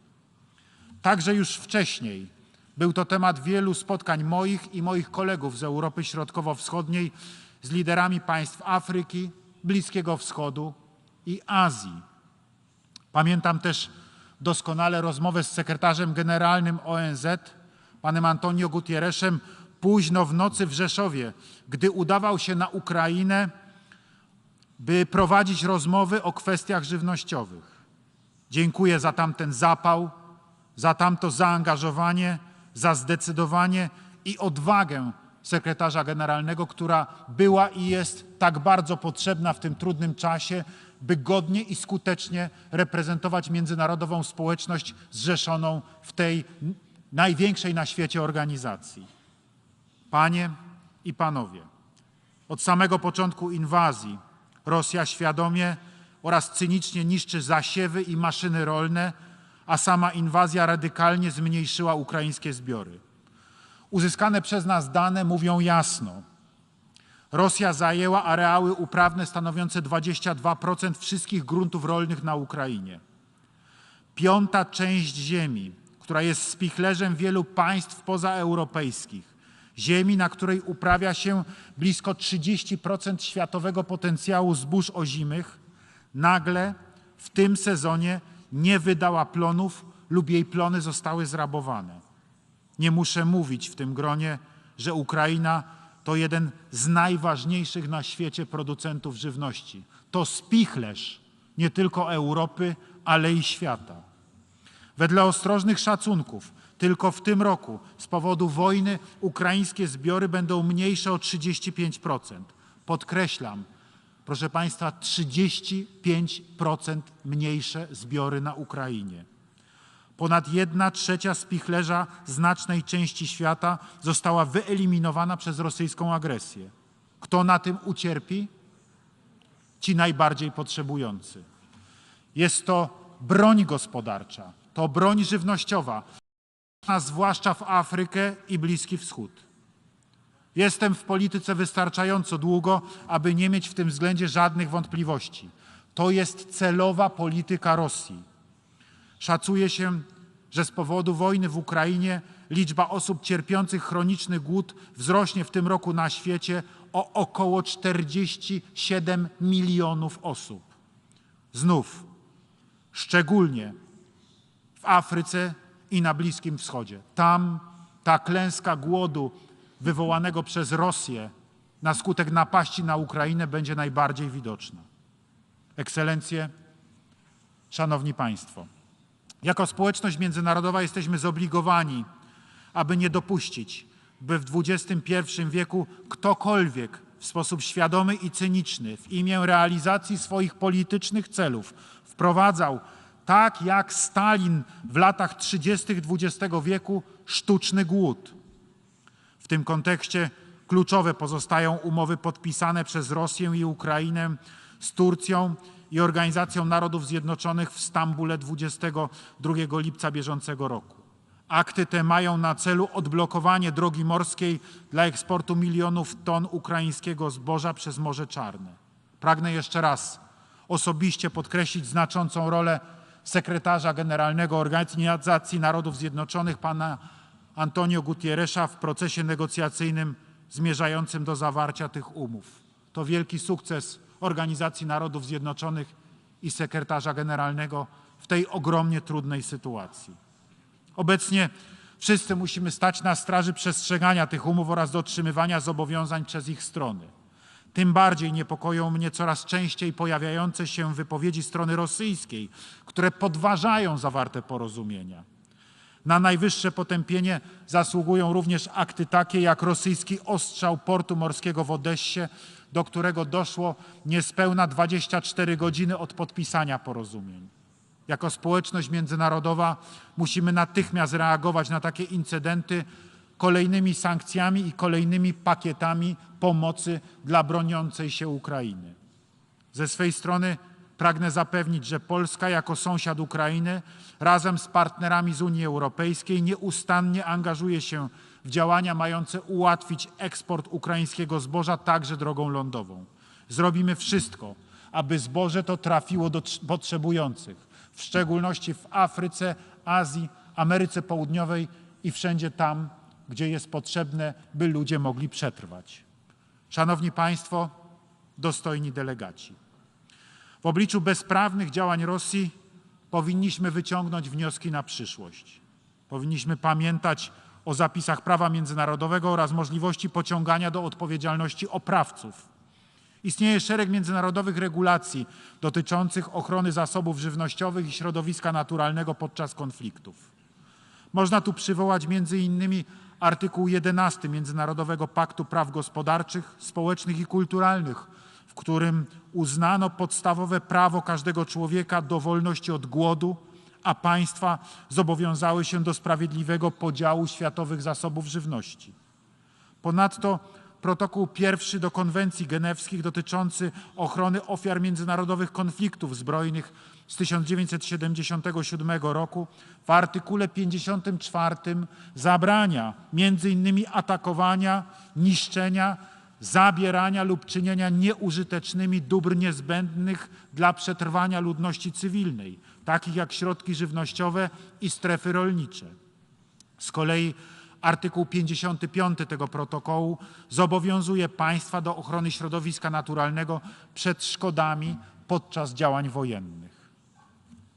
To, że Rosja świadomie niszcząc rolnictwo Ukrainy łamie prawo międzynarodowe, nie jest chyba tutaj dla nikogo wielkim zaskoczeniem. Ale czy w obliczu barbarzyńskiej wojny regulacje prawno-międzynarodowe stanowią dostateczną odpowiedź na ogrom szkód w środowisku naturalnym i w światowych zasobach żywnościowych? Mam co do tego poważne wątpliwości.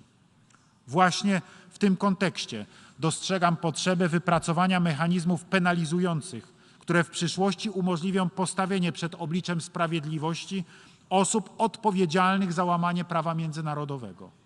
Ktoś, kto świadomie niszczy uprawy w spichlerzu świata, musi wiedzieć, że będzie za to ścigany karnie do końca swojego życia. Chciałbym z tego miejsca poprzeć wszelkie już istniejące oraz nowe inicjatywy, dzięki którym ci, którzy pozbawiają miliony ludzi prawa do żywności oraz niszczą środowisko naturalne, nie będą więcej bezkarni. Polska chce aktywnie uczestniczyć w ich pracach. Szanowni Państwo, dostojni delegaci. Rosyjska napaść na Ukrainę jest de facto agresją przeciwko całemu światu, a każda agresja wymaga wielowymiarowej odpowiedzi międzynarodowej z determinacją i bez wahania. Konieczne jest zintensyfikowanie nacisków na Rosję i jej wspólnika, czyli reżim Aleksandra Łukaszenki na Białorusi. Celowość współpracy z tymi rządami powinna zostać poddana głębokiej refleksji, także przez organizacje międzynarodowe. Nie ma już miejsca na business as usual z Rosją. Czasy business as usual definitywnie skończyły się. Zakończyła je Rosja przez swoją bestialską agresję na Ukrainę, przez złamanie zasad prawa międzynarodowego, przez brak poszanowania dla człowieka i dla życia ludzkiego.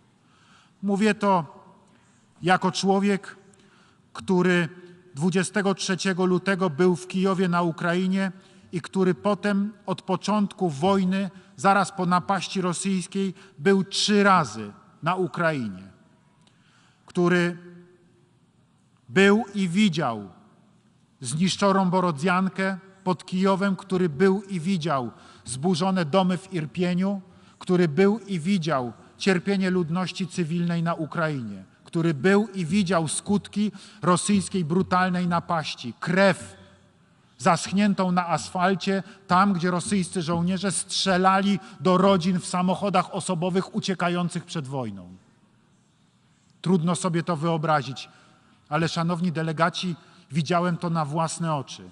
Widziałem ogrom tego bestialstwa i wiem, co oznacza rosyjska agresja na Ukrainie i co oznacza, kiedy prezydent Wołodymyr Zełenski mówi o rosyjskiej brutalności i o śmierci tysięcy Ukraińców zamordowanych przez Rosjan. I mówię to dziś tutaj przed Państwem w czasie Zgromadzenia Ogólnego Organizacji Narodów Zjednoczonych jako przywódca państwa, którego granicę od początku rosyjskiej agresji na Ukrainę przekroczyło blisko 6 milionów ukraińskich uchodźców.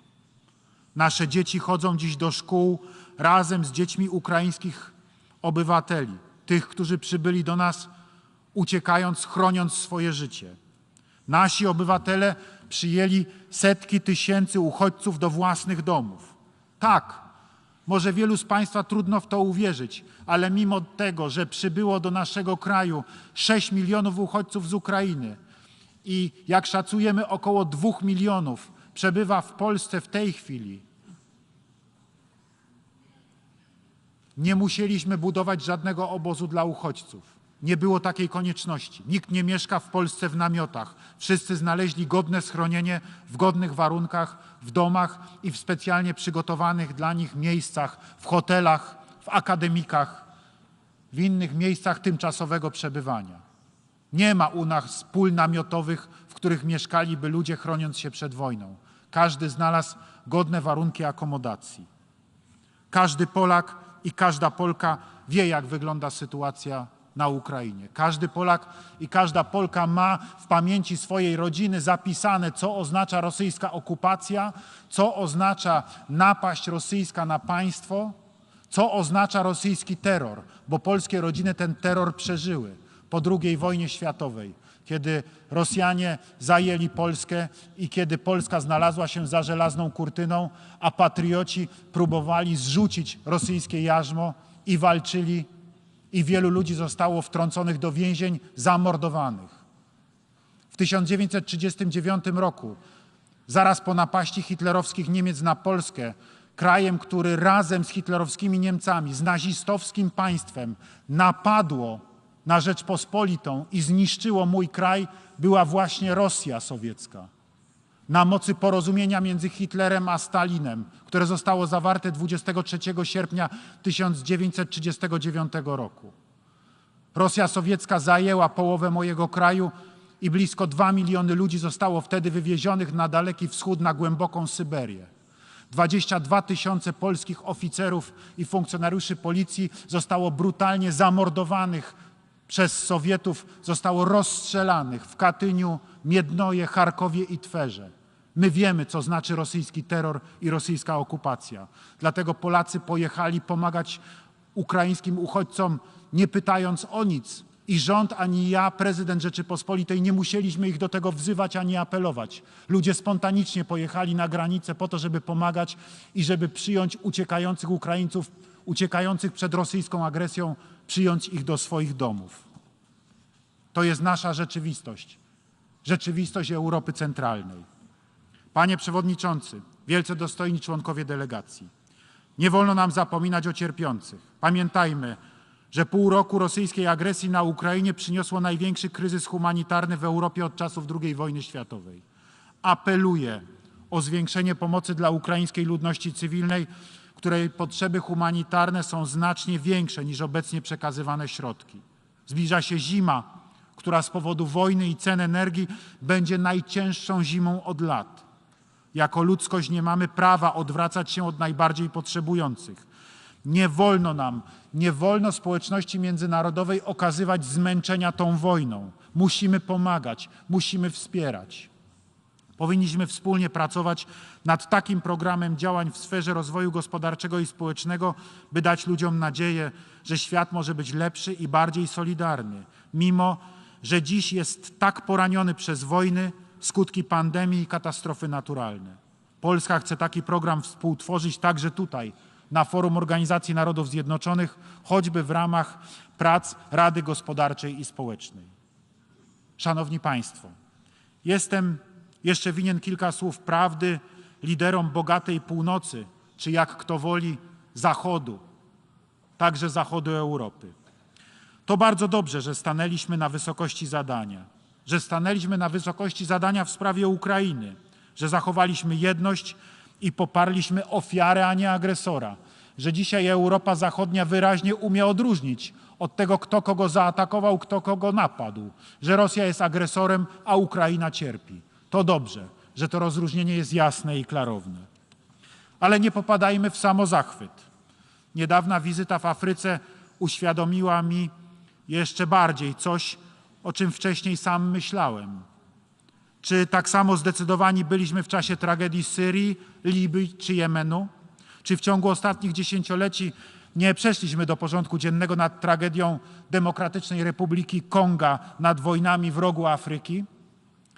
Czy potępiając inwazję na Ukrainę jednakową wagę przywiązujemy do zwalczania najemników destabilizujących Sahel i grożących wielu państwom Afryki? Moim zdaniem lekcją tej wojny jest to, że jeżeli narody zjednoczone mają być naprawdę zjednoczone, to każda reakcja na łamanie prawa międzynarodowego powinna być identyczna, zdecydowana i pryncypialna, bo świat jest systemem naczyń połączonych. Dziś ofiarą jest Ukraina, ale jeżeli rosyjski imperializm wygra, jutro może być nią dowolne państwo świata. Ktoś inny będzie komuś innemu niszczył pola, wypędzał ludność cywilną z jej domów i mordował. Nie wolno nam na to pozwolić. Stanowisko Polski w obliczu każdej wojny jest klarowne i jasne. Żądamy bezwzględnego poszanowania międzynarodowo uznanych granic państwowych. Nienaruszalność tych granic stanowi fundamentalny element światowego porządku i w każdym przypadku warunek pokoju. Dziś ofiarą jest Ukraina. Jutro może nią być ktokolwiek z nas, jeżeli nie będziemy przestrzegali tych żelaznych reguł, jeżeli nie będziemy bezwzględnie egzekwowali przestrzegania prawa międzynarodowego. Nie ukrywajmy, Rosja winna jest Ukrainie reparacje wojenne, które będzie musiała zapłacić. Nie ma sprawiedliwości bez zadośćuczynienia. Dotyczy to każdego kraju plądrującego inny kraj. Dotyczy to dzisiejszych czasów, ale dotyczy to też niezałatwionych spraw z przeszłości. Mówię to jako polski prezydent Polski, która została tak straszliwie doświadczona II wojną światową, która była w ogromnej części zburzona, która straciła 6 milionów obywateli, w tym 3 miliony obywateli polskich narodowości żydowskiej. Szanowni Państwo, dlatego Polska nie zaprzestanie działań zmierzających do pociągnięcia Rosji do odpowiedzialności za naruszenia prawa międzynarodowego, zarówno na poziomie państwowym, jak i indywidualnym. Ta wojna musi zostać załatwiona w taki sposób, że agresor zapłaci za wyrządzone straty, za wyrządzone szkody. Zapłaci za każdego zamordowanego człowieka na Ukrainie. Zapłaci za każdy zburzony dom, za każdą zniszczoną szkołę, fabrykę i szpital. To konieczne. Wykorzystajmy wszystkie nasze kompetencje i możliwości, aby winni zostali osądzeni i ukarani. Już teraz współpracujemy z Międzynarodowym Trybunałem Karnym i Międzynarodowym Trybunałem Sprawiedliwości w celu znalezienia najskuteczniejszych sposobów identyfikacji i ścigania sprawców. Szanowny Panie Przewodniczący, Szanowni Państwo, wolny świat już niejednokrotnie w swoich dziejach stawał w obliczu wojen zaborczych wywołanych przez wrogów wolności, owładniętych chorymi ambicjami lub chęcią totalnej dominacji. Od ludobójców z najbardziej zamierzchłych czasów, aż do Adolfa Hitlera, Józefa Stalina i Pol Pota. Istota tych wojen nie zmieniła się w żaden sposób. Zaczyna się zawsze od kultu siły, od wiary w swoją wyższość rasową, klasową albo ideologiczną nad innym człowiekiem. Czy to innej narodowości, z innego kraju, czy też czasem i z własnego narodu i z własnego państwa. Przeciwko agresorowi i ludobójcy zawsze stawał jednak człowiek, wolny człowiek. Agresja budzi w ludziach worę oporu, odwagę, męstwo, solidarność i pragnienie wsparcia dla ofiar niesprawiedliwości. Dzięki temu istniejemy jako ludzkość. Myślę, że wynika to z czegoś więcej niż tylko z surowych praw polityki. Leży to u samych podstaw natury. Polega na wolności, a wolność na męstwie. Człowiek i naród jest w stanie zapłacić za wolność każdą cenę i walczyć o nią do samego końca. Człowiek buntował się przeciwko niewolnictwu, kolonializmowi, opresji, buntował się, bo taka jest jego natura i takie jest jego prawo. Przyrodzone prawo każdego człowieka do wolności i poszanowania jego ludzkiej godności. Ukraina od miesięcy daje nam dowody wręcz niewiarygodnego męstwa. Dlatego też kończąc, wzywam z tego miejsca wszystkich Państwa. Nie bądźmy obojętni wobec heroizmu i pełnej determinacji walki o wolność. Nie bądźmy też nigdy więcej obojętni wobec żadnego narodu, który broni się przed tyranią i pogardą dla człowieka, bo zawsze broni przed nimi całej ludzkości. Wizja świata, w którym wygrywa wyłącznie naga i brutalna, przekonany, że i tym razem nie jest inaczej. I mówię to na forum organizacji, która powstała po największej z takich pożóg, po II wojnie światowej. Nie darmo w 1945 roku przywódcy naszych państw członków założycieli Organizacji Narodów Zjednoczonych deklarowali budowę świata opartego na dialogu oraz przeciwnego stosowaniu nagiej i brutalnej siły. Nie zapominajmy o tym dziedzictwie i nie pozwólmy, by w przyszłości wydarzyły się tragedie podobne do tych, jakich doświadczyliśmy, jakich świat doświadczył w XX wieku. Dziękuję.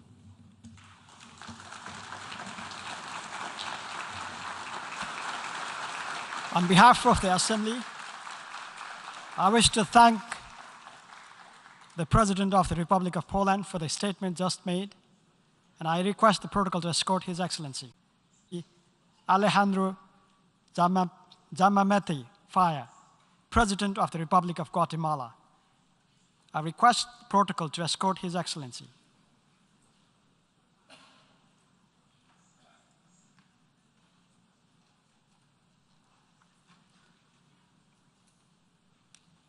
On behalf of the General Assembly, I have the honor to welcome His Excellency Alejandro Giammattei Faya, the President of the Republic of Guatemala, and to invite him to address the Assembly. Señor Presidente, lo felicito por su destacado liderazgo y el importante tema elegido para esta sesión, el cual nos invita a la reflexión en un momento crítico de la historia para abordar las diferentes crisis que alteran la coexistencia pacífica de la humanidad.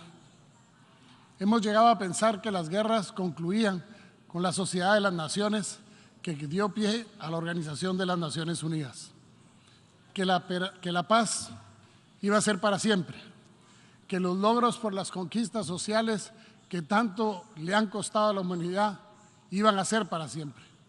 Pero a lo largo de los años hemos despertado de ese sueño para encontrarnos en un mundo dividido, un mundo contaminado, en un mundo en contradicción. Hoy deberíamos reunirnos para buscar soluciones, a no cesar en encontrarlas, a levantar la voz una vez más, a discutir y a debatir una vez más, pero esta vez no puede ser una vez más. Esta vez debemos mirar a nuestro alrededor y dar decididamente un paso al frente. Es ahora o nunca. Con la misma voluntad que asumimos los retos que nos presentó la pandemia del COVID-19 hace ya más de 2 años, con ese mismo ímpetu hemos trabajado para sobreponernos de sus efectos y de las consecuencias de otros eventos mundiales que han evidenciado cuán interdependientes somos los seres humanos.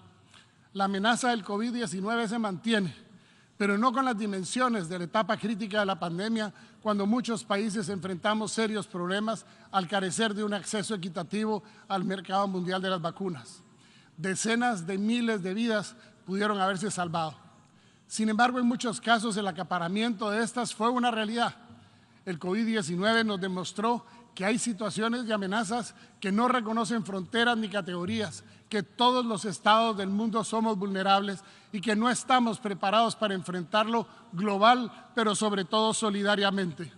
Sin embargo, es oportuno recalcar que se puede salir avante si nos unimos.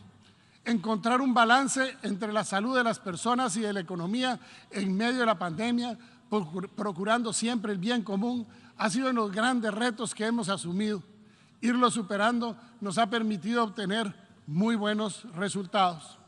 El gobierno ha tomado acciones mediante una política fiscal contracíclica y una política monetaria crediticia prudente que contribuyeron a la pronta recuperación de la actividad económica, con un crecimiento del Producto Interno Bruto del 8% en el año 2021.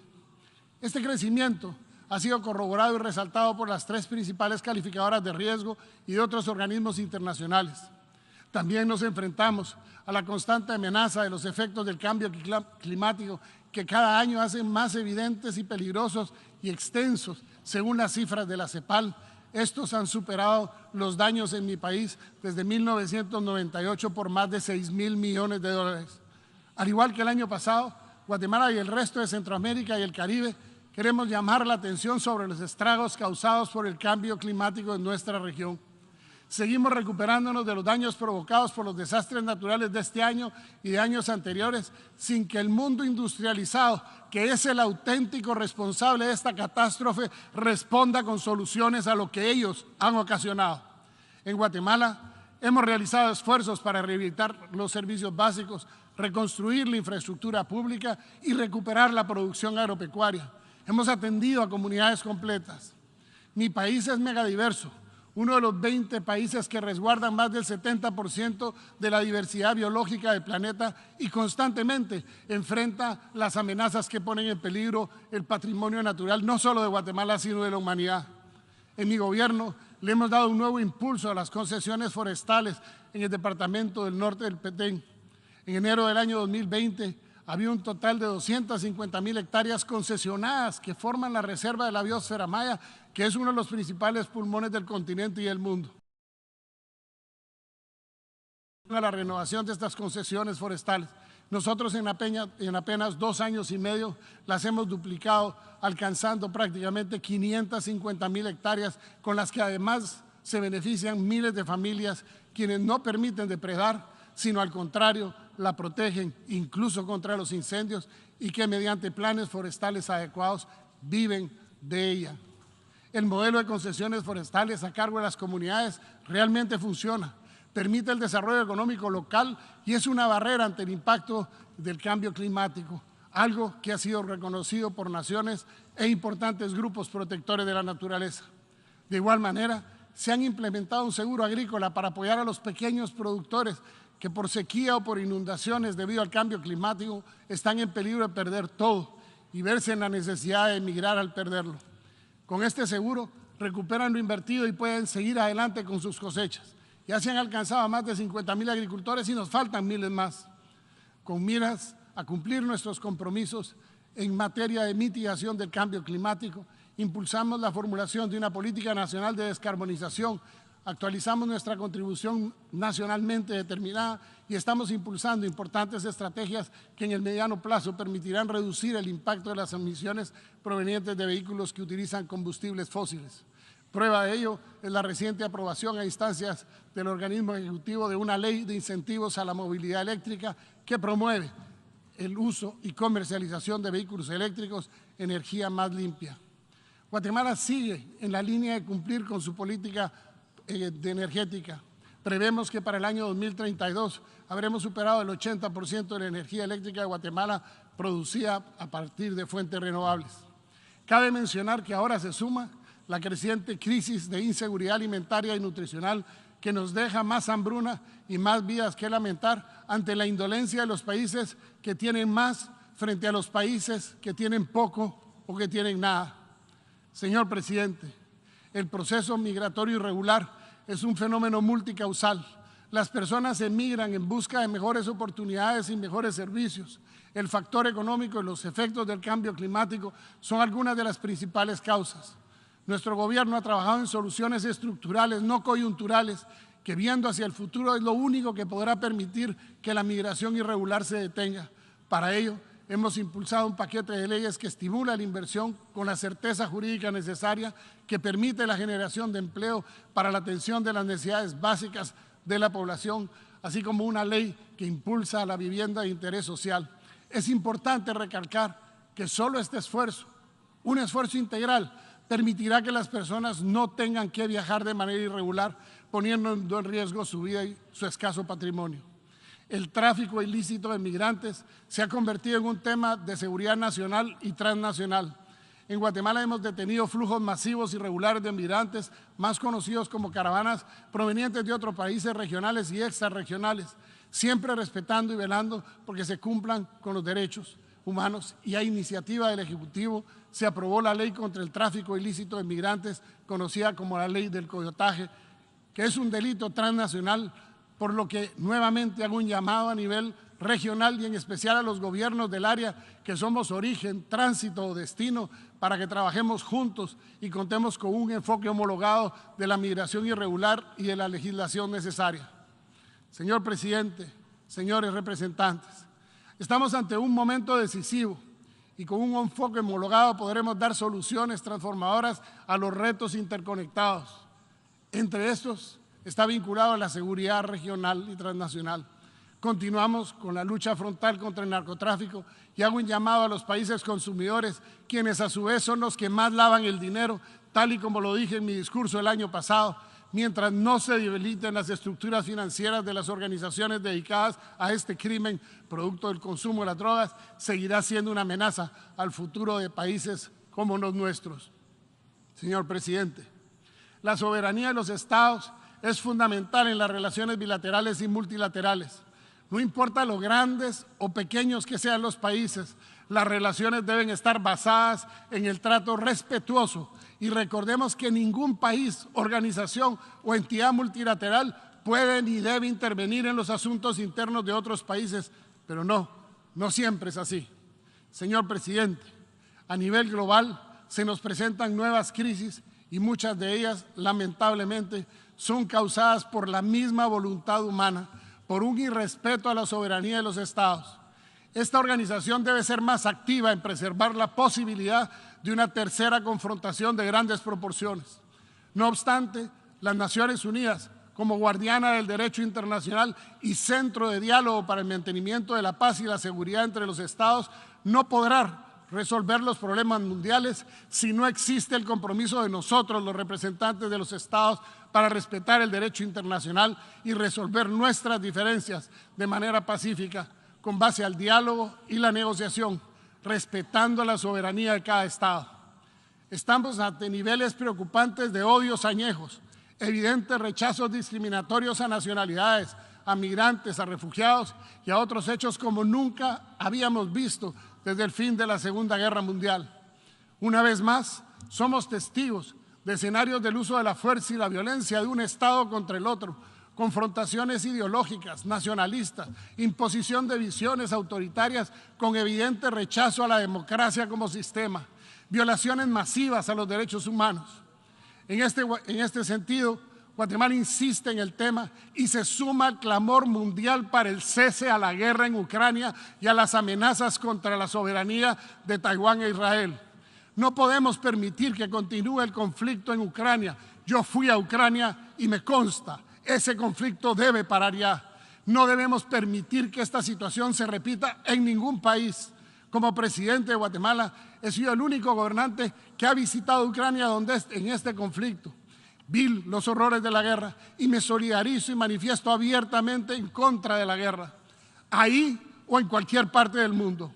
Durante la visita oficial pudimos constatar en el terreno la precaria situación de las familias del país agredido, cuya población civil indefensa padece los embates de una fuerza militar, incluidos constantes bombardeos. Pero la paz no es la ausencia de la guerra.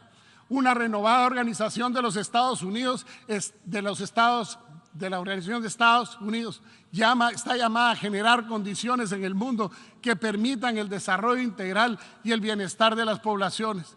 Tal y como lo dije en mi discurso en la ciudad de Kiev recientemente, quiero referirme y pongamos atención a lo que dice la Carta Constitutiva de las Naciones Unidas.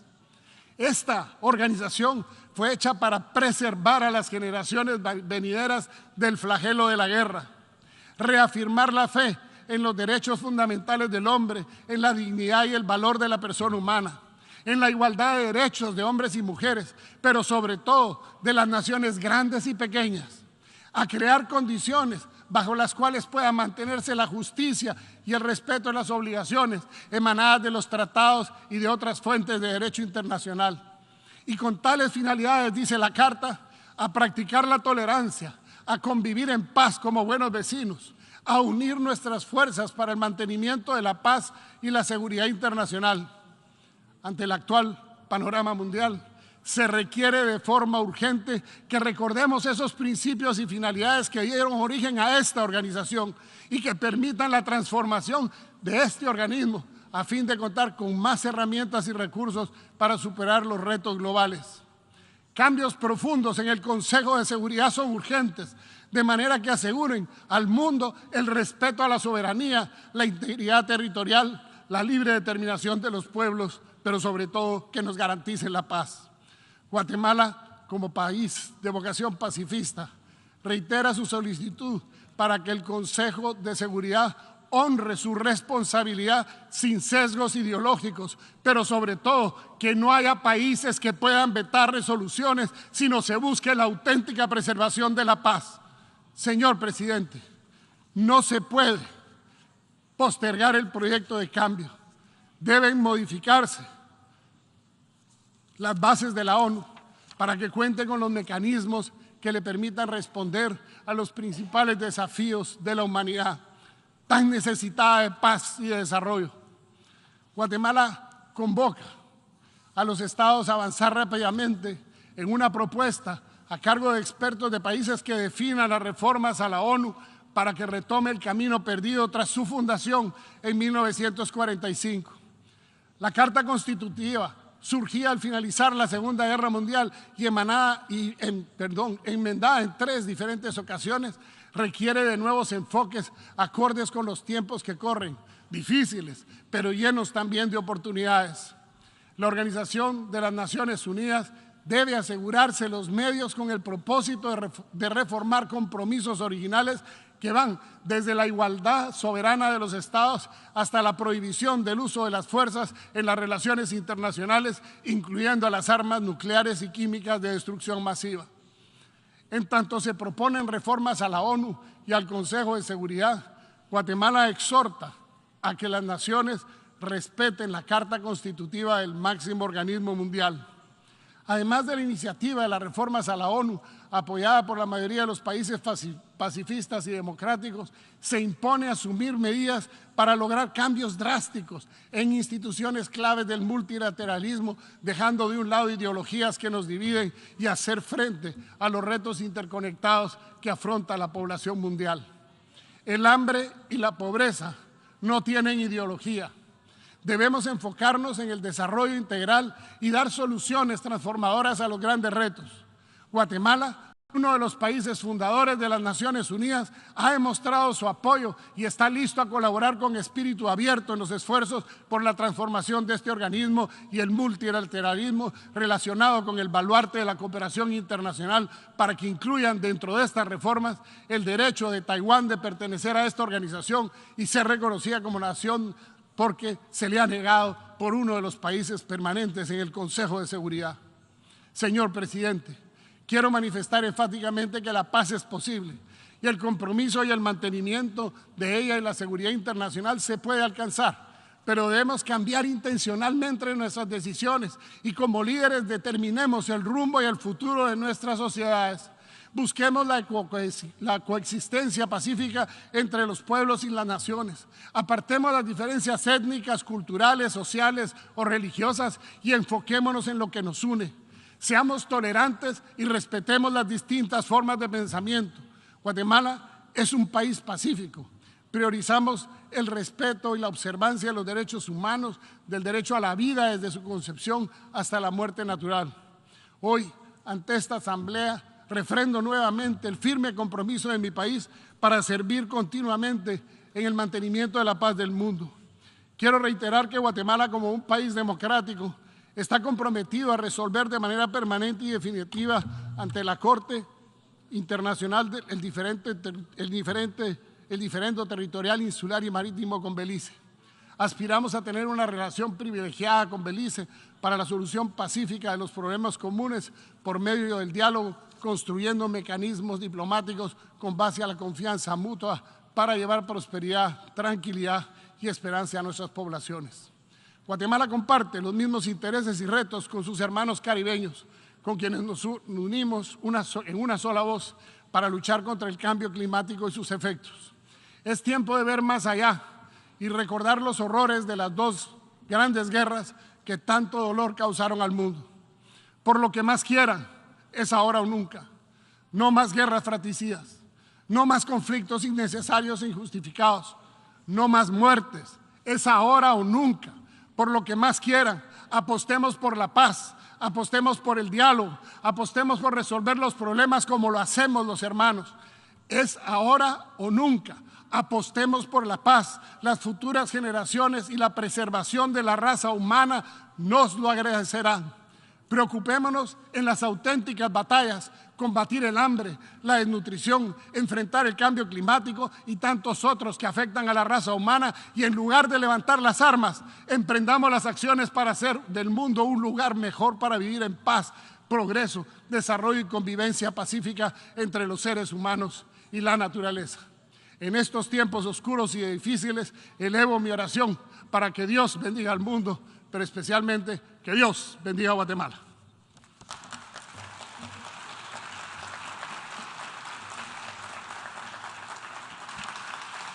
On behalf of the Assembly, I wish to thank the President of the Republic of Guatemala for the statement just made, and I request the protocol to escort His Excellency.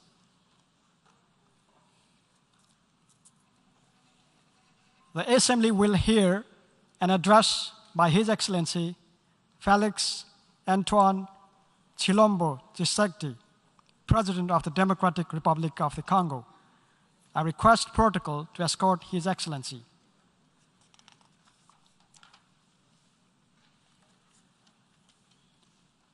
On behalf of the General Assembly, I have the honor to welcome His Excellency Felix Antoine Chilombo Tshisekedi, President of the Democratic Republic of Congo, to invite him to address the General Assembly.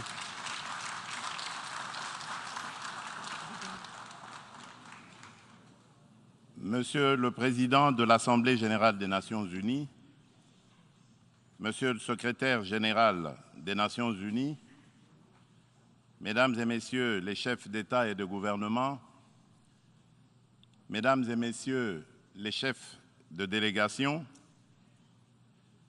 c'est pour moi un grand honneur et un réel plaisir de prendre la parole du haut de cette tribune pour faire entendre la voix de mon pays, la République démocratique du Congo, sur les principales questions qui préoccupent au plus haut point la communauté internationale actuellement.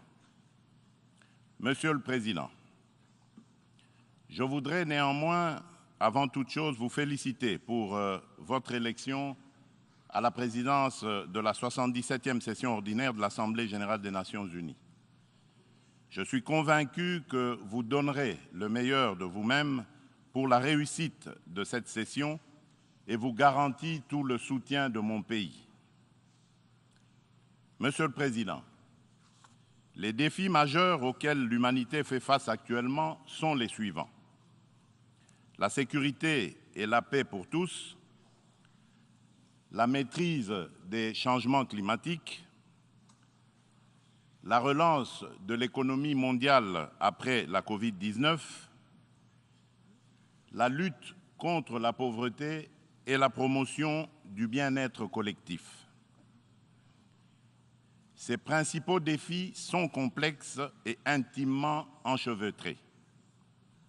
Conscient de cette réalité, je salue le choix judicieux et la pertinence du thème central de ces assises, à savoir un tournant décisif des solutions transformatrices face à des défis intriqués. À l'évidence, le relèvement de ces défis exige plus de concertation, plus de coopération et plus de solidarité entre les États et les nations. Le maintien de la paix et la sécurité internationale constituent le fondement et l'objectif primordial de la création de l'Organisation des Nations unies.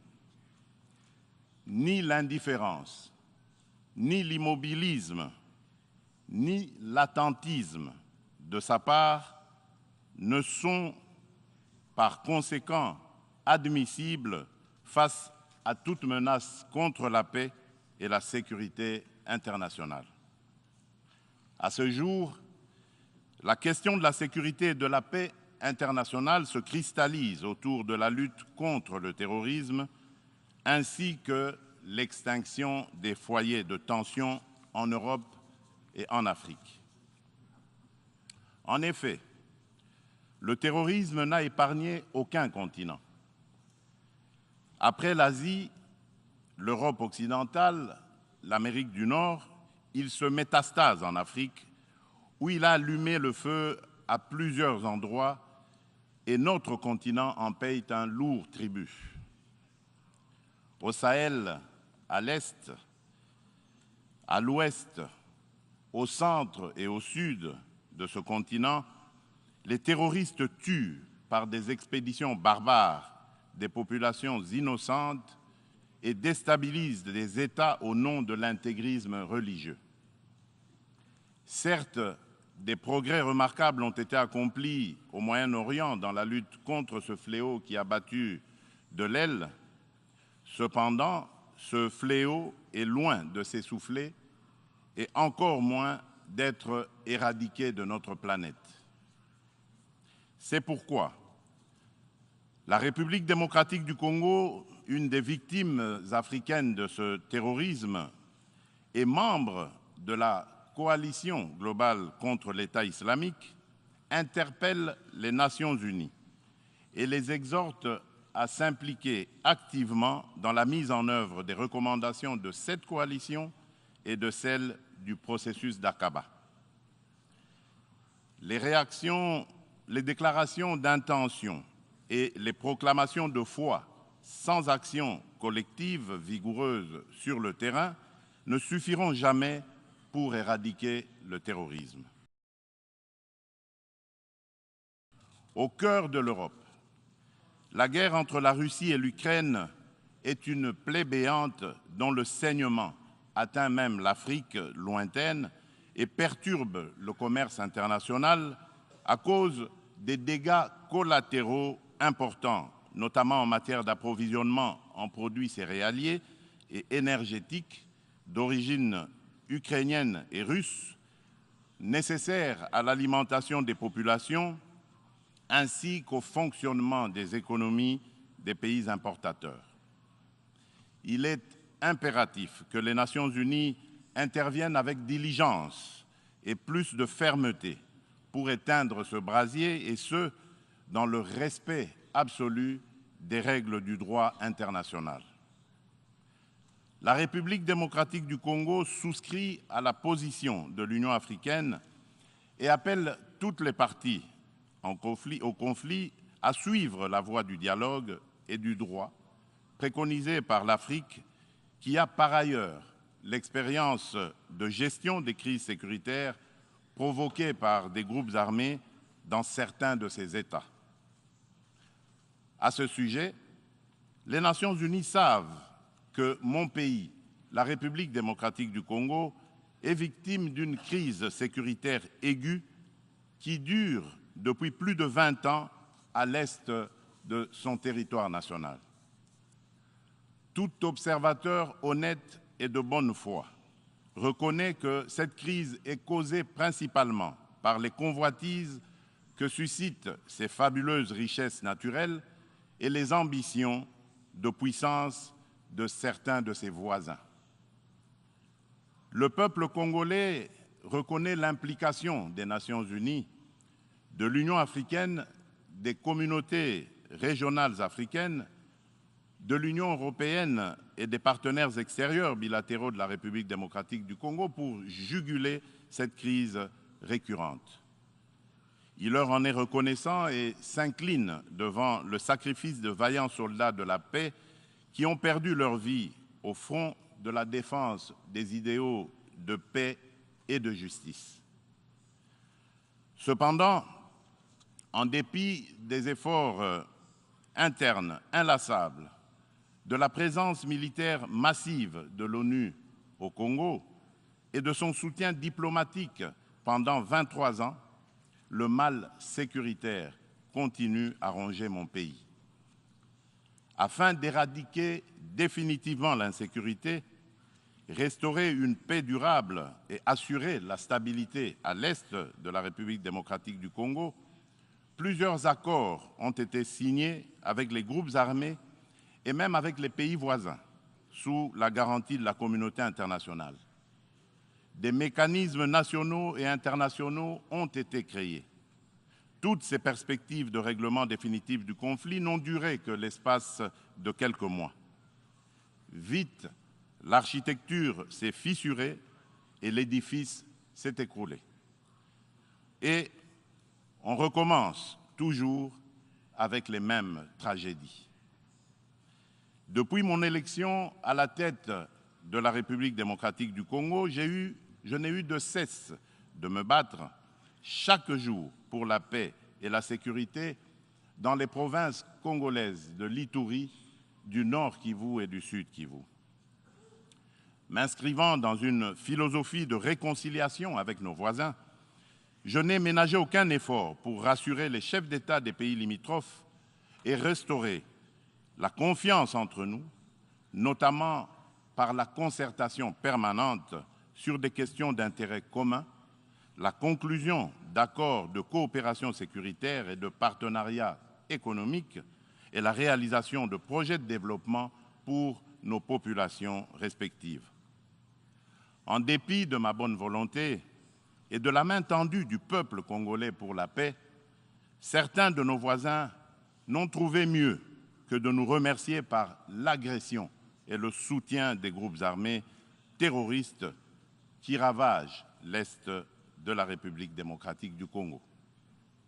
C'est le cas actuellement du Rwanda qui, au mépris du droit international, de la charte de l'ONU et de l'acte constitutif de l'Union africaine, a une fois de plus non seulement agressé en mars dernier la République démocratique du Congo par des incursions directes de ses forces armées, les RDF, mais aussi occupe des localités de la province du Nord Kivu par un groupe armé terroriste interposé, le mouvement du 23 mars, dit M23, auquel il apporte un soutien massif, tant en matériel de guerre qu'en hommes de troupes.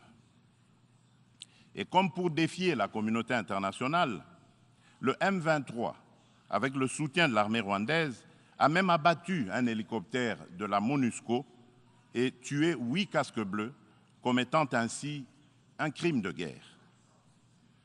Je dénonce, en ce lieu emblématique de la vie internationale, avec la dernière énergie, cette énième agression dont mon pays est victime de la part de son voisin le Rwanda, sous couvert d'un groupe terroriste dénommé le M23.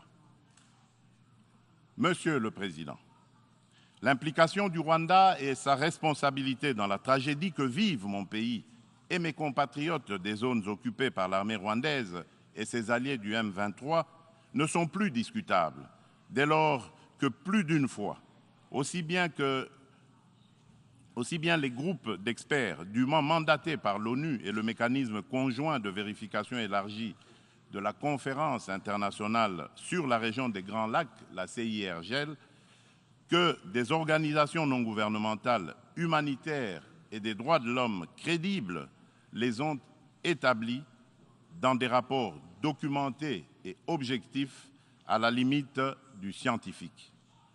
Au demeurant, pour éclairer la communauté des nations et mettre fin aux sempiternelles dénégations des autorités rwandaises, le gouvernement congolais réitère sa demande au président du Conseil de sécurité de distribuer officiellement aux membres du Conseil le dernier rapport des experts de l'ONU sur la situation sécuritaire à l'est de la République démocratique du Congo et de le faire examiner avec diligence par lui afin d'en tirer toutes les conséquences qui s'imposent sur le plan du droit, de la paix et de la sécurité internationale. Il y va de l'image et de la crédibilité de notre organisation. Procéder autrement serait, d'une part, encourager le Rwanda à poursuivre son agression, ses crimes de guerre et ses crimes contre l'humanité en République démocratique du Congo, et d'autre part, nourrir davantage la suspicion légitime des Congolais sur l'impartialité de l'ONU, ainsi que la complicité de certains de ses membres dans ces crimes. C'est pour mettre fin à cette suspicion et dissiper l'ambiguïté de certaines positions du Conseil de sécurité sur la crise sécuritaire à l'est de la RDC, ambiguïté qui excède la population congolaise et exacerbe la tension entre elle et la mission de l'ONU pour la stabilisation du Congo, la MONUSCO, que le gouvernement de mon pays a demandé la réévaluation du plan de retrait progressif et responsable de cette mission. Cette démarche d'ajustement est exigée par le constat unanime, même au niveau le plus élevé de notre organisation, des faiblesses regrettables de la MONUSCO, ce qui affecte certainement l'efficacité et la légitimité de l'action de l'ONU en République démocratique du Congo. La réévaluation du plan de retrait de la MONUSCO ne peut par conséquent nullement remettre en cause les relations entre mon pays et notre organisation.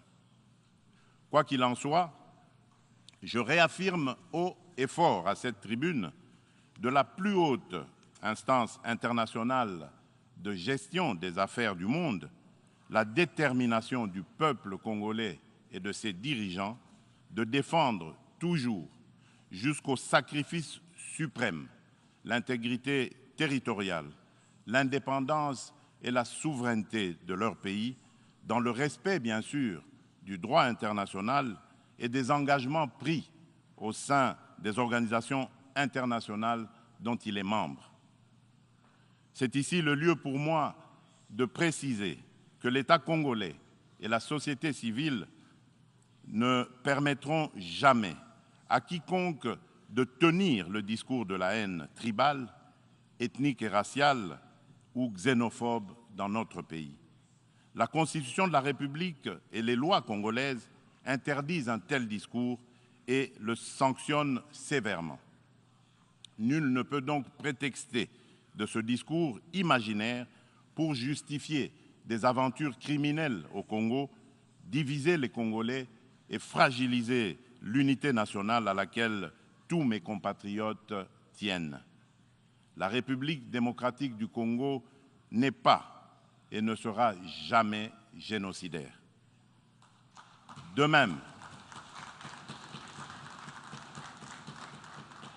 même, je soutiens que la prétendue collaboration que certains officiels congolais entretiendraient avec les opposants rwandais des forces démocratiques pour la libération du Rwanda, les FDLR, dont se servent les dirigeants rwandais pour justifier les agressions répétées de la RDC, est un alibi qui n'est corroboré par aucun fait avéré sur le terrain. En effet, les FDLR ont été décapités et réduites à néant par les forces armées de la République démocratique du Congo, les FARDC, en étroite collaboration avec l'armée rwandaise dans le cadre des opérations conjointes menées il y a quelques années. La République démocratique du Congo a en outre rapatrié plusieurs éléments des FDLR et leurs familles. Dès lors, les Congolais se demandent de quel FDLR parle-t-on ? Quel est le mètre carré du territoire rwandais occupé par ces fantomatiques FDLR? À quel lieu précis du sol rwandais a-t-on jamais vu un jour un soldat congolais? Quoi qu'il en soit, la République démocratique du Congo reste disponible pour toute action répressive contre tout groupe armé qui tenterait de troubler la paix et la sécurité dans un pays voisin et dans la région des Grands Lacs. Monsieur le Président, le peuple congolais demande aux Nations Unies, à l'Union africaine, aux communautés régionales africaines et aux partenaires de la République démocratique du Congo de ne plus se fier aux dénégations éhontées des autorités rwandaises et de contribuer plutôt au rétablissement de la sécurité, à la construction d'une paix durable et à la création de conditions nécessaires à une coopération fructueuse dans la région des Grands Lacs et pour le bien de tous. À cet effet, il est nécessaire de voir ceci. 1. Rendre effectif le retrait immédiat du M23 des localités occupées, le retour des déplacés congolais de ces localités à leur domicile et la cessation sans condition du soutien de l'armée rwandaise à ce groupe terroriste, selon l'esprit et la lettre de la feuille de route de Luanda convenue entre la République démocratique du Congo et le Rwanda, ainsi que des déclarations successives du Conseil de sécurité de l'ONU, du Conseil de paix et de sécurité de l'Union africaine, de la Communauté d'Afrique de l'Est, la CAE, et de la Communauté pour le développement de l'Afrique australe, la SADC. 2.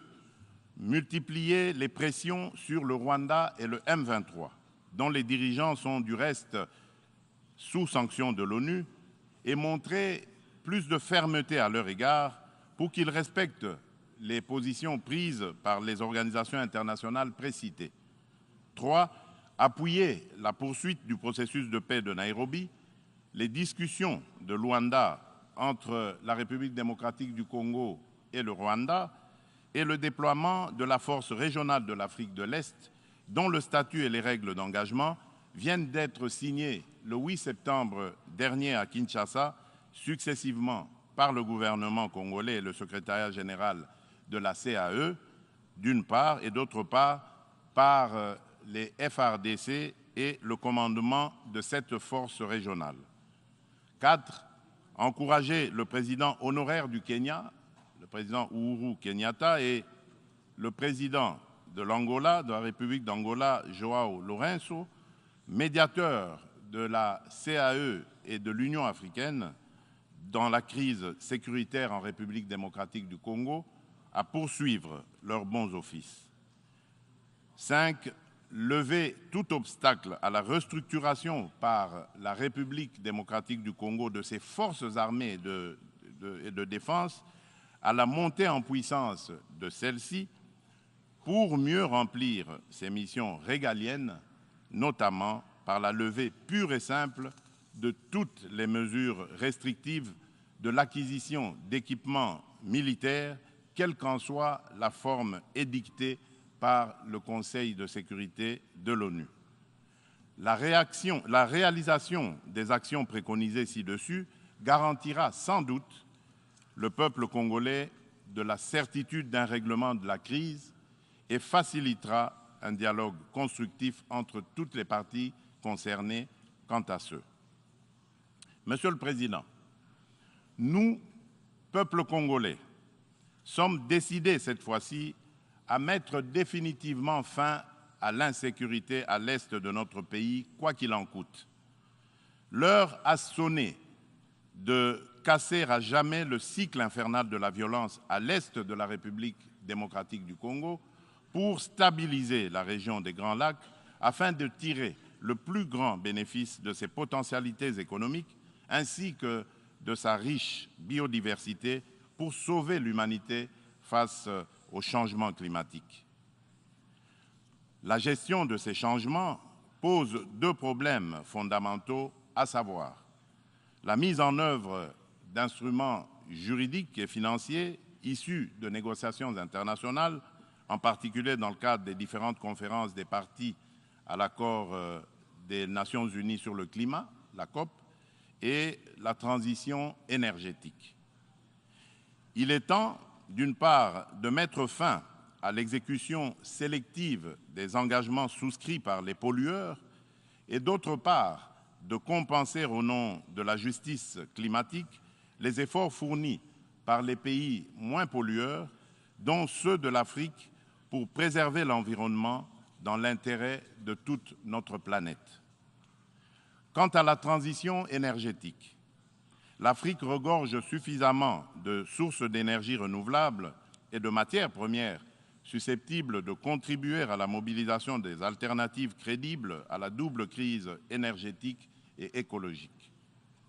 De ce point de vue, il est important de relever que la République démocratique du Congo compte parmi les principaux producteurs de minerais stratégiques essentiels à la transition énergétique et à la décarbonisation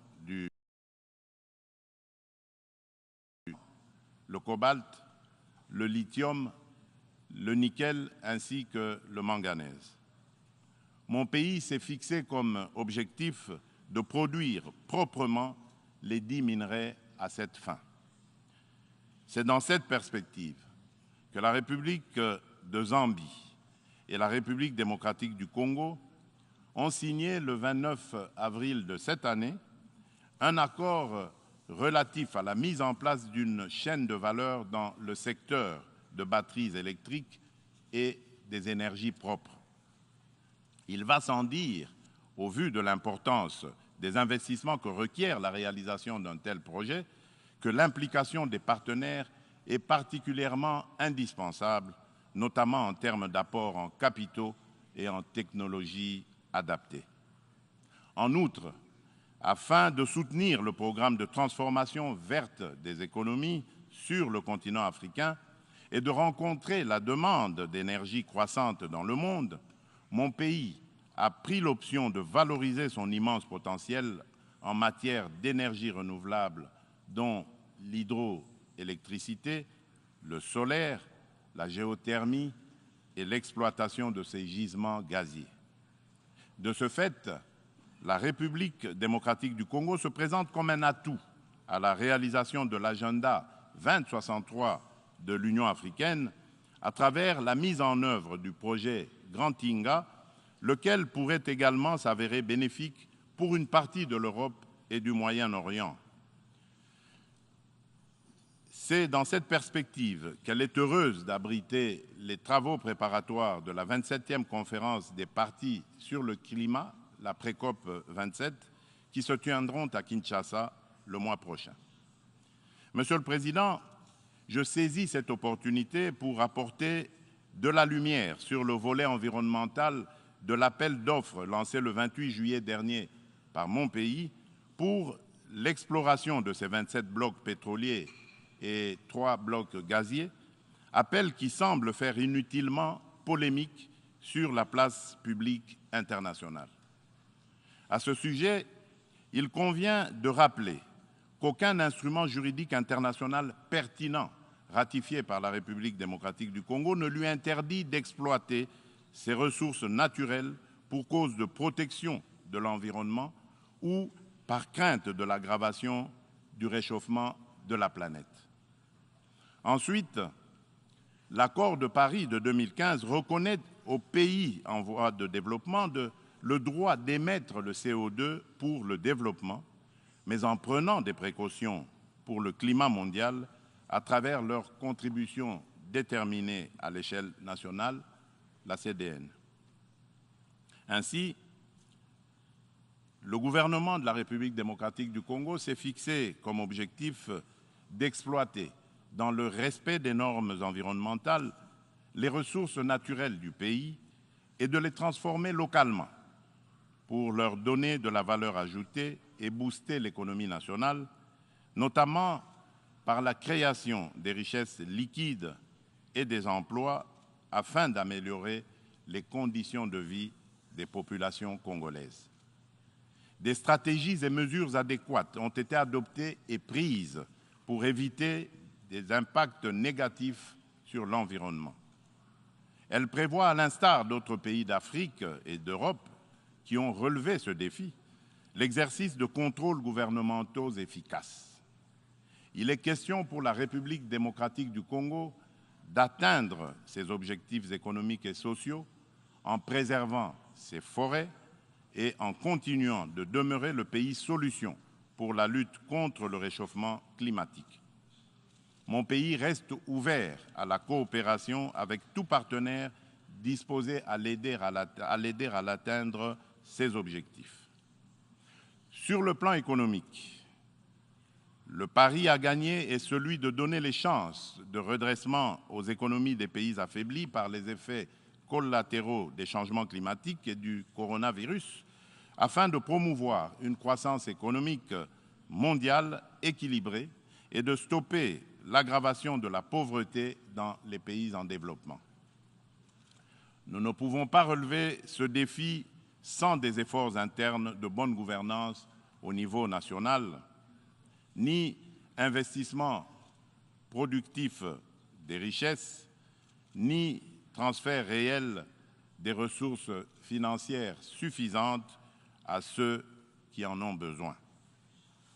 C'est pourquoi la République démocratique du Congo plaide pour la concrétisation de la proposition de cession par les pays riches d'un pourcentage de leurs droits de tirage spéciaux, les DTS, au Fonds monétaire international, aux pays les moins nantis, faite par la conférence de Paris sur la relance des économies post-Covid-19 du mois de mai 2021 et appuyé par un engagement ferme du sommet du G20 d'octobre de la même année à Rome. En tout cas, toute facilité d'accès aux ressources additionnelles en faveur des pays éprouvés par les changements climatiques et la Covid-19 sera la bienvenue. De même, l'allègement du fardeau de la dette des pays à faible revenu devra demeurer une préoccupation permanente qu'il convient d'intégrer dans une approche globale de solidarité internationale. Pour sa part, en dépit de la conjoncture économique mondiale difficile par suite des effets pervers de la pandémie de Covid-19, la République démocratique du Congo a enregistré des progrès remarquables en termes de croissance économique. Le rythme de création de richesses s'est accéléré en 2021 grâce particulièrement au dynamisme du secteur minier dont la croissance de la production est passée de 1% en 2019 à 10,1% en 2021 par suite de la bonne tenue des cours du cuivre et du cobalt sur le marché international. Le taux d'inflation et celui de change du franc congolais sont restés relativement stables. Aussi, le Conseil d'administration du Fonds monétaire international a-t-il conclu favorablement la deuxième revue du programme soutenu par la facilité élargie de crédit. Le Fonds monétaire international a exprimé son satisfecit sur les politiques macroéconomiques prudentes adoptées par le gouvernement de la République démocratique du Congo. Nous poursuivrons inlassablement ces politiques et l'effort d'amélioration du climat des affaires en cours pour promouvoir les investissements privés et les activités économiques en général. Monsieur le Président, la solidarité et la justice dans les relations entre les nations ont toujours été des facteurs de paix et de sécurité mutuelle car elles rapprochent les hommes et créent des liens d'interdépendance entre eux. À cet effet, la lutte contre la pauvreté et la promotion du bien-être collectif sont des digues puissantes contre les conflits sociaux et les tensions entre les peuples. C'est pourquoi la République démocratique du Congo se félicite de l'action collective menée par la communauté internationale contre la Covid-19 et salue l'initiative des États-Unis d'Amérique, New Feed the Future, pour financer l'agriculture afin de combattre la faim et l'insécurité alimentaire en Afrique par suite de la crise russo-ukrainienne et dont la République démocratique du Congo, mon pays, est parmi les pays africains bénéficiaires, pour ne citer que ces cas les plus actuels. Mon pays appelle à de telles actions et initiatives et non seulement contribue à résoudre les problèmes de survie au quotidien et à créer des emplois accessibles au plus grand nombre, mais aussi distribue des revenus et du pouvoir d'achat à la base.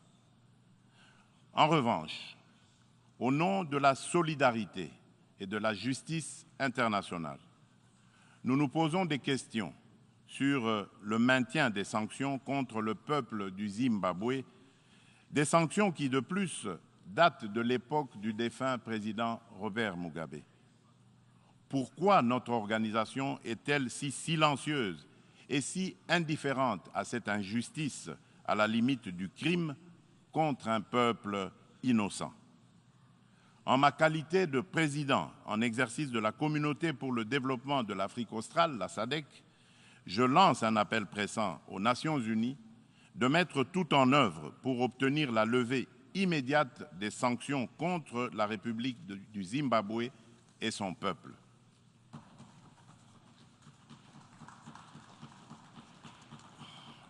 Monsieur le Président, dans ce monde multipolaire, aucun pays, aussi puissant et riche soit-il, ne peut prétendre affronter seul les défis que je viens d'exposer ci-dessus, et encore moins les relever dans l'intérêt de tous.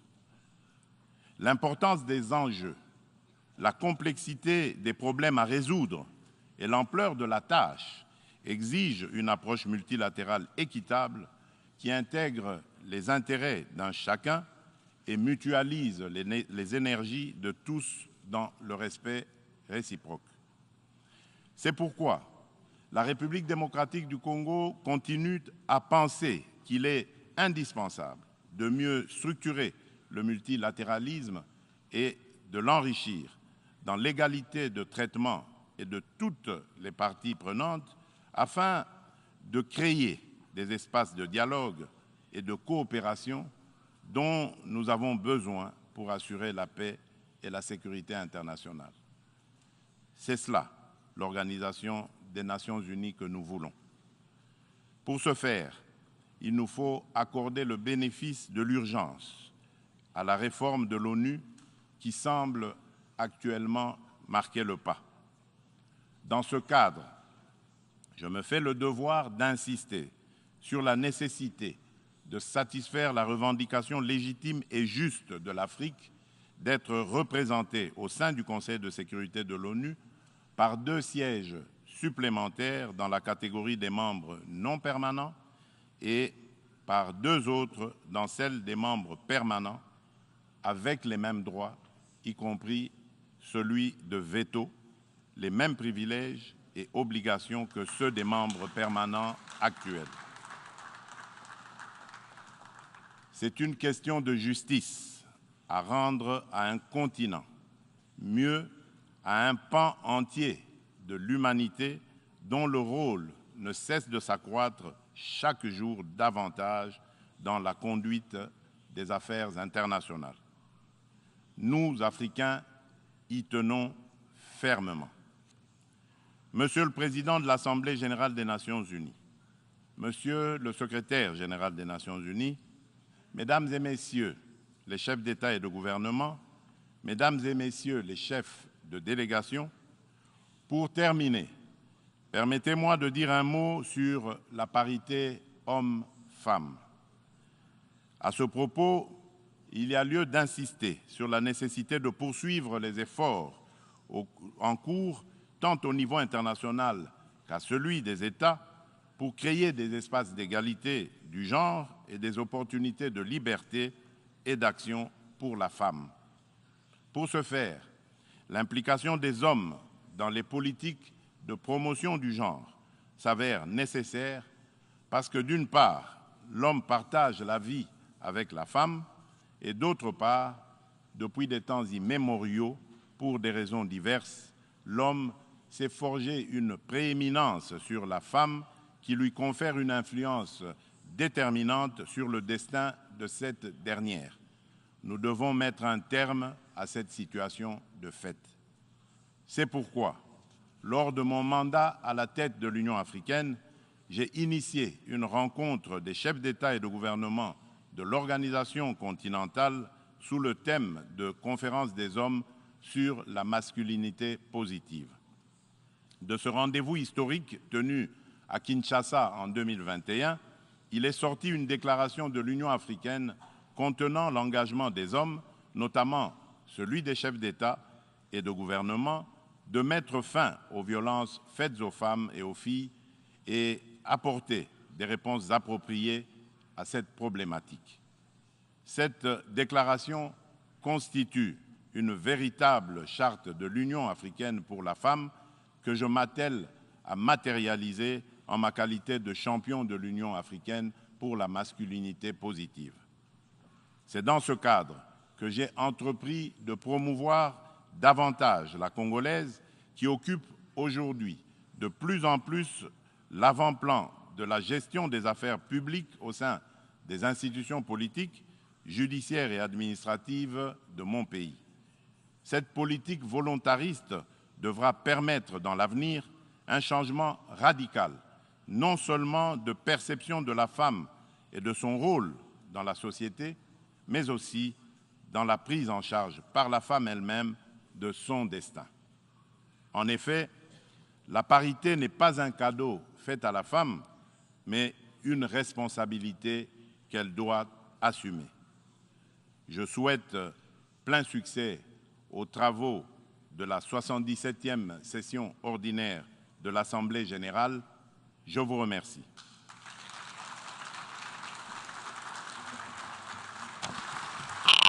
En nombre de la Asamblea, deseo agradecer al presidente de la República Democrática del Congo la declaración que acaba de formular y pido a protocolo que acompañe a su excelencia.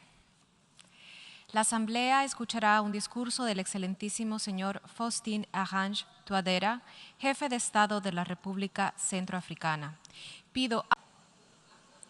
En nombre de la Asamblea General, tengo el honor de dar la bienvenida a Naciones Unidas al excelentísimo señor Faustin Archange Touadéra, jefe de Estado de la República Centroafricana, y de invitarlo a dirigirse a la Asamblea. Merci. Monsieur le Président, Mesdames et Messieurs les chefs d'État et de gouvernement, distingués chefs de délégation, Mesdames et Messieurs, en prenant la parole au nom de la République centrafricaine à la 77e session ordinaire de l'Assemblée générale des Nations unies, je tiens d'abord à féliciter M. Saba Korossi pour sa brillante élection à la présidence de notre session. Votre parfaite connaissance de la scène internationale ainsi que vos grandes qualités personnelles sont un atout et un gage du succès de nos travaux et constituent indiscutablement un motif de fierté pour la Hongrie, votre beau pays. Je voudrais également saluer l'excellente qualité du travail abattu et les résultats obtenus par M. Abdullah Shahid au cours de la 76e session. Je réitère ma gratitude à l'endroit de M. Antonio Guterres, secrétaire général de l'ONU, pour son engagement soutenu en faveur de la paix et de la sécurité internationale et les appuis constants des Nations unies en faveur de mon pays.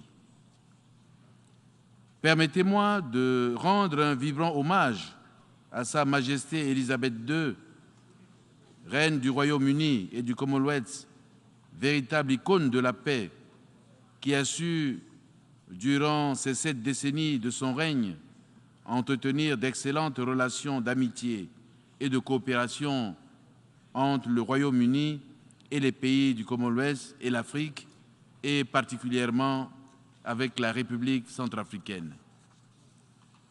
Monsieur le Président, la 77e session de notre Assemblée, convoquée autour du thème principal « Une nouvelle ère des solutions porteuses de changement pour relever les défis interdépendants », nous offre l'occasion solennelle de nourrir la réflexion sur des défis partagés qui constituent des motifs sérieux d'inquiétude pour l'avenir de l'humanité. Plus que jamais, la question de la sécurité, de la paix, de l'environnement, de la santé entre dans une phase qui nous est critique. Cependant, les signaux d'alerte sont méprisés au profit des intérêts économiques, géopolitiques et géostratégiques. Monsieur le Président, le rôle des Nations unies n'est-il pas de transformer le monde, de le rendre plus juste et plus sûr, et de garantir la dignité de chacun de nous, quel que soit le contexte mondial? En effet, les nombreux foyers de tension et de crise dans le monde interpellent notre conscience collective et nous renseignent par ailleurs que notre organisation est le produit d'une ère révolue.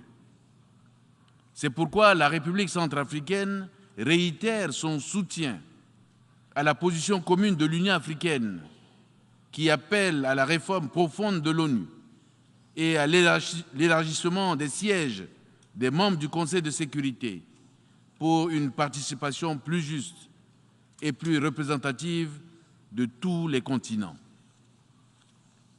Monsieur le Président, la protection de l'environnement, c'est-à-dire de notre cadre de vie, est l'un des défis interdépendants que nous devons absolument relever.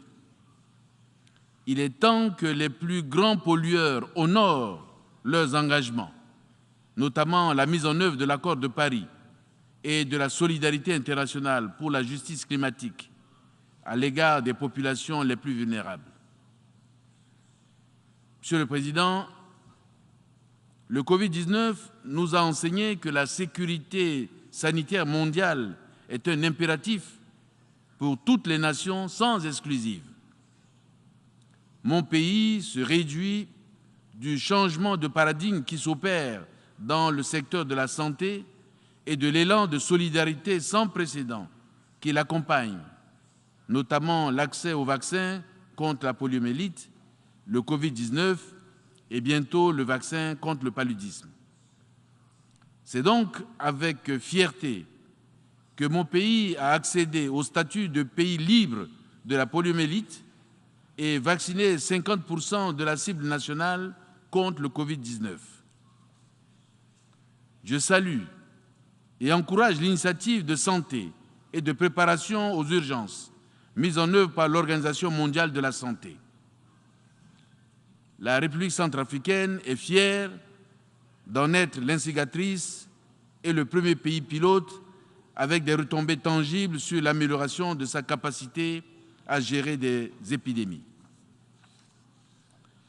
Monsieur le Président, la République centrafricaine a vu son élan vers le développement ralenti ces dernières années par de graves crises sécuritaires et sanitaires exacerbées par le déficit persistant d'appui financier de la part de la communauté internationale, entraînant notamment la perturbation des productions agricoles, forestières et minières.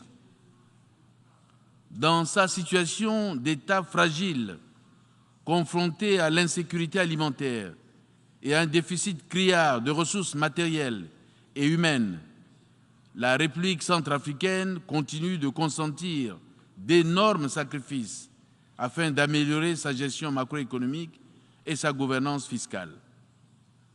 Ainsi, avec l'appui des partenaires, mon pays a su mettre en place des réformes ambitieuses permettant de renforcer la mobilisation des recettes et l'optimisation des dépenses publiques. Mon pays attend le rétablissement du programme de facilité élargie de crédit suspendu par le Fonds monétaire international afin de soutenir l'amélioration des ressources domestiques pour faire face à l'absence des appuis budgétaires des partenaires techniques et financiers et la digitalisation des menus recettes. Des pistes de solutions restent à explorer à travers des mécanismes régionaux et internationaux, dans un esprit d'interdépendance afin de relever les défis du développement des infrastructures physiques, transport, énergie, eau, éducation, santé, par la mise en œuvre des programmes adaptés et la mobilisation de financement à travers le partenariat public-privé. Des défis de l'accès au marché des capitaux pour le financement des projets de développement dans le cadre du partenariat État-secteur privé. De développement et de la coordination des politiques commerciales et des relations économiques avec les autres régions. Des défis de l'appui au système éducatif par la formation des formateurs et la création des centres de formation professionnelle. De développement d'une économie résiliente capable de résister aux chocs internes et externes à travers la diversification de l'économie et l'appropriation des nouvelles technologies. Des défis de développement des mécanismes de financement innovants destinés à la fois à l'agriculture et au climat afin d'améliorer l'accès au capital financier nécessaire pour développer le secteur agro-pastoral. Défis de promotion des solutions et approches intelligentes face au changement climatique et adaptées au contexte national. Monsieur le Président, la République centrafricaine est le premier pays d'Afrique à adopter le Bitcoin comme monnaie de référence paiement numérique et le premier au monde à adopter à l'unanimité le projet de loi régissant les crypto-monnaies. Cette initiative ambitieuse et innovante présente un potentiel énorme pour repositionner l'économie, améliorer les perspectives, s'ouvrir à de nouveaux horizons et à des solutions qui vont au-delà du conventionnel. Il est établi, Monsieur le Président, que la République centrafricaine contribue à la recherche des solutions porteuses de changement pour relever les défis interdépendants avec plus d'engagement et de conviction. À cet égard, plusieurs réformes et initiatives courageuses ont été entreprises avec l'appui des partenaires internationaux en vue de renforcer l'état de droit et restaurer l'autorité de l'État sur toute l'étendue du territoire.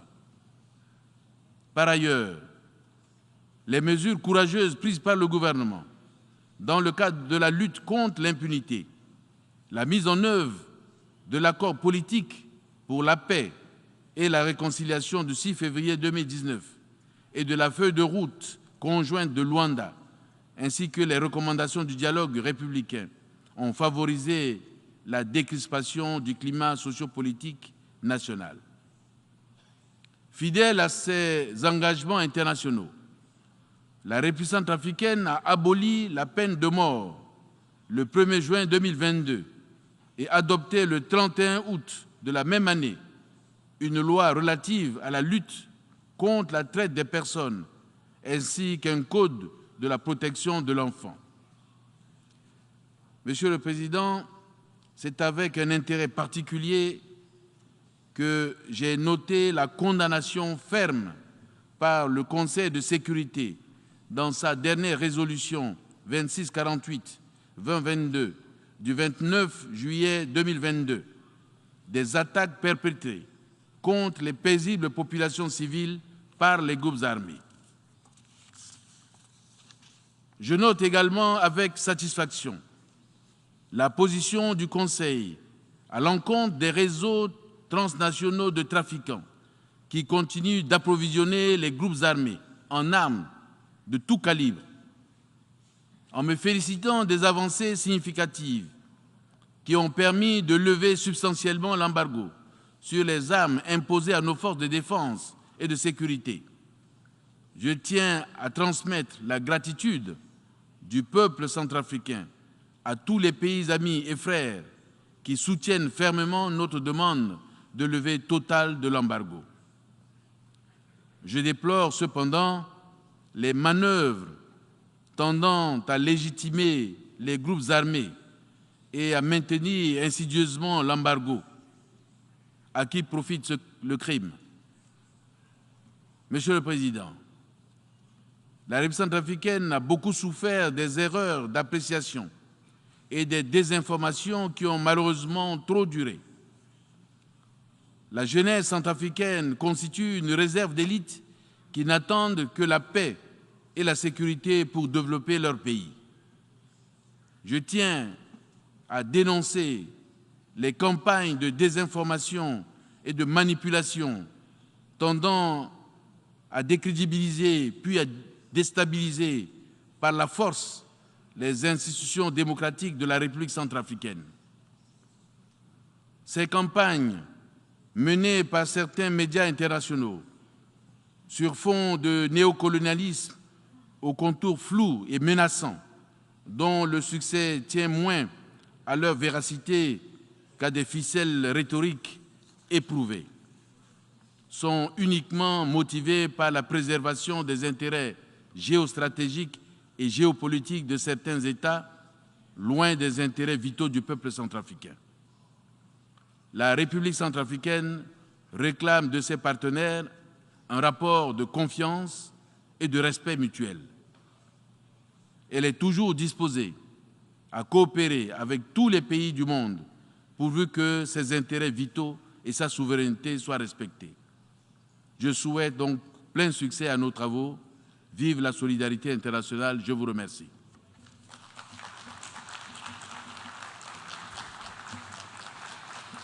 En nombre de la Asamblea, deseo agradecer al jefe de Estado de la República Centroafricana la declaración que acaba de formular y pido a protocolo que acompañe a su excelencia. La Asamblea escuchará un discurso del presidente de mi país, el excelentísimo señor Nayib Armando Bukele, presidente de la República de El Salvador. Pido a protocolo que acompañe a su excelencia.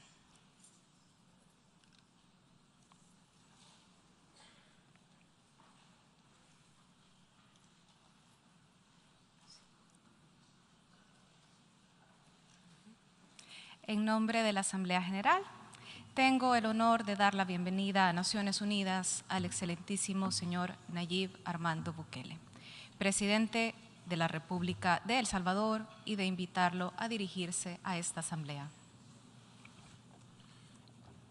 Señora Presidenta de la Asamblea General, Griselda, una compatriota nuestra y nuestra embajadora ante las Naciones Unidas,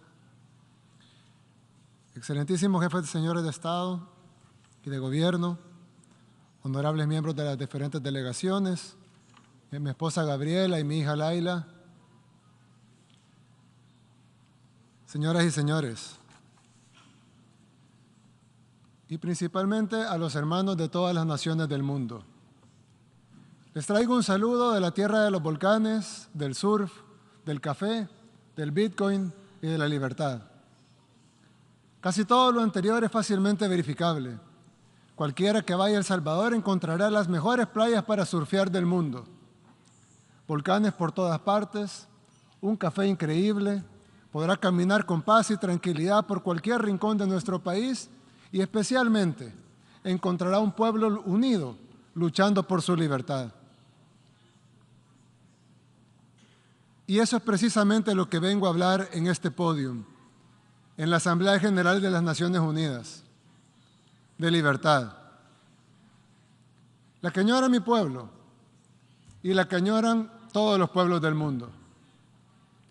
Y es que libertad es una palabra que se dice muy fácil, pero que requiere de lucha, perseverancia y muchos sacrificios para que sea verdadera. La libertad de escoger hacia dónde vamos y cómo lo queremos lograr. La libertad de definir nuestro camino como seres humanos. Pero para ser libres, como mucho de lo que nos define, depende de cómo nos ven los demás, pero principalmente de cómo nos vemos a nosotros mismos. Por lo tanto, además de decidir que queremos ser libres, es requisito indispensable que los poderosos respeten nuestra libertad. Yo vengo de un pueblo que durante mucho tiempo se vio a sí mismo como menos que los demás. Vengo de un pueblo donde nunca habíamos tenido el valor de tomar nuestras propias decisiones. Vengo de un pueblo donde nuestro destino siempre fue controlado por otros. Vengo de un pueblo que solamente es dueño del país más pequeño del continente americano y que incluso esa pequeña propiedad sobre ese pedacito de tierra, que apenas se ve en el mapa, no es respetada por países que tienen muchísimo más territorio que nosotros, muchísimo más dinero y muchísimo más poder, y que piensan correctamente que son dueños de sus países, pero piensan incorrectamente que también son dueños del nuestro. Y es que un grupo de países poderosos no solo tienen mucho más que todos los demás, sino que también creen que son los dueños de lo poco que tenemos los países que no somos poderosos. Es como si alguien viviera en una casita muy pequeña y humilde, pero que tuviera un vecino muy rico, cuya casa es un hermoso, gigantesco palacio, con inmensas extensiones de tierra y tesoros inimaginables. Quien vive en la pequeña casita respeta y admira a su vecino.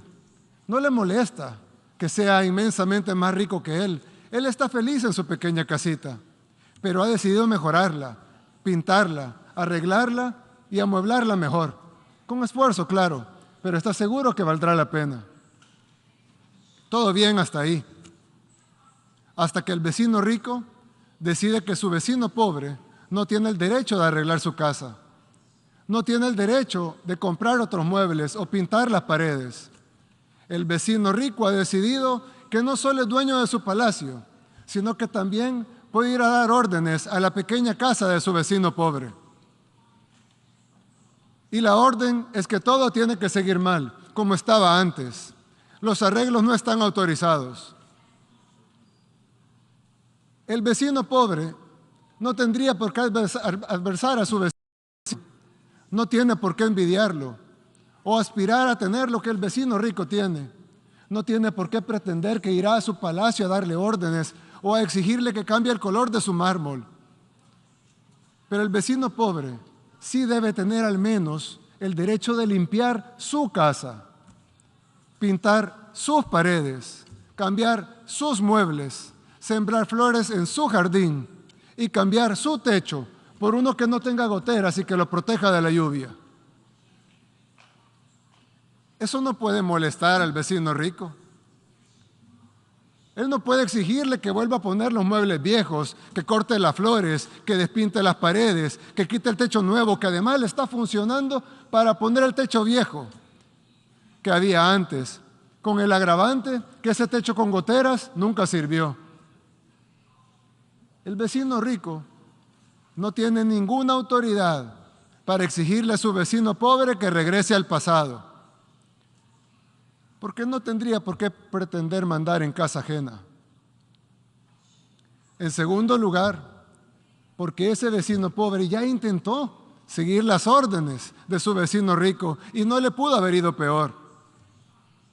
Y en tercer lugar, porque lo que está haciendo está funcionando por primera vez. ¿Por qué debería su vecino obligarlo a regresar a como estaba antes? ¿Con qué objetivo? ¿Para lograr qué? ¿Acaso no debería estar feliz que su vecino pobre esté un poco mejor que antes? Por eso digo que la libertad es algo por lo que aún luchamos en nuestro país, en El Salvador. Porque si bien somos libres y soberanos e independientes en papel, no lo seremos de verdad hasta que los poderosos entiendan que queremos ser sus amigos, que los admiramos, que los respetamos, que nuestras puertas están abiertas de par en par para comerciar, para que nos visiten, para construir las mejores relaciones. Pero lo que no pueden hacer es venir a mandar a nuestra casa. Y no solo porque es nuestra, sino porque no tendría sentido deshacer lo que estamos logrando. En poquísimo tiempo, El Salvador ha pasado de ser el país más peligroso del mundo, literalmente, el país más peligroso del mundo, a estar en camino a ser el país más seguro de América. Pasamos de ser un país para muchos desconocido, y los pocos que lo conocían por las pandillas, por los muertos, por la violencia, por la guerra. Pasamos de eso a ser un país conocido por las playas, por el surf, por sus volcanes, por su libertad financiera, por su buen gobierno y por haber acabado con el crimen organizado. Y esos logros que apenas empiezan y que se están consiguiendo en poquísimo tiempo, para nosotros son inmensos y tenemos el derecho a continuar en el camino de nuestro desarrollo.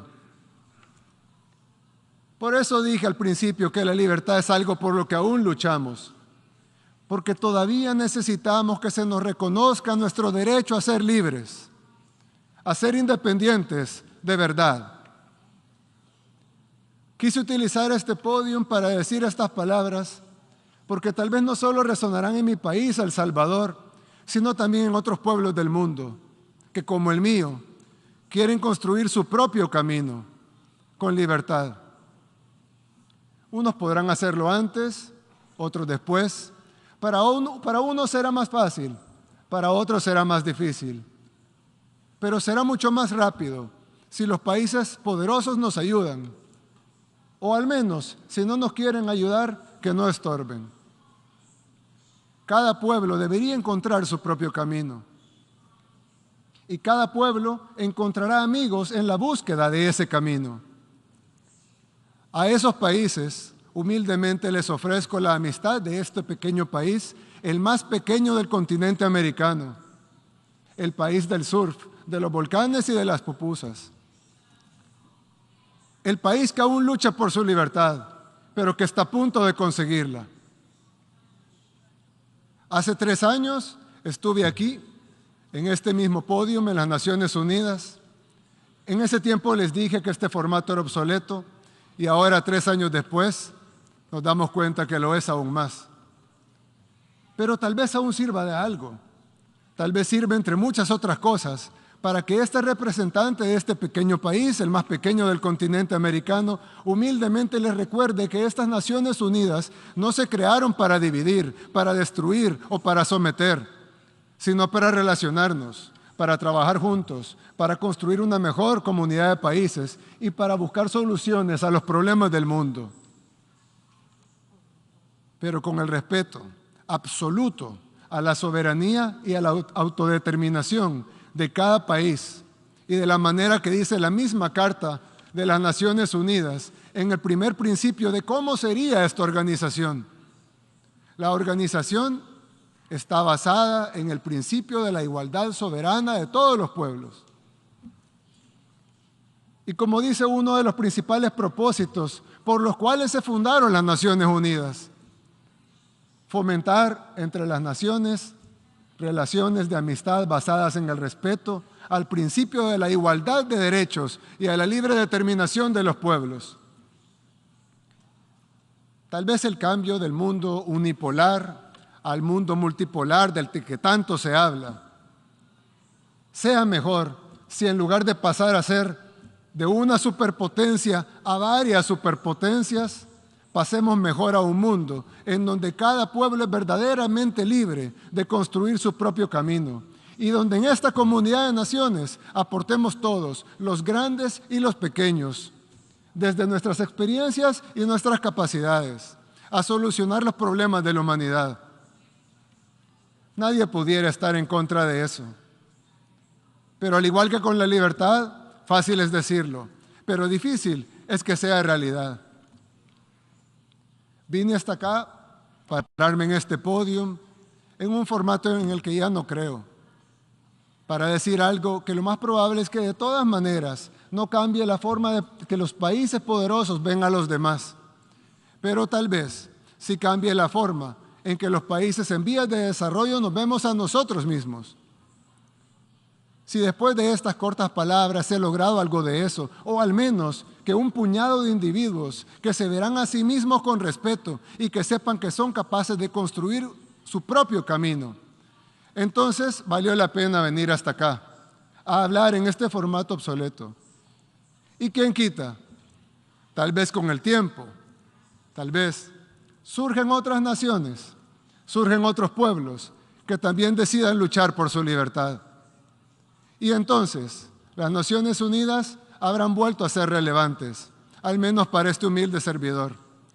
Muchas gracias y que Dios bendiga a todas las naciones del mundo.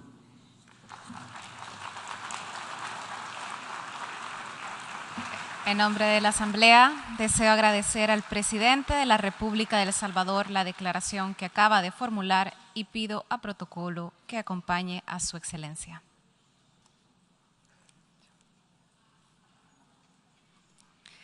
La Asamblea escuchará un discurso del excelentísimo señor Kishida Fumio, primer ministro del Japón. Pido a protocolo que acompañe a su excelencia.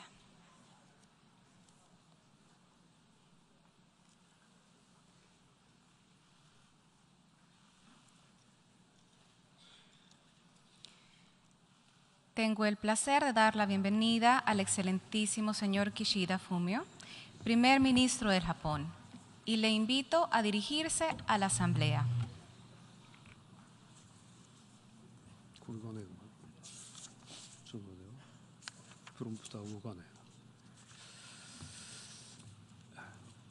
はい、議長、ご列席の皆様、今、我々は歴史的な分水嶺に立っています。国連創設から77年が経ちましたが、我々はウクライナや世界各地の惨状を目の当たりにしています。大戦の惨禍を繰り返さないと固く決心した国連の創始者は、我々が直面する国際秩序に対する挑戦を見たならば何と思うでしょうか。国連憲章の理念及び原則に賛同しているからこそ、我々はこの議場に集っています。加盟国が団結して平和と安全を維持し、すべての人が経済的、社会的に発展する国際社会の実現、それこそが我々が目指す姿ではないでしょうか。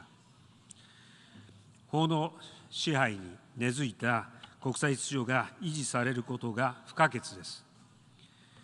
国連はそうした秩序形成に中核的な役割を担ってきました。ところが現在、この国際秩序の根本が大きく揺らいでいます。ロシアのウクライナ侵略は、国連憲章の理念と原則を踏みにじる行為です。力による支配ではなく、すべての国が法の支配の下にあるのが重要であり、断じてそのようなことは許してはなりません。国連は大国のためにあるのではない。すべての加盟国の主権平等の原則に基礎を置き、国際社会全体のためにあるのです。力を有し、声の大きな国の主張だけでなく、届きにくい、しかし正当な声を実現するために存在するのです。世界各地で既存の国際秩序が試練にさらされている今こそ、国連憲章の理念と原則に立ち戻り、国際社会における法の支配に基づく国際秩序の徹底のため、力と英知を結集する時です。そのためにどうしても実現せねばならないのが国連の改革であり、国連自身の機能強化です。コンゴ動乱の停戦調停の途上で殉職したハマーショルド事務総長は、国連書記官に欠陥があるとすれば、それを正す責任は私たちにありますと述べました。国連の掲げる理念を実現していくために、我々は国連の機能強化に正面から取り組む必要があります。改めて日本の国連、そして多国間主義への強いコミットメントを示すべく、本日、私はここに国連の理念実現のための日本の決意を表明いたします。その内容は、まず第一に、国連憲章の理念と原則に立ち戻るための安全保障理事会を含む国連の改革、そして軍縮不拡散を含めた国連自身の機能強化です。第二に、国際社会における法の支配を推進する国連の実現です。第三に、新たな時代における人間の安全保障の理念に基づく取り組みの推進です。議長、ご列席の皆様、安保理常任理事国であるロシアによるウクライナ侵略により、国連の信頼性が危機に陥っていることを直視しなければなりません。その信頼を回復するために、我々国連加盟国が行動しなければならない。これまでもしばしば安全保障理事会の機能不全が指摘されてきました。私たちはもう30年近くにもわたり、この問題について議論を重ねてきました。しかし、本当に必要なのは、議論のための議論ではなく、改革に向けた行動です。常任理事国の中にも改革に向けた意欲を見せる国々があります。交渉なくして改革なし、さまざまな立場は交渉なくして妥協も修練もない。安全保障理事会の改革に向けて文言ベースの交渉を開始する時です。2024年の未来サミットは国連の在り方を幅広く見直す絶好の機会です。ぜひ有識者を含め幅広い英知を結集し、機運を高めていきましょう。ロシアによる国際秩序の危機に対し、最も強い言葉でそれを遺憾とする総会決議の圧倒的多数による採択。その時、国連は闇夜の灯台のように国際社会の進むべき方向を明確に示すことができました。この総会こそが全加盟国を代表し、国際社会の大義がいずれにあるかを示す唯一の普遍的な機関です。日本は安全保障理事会の改革だけでなく、総会のさらなる活性化にも真剣に取り組み、国連全体が平和と安全の維持に一層大きな役割を果たせるよう後押しをしていく決意です。また日本は幅広い国連の活動を支える事務総長を支持します。今般、ロシアが行ったような核兵器による威嚇、ましてや使用は国際社会の平和と安全に対する深刻な脅威であり、断じて受け入れることはできません。私は広島出身の総理大臣として、被爆者の方々の思いも胸に、核兵器のない世界の実現に向けて並々ならぬ決意で取り組みを推し進めています。国際的な核軍縮・不拡散体制の礎である NPT 体制の維持及び強化に向けた世界が一体となった取り組みは、先月、ロシア1カ国の反対により合意を得るに至りませんでした。圧倒的多数の国々と同じく、私も深い無念を感じました。しかし、諦めてはいません。最終成果文書のコンセンサス採択まであと1カ国まで迫ることができたからです。同文書案が今後、国際社会が核軍縮に向けた現実的な議論を進めていく上での新たな土台を示しました。唯一の戦争被爆国であるという歴史的使命感を持って、日本は核兵器のない世界の実現に向けた決意を新たに現実的な取り組みを進めてまいります。長崎を最後の被爆地とせねばなりません。本年は小泉総理と金正日国防委員長が署名した日朝平壌宣言から20年です。同宣言に基づき、拉致、核、ミサイルといった諸懸案を包括的に解決し、不幸な過去を清算して国交正常化を目指す方針は不変です。日本は双方の関心事項について対話する準備があります。私自身、条件をつけずに金正恩委員長と向き合う決意です。あらゆるチャンスを逃すことなく全力で行動していきます。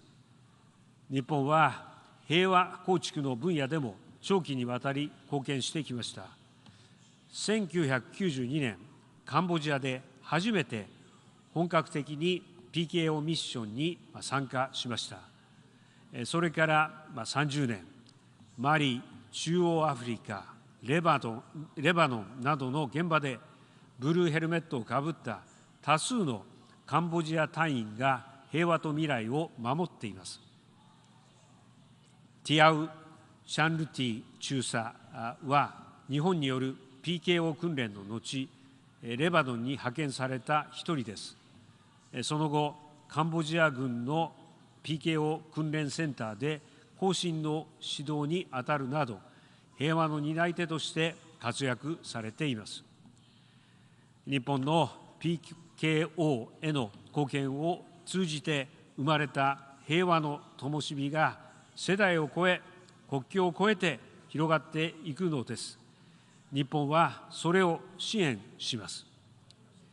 議長、ご列席の皆様、次に日本は国際社会における法の支配を推進する国連の尽力します。の地域の独占物ではありません。脆弱な国にとってこそ法の支配は重要であることを思い起こすべきです。国際法に基づいた法の支配を強化していくことが長期的に見ればすべての国に裨益し、持続的な成長と健全な国際社会の発展につながります。このような信念のもと、日本は各国と協力しながら自由で開かれたインド太平洋実現をはじめ、さまざまな分野において積極的な役割を果たしてきました。1970年、国連総会は厳しい対立を粘り強い対話により乗り越え、友好関係原則宣言を採択しました。先人たちの知恵の結晶であるこの宣言は、今日においても法の支配を促進するための基本的原則を導き出す基盤です。この宣言からは、力による支配を脱却し、国際法の誠実な遵守を通じた法の支配を目指すこと、特に力や威圧による領域の現状変更の試みは決して認めないこと、国連憲章の原則の重大な違反に対抗するために協力することという基本的原則が浮かび上がってきます。これらの基本的原則こそ、分断の深刻化が懸念される目下の国際社会をつなぎ合わせ、人権尊重と持続可能な開発を達成するための基礎となるものであると確信をします。日本は来年1月から安全保障理事会の非常任理事国となります。大きな声だけでなく、小さな声にも真摯に耳を傾けながら、国際社会における法の支配を強化するべく行動する考えです。議長、ご列席の皆様、日本は新たな時代における人間の安全保障の理念に基づく取り組みを強化してまいります。人々が不安と恐怖から解放され、質の高い生活を送る人間の安全保障の理念は変わりませんが、我々は今、歴史的な分水嶺に立ち、新たな挑戦に直面をしています。今日、パンデミックに加え、他国への武力の行使や威圧、食料やエネルギー安全保障、インフレや気候変動などの問題が相互に結びつき、これまでになく多くの人々の安全が脅かされ、貧困と疾病が深刻化しています。誰一人として取り残さない社会を目指す SDGs、その達成のためにも、新たな時代における人間の安全保障の実現が求められています。その際、重要なのは、個人、社会、そして国家のそれぞれが時代の変化と挑戦に対応するためのレジリエンスを高めることです。ウガンダのエジュマニ県は、周辺諸国から難民の流入増大、ウクライナ情勢による物価高騰など、困難かつ複合的な課題に直面しています。今日の世界が直面する挑戦の一例です。同県の行政官、モイニ・フレッドさんは、JICA の研修で難民、自国民双方の意見を取り入れて行政を進めていくノウハウを学びました。アジュマニ県は自分たちも経済的に苦しい中で難民支援を止めることなく行政運営を続けており、フレッドさんは民族、国籍の対立のない地域づくりのために奔走しています。国際社会の秩序が揺らぎ、人々の不安が高まる中、日本は人間の安全保障信託基金を通じた取り組み促進も通じ、国連とともに新たな時代における人間の安全保障の実現を進めます。また、人への投資を惜しみなく実践していきます。本年8月の TICAD8 でも、私は人への投資を重視しつつ、アフリカに今後3年間で官民総額300億ドル規模の資金の投入を行うことを表明したところです。アフリカ以外の世界各地でも、日本は人材育成や能力構築に力を入れます。私は、教育は平和の礎という信念のもと、教育チャンピオンに就任し、国連教育変革サミットの成果も踏まえ、人間人づくり協力を進めます。新型コロナ、パンデミックは、人々の健康と疾病から人を守る取り組みの重要性を示しました。日本は、COVAX 等を通じたワクチン関連支援を含め、総額50億ドルの新型コロナ対策を進め、グローバルファンドに対し、次の3年間で最大 10.8 億ドルを新たに拠出することを決定しました。日本は来年主催する G7 に向け、国際保健の枠組み強化や、新型コロナを踏まえた新たな時代のユニバーサルヘルスカバレッジ達成にも引き続きリーダーシップを発揮します。食料安全保障のための緊急支援と、食料システムのレジリエンス強化支援、国際電気通信連合等の取り組みを通じた情報通信分野での国際標準規格づくりなど、日本は人々が安心して質の高い生活を享受できる環境づくりへの支援も着実に実施しています。また、こうした取り組みを進めるためにも、日本は開発協力政策の基本方針である開発協力大綱を改定します。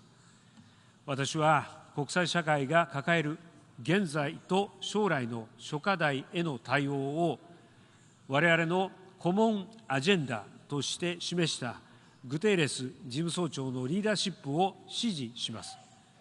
歴史が大きく変わりつつある今、日本は新たな時代における人間の安全保障の理念の下で、世界中の苦しむ人々を支えます。法の支配に基づく国際秩序に支えられた平和と安定の維持に向け、国連及び各国と力を合わせて取り組んでいきます。議長、ご列席の皆様、歴史の分水嶺に立つ今だからこそ、日本は国連に対する強い期待を持ち続けます。時代は変われど変わらないもの、それは国連の理念と原則です。私はその確信を持って皆さんと共に国連の強化に向けた道のりを歩んでいく決意であります。ご清聴ありがとうございました。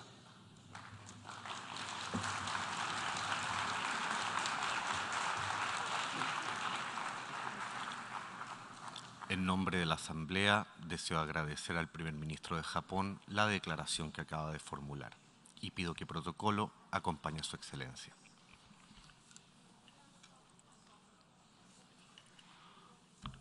La Asamblea escuchará un discurso del excelentísimo señor Olaf Scholz, canciller de la República Federal de Alemania.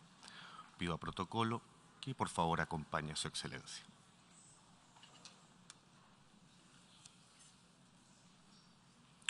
Me complace dar la bienvenida al excelentísimo señor Olaf Scholz, canciller de la República Federal de Alemania. Lo invito a dirigirse a la Asamblea. Mr. President, fellow delegates, ladies and gentlemen, it is with humility and deep respect that I am addressing you today, both as the newly elected Chancellor of Germany and as a proud delegate to our United Nations. My country and the United Nations are indivisibly linked. Today's democratic and reunited Germany owes its role on the world stage to you, our international friends and partners. You placed your trust in us to become and to remain a peace-loving member of the international community. We know that we owe our freedom, our stability, and our prosperity to an international order with the United Nations at its core. Therefore, my country's commitment to this organization and its noble goals, peace, development, and equal rights and dignity for every human being, will never wane. Ich lege dieses Bekenntnis leider zu einer Zeit ab, in der wir uns von diesen ehrwürdigen Zielen entfernen. Nach Jahrzehnten, in denen wir Mauern und Blöcke überwanden, eine Zeit, in die der Fall des Eisernen Vorhangs und die deutsche Wiedervereinigung fielen, nach der technologischen Revolution des Internets und der Digitalisierung, die uns so eng vernetzt haben wie noch nie, stehen wir heute vor einer neuen Fragmentierung der Welt. Neue Kriege und Konflikte sind entstanden. Globale Großkrisen türmen sich vor uns auf, verbinden und verstärken sich. Manche sehen darin die Vorboten einer Welt ohne Regeln. Zutreffend ist, die Risiken für unsere globale Ordnung sind real. Und dennoch kann ich wenig anfangen mit dem Bild von der regellosen Welt aus zwei Gründen. Erstens, unsere Welt hat klare Regeln, Regeln, die wir als Vereinte Nation gemeinsam geschaffen haben. Diese Charta verspricht uns allen ein friedliches Miteinander. Diese Charta ist unsere kollektive Absage an eine regellose Welt. Unser Problem sind nicht fehlende Regeln, unser Problem ist der mangelnde Wille, sie einzuhalten und durchzusetzen. Das Bild von der Welt ohne Regeln führt aber noch aus einem zweiten Grund in die Irre.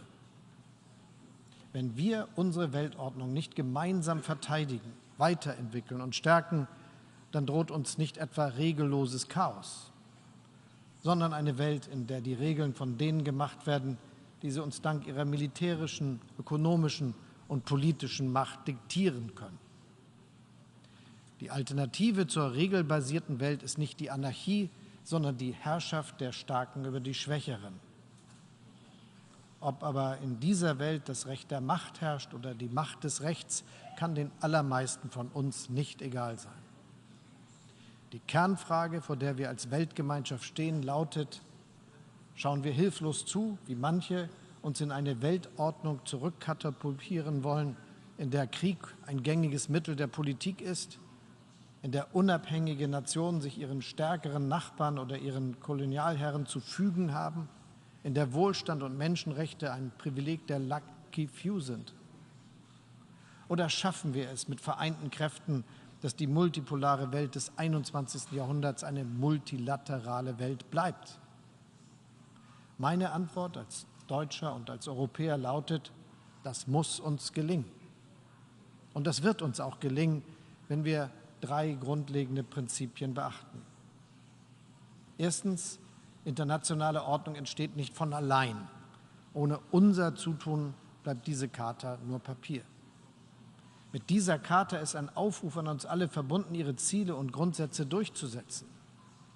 Deshalb dürfen wir nicht die Hände in den Schoß legen, wenn eine hochgerüstete nukleare Großmacht, noch dazu ein Gründungsmitglied der Vereinten Nationen und ständiges Mitglied des UN-Sicherheitsrates, Grenzen mit Gewalt verschieben will. Russlands Eroberungskrieg gegen die Ukraine ist durch nichts zu rechtfertigen. Präsident Putin führt ihn mit einem einzigen Ziel, sich der Ukraine zu bemächtigen. Selbstbestimmung und politische Unabhängigkeit zählen für ihn nicht. Dafür gibt es nur ein Wort: Das ist blanker Imperialismus. Die Rückkehr des Imperialismus ist nicht nur ein Desaster für Europa. Darin liegt ein Desaster auch für unsere globale Friedensordnung, die die Antithese ist zu Imperialismus und Neokolonialismus. Deshalb war es so wichtig, dass 141 Staaten den russischen Eroberungskrieg hier in diesem Saal eindeutig verurteilt haben. Doch das allein reicht nicht aus. Wenn wir wollen, dass dieser Krieg endet, dann kann es uns nicht egal sein, wie er endet.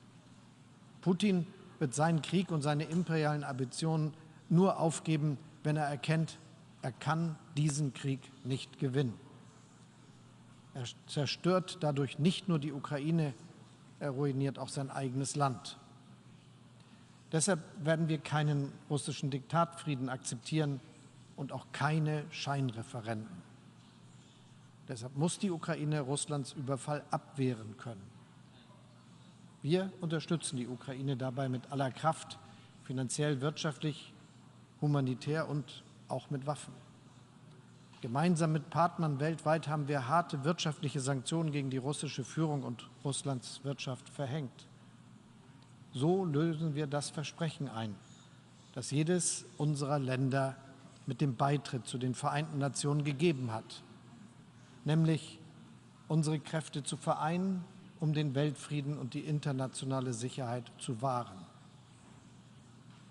Eins möchte ich hinzufügen. Nicht ein Sack Getreide wurde aufgrund dieser Sanktionen zurückgehalten. Russland allein hat die ukrainischen Getreideschiffe am Auslaufen gehindert, Häfen zerbombt und landwirtschaftliche Betriebe zerstört. Wer den Krieg ächten will, muss auch den Hunger ächten. Mein Amtsvorgänger, Friedensnobelpreisträger Willy Brandt, hat diesen Satz gesagt, als er als erster Bundeskanzler im Jahr 1973 hier vor dieser Versammlung sprach. Heute erleben wir, dieser Satz gilt auch umgekehrt. Wer den Hunger ächten will, der muss Russlands Krieg ächten. Diesen Krieg, der auch in Ländern weit weg von Russland für steigende Preise, Energieknappheit und Hungersnot sorgt. Dass es unter Vermittlung von Generalsekretär Guterres und der Türkei gelungen ist, Getreideexporte wieder möglich zu machen, verdient große Anerkennung. Auch Deutschland unterstützt die Ukraine beim Export von Nahrungsmitteln.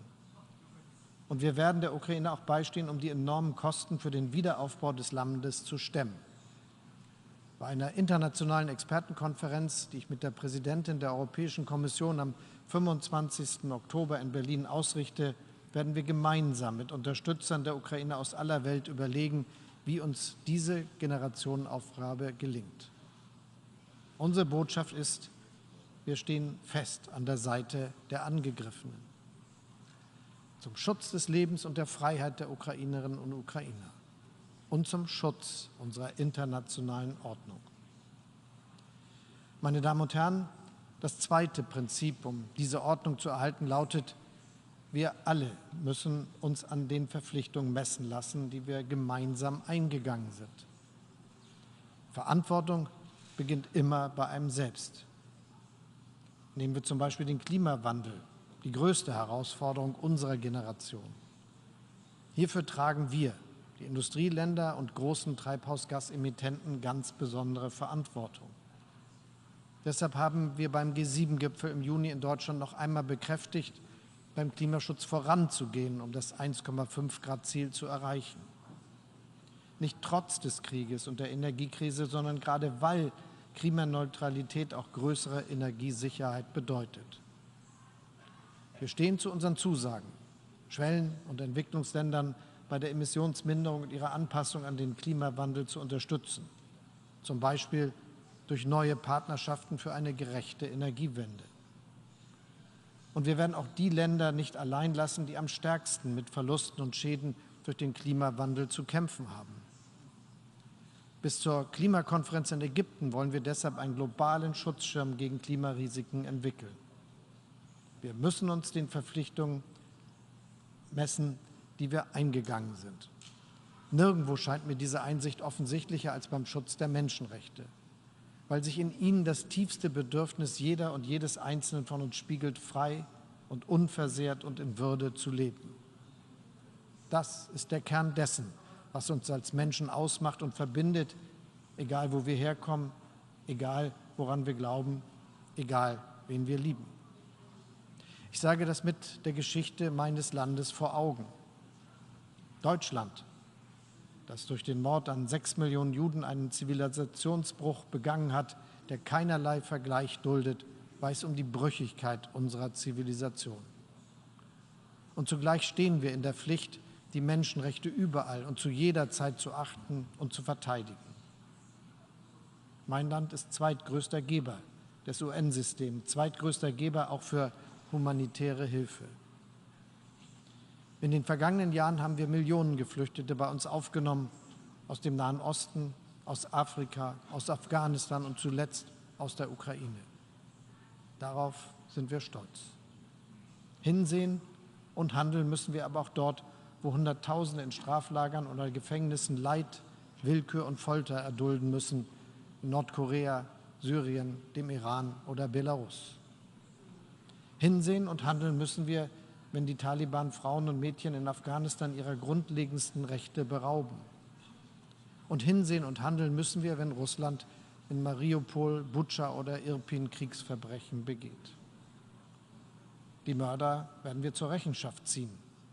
Den Internationalen Strafgerichtshof und die vom Menschenrechtsrat eingesetzte unabhängige Untersuchungskommission unterstützen wir dabei mit aller Kraft. Unsere gemeinsamen Institutionen zu stützen, daran sollten gerade diejenigen ein Interesse haben, die dank ihrer Stärke und ihres Einflusses besondere Verantwortung tragen für die Ordnung in der Welt. Die frühere Hochkommissarin für Menschenrechte hat uns vor einigen Wochen über die Lage der Uiguren in Xinjiang berichtet. China sollte die Empfehlung der Hochkommissarin umsetzen. Das wäre ein Zeichen von Souveränität und Stärke und ein Garant für die Veränderung zum Besseren. Meine Damen und Herren, noch ein drittes Prinzip muss hinzukommen, um die internationale Ordnung zu erhalten. Wir müssen unsere Regeln und Institutionen anpassen an die Realität des 21. Jahrhunderts. Viel zu oft spiegeln sie die Welt von vor 30, 50 oder 70 Jahren. Das gilt auch für den Sicherheitsrat der Vereinten Nationen. Seit Jahren setzt Deutschland sich für seine Reform und Erweiterung ein, vor allem um Länder des globalen Südens. Auch Deutschland ist bereit, größere Verantwortung zu übernehmen als ständiges Mitglied und zunächst als nicht ständiges Mitglied in den Jahren 2027 und 2028. Ich bitte Sie, unsere Kandidatur zu unterstützen, die Kandidatur eines Landes, das die Prinzipien der Vereinten Nationen achtet, das Zusammenarbeit anbietet und sucht. Für mich ist es völlig selbstverständlich, dass die aufstrebenden, dynamischen Länder und Regionen Asiens, Afrikas und des südlichen Amerikas größere politische Mitsprache auf der Weltbühne bekommen müssen. Das liegt in unser aller Interesse. Denn daraus entsteht gemeinsame Verantwortung, damit wächst die Akzeptanz unserer Entscheidungen. Nicht Nationalismus und Isolation lösen die Herausforderungen unserer Zeit. Mehr Zusammenarbeit, mehr Partnerschaft, mehr Beteiligung lautet die einzig vernünftige Antwort, egal ob es um den Kampf gegen den Klimawandel oder globale Gesundheitsrisiken, um Inflation oder gestörte Handelsketten oder um unseren Umgang mit Flucht und Migration geht. Ich sage das aus tiefster Überzeugung, denn die Erkenntnis, dass Offenheit und Kooperation Frieden und Wohlstand sichern, diese Erkenntnis hat die vergangenen Jahrzehnte zu den bislang glücklichsten in der Geschichte meines Landes gemacht. Als diesjähriger Präsident der G7 ist es mir daher ein zentrales Anliegen, für eine neue Art der Zusammenarbeit mit den Ländern des globalen Südens einzutreten. Eine Zusammenarbeit, die Augenhöhe nicht nur behauptet, sondern herstellt. Zumal diese Augenhöhe de facto ja längst besteht, wenn man das wachsende politische, ökonomische und demografische Gewicht Asiens, Afrikas und des südlichen Amerikas beachtet. Von Beginn an haben wir unsere Ziele auf das Engste mit Indonesien als G20-Präsidentschaft abgestimmt. Die Vorsitzländer der Afrikanischen Union und der Gemeinschaft lateinamerikanischer und karibischer Staaten haben wir unseren Beratungen als G7 beteiligt, ebenso wie Indien und Südafrika. Herausgekommen sind neue Modelle globaler Zusammenarbeit, die eines gemeinsam haben. Sie tragen die Handschrift gemeinsamer Verantwortung und gegenseitiger Solidarität. Mit einem neuen Bündnis für globale Ernährungssicherheit bekämpfen wir die Hungerkrise und ich lade Sie alle ein, Teil dieses Bündnisses zu werden. Wir haben eine Partnerschaft für globale Infrastruktur und Investitionen ins Leben gerufen, um gemeinsam in den kommenden 5 Jahren 600 Milliarden Dollar für öffentliche und private Infrastrukturinvestitionen weltweit zu mobilisieren. Damit machen wir einen großen Schritt, auch zur Umsetzung der Agenda 2030. Und durch einen neu entstehenden Klimaclub gehen wir mit Freunden und Partnern weltweit voran, um das Pariser Klimaabkommen noch schneller und besser umzusetzen. Solche Ansätze sind Pfeiler, die unsere internationale Ordnung stützen, weil sie Ergebnisse liefern, die den Bürgerinnen und Bürgern in all unseren Ländern zugutekommen und die sie von den Vereinten Nationen erwarten. We the Peoples, wir die Völker, lautet nicht umsonst die ersten 3 Worte unserer Charta. Wohlgemerkt, sie lauten nicht wir die Mitgliedstaaten oder wir die Delegierten. Unseren Völkern sind wir verpflichtet. Ihnen schulden wir eine Weltordnung, die ihnen ein Leben in Frieden ermöglicht, die ihre Rechte schützt, die ihnen Chancen auf Bildung, Gesundheit und Entwicklung eröffnet. Eine solche Ordnung entsteht nicht von allein. Sie zu verteidigen, weiterzuentwickeln und zu stärken, darin liegt unsere Aufgabe als Vereinte Nation. Deutschland reicht Ihnen allen dafür die Hand. Vielen Dank.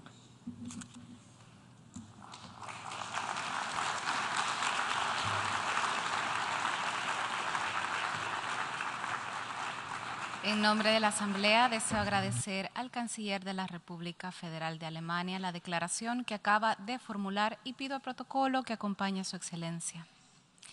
La Asamblea escuchará un discurso del excelentísimo señor Aziz Akanaush, jefe de Gobierno del Reino de Marruecos, y pido a protocolo que acompañe a Su Excelencia.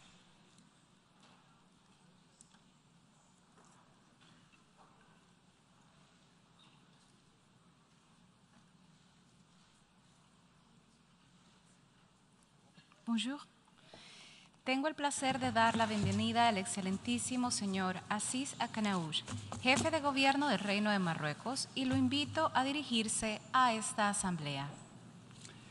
بسم الله الرحمن الرحيم والصلاة والسلام على أشرف المرسلين سيد الرئيس معالي الأمين العام أصحاب الجلالة والفخامة والسمو أصحاب المعالي والسعادة حضرات السيدات والسادة يطيب لي أن أهنئكم السيد الرئيس باسم وفد المملكة المغربية على انتخابكم رئيسا لهذه الدورة متمنيا لكم التوفيق في مهامكم كما نشيد بالعمل المميز الذي قام به سلفكم السيد عبد الله شهيد ونتمن عاليا حصيلة فترة رئاسته ونجدد دعمنا لجهود الأمين العام للأمم المتحدة السيد أنطونيو غوتيريس الهادفة إلى إصلاح منظمتنا كما نعرب له عن دعمنا وتأييدنا لمبادراته ومقترحاته الواردة في تقريره المعنون بخطتنا المشتركة. السيد الرئيس، تنعقد الدورة 77 للجمعية العامة وعالمنا يعيش على وقع أزمات متعددة الأبعاد وذات آثار عالمية متداخلة. فبعد 3 سنوات من بداية انتشار جائحة كوفيد-19 يواجه عالمنا مجموعة من التحديات العميقة والأزمات المتلاحقة. إن ما يحول بيننا وبين تدبير تلك الأزمات بشكل ناجع وفعال ليس عدم إلمامنا بمظاهرها وتفاعلاتها، بل هو غياب إرادة سياسية حقيقية وفاعلة.